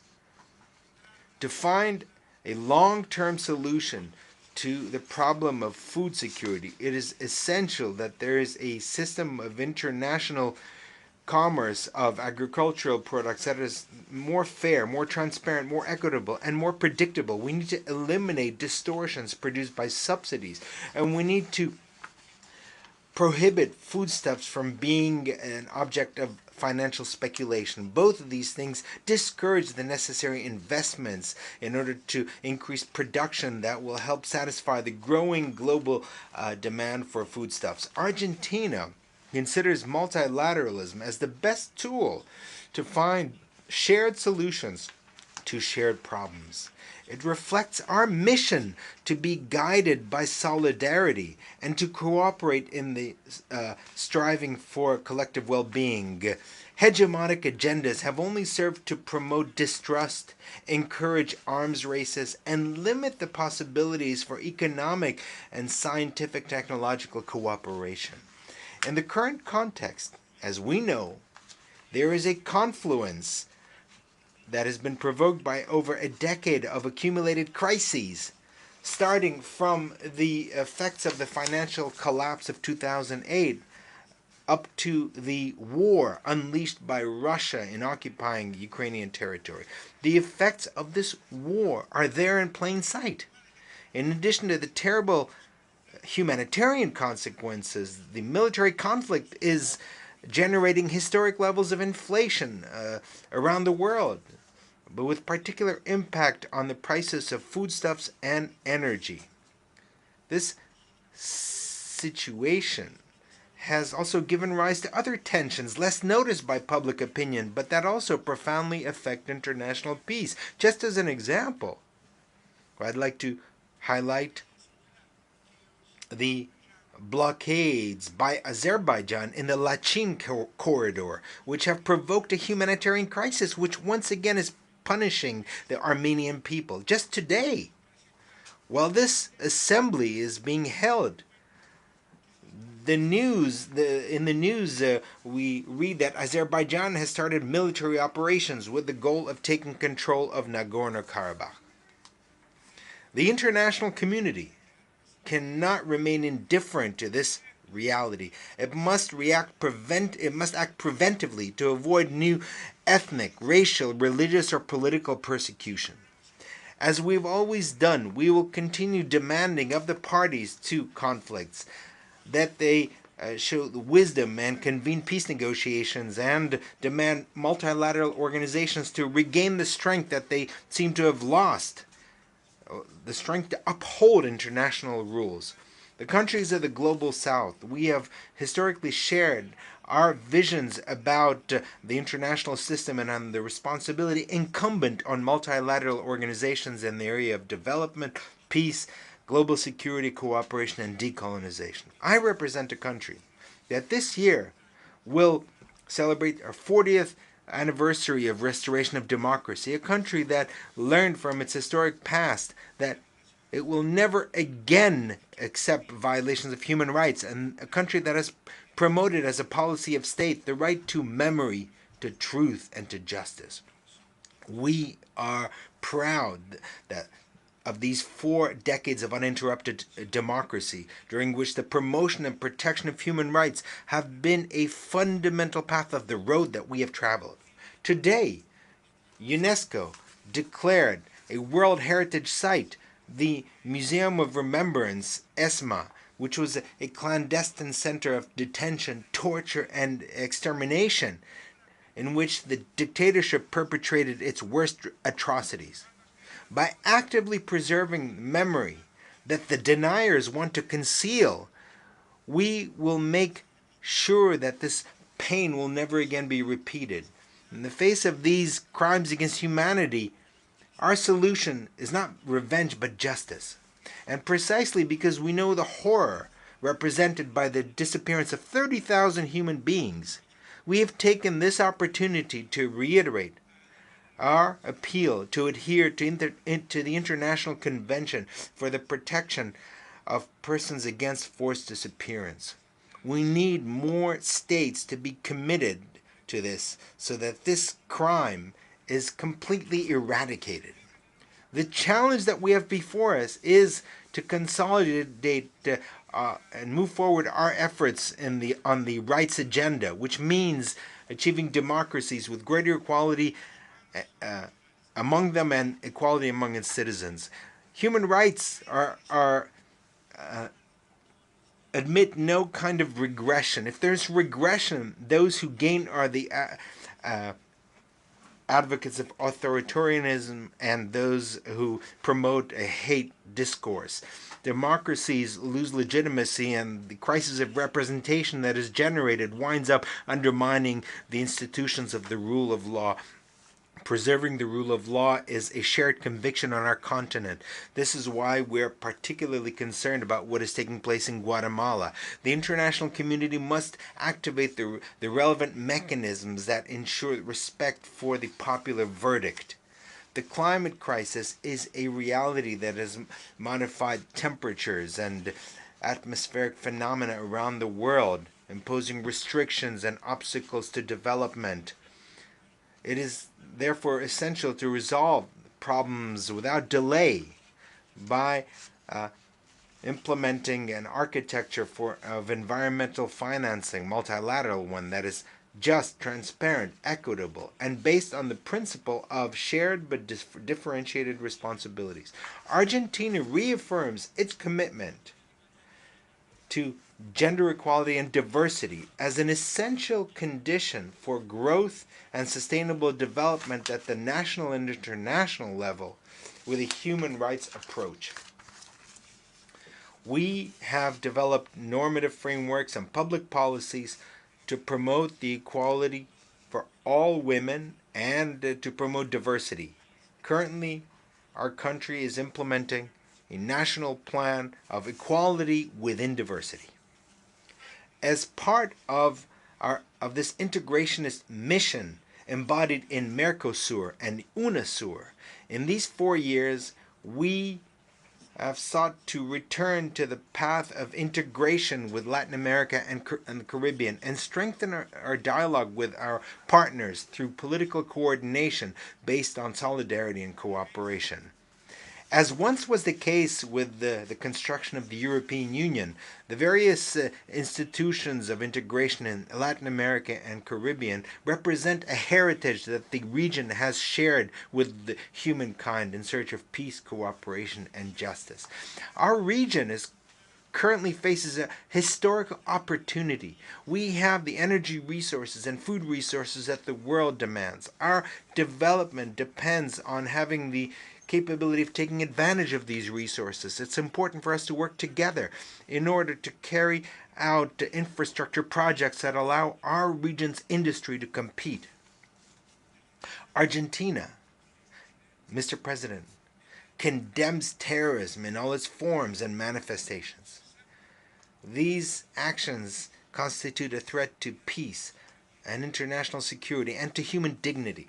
Terrorism must be combated in the framework of the rule of law and within the full respect of international law. Argentina has ratified this commitment with the Inter-American Convention Against Terrorism and has ratified most of the international instruments in the area of terrorism, seeking to implement all the measures contained there as the most effective way to put an end to this threat. For our part, we will continue combating impunity, investigating attacks committed against us, as in 1992, against the Israeli embassy in Buenos Aires, and in 1994, the seat of Amia, Jewish Cultural Center, which took the lives of 107 persons and left hundreds wounded. We want the perpetrators of these horrific attacks to be identified, judged, and convicted. Once again, we urge the Islamic Republic of Iran to cooperate with the Argentinian judicial authorities to make progress in the investigation of the attack against Amia. We also urge the international community, all of it, to support us in our fight by not welcoming or protecting any of those involved, even when they enjoy diplomatic immunity. We must remind everyone that these individuals are subject to international arrest warrants and Interpol red notices. Argentina is firmly opposed, Mr. President, to the use of unilateral coercive measures and the adoption of discriminatory commercial practices. The continuation of the blockade against Cuba is unacceptable. Year after year, this General Assembly has demanded by an overwhelming majority the need to put an end to this blockade. Also, we would once again request that Cuba be taken off the list of countries that supposedly sponsor international terrorism. By the same token, the sanctions imposed by the United States against Venezuela must cease immediately. Their continuation has only worsened the living conditions for the inhabitants of Venezuela and led millions of Venezuelans to choose exile and emigrate from their country in search of a better life. I want to also reaffirm the legitimate and inalienable sovereignty rights of the Republic of Argentina on the Malvinas Islands, South Georgia, South Sandwich Islands, and the surrounding maritime areas. They are a part and parcel of national Argentinian territory, and they are illegally occupied by the United Kingdom have been for almost 2 centuries, in conformity with the resolutions of this General Assembly and its Special Decolonization Committee. The way to resolve the colonial situation of these islands is through negotiations on sovereignty between Argentina and the United Kingdom. We regret that the United Kingdom continues to refuse to resume negotiations. We regret that unilateral activities of exploration and development of natural resources have continued in the area under dispute, contravening Resolution 31/49 of this Assembly. We also question the military presence of the UK in the South Atlantic, which is a region of peace. Argentina maintains a firm commitment to a peaceful resolution of this anachronistic colonial situation. We have proposed to the United Kingdom a renewed bilateral agenda on the South Atlantic that implies a formal process of dialogue which includes, inter alia, the question related to the resumption of negotiations on sovereignty. We also have expressed our readiness to continue with the task of identifying the remains of ex-combatants in the framework of obligations deriving from international humanitarian law, and with a view to providing a response and solace to families of the soldiers who lost their lives. Unfortunately, the United Kingdom has rejected our proposal. Notwithstanding this, Argentina reiterates its request to the Secretary General that in the framework of his good offices that he redoubles his efforts to bring both parties together and bring them to the negotiating table. The motto of the 2030 Agenda is leave no one behind. May no one lose sight of the path towards justice and development. We are convinced that this is a noble goal that applies to individuals and applies to entire peoples. However, please let us not convert this phrase into an empty phrase, into a dead letter. If we do, remorse won't serve anything. It won't be able to repair the ruined lives, the lives without a future, or to return the lost lives. Thank you very much.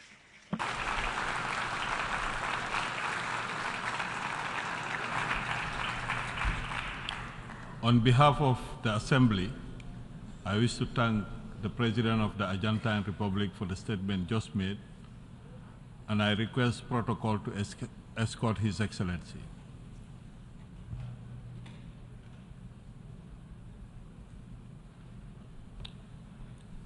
The Assembly will hear an address by His Excellency Tayyip Armando Bukele, President of the Republic of El Salvador. I request protocol to escort His Excellency. On behalf of the General Assembly, I have the honor to welcome His Excellency Tayyip Armando Bukele, President of the Republic of El Salvador, and to invite him to address the Assembly.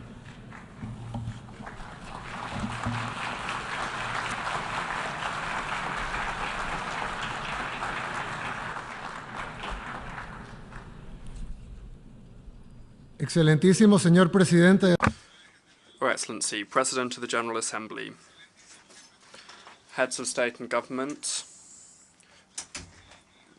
my wife, Gabriela, my daughter, Laila, distinguished members of the different delegations here with us today, friends watching us on the different platforms, ladies and gentlemen. Since the first time I came to this assembly, I've reminded you of the need to renew and to reinvent ourselves. And I'm not only referring to this organisation or to this General Assembly, but rather to all countries, especially those that have similar circumstances to ours. Nor did I say this just because, but rather because I believe it, and because in my country, in El Salvador, this is what we're doing. El Salvador, like other developing countries, has always dreamed of being great. For some countries, this dream at some point became possible. However, for others, like our country, this was always something unthinkable. We didn't believe it was possible, or even that we'd get close. In fact, I think that nobody listening to this speech would have thought that they'd say the name El Salvador, or hear it, and think of a global benchmark or a positive example. However, despite all of the stumbling blocks, we decided to take the risk. We didn't accept the fate that others had decided for us. Now, today, 4 years since my government took office, nobody would even dare to deny that for the first time in its 202 years of history, the smallest country on our continent would have made such great strides forward to achieve this dream of greatness. In such a short amount of time, El Salvador went from being the world murder capital, from being the most dangerous country in the world, to becoming the safest country in Latin America. This isn't a promise anymore. It's the reality that the El Salvadorian people are living through, and anyone from abroad is welcome to go and see it for themselves. Thus, many people in the world are following what's happening in our country, especially in Latin America. However, also in the United States and elsewhere. They're seeing what's happening in El Salvador and wondering why they can't do the same in their country. The answer is clear and simple. They must make their own decisions.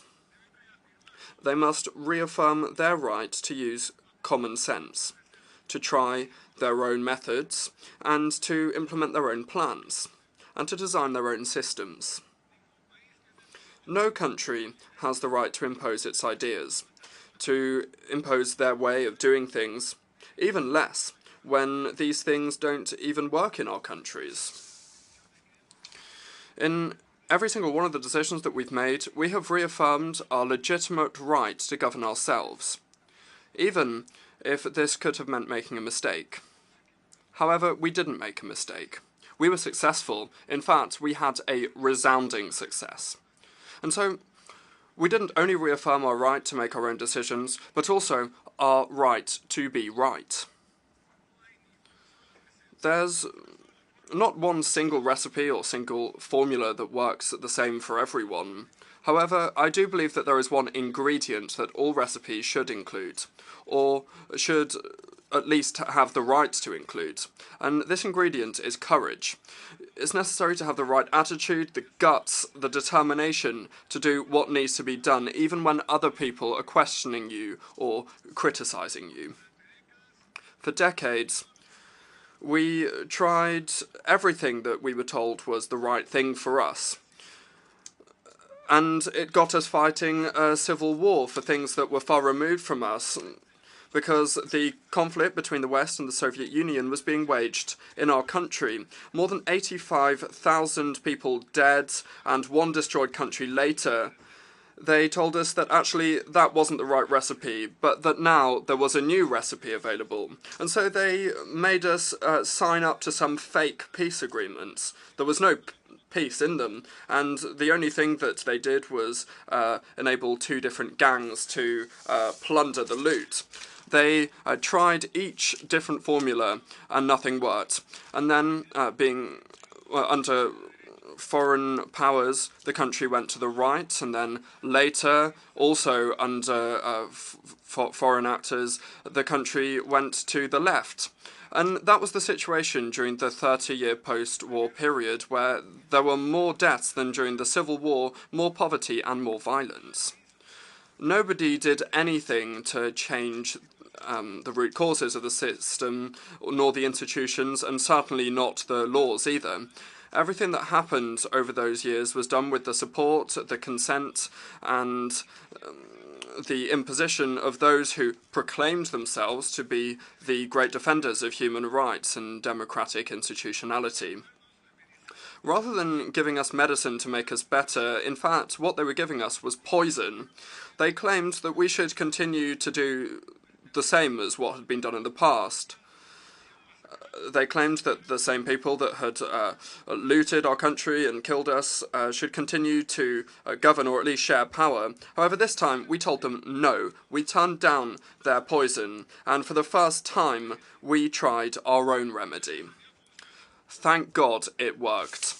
The first thing that we did was to ensure that we had God and the people on board, because no transformation that's worth its while can be done obeying external powers. And secondly, we created our own method, a method that was designed for our own reality, created by those who experienced this reality in our own flesh and blood. Then the El Salvadorian people gave us, vested their trust in us twice through votes, several times, but perhaps these two votes were the most important, and the first of the two votes was when they elected me as their president. The second was when they decided to give us governability.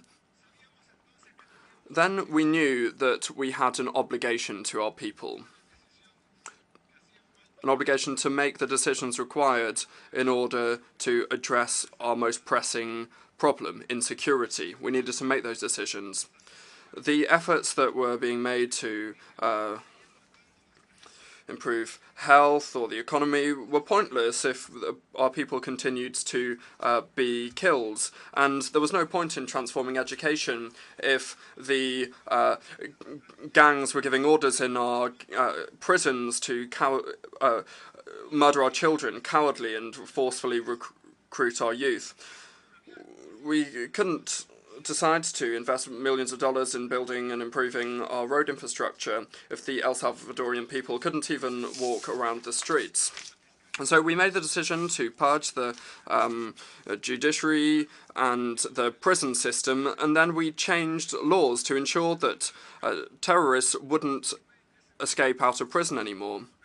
And it was at that time that international condemnation started. Some countries, some media outlets, and some so-called experts started systematic attacks against us for all of the decisions we were making. People who never used their power or influence to call for security for our people who were being murdered suddenly started to speak against the decisions we were making to stop this massacre. Countries that never condemned the murder of between 30, 40, or even 50 El Salvadorian people per day, suddenly started calling for explanations on why we changed the public prosecutor's office, why we changed magistrates or judges. Don't you think that's absurd to question us for that? Who is responsible for the policy for domestic security in any country in the world? Well, the answer is it's the responsibility of the government, the executive, through the state security forces, through the penitentiary system in cooperation with the public prosecutor's office and with the judiciary. This was an indispensable condition for everyone to work together in the same direction for the plan to work.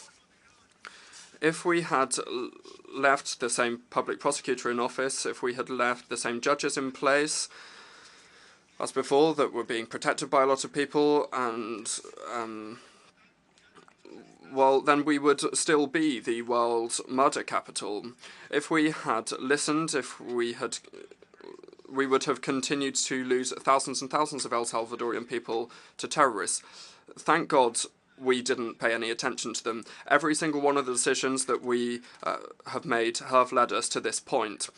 Today, El Salvador competes with Canada for being the safest country on the continent. We're not only the country in Latin America with the least homicides per capita by a long way, but we have also reduced all crime to a minimum level. People can now walk around the streets that for a long time they weren't able to walk around due to the gangs. Businesses are no longer paying extortion money. Children are now able to go and play in the park without being scared of being recruited or murdered.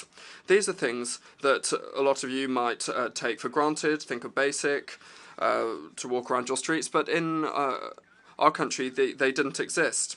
We have been criticised and condemned for all of the decisions we've made at all times. Intellectuals, journalists, politicians and organisations from across the board have been focused on a debate over what we're doing, and I've come here to tell you that there's no time for this debate anymore, because the decisions that we took were the right ones. We are no longer the world murder capital, and we managed to achieve this in record time.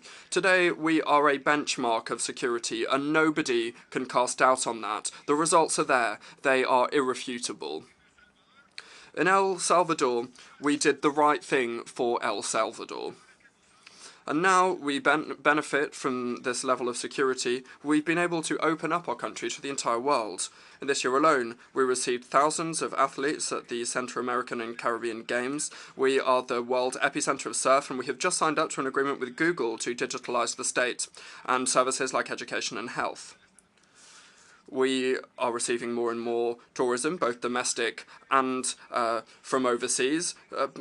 More and more people are coming to see what we're doing and investing in El Salvador. Many of El Salvadorians abroad that spent years without returning home are now investing in the country and have plans to come home.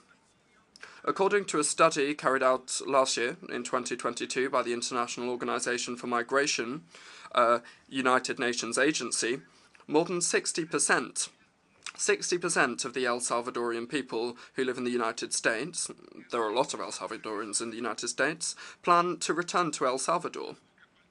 We know that we still have a lot to do. However, we are on track to achieving our goal of reversing the mass exodus of El Salvadorian people as a result of all of the wrong decisions made in the past and the civil war, and to achieve our dream of having reverse migration for more El Salvadorian people to return than leave the country. And the studies of the very United Nations are already showing this. Within a few months, we will also be hosting Miss Universe. And that is another event that will put us in the eyes of the world and will bring even more tourism and even more investment. In addition to all of this, we are establishing more and better relationships with our allies who want to support us to build our country, to build our dream. And I'm not just saying all of this to boast, although I am very proud of everything that we have achieved. I'm saying this because this is an example of what all countries can achieve when they start to claim their sovereignty. Look at us. We were recognized for violence, and now we're recognized for our landscapes, our waves, and above all, for our courage. Now the world can see our full potential. We have a country full of marvellous things to offer. People who visit us can eat on the beach, can surf world-class waves at the perfect temperature all year. They can have lunch in the mountains and taste the best coffee in the world with volcanoes and beautiful lakes as a backdrop, and they can then have dinner in the capital with all of its modernity, commodities, and with the security that many cities in the first world would like to have. And they can do all of this in just one single day. But the best thing is that they will find in our people a friendly, hard-working people that is always looking to do something new. When they come to our country, they will realize that the El Salvadorian people are proud of being El Salvadorian, something that just a few years ago wasn't the case. El Salvador is being reborn because we dared to challenge ourselves, and we decided that nothing nor anyone should tell us what to do. We are still very far from where we want to arrive. However, we will continue to work hard and make our own decisions so that we can achieve this greatness that we aspire to. We believe that the world also needs to be reborn, but this is the decision of each different people. We, in El Salvador, are leading by example, laying a path that anyone can take. Thank you very much, and may God bless all of the nations of the world.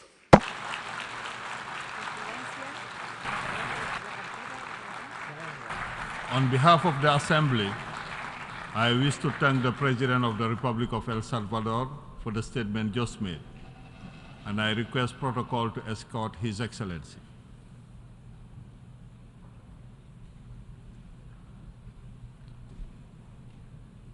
The Assembly will hear an address by His Excellency Sadir Saparov, President of the Kyrgyz Republic.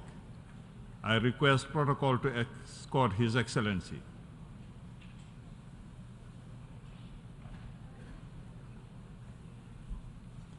On behalf of the General Assembly, I have the honor to welcome His Excellency Sadir Saparov, President of the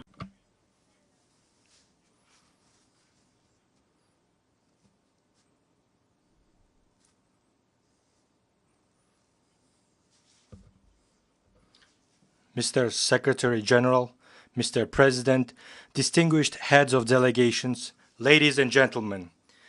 First of all, I would like to congratulate the High Representative of Trinidad and Tobago, Mr. Dennis Francis, on his election as the President of 78th Session of the UN General Assembly.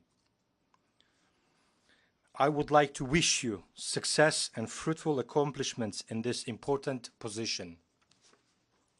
You can count on the support of Kyrgyzstan during your presidency.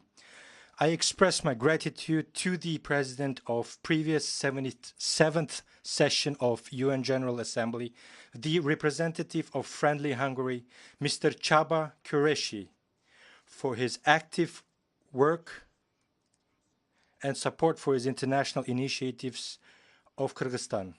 Ladies and gentlemen, today the world is at a turning point. We are all witnessing and seeing with our own eyes the negative changes in the world order, increasing geostrategic competition between major powers and their blocs. Geopolitical tensions are leading to the fact that the world is moving towards fragmentation into regional, sub-regional, financial, and economic blocks and systems.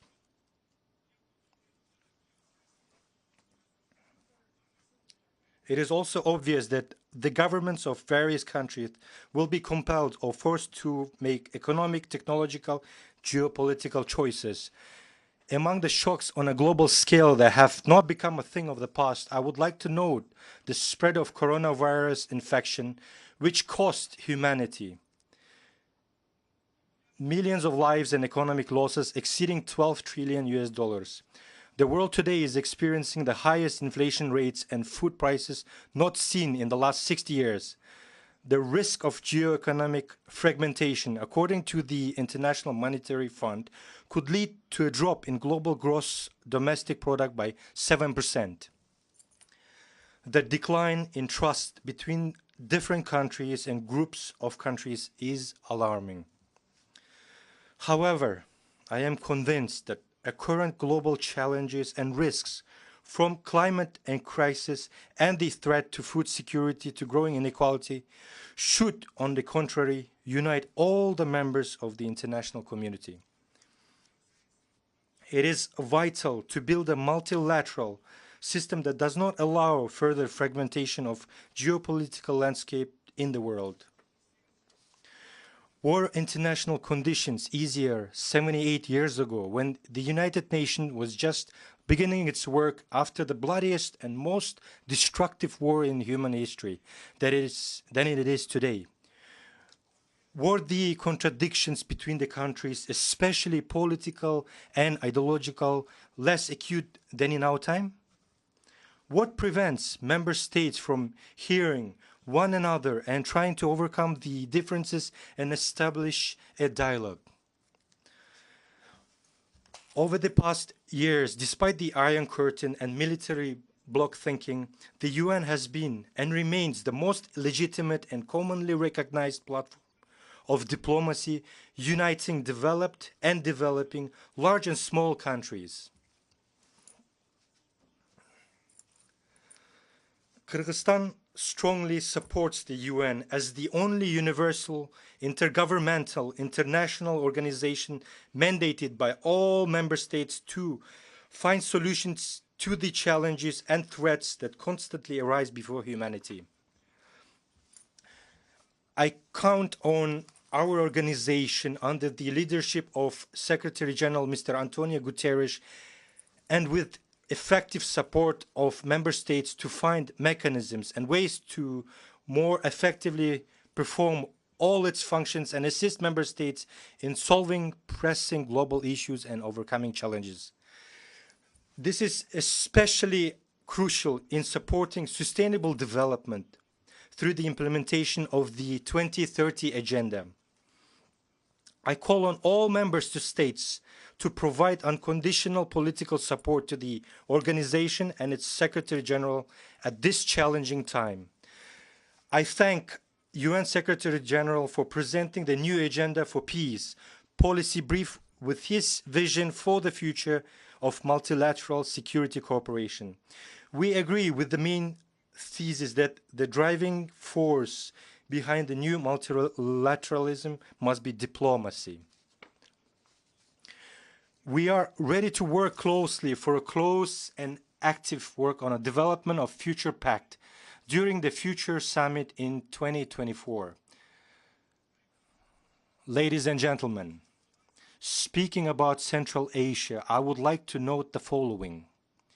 We, representatives of Central Asian nations that are related and are proud of their millennia-old history and culture, we have a lot in common, traditions and customs. Much brings us together in terms of similarities in mentality, attitude, and the view of the world. The ongoing global processes have a direct impact on the stability and security in our Central Asian region, and on the other hand, they strengthen its role and significance. One of the highest priorities of our country is to strengthen our relations with countries of the region.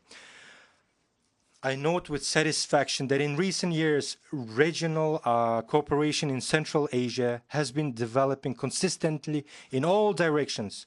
I see our region as a unified geoeconomic space where all forms of economic cooperation, interaction are successfully being formed. I see our region as a geopolitical intermediary through which the interaction and cooperation of members of international community are facilitated. I see our region as actively interacting and dynamically developing communities that share and support similar culture, historical and traditional values and beliefs. Kyrgyzstan intends to contribute to the strengthening of regional cooperation, discover new effective forms of collaboration, and effectively engage with various global centers of influence in both bilateral, multilateral formats. On the path to full regional integration, it is necessary to resolve issues related to legal delineation of state borders. Exactly 1 year ago, speaking from this podium, I, with a heavy heart, informed about the tragic events that occurred in September of the previous year related to the armed clashes on the Kyrgyz-Tajik border, which resulted in numerous casualties.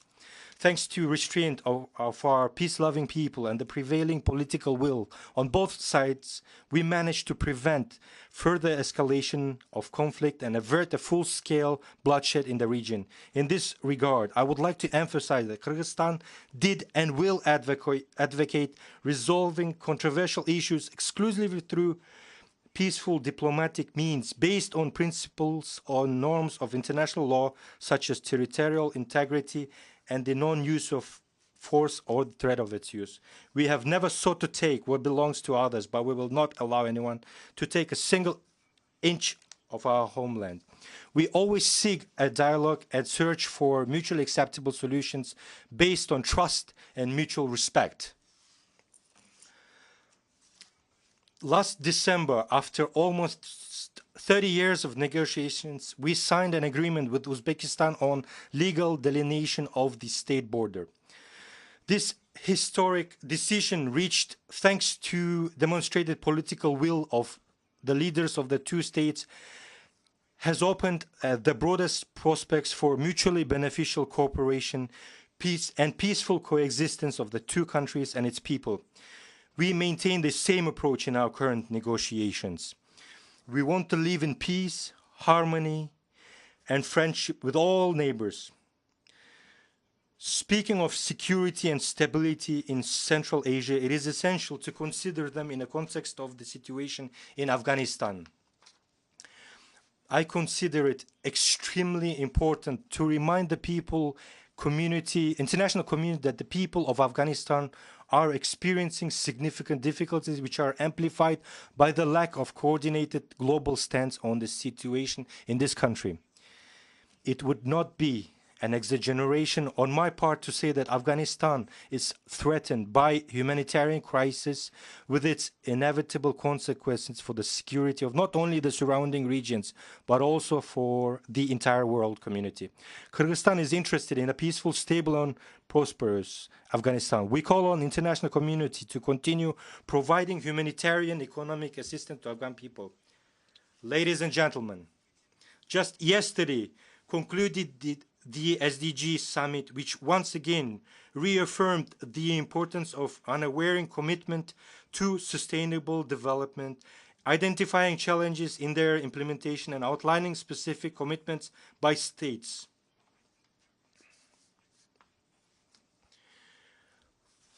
We are halfway to 2030, the deadline for reaching sustainable development goals. Kyrgyzstan, in its pursuit of achieving the Sustainable Development Goals, currently ranks 45th out of 166 UN member states. We aim to be among the top 30 countries in reaching SDGs by 2030. The international community must breathe new life into these goals and strengthen solidarity in their attainment. It's important that we don't get lost in numbers, schedules, diagrams, and other economic intricacies, because the essence and core of the 70 goals are about people themselves. The year 2030 is very close, and we will have to ask ourselves, have the urgent needs and aspirations of humanity been addressed? Is it their security, prosperity, and well-being ensured? Are they happy? What does their future hold? Problems such as extreme poverty and climate change can only be solved by finding a global collective response. As rightly emphasized by the esteemed Secretary General of the UN in his report on financing sustainable development, without the means to invest in sustainable development and carry out transformations in energy and food systems, developing countries are falling behind on the path of achieving sustainable development goals. The current realities are such that developing countries are facing a dual challenge. They need to invest in development while simultaneously adapting to climate change. In this regard, we call for urgent action to implement Addis Ababa Action Agenda on financing for development, specifically for the swift establishment of the fund aimed at providing compensation to countries for losses and damages related to climate change, alleviating the burden of external debt, and improving the international architecture for debt resolution. Ladies and gentlemen, at previous climate change summits and conferences, ambitious statements and promises were made. It is also clear that the level of annual funding announced in 2015 under the Paris Agreement is no longer sufficient anymore. We consider it necessary to revise, significantly increase the level of funding that meets the real needs of countries vulnerable to climate change. Another issue is that a significant portion of the climate financing is provided to low and middle income countries in the form of loans. There is also no distinction in the loan allocation procedures for projects with a cost of $1 million or $1 billion. This undermines the very essence and purpose of climate agreements. I have already reached out to our partners with a request to exchange external debt for environmental projects. Unfortunately, we have not yet received responses from most of the developed countries. Only the German government agreed to write off 15 million euros of debt. We would like to take this opportunity to thank the German government. We urge donors to reconsider their approach in favor of providing climate financing to countries on grant basis. We support the Bridgetown initiative proposed at the last climate conferences in Sharm el-Sheikh, as well as the calls made at the Summit for New Global Financial Pact in Paris in June this year to mobilize the necessary financing and structural reform of the international financial architecture. If we don't start doing this now, then injustice in the world will grow. Rich countries will continue getting richer, and poor countries will continue getting poorer. Ladies and gentlemen, in light of global change, mountainous regions have been particularly vulnerable. In Kyrgyzstan, mountains occupies about 94% of the territory. Mountain glaciers are the integral part of the Earth's cryosphere, influencing not only the climate of our planet, but also providing habitat for flora and fauna and supplying water to people. Climate change in Central Asia has led to intensive melting of glaciers. If earlier it was predicted that by 2050 the area of glaciers in Kyrgyzstan would be reduced by half, by 2100 they could disappear altogether. Now there is a reason to believe that this will happen much faster. This leads to aggravation of problems throughout the region, such as lack of water for drinking and agriculture, land degradation, and a threat to food security.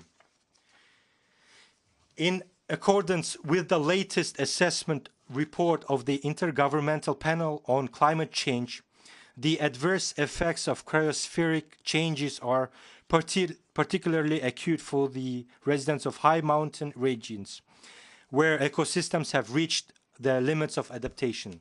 In order to effectively preserve mountain ecosystems and glaciers, based on the resolutions previously adopted by the UN General Assembly on sustainable mountain development, our country, in collaboration with Global Mountain Partnership and other representatives of the UN system, has developed a global action plan.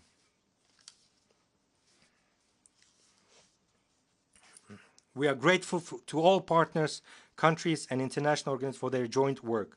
Kyrgyzstan advocates for the creation of a broad coalition of mountainous countries. We believe that climate adaptation and the transition to green economy will be among the main priorities of the future in coalition. As you may know, in 2022, at the initiative of our country and the Italian Republic, the United Nations General Assembly unanimously adopted the resolution on sustainable mountain development, co-sponsored by 110 member states. This document declared the years from 2023 to 2027 as 5 years of action for the development of mountain regions.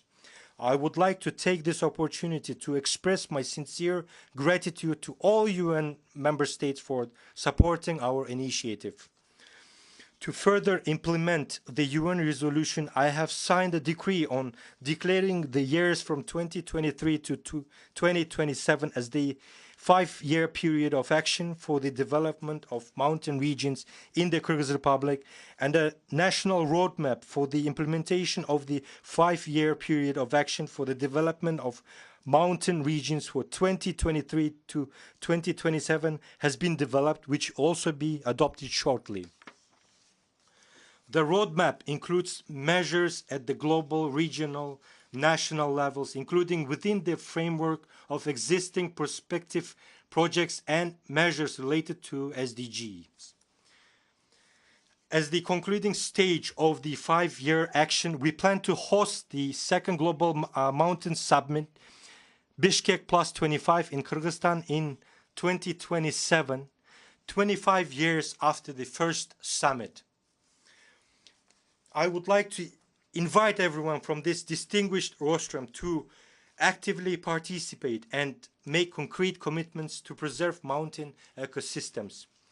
We express our gratitude to partners from group of friends of mountainous countries, the Global Mountain Partnership, and the entire UN system for their comprehensive support of Kyrgyzstan's initiatives. We express our readiness to continue fruitful cooperation. Ladies and gentlemen, for successful progress in addressing the current challenges and threats, we need to establish an effective system of international security. A key element of this mechanism is the United Nations Security Council. Today, more than ever, it is crucial to enhance its effectiveness in order to make this body fairer, more representative, and to increase its capacity to achieve consensus in decision-making. Progress is needed in negotiations on reform of the UN Security Council. Kyrgyzstan expresses its readiness to make its contribution to the cause of peace and security through effective peacemaking, respect for human rights, and the equal participation of women in peace and peace processes. We also aim to protect the interests of developing small, least developed and small island nations. We have put forward our candidacy for a non-permanent membership in UN Security Council for the 2027-2028 term and count on support from our esteemed member states. It is essential for all of us to adhere to principles such as trust, solidarity, and universality in international relations. Only together can we restore global and regional security architecture. Mr. President, dear friends, speaking about the challenges and issues of today, I would like to quote the words of our outstanding compatriot, Jusup Balasagin, who lived through 1020 to 1075 and gave guidance more than 1200 years ago by saying, "Our world is such that in order to unlock the gates of truth, you must grasp its essence." Nothing has changed since then. It's necessary to perceive the world as it is, in all its diversity and complexity.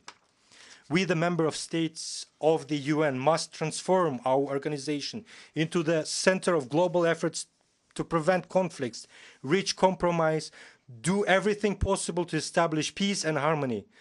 The one who walks the path will overcome it. Thank you for your attention.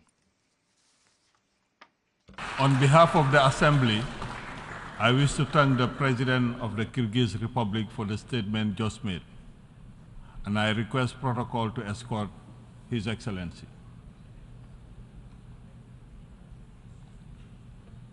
The Assembly will hear an address by His Excellency Santiago Peña Palacios, President of the Republic of Paraguay. I request protocol to escort His Excellency.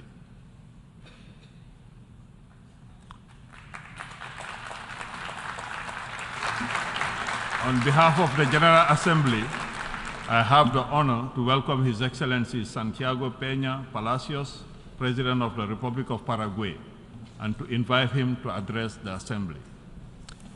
Presidente de la Asamblea President of the General Assembly, distinguished heads of state and government, distinguished ministers of foreign affairs, my dear wife Leticia, my son Gastolo, Constanza Serenella, ladies and gentlemen, in 1945, the representatives of 51 states, one of them my country, agreed to create the United Nations. Speaking for the first time at this august assembly as President of the Republic of Paraguay, I wish to begin my statement by expressing our gratitude to the United Nations for its work, because since the beginning it has provided a global framework for cooperation between nations to promote peace, human rights, and the well-being of peoples. 78 years later, multilateralism faces very visible challenges in terms of efficacy and legitimacy. In a world of so much wealth, levels of poverty and inequality continue to be stubbornly high, while mass migration due to armed conflicts and a lack of opportunities, international terrorism, transnational crime and geopolitical tensions pose challenges that cooperation mechanisms and governance that have prevailed over the last 8 decades are clearly behind in responding to. The lack of tangible results, inefficacy perceived in multilateral institutions, and difficulties in addressing global problems in an effective manner have led to frustration and have led to an increase in the sense that national interests should prevail over multilateral cooperation. The imposition of certain trends or cultural or ideological approaches is perceived, not wrongly, as interference in sovereignty and in national values that erodes trust and weakens willingness to cooperate in the multilateral sphere. As a result, we are seeing growing levels of distrust between member states that makes cooperation and the willingness to commit to things of common good difficult. The 2008 crisis, the pandemic, and now the conflict in Ukraine have laid bare the weaknesses and the limitations of multilateral institutions in their ability to tackle global challenges and systemic risks.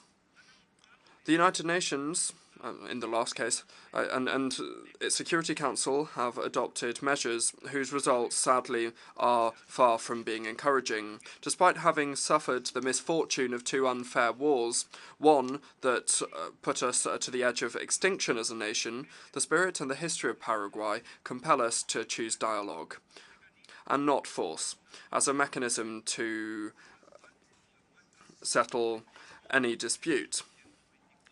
And this is shown in the Gondra Convention of 1924, proposed by a distinguished Paraguayan and approved by all Latin American countries unanimously without a single amendment, and its purpose was precisely to avoid and to prevent wars between states in the Americas.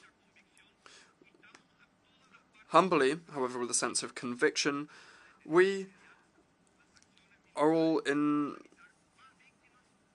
we urge for all parties involved in this conflict to immediately put an end to military actions and to avoid further victim and harm. We support peace initiatives driven forward by Brazil, a kindred country and a strategic ally, as well as by Pope Francis, whose moving presence is a source of inspiration for the whole of humanity.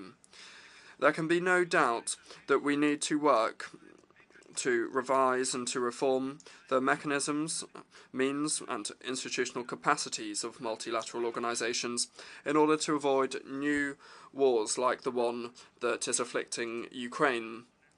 However, with or without reforms, we need to put an end to the terrible loss of so many human lives.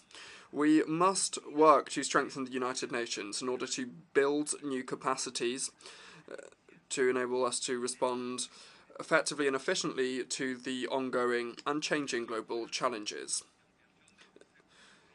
When it comes to the reform and expansion of the Security Council, Paraguay believes that the organic and functional structure of the United Nations should reflect the dynamics of the international stage in a participatory, democratic and equitable manner, as observed in the guiding principles of the Charter, to promote peace, security and prosperity in our countries in equal conditions.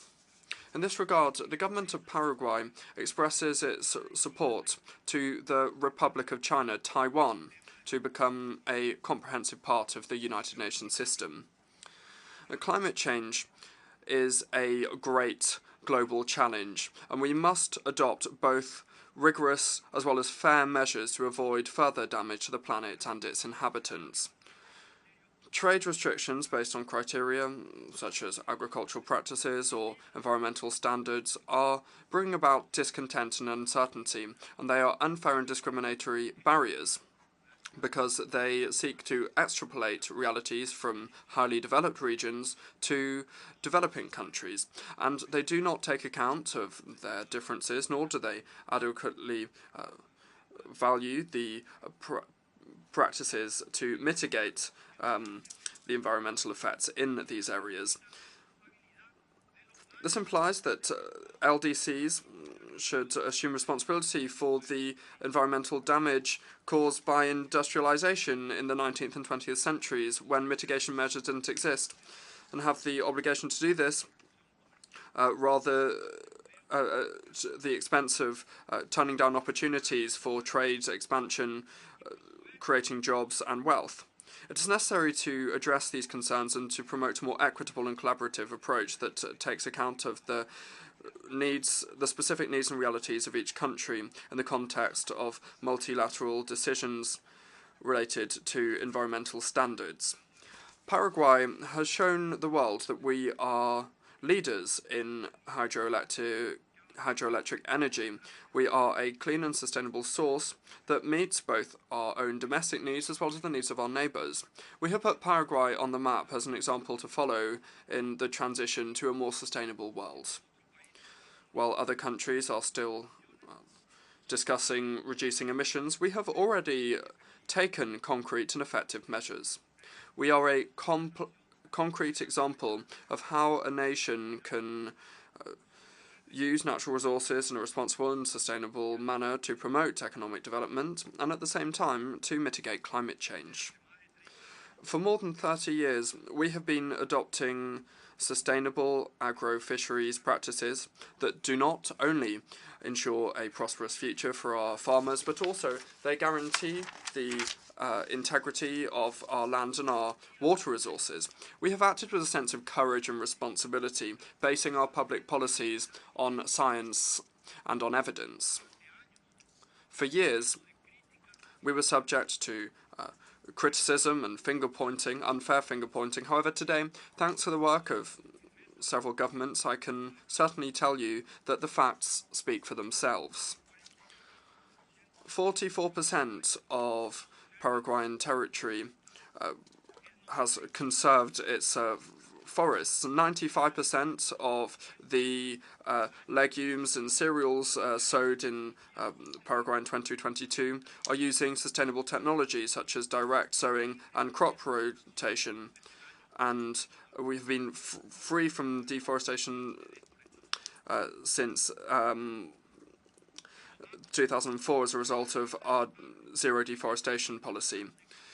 This data is a testament to the fact that it is possible to strike a balance between agricultural production and the conservation of our natural resources. And the Paraguayan countryside is ready to enter the most demanding international markets, respecting the principles of clean and sustainable production. However, we will not stop there. Paraguay is also committed to overhauling our natural ecosystems. We're promoting the reforestation and conservation of species, and we have undertaken the National Participatory Plan for Forest Restoration. We have also significantly reduced extreme poverty over the last 2 decades, showing that it is possible to protect our environment while prospering economically at the same time. Paraguay reaffirms its commitment to the values and to the central objectives of the United Nations. We understand our responsibilities. However, they are differentiated, and we are prepared to lead with example on the path to a more sustainable and equitable world. Today, we face 4 global challenges that are causing geopolitical tensions: access to water, food security, energy sufficiency, and the resilience of logistical chains. Because Paraguay is a power on these matters, we are called to be protagonists in the concert of nations. We have the largest global underwater reserves of fresh water, including the Guarani aquifer that we share with our neighbours. Paraguay is a global supplier of food, being one of the few countries in the world that is able to produce food for its population and for 100 million more people around the world. In hydroelectric energy, we are pioneers in regional electricity integration, and today we have decided to move towards even more efficiency and energy sustainability. Paraguay aspires to become the logistical centre of the South American bi-ocean road corridor, which turns our geographical central location into an opportunity and strengthens our integration with neighbouring countries and markets in the Pacific. This trade corridor will be a source of renovation and empowerment for Mercosur and the Alliance of the Pacific, promoting cooperation between both blocs. Further, thanks to the Paraguay-Paraná hydroway, this multimodal network will become the most competitive transporter of different products, facilitating the management of river transport. Without a doubt, this will give a fresh impulse to the process of South American integration and will transform the vision to resolve conflicts that may arise. Paragraph is determined to abandon the old image of a island surrounded by land, as described by the Cervantes laureate of Paraguay, Augusto Roa Bastos, and following our historic geographical and cultural vocation to become the centre of South American integration.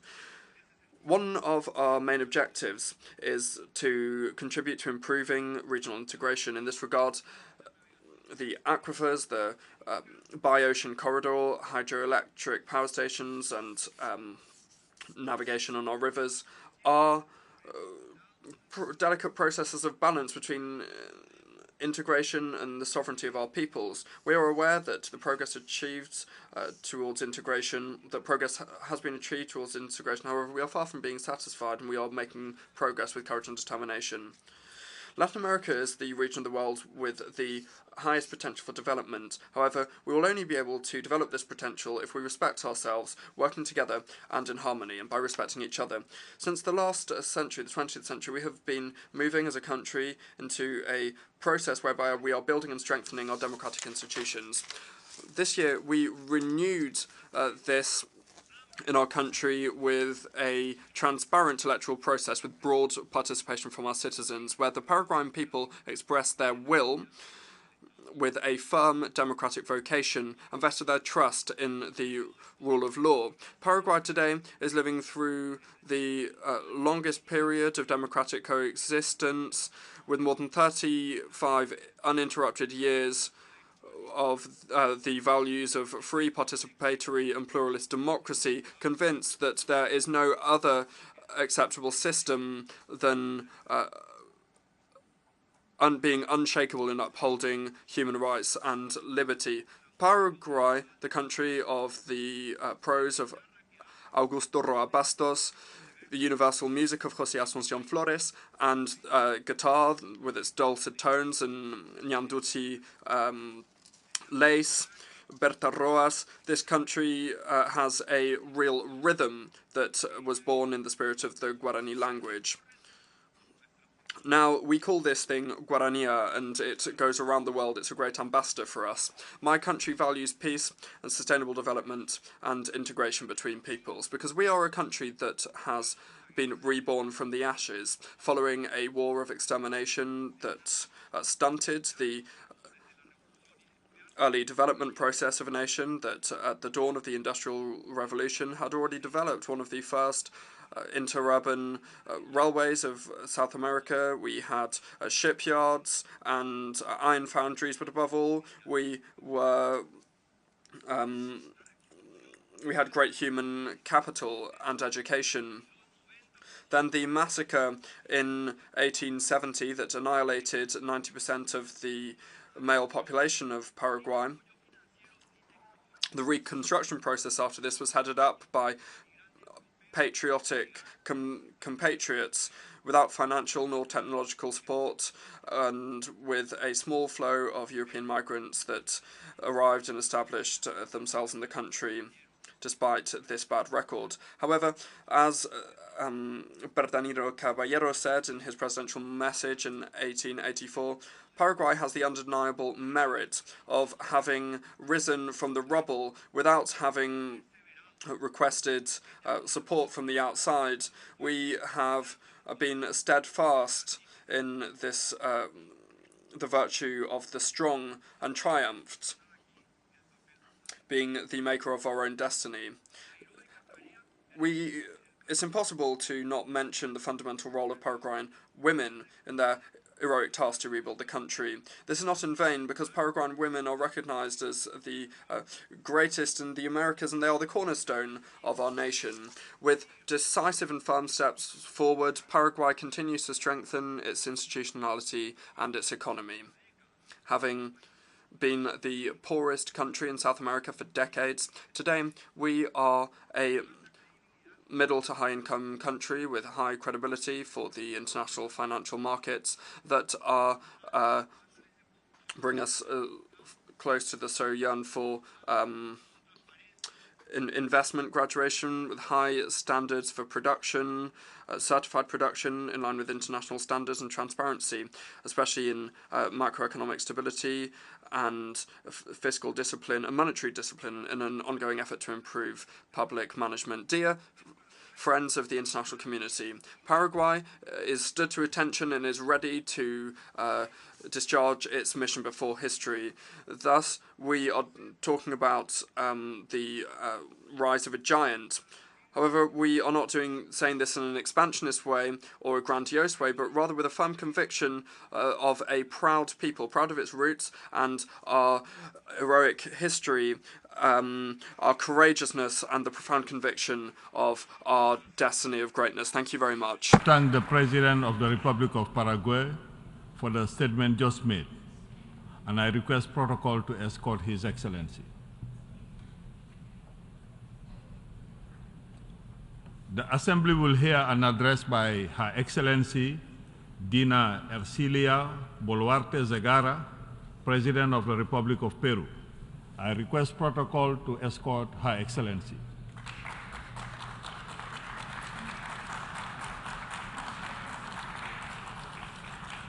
On behalf of the General Assembly, I have the honor to welcome Her Excellency Dina Ercilia Boluarte Zegara, President of the Republic of Peru, and to invite her to address the Assembly. Señor Presidente de la Asamblea General de las Naciones Unidas. Distinguished President of the General Assembly of the United Nations, ladies and gentlemen, delegates from the nations of the world. I come from Peru, a country with a long history and vast cultural wealth, which has been the cradle of civilization on the American continent, and whose leadership I assumed with firmness and courage on December 7th, 2022, after a coup d'etat in the midst of a political and social crisis that we were able to overcome within the framework of our Constitution. Today, I have the honor of being the first constitutional female president of the Republic. As my country has existed for 201 years.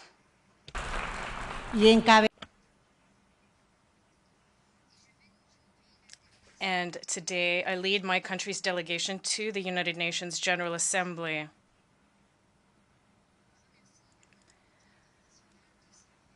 I am grateful to the international community for its recognition.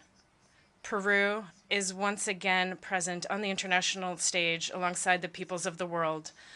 I'm a woman from the provinces. I speak Quechua, and I was born in the heights of the southern Peruvian Andes.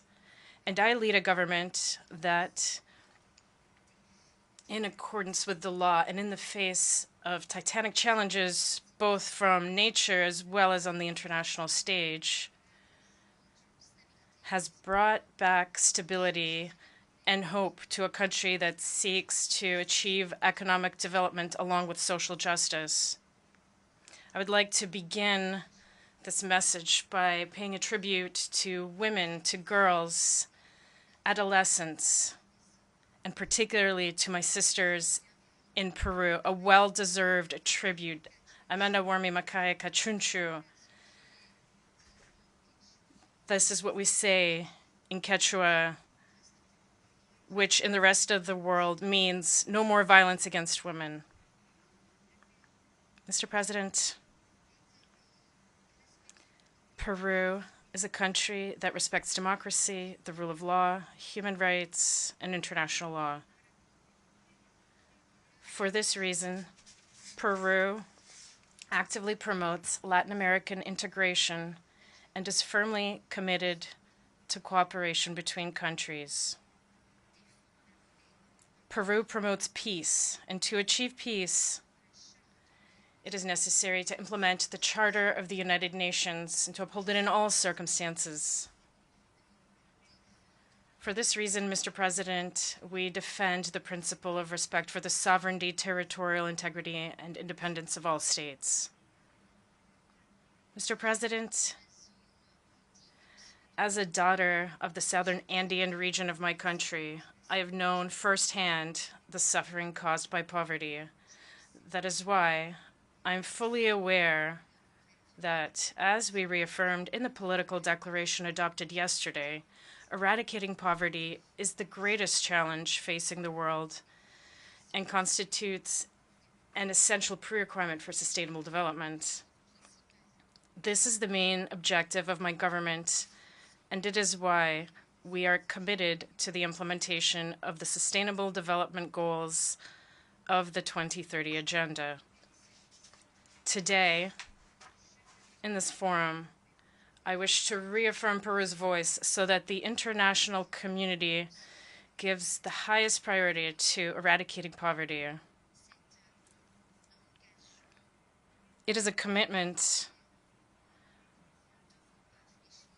on which we cannot and should not give up. In Peru, we're adopting policies to confront not only monetary poverty, but also multidimensional poverty, among other important measures such as access to drinking water and basic sanitation. In the 9 months of my government's existence, we have unblocked more than 100 paralyzed projects in order to provide water to the sisters and brothers in my country. The crisis caused by the COVID-19 pandemic, climate change, growing geopolitical tensions, conflicts, and growing food prices are overwhelming our people, and they have slowed down our potential for growth and development. If these trends continue, as Secretary General Antonio Guterres tells us, nearly 600 million people will continue to live in extreme poverty in 2030, and only 1/3 of countries will reach the goal of having their national poverty levels. We cannot accept such a scenario, Mr. President. The time is now. Either we progress together or we all condemn ourselves to failure. United, we will achieve everything. Disunited, we will all lose. And this brings us to the next challenge. Our development agenda has the motto, Manan Pitapas Kipapi Sekispa, which in Quechua means leaving no one behind. However, Mr. President, today, millions of human beings are displaced and on the move, sometimes literally carrying their families and their meager belongings in search of well-being or simply survival in the face of conflict, unemployment, and extreme poverty. The current situation of human mobility must prompt the international community to cooperate on the bilateral, regional, and multilateral levels. Peru has been making enormous efforts in this area, but it is only through international cooperation that we will be able to achieve safe, orderly, and regular migration. Mr. President, health, as we know, is not a problem for a handful of individuals. It is a collective issue. My country was one of the hardest hit by the COVID-19 pandemic, which took the lives of more than 200,000 of our fellow citizens, and which revealed the gaps and shortcomings of our health system. And this year, we have faced resurgencies of the dengue, measles, and polio epidemics, as well as an outbreak of Guillain-Barré syndrome. That is why my government is firmly committed to guaranteeing free and universal healthcare access to all without exception. To achieve this, we are in the process of expanding our national vaccination program's coverage. We are reinforcing health infrastructure and equipment. We have been able to achieve more than 1,900,000 children aged from 2 months to 5 years against polio and measles. And we continue to work tirelessly to unblock hospital projects that had been paralyzed due to apathy and corruption from prior governments. We have also made the prevention and treatment of cancer a national goal, and currently 20 out of Peru's 26 regions have at least one oncological service. It is possible to work and to achieve things as long as the political will is there. In these areas, international cooperation must ensure quality health products and services accessible to all, and especially for developing countries where the gaps are much wider. In Peru, it is with great concern that we observe the growing internationalization of criminal networks fueled by the corruption of past governments, which have undermined the credibility of institutions and democracy, and which are affecting the development and well-being of our citizens. That is why it is crucial to reinforce our common work. We cannot let our guard down against crime, organized crime, and drug trafficking. These problems affect us all, and we must all be part of the solution. Our children are at risk of experiencing the hell that a triple environmental crisis would bring now that we are entering this era of global boiling, as the Secretary General of the United Nations has called it. Climate change, loss of biodiversity, and pollution put our very existence as humanity at risk. Peru is facing these phenomena with a sense of urgency and determination. At the beginning of the year, heavy rains affected northern Peru, followed by the onslaught of Cyclone Yaku. In the south, droughts have seriously harmed people, agriculture, and livestock, on top of recurring anomalous waves in the Pacific, which prevent the regular operations of our fishing ports. Finally, we have the growing threat of the coastal El Niño phenomenon after the impact of the global El Niño. An action-focused and prevention-focused approach is urgent. Therefore, from this high rostrum, I call for solidarity and international cooperation.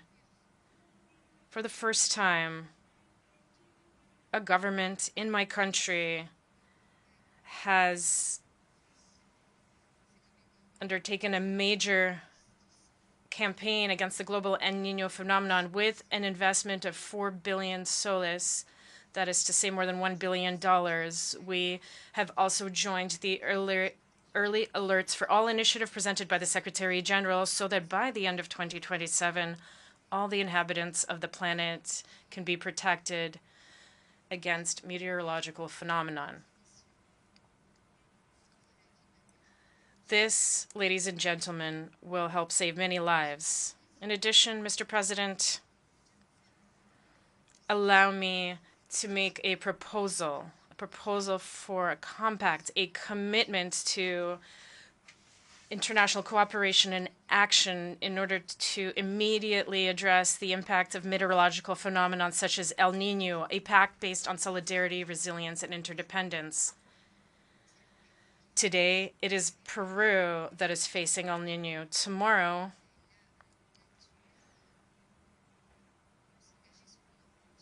nature may affect a different location, but united, as I always say in my country, we can move forward. Let us make this pact, a pact for the world, a pact for life. Developing countries have made progress in reducing carbon emissions, but we continue to be the most affected by climate disasters. Last month, the 8 Amazonian countries held a presidential summit during which we agreed on measures for the conservation and sustainable use of the Amazon, as well as the fight against deforestation and urgent action to avoid a point of no return. Peru presented its vision of an Amazon with a human face. With a human face because the Amazon, which constitutes 61% of Peru's territory, is not just a sanctuary occupied solely by nature. It is in fact home to 5 million Peruvians. It is still possible to limit the increase in global temperature to within 1.5 degrees Celsius, as we agreed in the Paris Agreement. But to do this, bold actions will be necessary. This implies that developed countries not only adopt more ambitious emissions reduction goals, but also that they honor their commitments in terms of technology transfer and climate financing.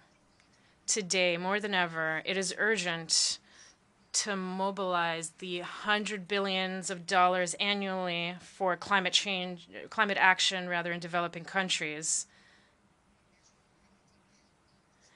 in accordance with the commitment that was made. It is also crucial to establish the loss and damage fund as agreed upon at the last conference of the parties.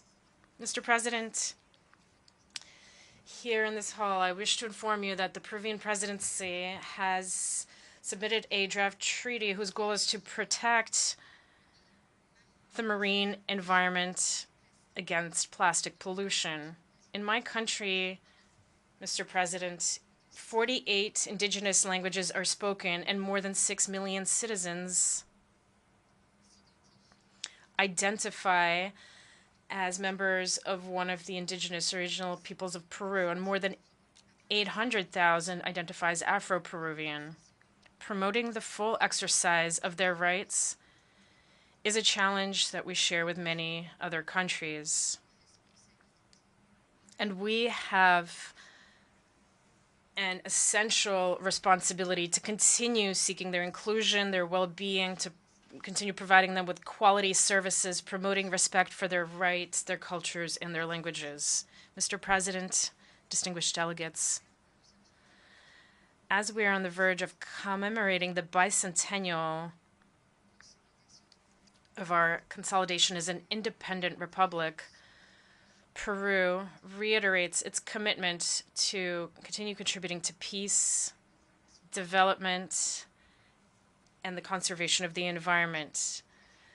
This is what we have done during our presidents in the Andean community. This is what we are doing within the Pacific Alliance, and this is what we will continue doing next year as president of the APEC Forum. We remain determined in our process of accession to the OECD and our participation in the Americas Partnership for Economic Prosperity, or APEP, and we have begun talks with the Association of Southeast Asian Nations, ASEAN, with a view to being partners in development. I reiterate my invitation to all countries to continue investing in Peru and trusting in Peru. Our country is a country of hope. We await you with clear and transparent rules of the game, with stability and legal security, low inflation, with solid international reserves, and our sole objective is working for the sustained growth of all, but particularly for the most vulnerable. Mr. President, the government of Peru, faithful to its commitment to the United Nations and in line with its Republican tradition,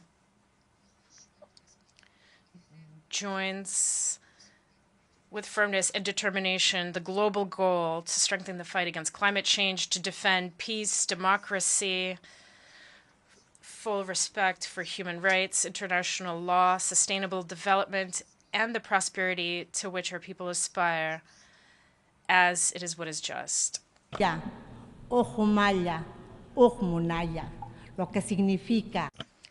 Which means, in Quechua, let us work together with one heart, with one thought, and one desire. Long live humanity. Thank you. On behalf of the Assembly, I wish to thank the President of the Republic of Peru for the statement just made, and I request protocol to escort Her Excellency.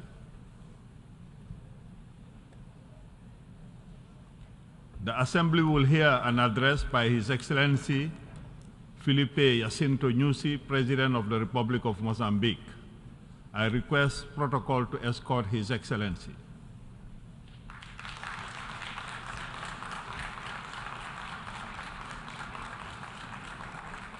On behalf of the General Assembly, I have the honor to welcome His Excellency Felipe Jacinto Nyusi, President of the Republic of Mozambique, and to invite him to address the Assembly.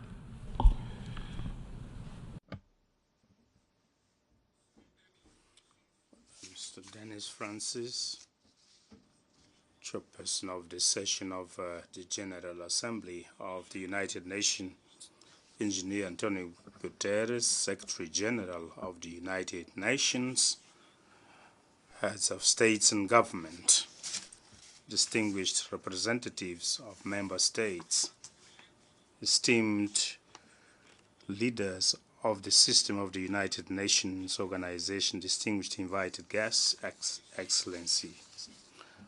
I begin my remarks by extending on behalf of the people of Mozambique our heartfelt condolences to the peoples of the sisterly nations of Morocco and Libya for the tragedies that befell these two sister African countries. I take this opportunity to reiterate the Mozambican people and government's gratitude for the unanimous vote for the election of Mozambique as a non-permanent member of the United Nations Security Council. Our participation at the Security Council has enabled us to share our experience in peace building and national reconciliation, thus contributing towards fostering international peace and security. Mr. President, Your Excellencies, in September 2015 at this very hall, we adopted the Sustainable Development Goals that encapsulate the Agenda 2030. As leaders, we committed on behalf of our peoples the commitment to reduce poverty in 16 key areas and establish a better world for all without leaving no one behind. The progress report that we considered yesterday at the high-level panel shows clearly that the world continues to be faced with various interconnected crises that undermine the delivery of the Agenda 2030. Indeed, the COVID-19 pandemic crisis, natural disasters arising from climate change, and armed conflicts, including terrorism and violent extremism, causes millions of people to continue living under poverty without adequate food and without access to education, food, and health services. It is true that the adversities I have referred are a cause for regression in progress that we were making in the implementation of Agenda 2030 since 2015. However, the main reason for lack of success of this agenda remains the absence of trust and solidarity between those who have a lot and those who have little or almost nothing at all. Even among those who have a lot, rather than building trust and solidarity, they spend their resources in investing in a competition fueled by trust. Therefore, I commend Your Excellency Dr. Dennis Francis, chairperson of this session, for the theme you have suggested to us on rebuilding peace, revitalizing global solidarity. It is a critical theme to realize Agenda 2030 on sustainable development towards peace, progress, and prosperity for sustainability of humanity. Your Excellencies, in my statement, I'll try to focus attention on peace and security, counter-terrorism, climate change, energy transition, blue economy, and environmental conservation in tandem with the theme of this General Assembly. On peace and security, various regions of the world are grappling with a very vicious cycle of armed conflicts and instability, particularly in Africa. Thousands of precious lives are lost. The number of refugees and internally displaced persons have increased to more than 50% in the last year, despite multilateral efforts of several peace initiatives at the United Nations Security Council level and regional organization. War in Ukraine and other regions prevail and endanger peace, security, and global economy. My own country, Mozambique, experienced cycle of armed conflicts, sometimes triggered by forces alien to national interests, but its settlement has been possible only based on constructive dialogue founded on trust and mutual respect. That is how we adopted the new Provincial Decentralization Act,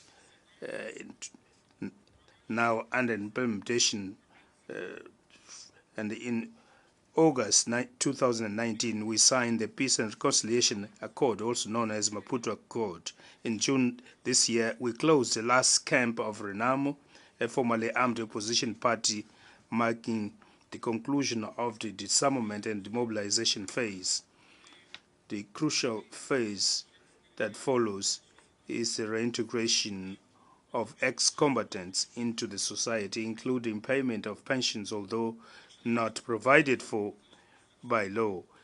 I would like to express our gratitude as this process counts on the support of the United Nations and other multilateral and bilateral partners.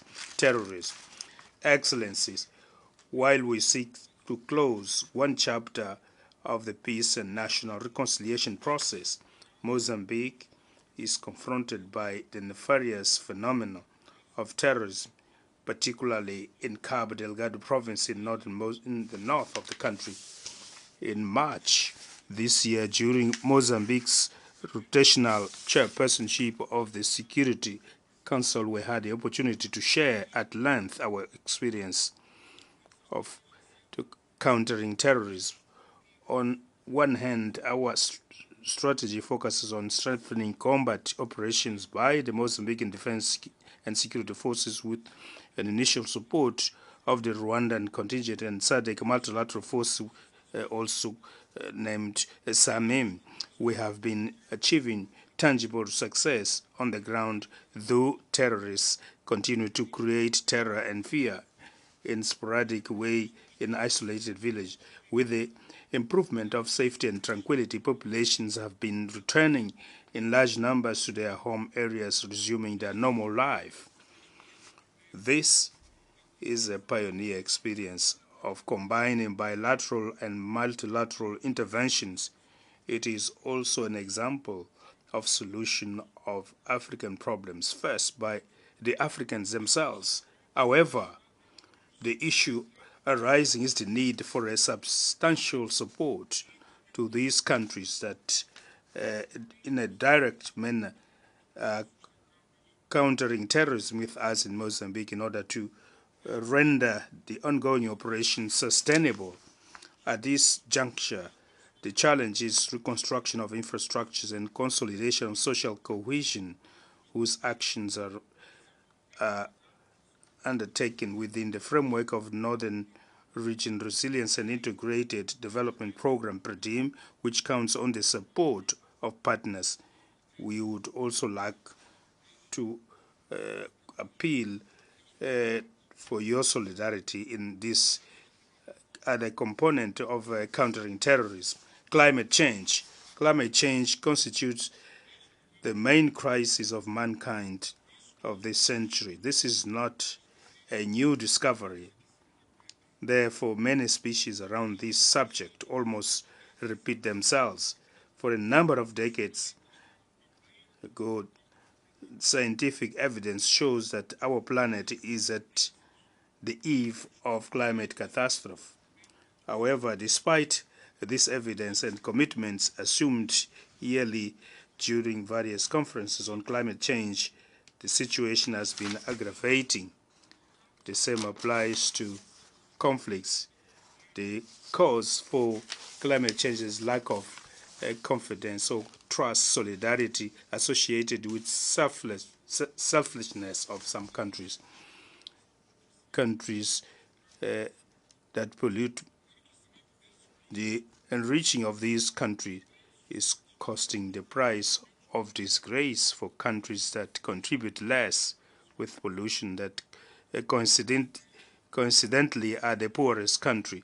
As a consequence, heat waves, cyclones, floods, droughts, earthquakes, the rise of the sea level, uncontrolled fire, and other extreme phenomena have become increasingly frequent all over the globe. In the case of Mozambique, due to its geographic location, the country suffers cyclically of the devastating impact of natural disasters.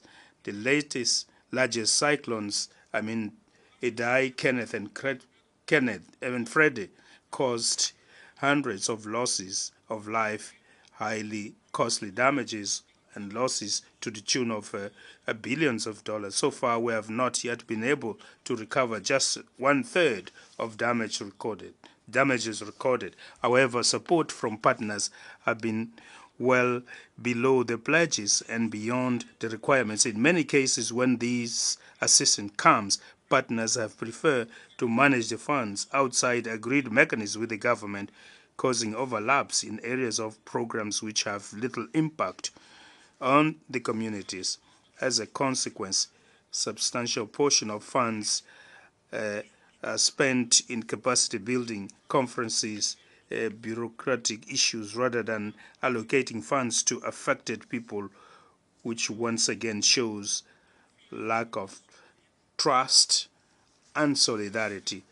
As a way of mitigating the suffering of the people, we have been promoting domestic solutions towards consolidating a disaster management system with the involvement of public, private stakeholders, civil society, and local communities, focusing on prevention and adaptation.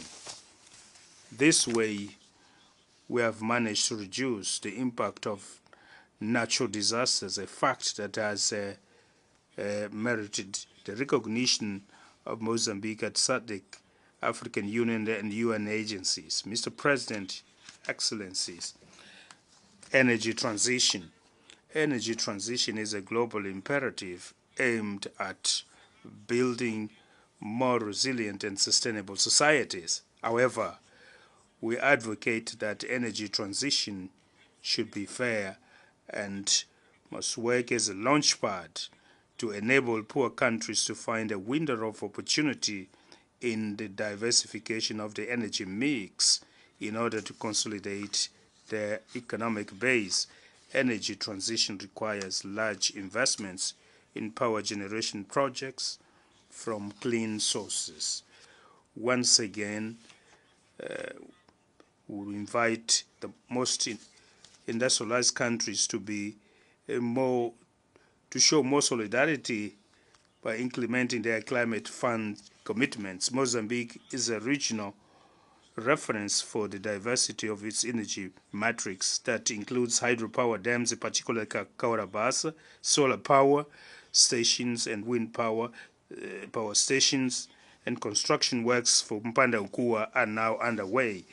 Last year, Mozambique joined the group of liquefied natural gas producing and exporting countries, an important step towards accelerating energy transition. Currently, the energy sector is dominated by hydropower, with a capacity of 2,172 megawatts, solar with 95 megawatts, gas 441 megawatts, and diesel with 120 megawatts, with the possibility of operations of Temane Thermal Power Station over the last quarter of 2024, with the capacity of 450 megawatts, and with a longer maturity cycle, the new Mpanda Nkuwa hydropower station with a capacity of 1,500 megawatts to be generated by 2030.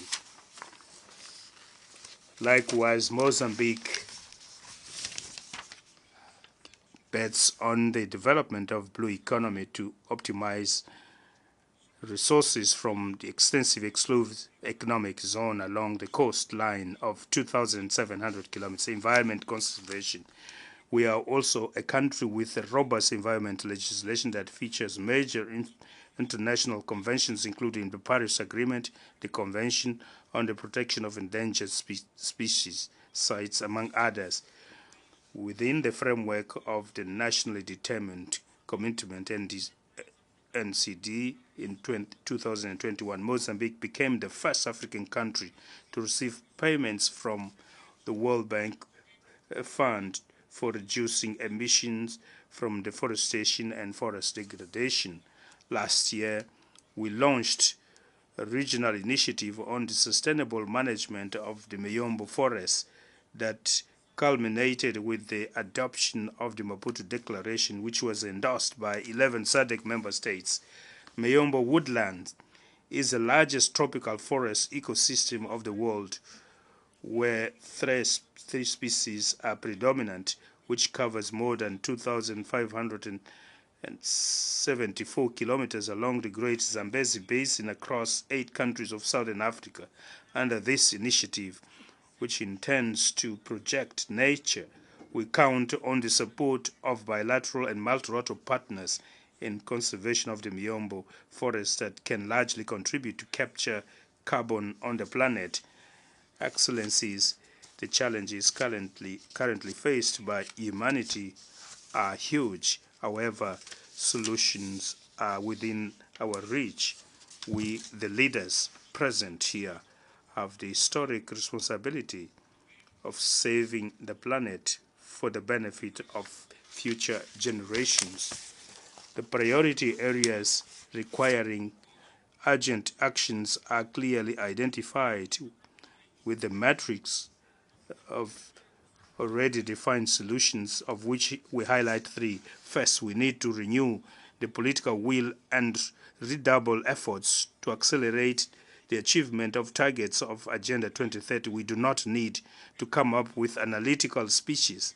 The most important is action by all of us with vigor and using available resources. Secondly, we have to intensify integrated policies with concrete actions to eradicate poverty, reduce inequality, preserve nature by empowering women, the youth, and other vulnerable groups. Thirdly, we must strengthen international partnership and multilateralism, taking the United Nations system as a basis. However, 78 years later, the world has experienced profound transformation that require deep reforms.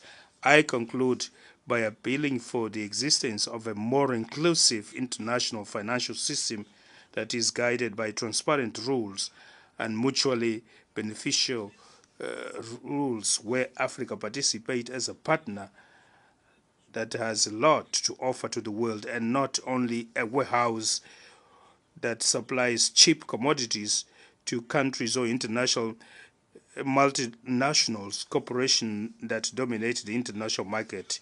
To achieve this, we need to retrieve trust and mutual respect between states, which are the sacred principles of the United Nations Charter. Only with trust and mutual respect and solidarity we can build a better world of peace, safe and sustainable that deliver welfare for all. Thank you very much for your attention. On behalf of the Assembly, I wish to thank the President of the Republic of Mozambique for the statement just made, and I request protocol to escort His Excellency. The Assembly will hear an address by His Excellency Laurentino Cortizo Cohen, President of the Republic of Panama. I request protocol to escort His Excellency.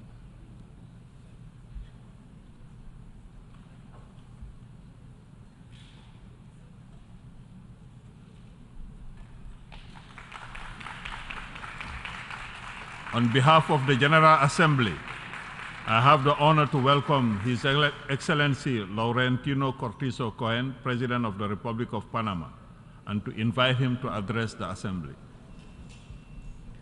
Su Excelencia. Your Excellency, Mr. Dennis Francis, President of the 78th session of the United Nations General Assembly. Your Excellency, Antonio Guterres, United Nations Secretary General, Heads of State and Government, distinguished delegates. I'm delighted to be here before you at this assembly that gathers us with a view to finding more effective ways of addressing the pressing problems of global society. The Republic of Panama, as a founding member of this organization, reiterates its firm commitment to the search for solutions based on dialogue and on mutual respect that contribute to the maintenance of international peace and security, which are essential for the development and well-being of humanity. Panama is the bridge of the world. It is a crossroads at the center of the Americas, where all roads converge, thanks to our exceptional air and maritime connectivity, which is the best in Latin America and the Caribbean. Furthermore, the Republic of Panama is committed to achieving the 2030 Agenda and its 17 Sustainable Development Goals, and they are included within the government plan of my administration. Ladies and gentlemen, in the 50 months that we have been in office, our government has focused on public policies that allow us to address the huge challenge, laying the foundations to reduce poverty and inequality in order to provide the most disadvantaged populations an opportunity to achieve the social and economic conditions that enable them to live decently. Making headway in achieving the Sustainable Development Goals is an inescapable responsibility that compels us to pay attention to the cause and effect relationship between them. We must ask ourselves, how does the climate crisis have an impact on the 3 first Sustainable Development Goals? Can we really end poverty, achieve zero hunger and health and well-being in the midst of this serious drought that is afflicting the planet, as well as the floods and the devastating fires that are razing huge areas of land and the rise in sea levels?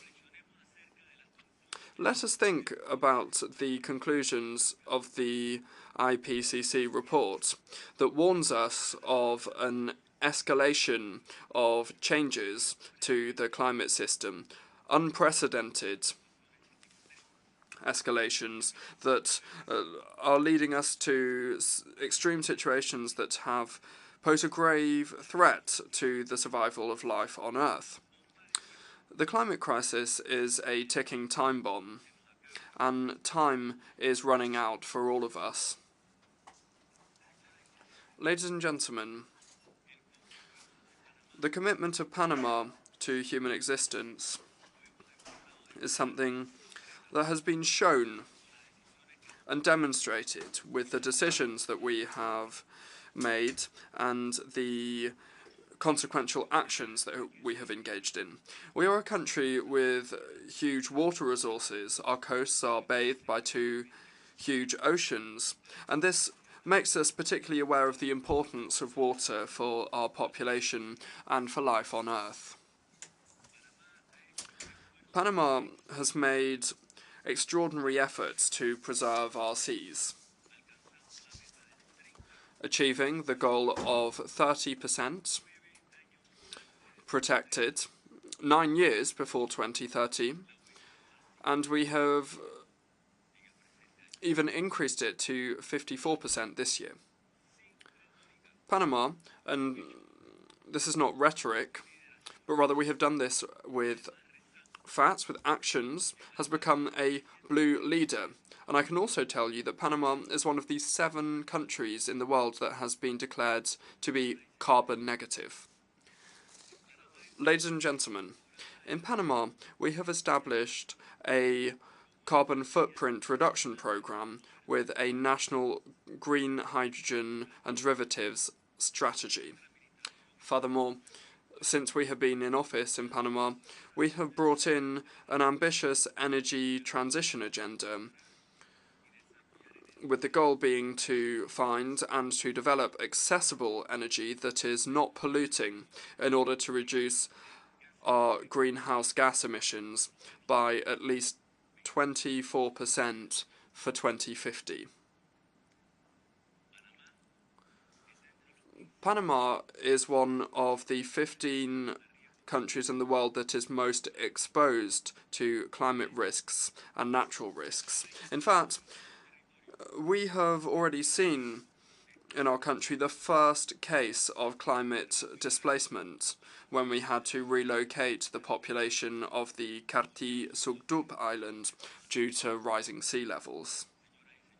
Ladies and gentlemen, I wish to reaffirm on behalf of the Republic of Panama that the Panamanian people successfully rose to the task of the Panama Canal operation in 1999, and we increased its capacity in 2016. I wish to express to the nations of the world that Panama is committed to continuing to operate the canal in a safe, efficient, reliable, and competitive manner, as we have done so far. And we have done this very well. Ladies and gentlemen, Panama, as a country that makes effective contributions to environmental protection, asks the most polluting countries here at this General Assembly to respect the commitments made to reduce greenhouse gas emissions. We have also seen on repeated occasions at the General Assembly and at the meetings of the Conference of the Parties, the COPs, the United Nations COPs, that countries commit to making changes that later are not delivered. Ladies and gentlemen,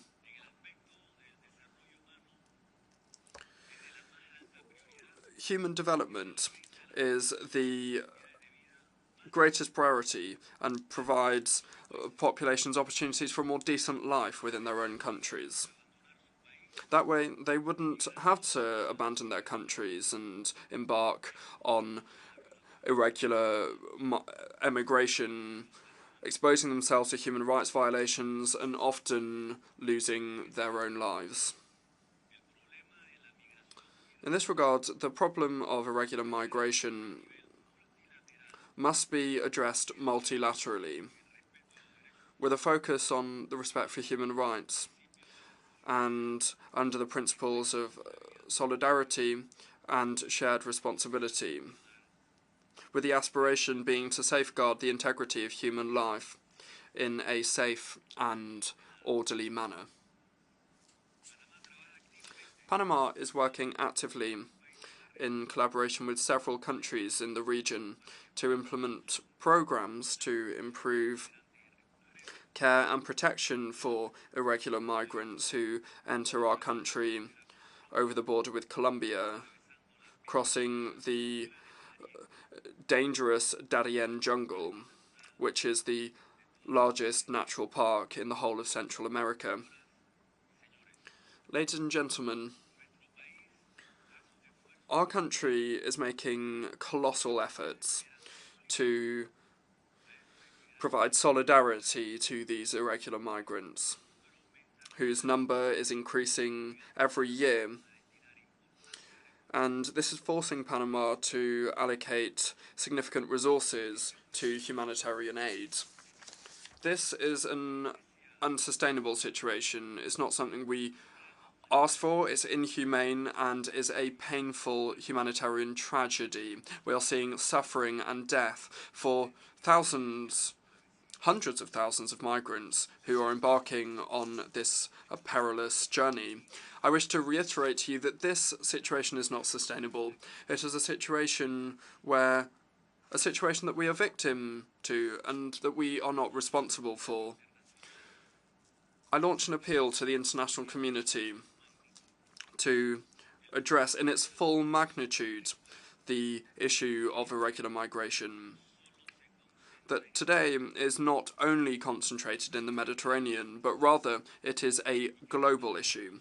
And the fact is that the Panamanian people currently are being directly affected by it. Ladies and gentlemen, today we reiterate the appeal for dialogue, for peace, and for multilateralism, with respect for international law and for the principles that underpin it, without anything that goes against the well-being of peoples. In many ways, we are in a race against the clock for human survival, and that is the raison d'etre of this organisation that gathers us today, and its actions largely depend on the steps that we take vis-à-vis the future as a global community. Today, as the Panamanian head of state, I wish to express to all of you that Panama wants for the whole world what we want for our own people. That is peace, well-being, justice, and development. Thank you very much.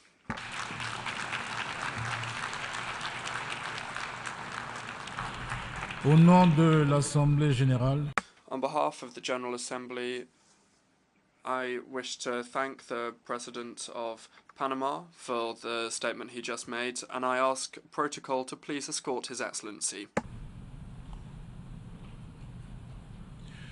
l'Assemblée va entendre la... The General Assembly will now hear an address by His Excellency Bola Ahmed Tinubu, President and Commander-in-Chief of the Armed Forces of the Federal Republic of Nigeria. I request protocol to escort His Excellency. On behalf of the General Assembly, I have the honor of welcoming His Excellency Bola Ahmed Tinubu.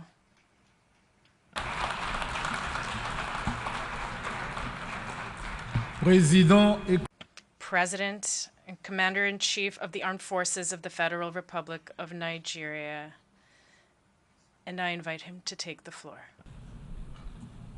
Mr. President, Head of State and Government, Secretary General, distinguished delegates, ladies and gentlemen, on behalf of the people of Nigeria, I congratulate you on your well-deserved election as the President of this session of the United Nations General Assembly. We commend your predecessor, His Excellency Chaba Korochi, for his able stewardship of the Assembly also. We also commend His Excellency Antonio Guterres, Secretary General of the United Nations, for his work seeking to forge solutions to humanity's common challenges. This is my first address before the General Assembly. Permit me to say a few words on behalf of Nigeria, my country, on behalf of Africa, my continent, regarding this year's theme. Many proclamations have been made, yet our troubles remain close at hand. Failures in good governance have hindered Africa, but broken promises, unfair treatment, and outright exploitation from abroad have also exerted a heavy toll on our ability to progress.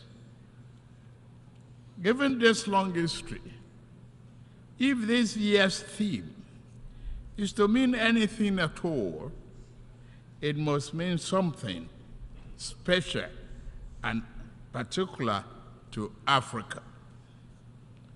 In the aftermath of the Second World War, nations gathered in an attempt to rebuild their war-torn societies. A new global system was born. And this great body, the United Nations, was established as a symbol and protector of the aspiration and the finest ideas of humankind. Nations saw that it was in their own interest to help others exceed the rubbles and wasteland of war. Reliable and significant assistance allowed countries emaciated by war to grow into a strong and productive society. The period was a high water mark for trust in global institutions and the belief that humanity had learned the necessary lessons to move forward in global solidarity and harmony. Today, for several decades, Africa has been asking for the same level of political commitment and devotion of resource that described the Marshall Plan.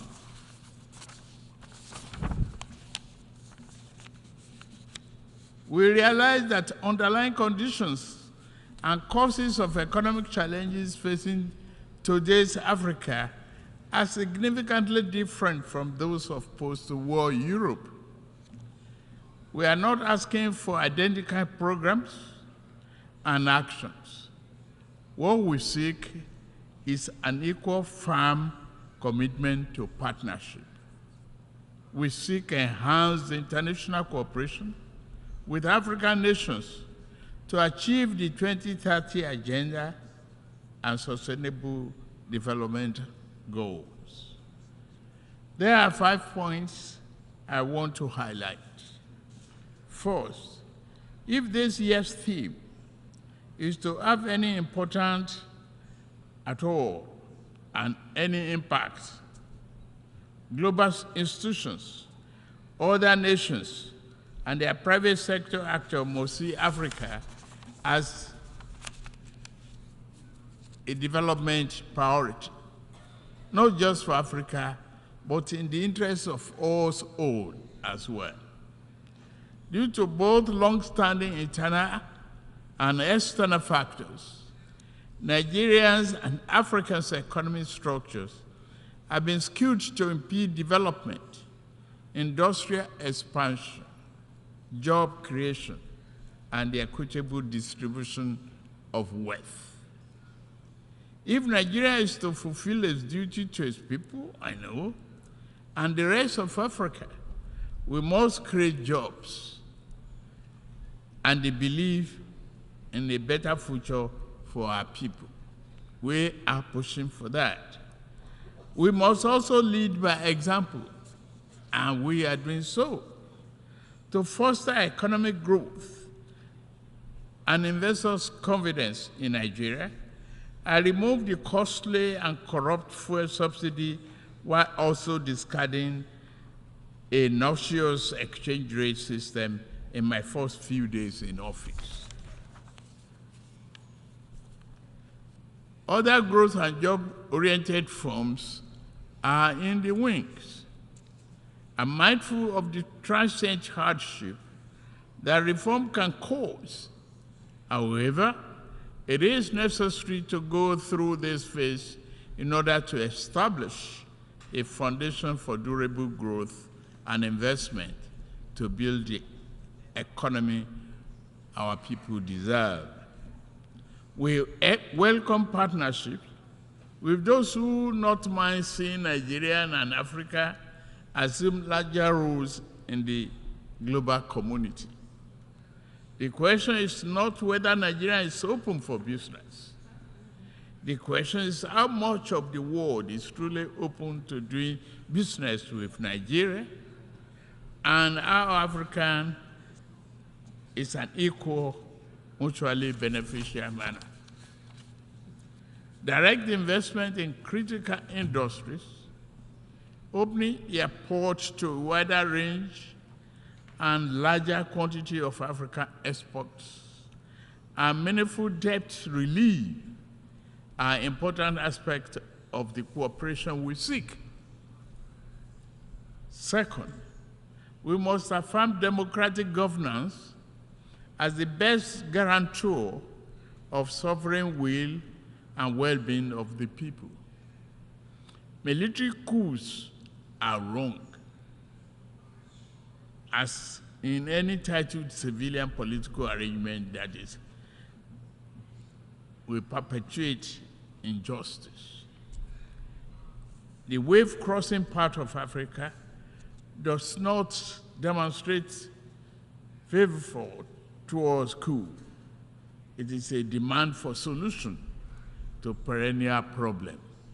Let us dig it deeper. Regarding Niger, we are negotiating with the military leaders. As chairman of ECOWAS, I seek to help establish democratic governance in a manner that addresses the political economy challenges confronting that nation, including violent extremists who seek to foment instability in our region. I extend a hand of friendship to all of you who may genuinely support this mission for a democratic governance in that nation. This brings me to my third crucial point. Our entire region is locked in protracted battle against violent extremists. And the turmoil, a dark channel of inhuman commerce has formed. Along the route, everything is for sale. Men, women, and children are seen as chattel. Yet, thousands reach the Sahara, hot and sand, and the Mediterranean cold death in search of a better life. At the same time, mercenaries and extremists with their lethal weapons and vile ideologies invade our region from the north. This harmful traffic undermines the peace and stability of the entire region. African nation will improve our economics so that our people do not risk their life to sweep the floors and streets of other nations. We also shall devote ourselves to disbanding extremist groups on our turf. Yet, to fully contain this threat, the international community must strengthen its commitment to arrest the flow of arms and violent people into West Africa. The fourth important aspect of this global trust and solidarity is to secure the continent's mineral-rich areas from plundering and conflicts. Many such areas have become catacombs of misery and exploitation. The Democratic Republic of Congo has suffered this for decades. Despite the strong UN presence there, what happened? The world economy owes the Republic of Congo much but gives her very little. The mayhem visited on resource-rich areas does not respect national boundaries. Sudan, Mali, Burkina Faso, Central African Republic, and the list grow on and on and on. The problem also knocks at Nigeria's door. Foreign entities are baited by local criminals who aspire to be petty warlords have drafted thousands of people into servitude to illegally mine gold and other resources. Billions of dollars meant to improve the nation's economy now fuel violent enterprises. If left unchecked, they will threaten peace and place national security at a grave danger. Given the extent of this injustice and the high scales involved, many Africans are asking whether the phenomenon is by accident or by design. Members' nations must reply by working with us to deter their farms and nationals from the 21st century pillage of continent riches. Fifth, climate change severely impacts Nigeria and Africa. Northern Nigeria is honored by desert encroachment, handed from the north, all are arable lands. Our south is pounded by the rising tide of coastal flooding and erosion.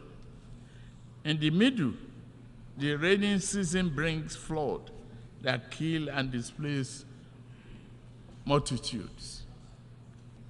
As I lament death at home, I also lament the grave loss of life in Morocco and Libya. The Nigerian people are with you. Please note that. African nations will fight climate change, but must do so on fair and just terms. To achieve the need popular consensus, this campaign must accord with overall economic efforts. In Nigeria, we shall build political consensus by highlighting remedial actions which also promote economic good. Projects such as Green Wall to stop desert encroachment, halting the destruction of our forests by mass production and distribution of gas burning stoves, and providing employment in local water management and irrigation projects are examples of efforts that equally advance both economic and climate change objectives. Continental efforts regarding climate change will register important victories if established economies were more forthcoming with public and private sector investment for Africa's preferred initiatives. Again, this will go far in demonstrating that global solidarity is real and working. As I'm about to close, let me emphasize Nigeria's objective accord with the guiding principles of this world body: peace, security, human rights, and development. In fundamental ways, nature has been kind to Africa, given abundant land, resources, and creative and industrious people. Yet, man has too often been unkind to a fellow man, and this sad tendency has brought sustained hardship to Africa's doorstep. To keep faith with the tenets of this world to this body and the theme of this year's assembly, the poverty of nations must end. The pillage of one nation's resources by overreach of farms and people of stronger nations must end.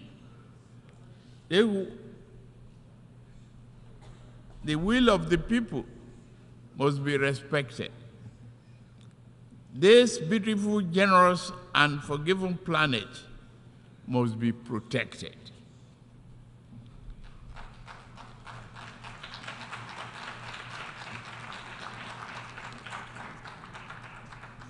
As for Africa, we seek to be neither appendage nor patron. We do not wish to replace old shackles with new ones.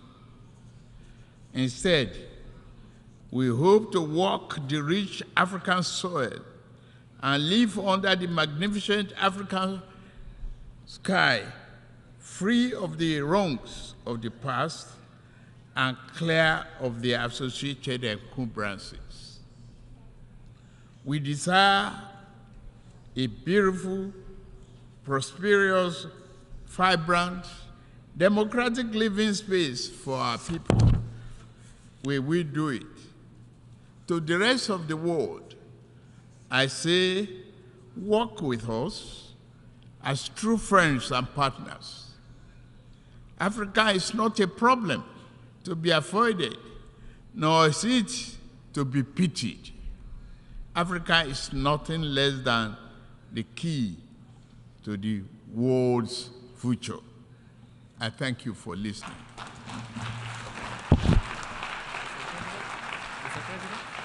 De l'Assemblée générale, je tiens à remercier. On behalf of the General Assembly, I wish to thank the President and Commander-in-Chief of the Republic of Nigeria for his statement, and I ask protocol to please escort His Excellency. The Assembly will now hear an address from His Excellency Mr. Luis Lacalle Pou, President of the Eastern Republic of Uruguay. I ask protocol to please escort His Excellency.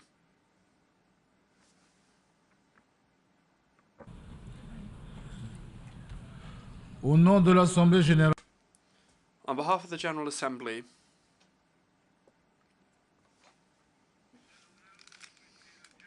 I have the honour to welcome His Excellency Mr. Luis Lacalle Pou, President of the Eastern Republic of Uruguay, and to invite him to address the Assembly.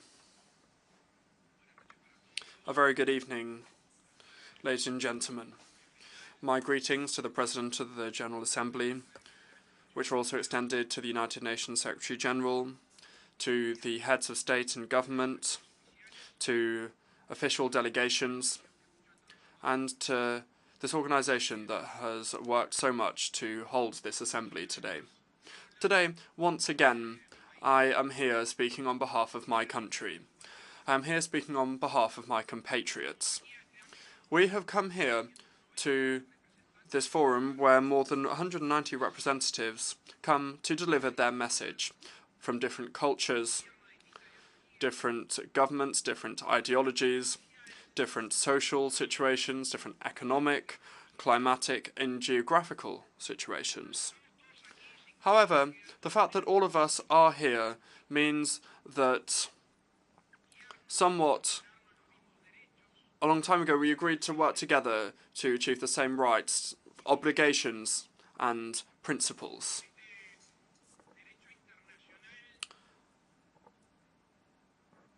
On international law with not much coercive power, where often the same bar is not applied to the larger countries than is applied to smaller ones.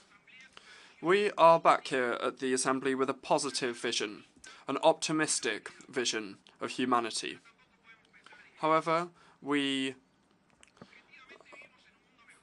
objectively must say we live in a better world because, of course, nevertheless, we still have challenges to overcome. We are convinced that globalization, ICT, artificial intelligence, real-time communication, all of these things are tools that help for integration and development for our people. Of course, if these tools are used well. We are seeing a growing responsibility of global leaders. Earlier, I heard the United Nations Secretary General emphasize this matter. We are living in a world of a lot of words without actions. We're here. A global leader can bring about consequences with just his words, an international conflict, banking matters, etc., etc. Uruguay has come here to this assembly with a full, stable democracy, with full respect for institutions and the law, which is an historic tradition in our country. And despite the pandemic, despite the Russian invasion, despite different climatic factors, Our country's economy has recovered to what it was before the pandemic. Employment has improved, unemployment has decreased. We have historic public investment in infrastructure, and significant direct foreign investment has been received, and a lot has been invested in our country, which shows the significant amount of trust. Our public finances are in good order. Inflation is at an 18-year low. Taxes have been able to be decreased, and at the same time we have undertaken reforms that had been urgent for a long time, such as educational reform and reform to social security. The Uruguayan people have a responsible sense of freedom. Today, when I was writing some of my speech, I remembered what I said here in September 2021. The end of my speech said that the pandemic had reminded us that all of us were one. And for this reason, we are all one. And so, based on that, I wish to refer to the responsible freedom, international responsible freedom, liberty. It is clear that our well-being as countries, our independent countries, is intrinsically linked to the common good. We need to be aware of this, accept it, and act as a result. Since early on, a lot of heads of states here have referred to the environment. I belong to a country that was classified and given the name Natural Uruguay a few years ago. Renewable energies in our country represent more than 90%. We have significant reforestation. We have sustainable production processes. And I could continue with a long list that underpins this concept of natural Uruguay. After many years of statements and commitments made, the international community really understood that the economy and the environment were intrinsically linked to one another. Uruguay, a few months ago, issued a sustainable bond that is based on prizes and punishments, penalties, depending on the level of compliance with the Paris Agreement. And here I wish to draw your attention to the fact that we are convinced, we understand that this system of benefits and penalties should be applied to international loans, for example, market access, quotas, and tariffs. It is not just our vocation to punish lack of compliance, but rather to reward those who engage in processes that are environmentally friendly and that are sustainable. In this way, just like it is when we are children, there are incentives to improve. And this would mean that nations would make more efforts in their domestic economies and also globally. In this same vein, I wish to share a situation that my country is going through with you, and I'm sure your nations are probably going through the same thing. I think we can call this the sin of doing things well. And what am I talking about when I talk about this sin of doing things well? Well, my country has achieved a level of significant human and economic development. And thanks to reaching these standards, often we do not benefit from systems of cooperation, from preferences, for example, instruments for international trade support. And of course, I would be remiss not to share the spirit with which these mechanisms were created, but I do think that we need to take a fresh look at them, because often countries grow and then they lose access to these conditions. I wish to make it clear that Uruguay is not coming here to beg or make exaggerated claims. However, simply what I was referring to, responsible international liberty, I think that it's necessary to act with justice. If we do things well, we should act as a consequence of this, and this means nothing less and nothing more than improving access to opportunities. Just to wrap up, because I know you've had a long day, I wish once again here at this forum, like others have done, to firmly condemn the Russian invasion of Ukraine and express our solidarity to the Ukrainian people. Further, I wish to agree with the Secretary-General, the United Nations Secretary-General, and raise our voice against authoritarian populism that are bringing impoverishment to their peoples, violating human rights, and condemning current and future generations. Once again, perhaps here we should engage in a mea culpa, because often the absence of a robust and effective reaction from the international community has led to us not avoiding these types of situations. Thank you very much. Au nom de l'Assemblée générale, on behalf of the General Assembly, I wish to thank the President of the Republic of Uruguay, and I request protocol to escort His Excellency. The Assembly will hear an address by His Excellency Petr Pavel, President of Czechia. I ask protocol to escort His Excellency.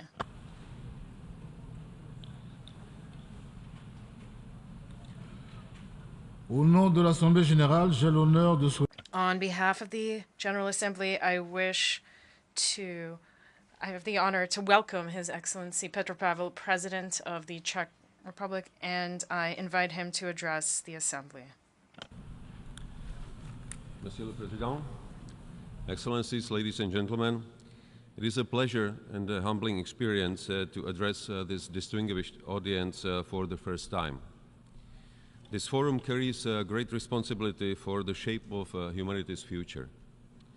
First and foremost, I see my address as an opportunity to present a view of how we can coexist and cooperate as nations and global citizens. Czechia aims to play a proactive role and responsible role within the global community. No one can cope with the current global challenges alone. That is why we strongly support the reform proposed by the UN Secretary General in our common agenda. We want to work together on a more effective and inclusive multilateral system that is able to address the needs that we face. This is why Czechia announced its candidacy for non-permanent membership of the Security Council for the term 2032-33. Last year, a permanent member of the UN Security Council, one of the founding nations of this organization, blatantly violated the fundamental principles the UN stands upon. The Russian full-scale invasion of Ukraine continues to constitute a manifest violation of the UN Charter and international law we all subscribe to. My country has its own experience with wars and interventions, including decades-long military occupation imposed by Moscow. It taught us what it means when might makes right. Russia's aggression against Ukraine has come at an even higher cost. I personally visited Ukraine in April this year. My wife had this opportunity to visit a war-torn country only 2 weeks ago. I saw the infamous crime scenes of Bucha and Borodyanka. I found myself in Dnipro region, only a few miles away from the front line, in the area ravaged by war fighting. The account of Russia's atrocities, human rights violations, and ferocious attacks against the innocent civilian population is overwhelming. Children forcibly separated from their families, deported for re-education in order to make them forget their culture and who they are. Entire towns and villages wiped out for no reason. Mass graves and torture chambers in which people just disappear. Sadly, the evidence tells the story better than any statement. The list of stories full of horror is endless. Yet we cannot just passively observe it. This must end. Russia must unconditionally withdraw all troops from the entire territory of Ukraine within its internationally recognized borders. Russia's leaders must be held accountable for the crime of aggression against its neighbor. This is why we have extended our support to the establishment of a special tribunal to prosecute the crime of aggression against Ukraine. It is our duty to ensure that those responsible for war crimes and crimes against humanity are held accountable. Apart from violence, injustice, and suffering of civilians, every war also brings destruction. Reconstruction of Ukraine may be the largest rebuilding effort in modern history. We support establishing the register of damage caused by Russian military, and we call on all states to join these efforts.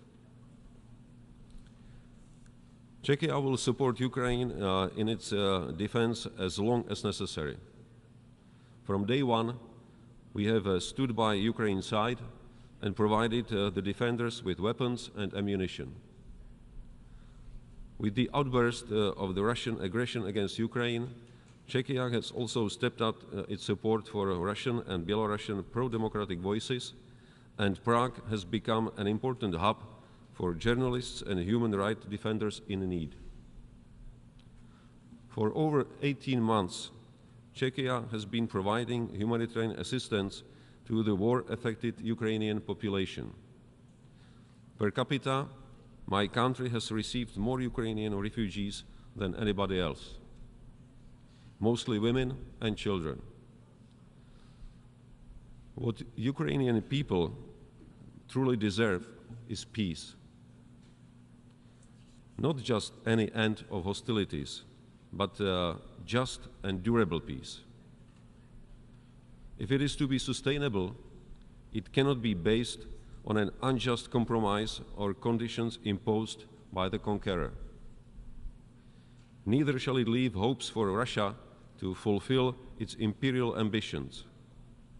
It must be peace on terms of the defender and not the aggressor, as early today stated President of Ukraine, Zelenskiy. Don't forget, the damaging impacts of Russia's aggression are felt across the world. Russia's blockade of Ukrainian ports and destruction of infrastructure and grain continues to weaponize global food security in the most reckless and cynical way. Let me be very clear. Ukraine's security is our own security. From Africa to Europe, to Latin America, to Asia. I call on leaders of the free world to keep the unity and support of Ukraine. Mr. President, the threats we face are global and interconnected. Because of Russia and a handful of other countries, our world is more dangerous and rougher. Instead of cultivating cooperative security, we have to build up our militaries.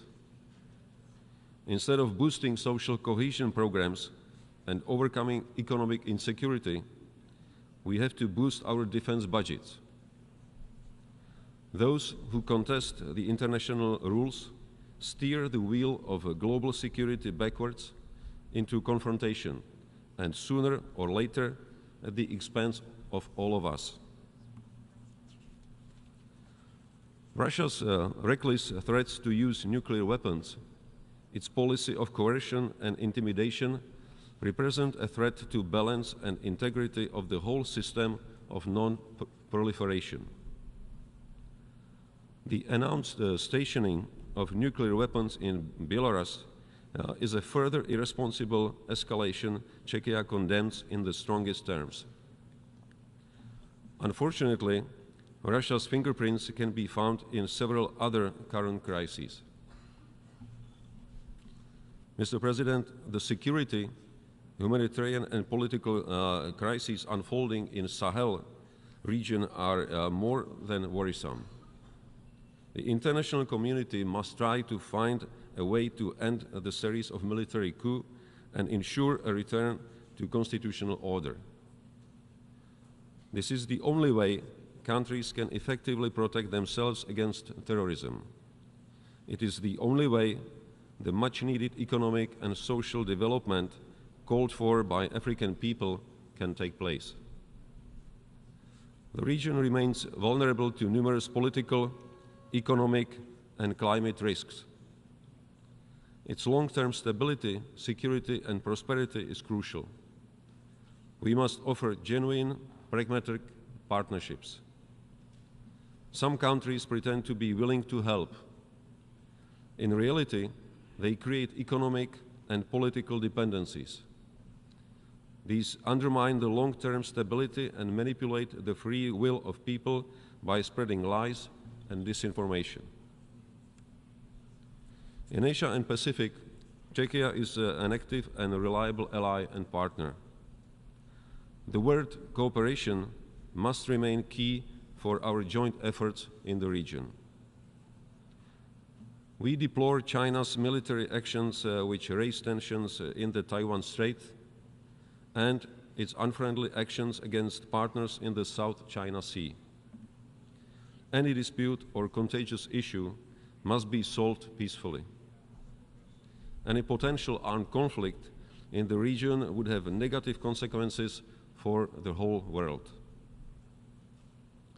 In North Korea and Iran, reckless escalation of nuclear or intercontinental ballistic missile activities combined with lack of transparency threaten international and regional security. The same applies to any material support to Russia's military aggression in Ukraine. It is clear that such supplies only aggravate the suffering of the Ukrainian civilian population.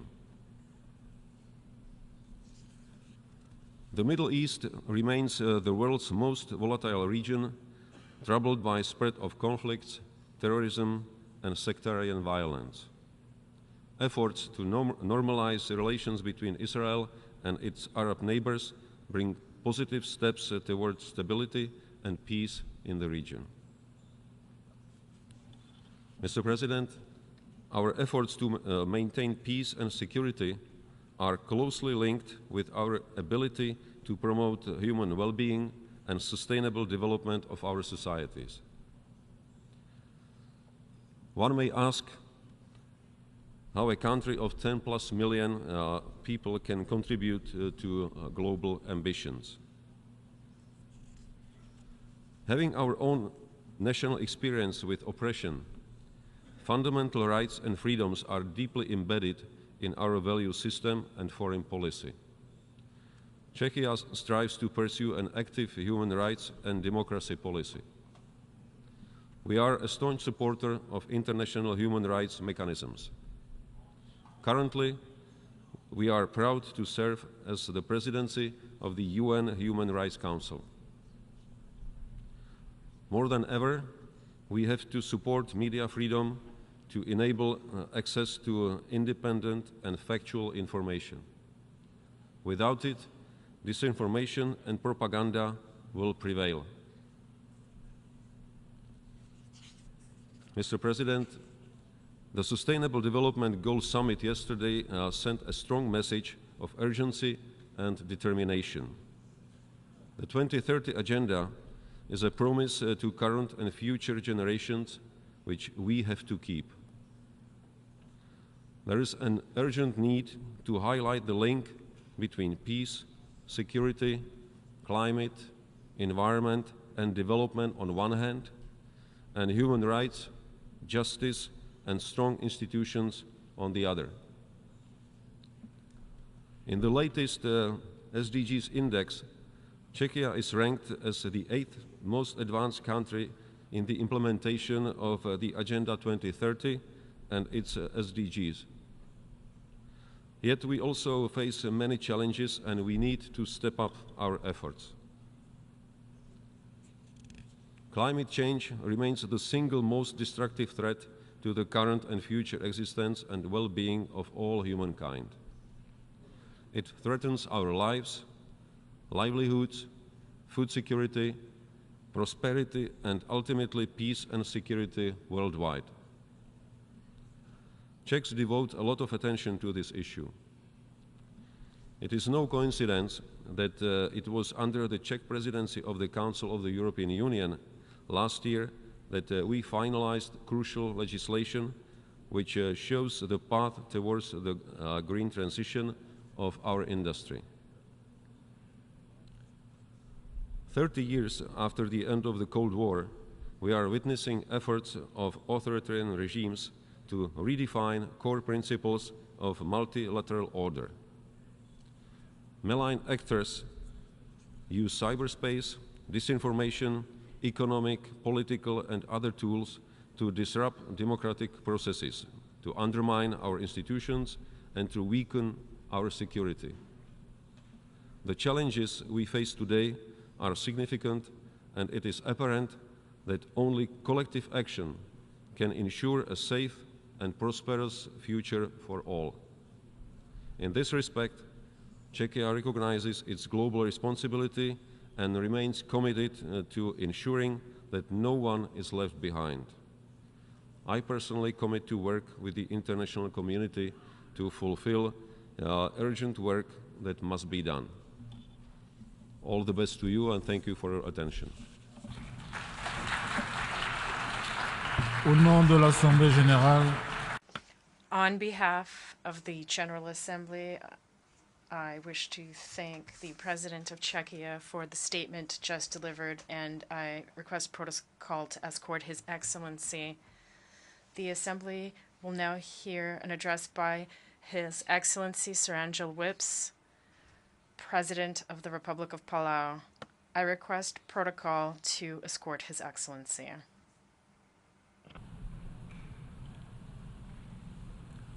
au nom de l'Assemblée générale, On behalf of the General Assembly, I have the honor to welcome His Excellency Cyril Whips, President of the Republic of Palau, and to invite him to address the Assembly. President Dennis Francis, Secretary General Antonio Gutierrez, Excellencies, ladies and gentlemen, Ali, and warm greetings from the people of Palau. President Francis, congratulations on your election. As a fellow islander, you are well aware and acquainted with the common challenges that SIDS face, from economic resilience and climate change to financing and security. We all look forward to working with you over the next year to meet these challenges. Secretary General Gutierrez, we thank you again for your tireless efforts and advocacy for a more secure, prosperous, and sustainable world, which is our ultimate goal and what brings us here today.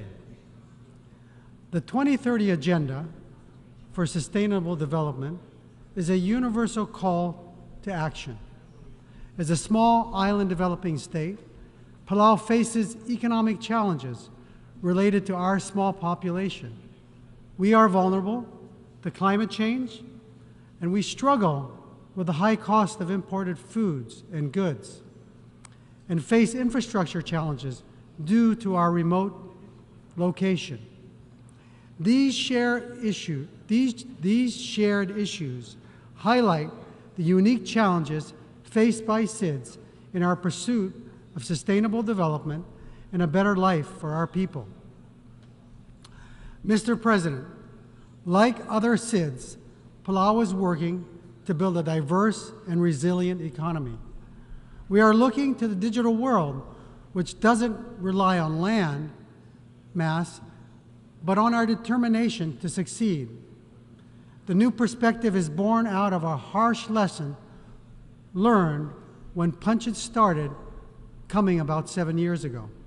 In 2016, Palau's economy, heavily dependent on tourism, had a significant downturn. When first, in 1 year, we lost 13% of our tourism. And by 2019, these numbers had dropped by 47%. And in fact, when COVID-19 hit and in 2021, that number had reduced to 3,400 visitors, or we lost 98% of our tourism numbers since 2015. Mr. President, I share these figures to underscore the susceptibility of external influences and the profound impact they have on our national economy. Already suffering from the drop in tourism, Palau was hit hard by the worldwide delay of goods caused by the pandemic. Factories shut down and logistical challenges led to delays in the delivery of equipment and supplies. Prices soared, and Russia's invasion of Ukraine further aggravated the situation, causing gas prices to skyrocket. The economic downturn experienced by Palau underscores the interconnectedness of our global community. If tourism challenges and COVID-19 were the 1-2 punch, the inflated cost of goods could have very well knocked us out. Luckily, we had the help and support of partners. The invasion of Ukraine by Russia, although geographically distant, had a ripple effect that led to high inflation and prices in Palau. This situation raises the importance of security and how destabilizing conflict can be to world order. There are Palauans today who survived a war that was not of their own making, only to suffer the ripple effects of another. Current events serve as a stark reminder of the urgent need for peace and stability worldwide. We unequivocally condemn Russia's invasion of Ukraine and call for an immediate cessation of hostilities.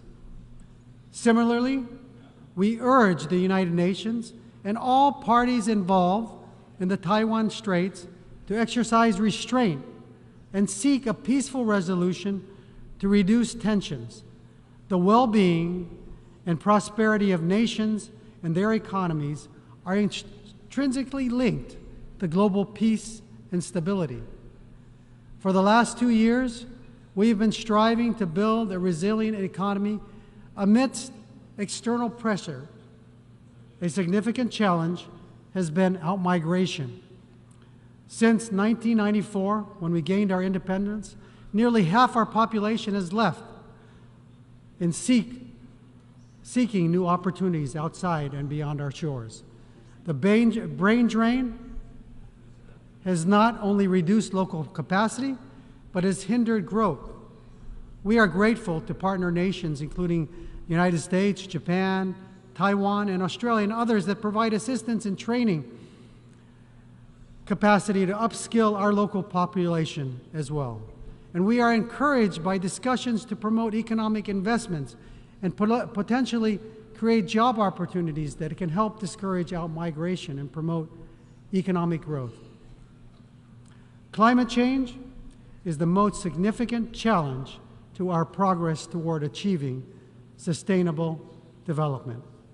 The impacts are evident in our coastal areas, agricultural lands, marine resources, and cultural heritage, and most importantly, our livelihoods.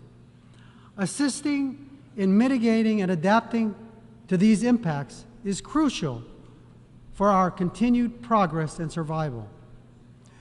In my youth, I'd spearfish on the reef with my father, helping to provide for our family. There was one remote island in Palau's southern waters where we would go. It was alive with birds, turtles, and fish and clams. Recently, I revisited this island with my children, witnessing turtles laying their eggs.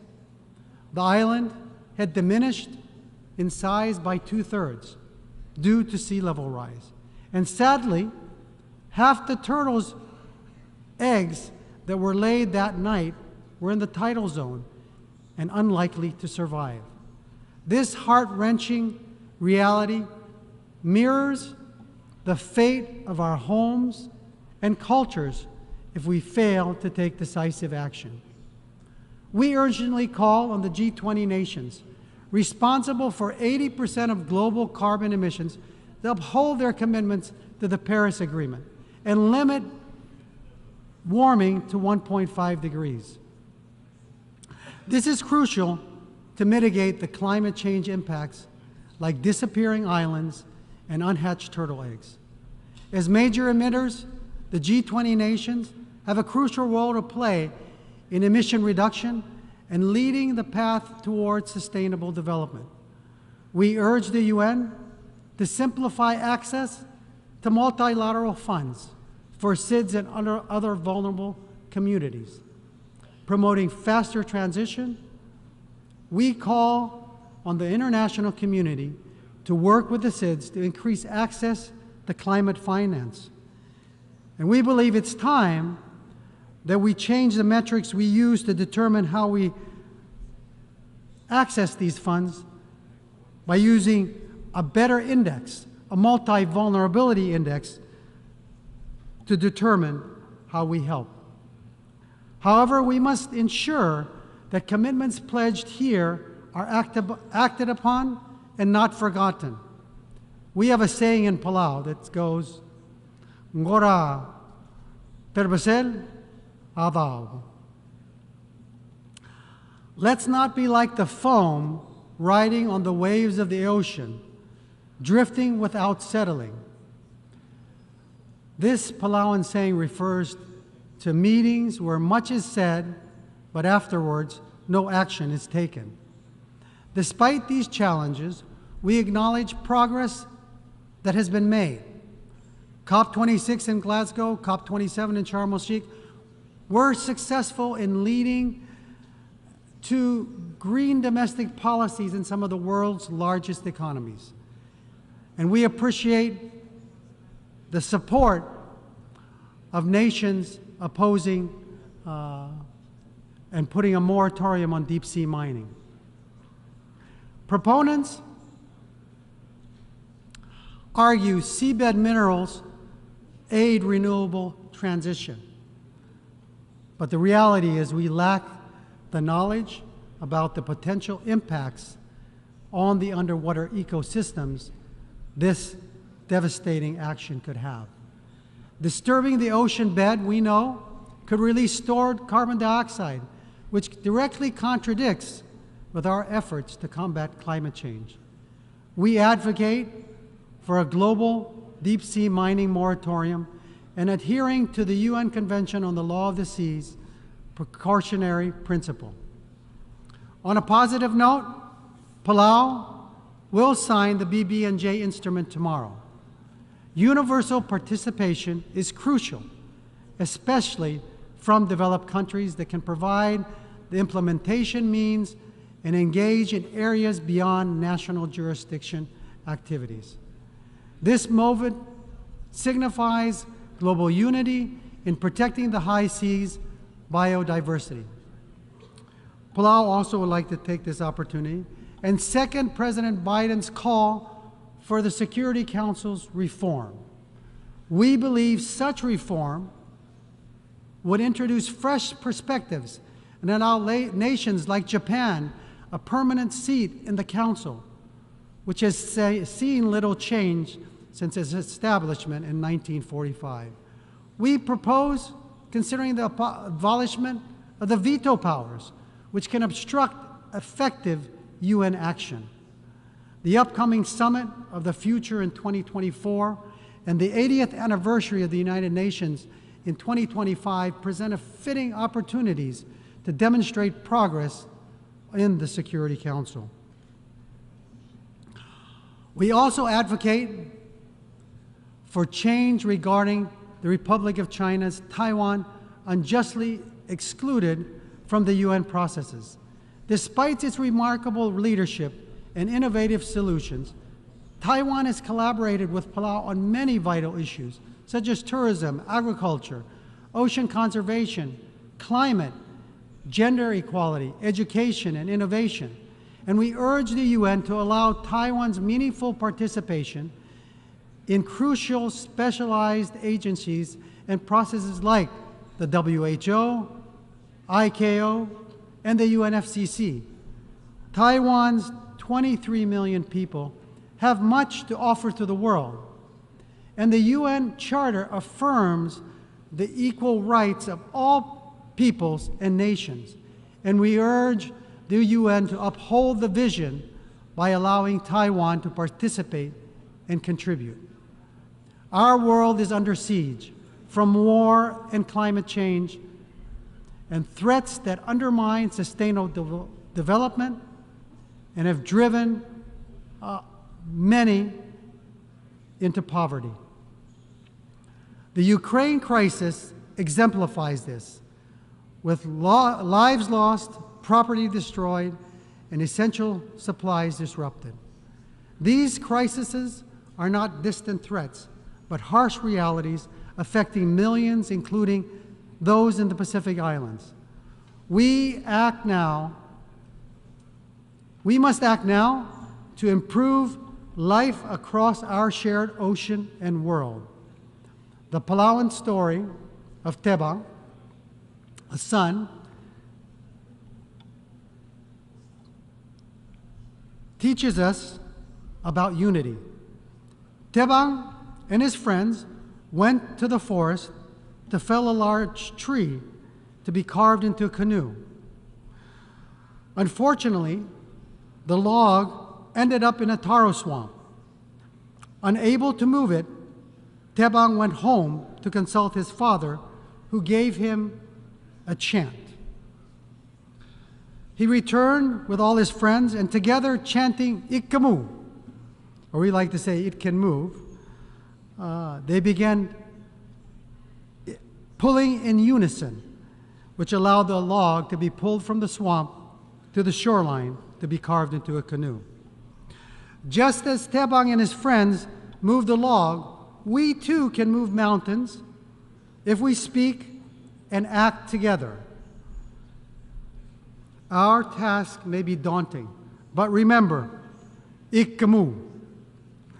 We can move towards a sustainable future where our grandchildren can breathe clean air, swim in pristine seas, live in peace, and prosper. So let's raise our voices together and chant Ikkamu.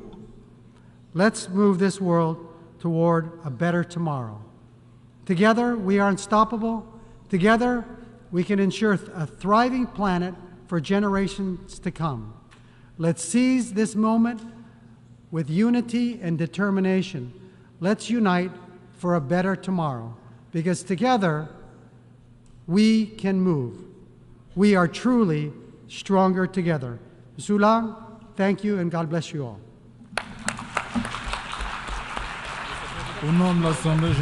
On behalf of the General Assembly, I wish to thank the President of the Republic of Palau for the statement just made, and I request protocol to escort His Excellency. The Assembly will hear an address by His Excellency Mr. Macky Sall, President of the Republic of Senegal. I request protocol to escort His Excellency.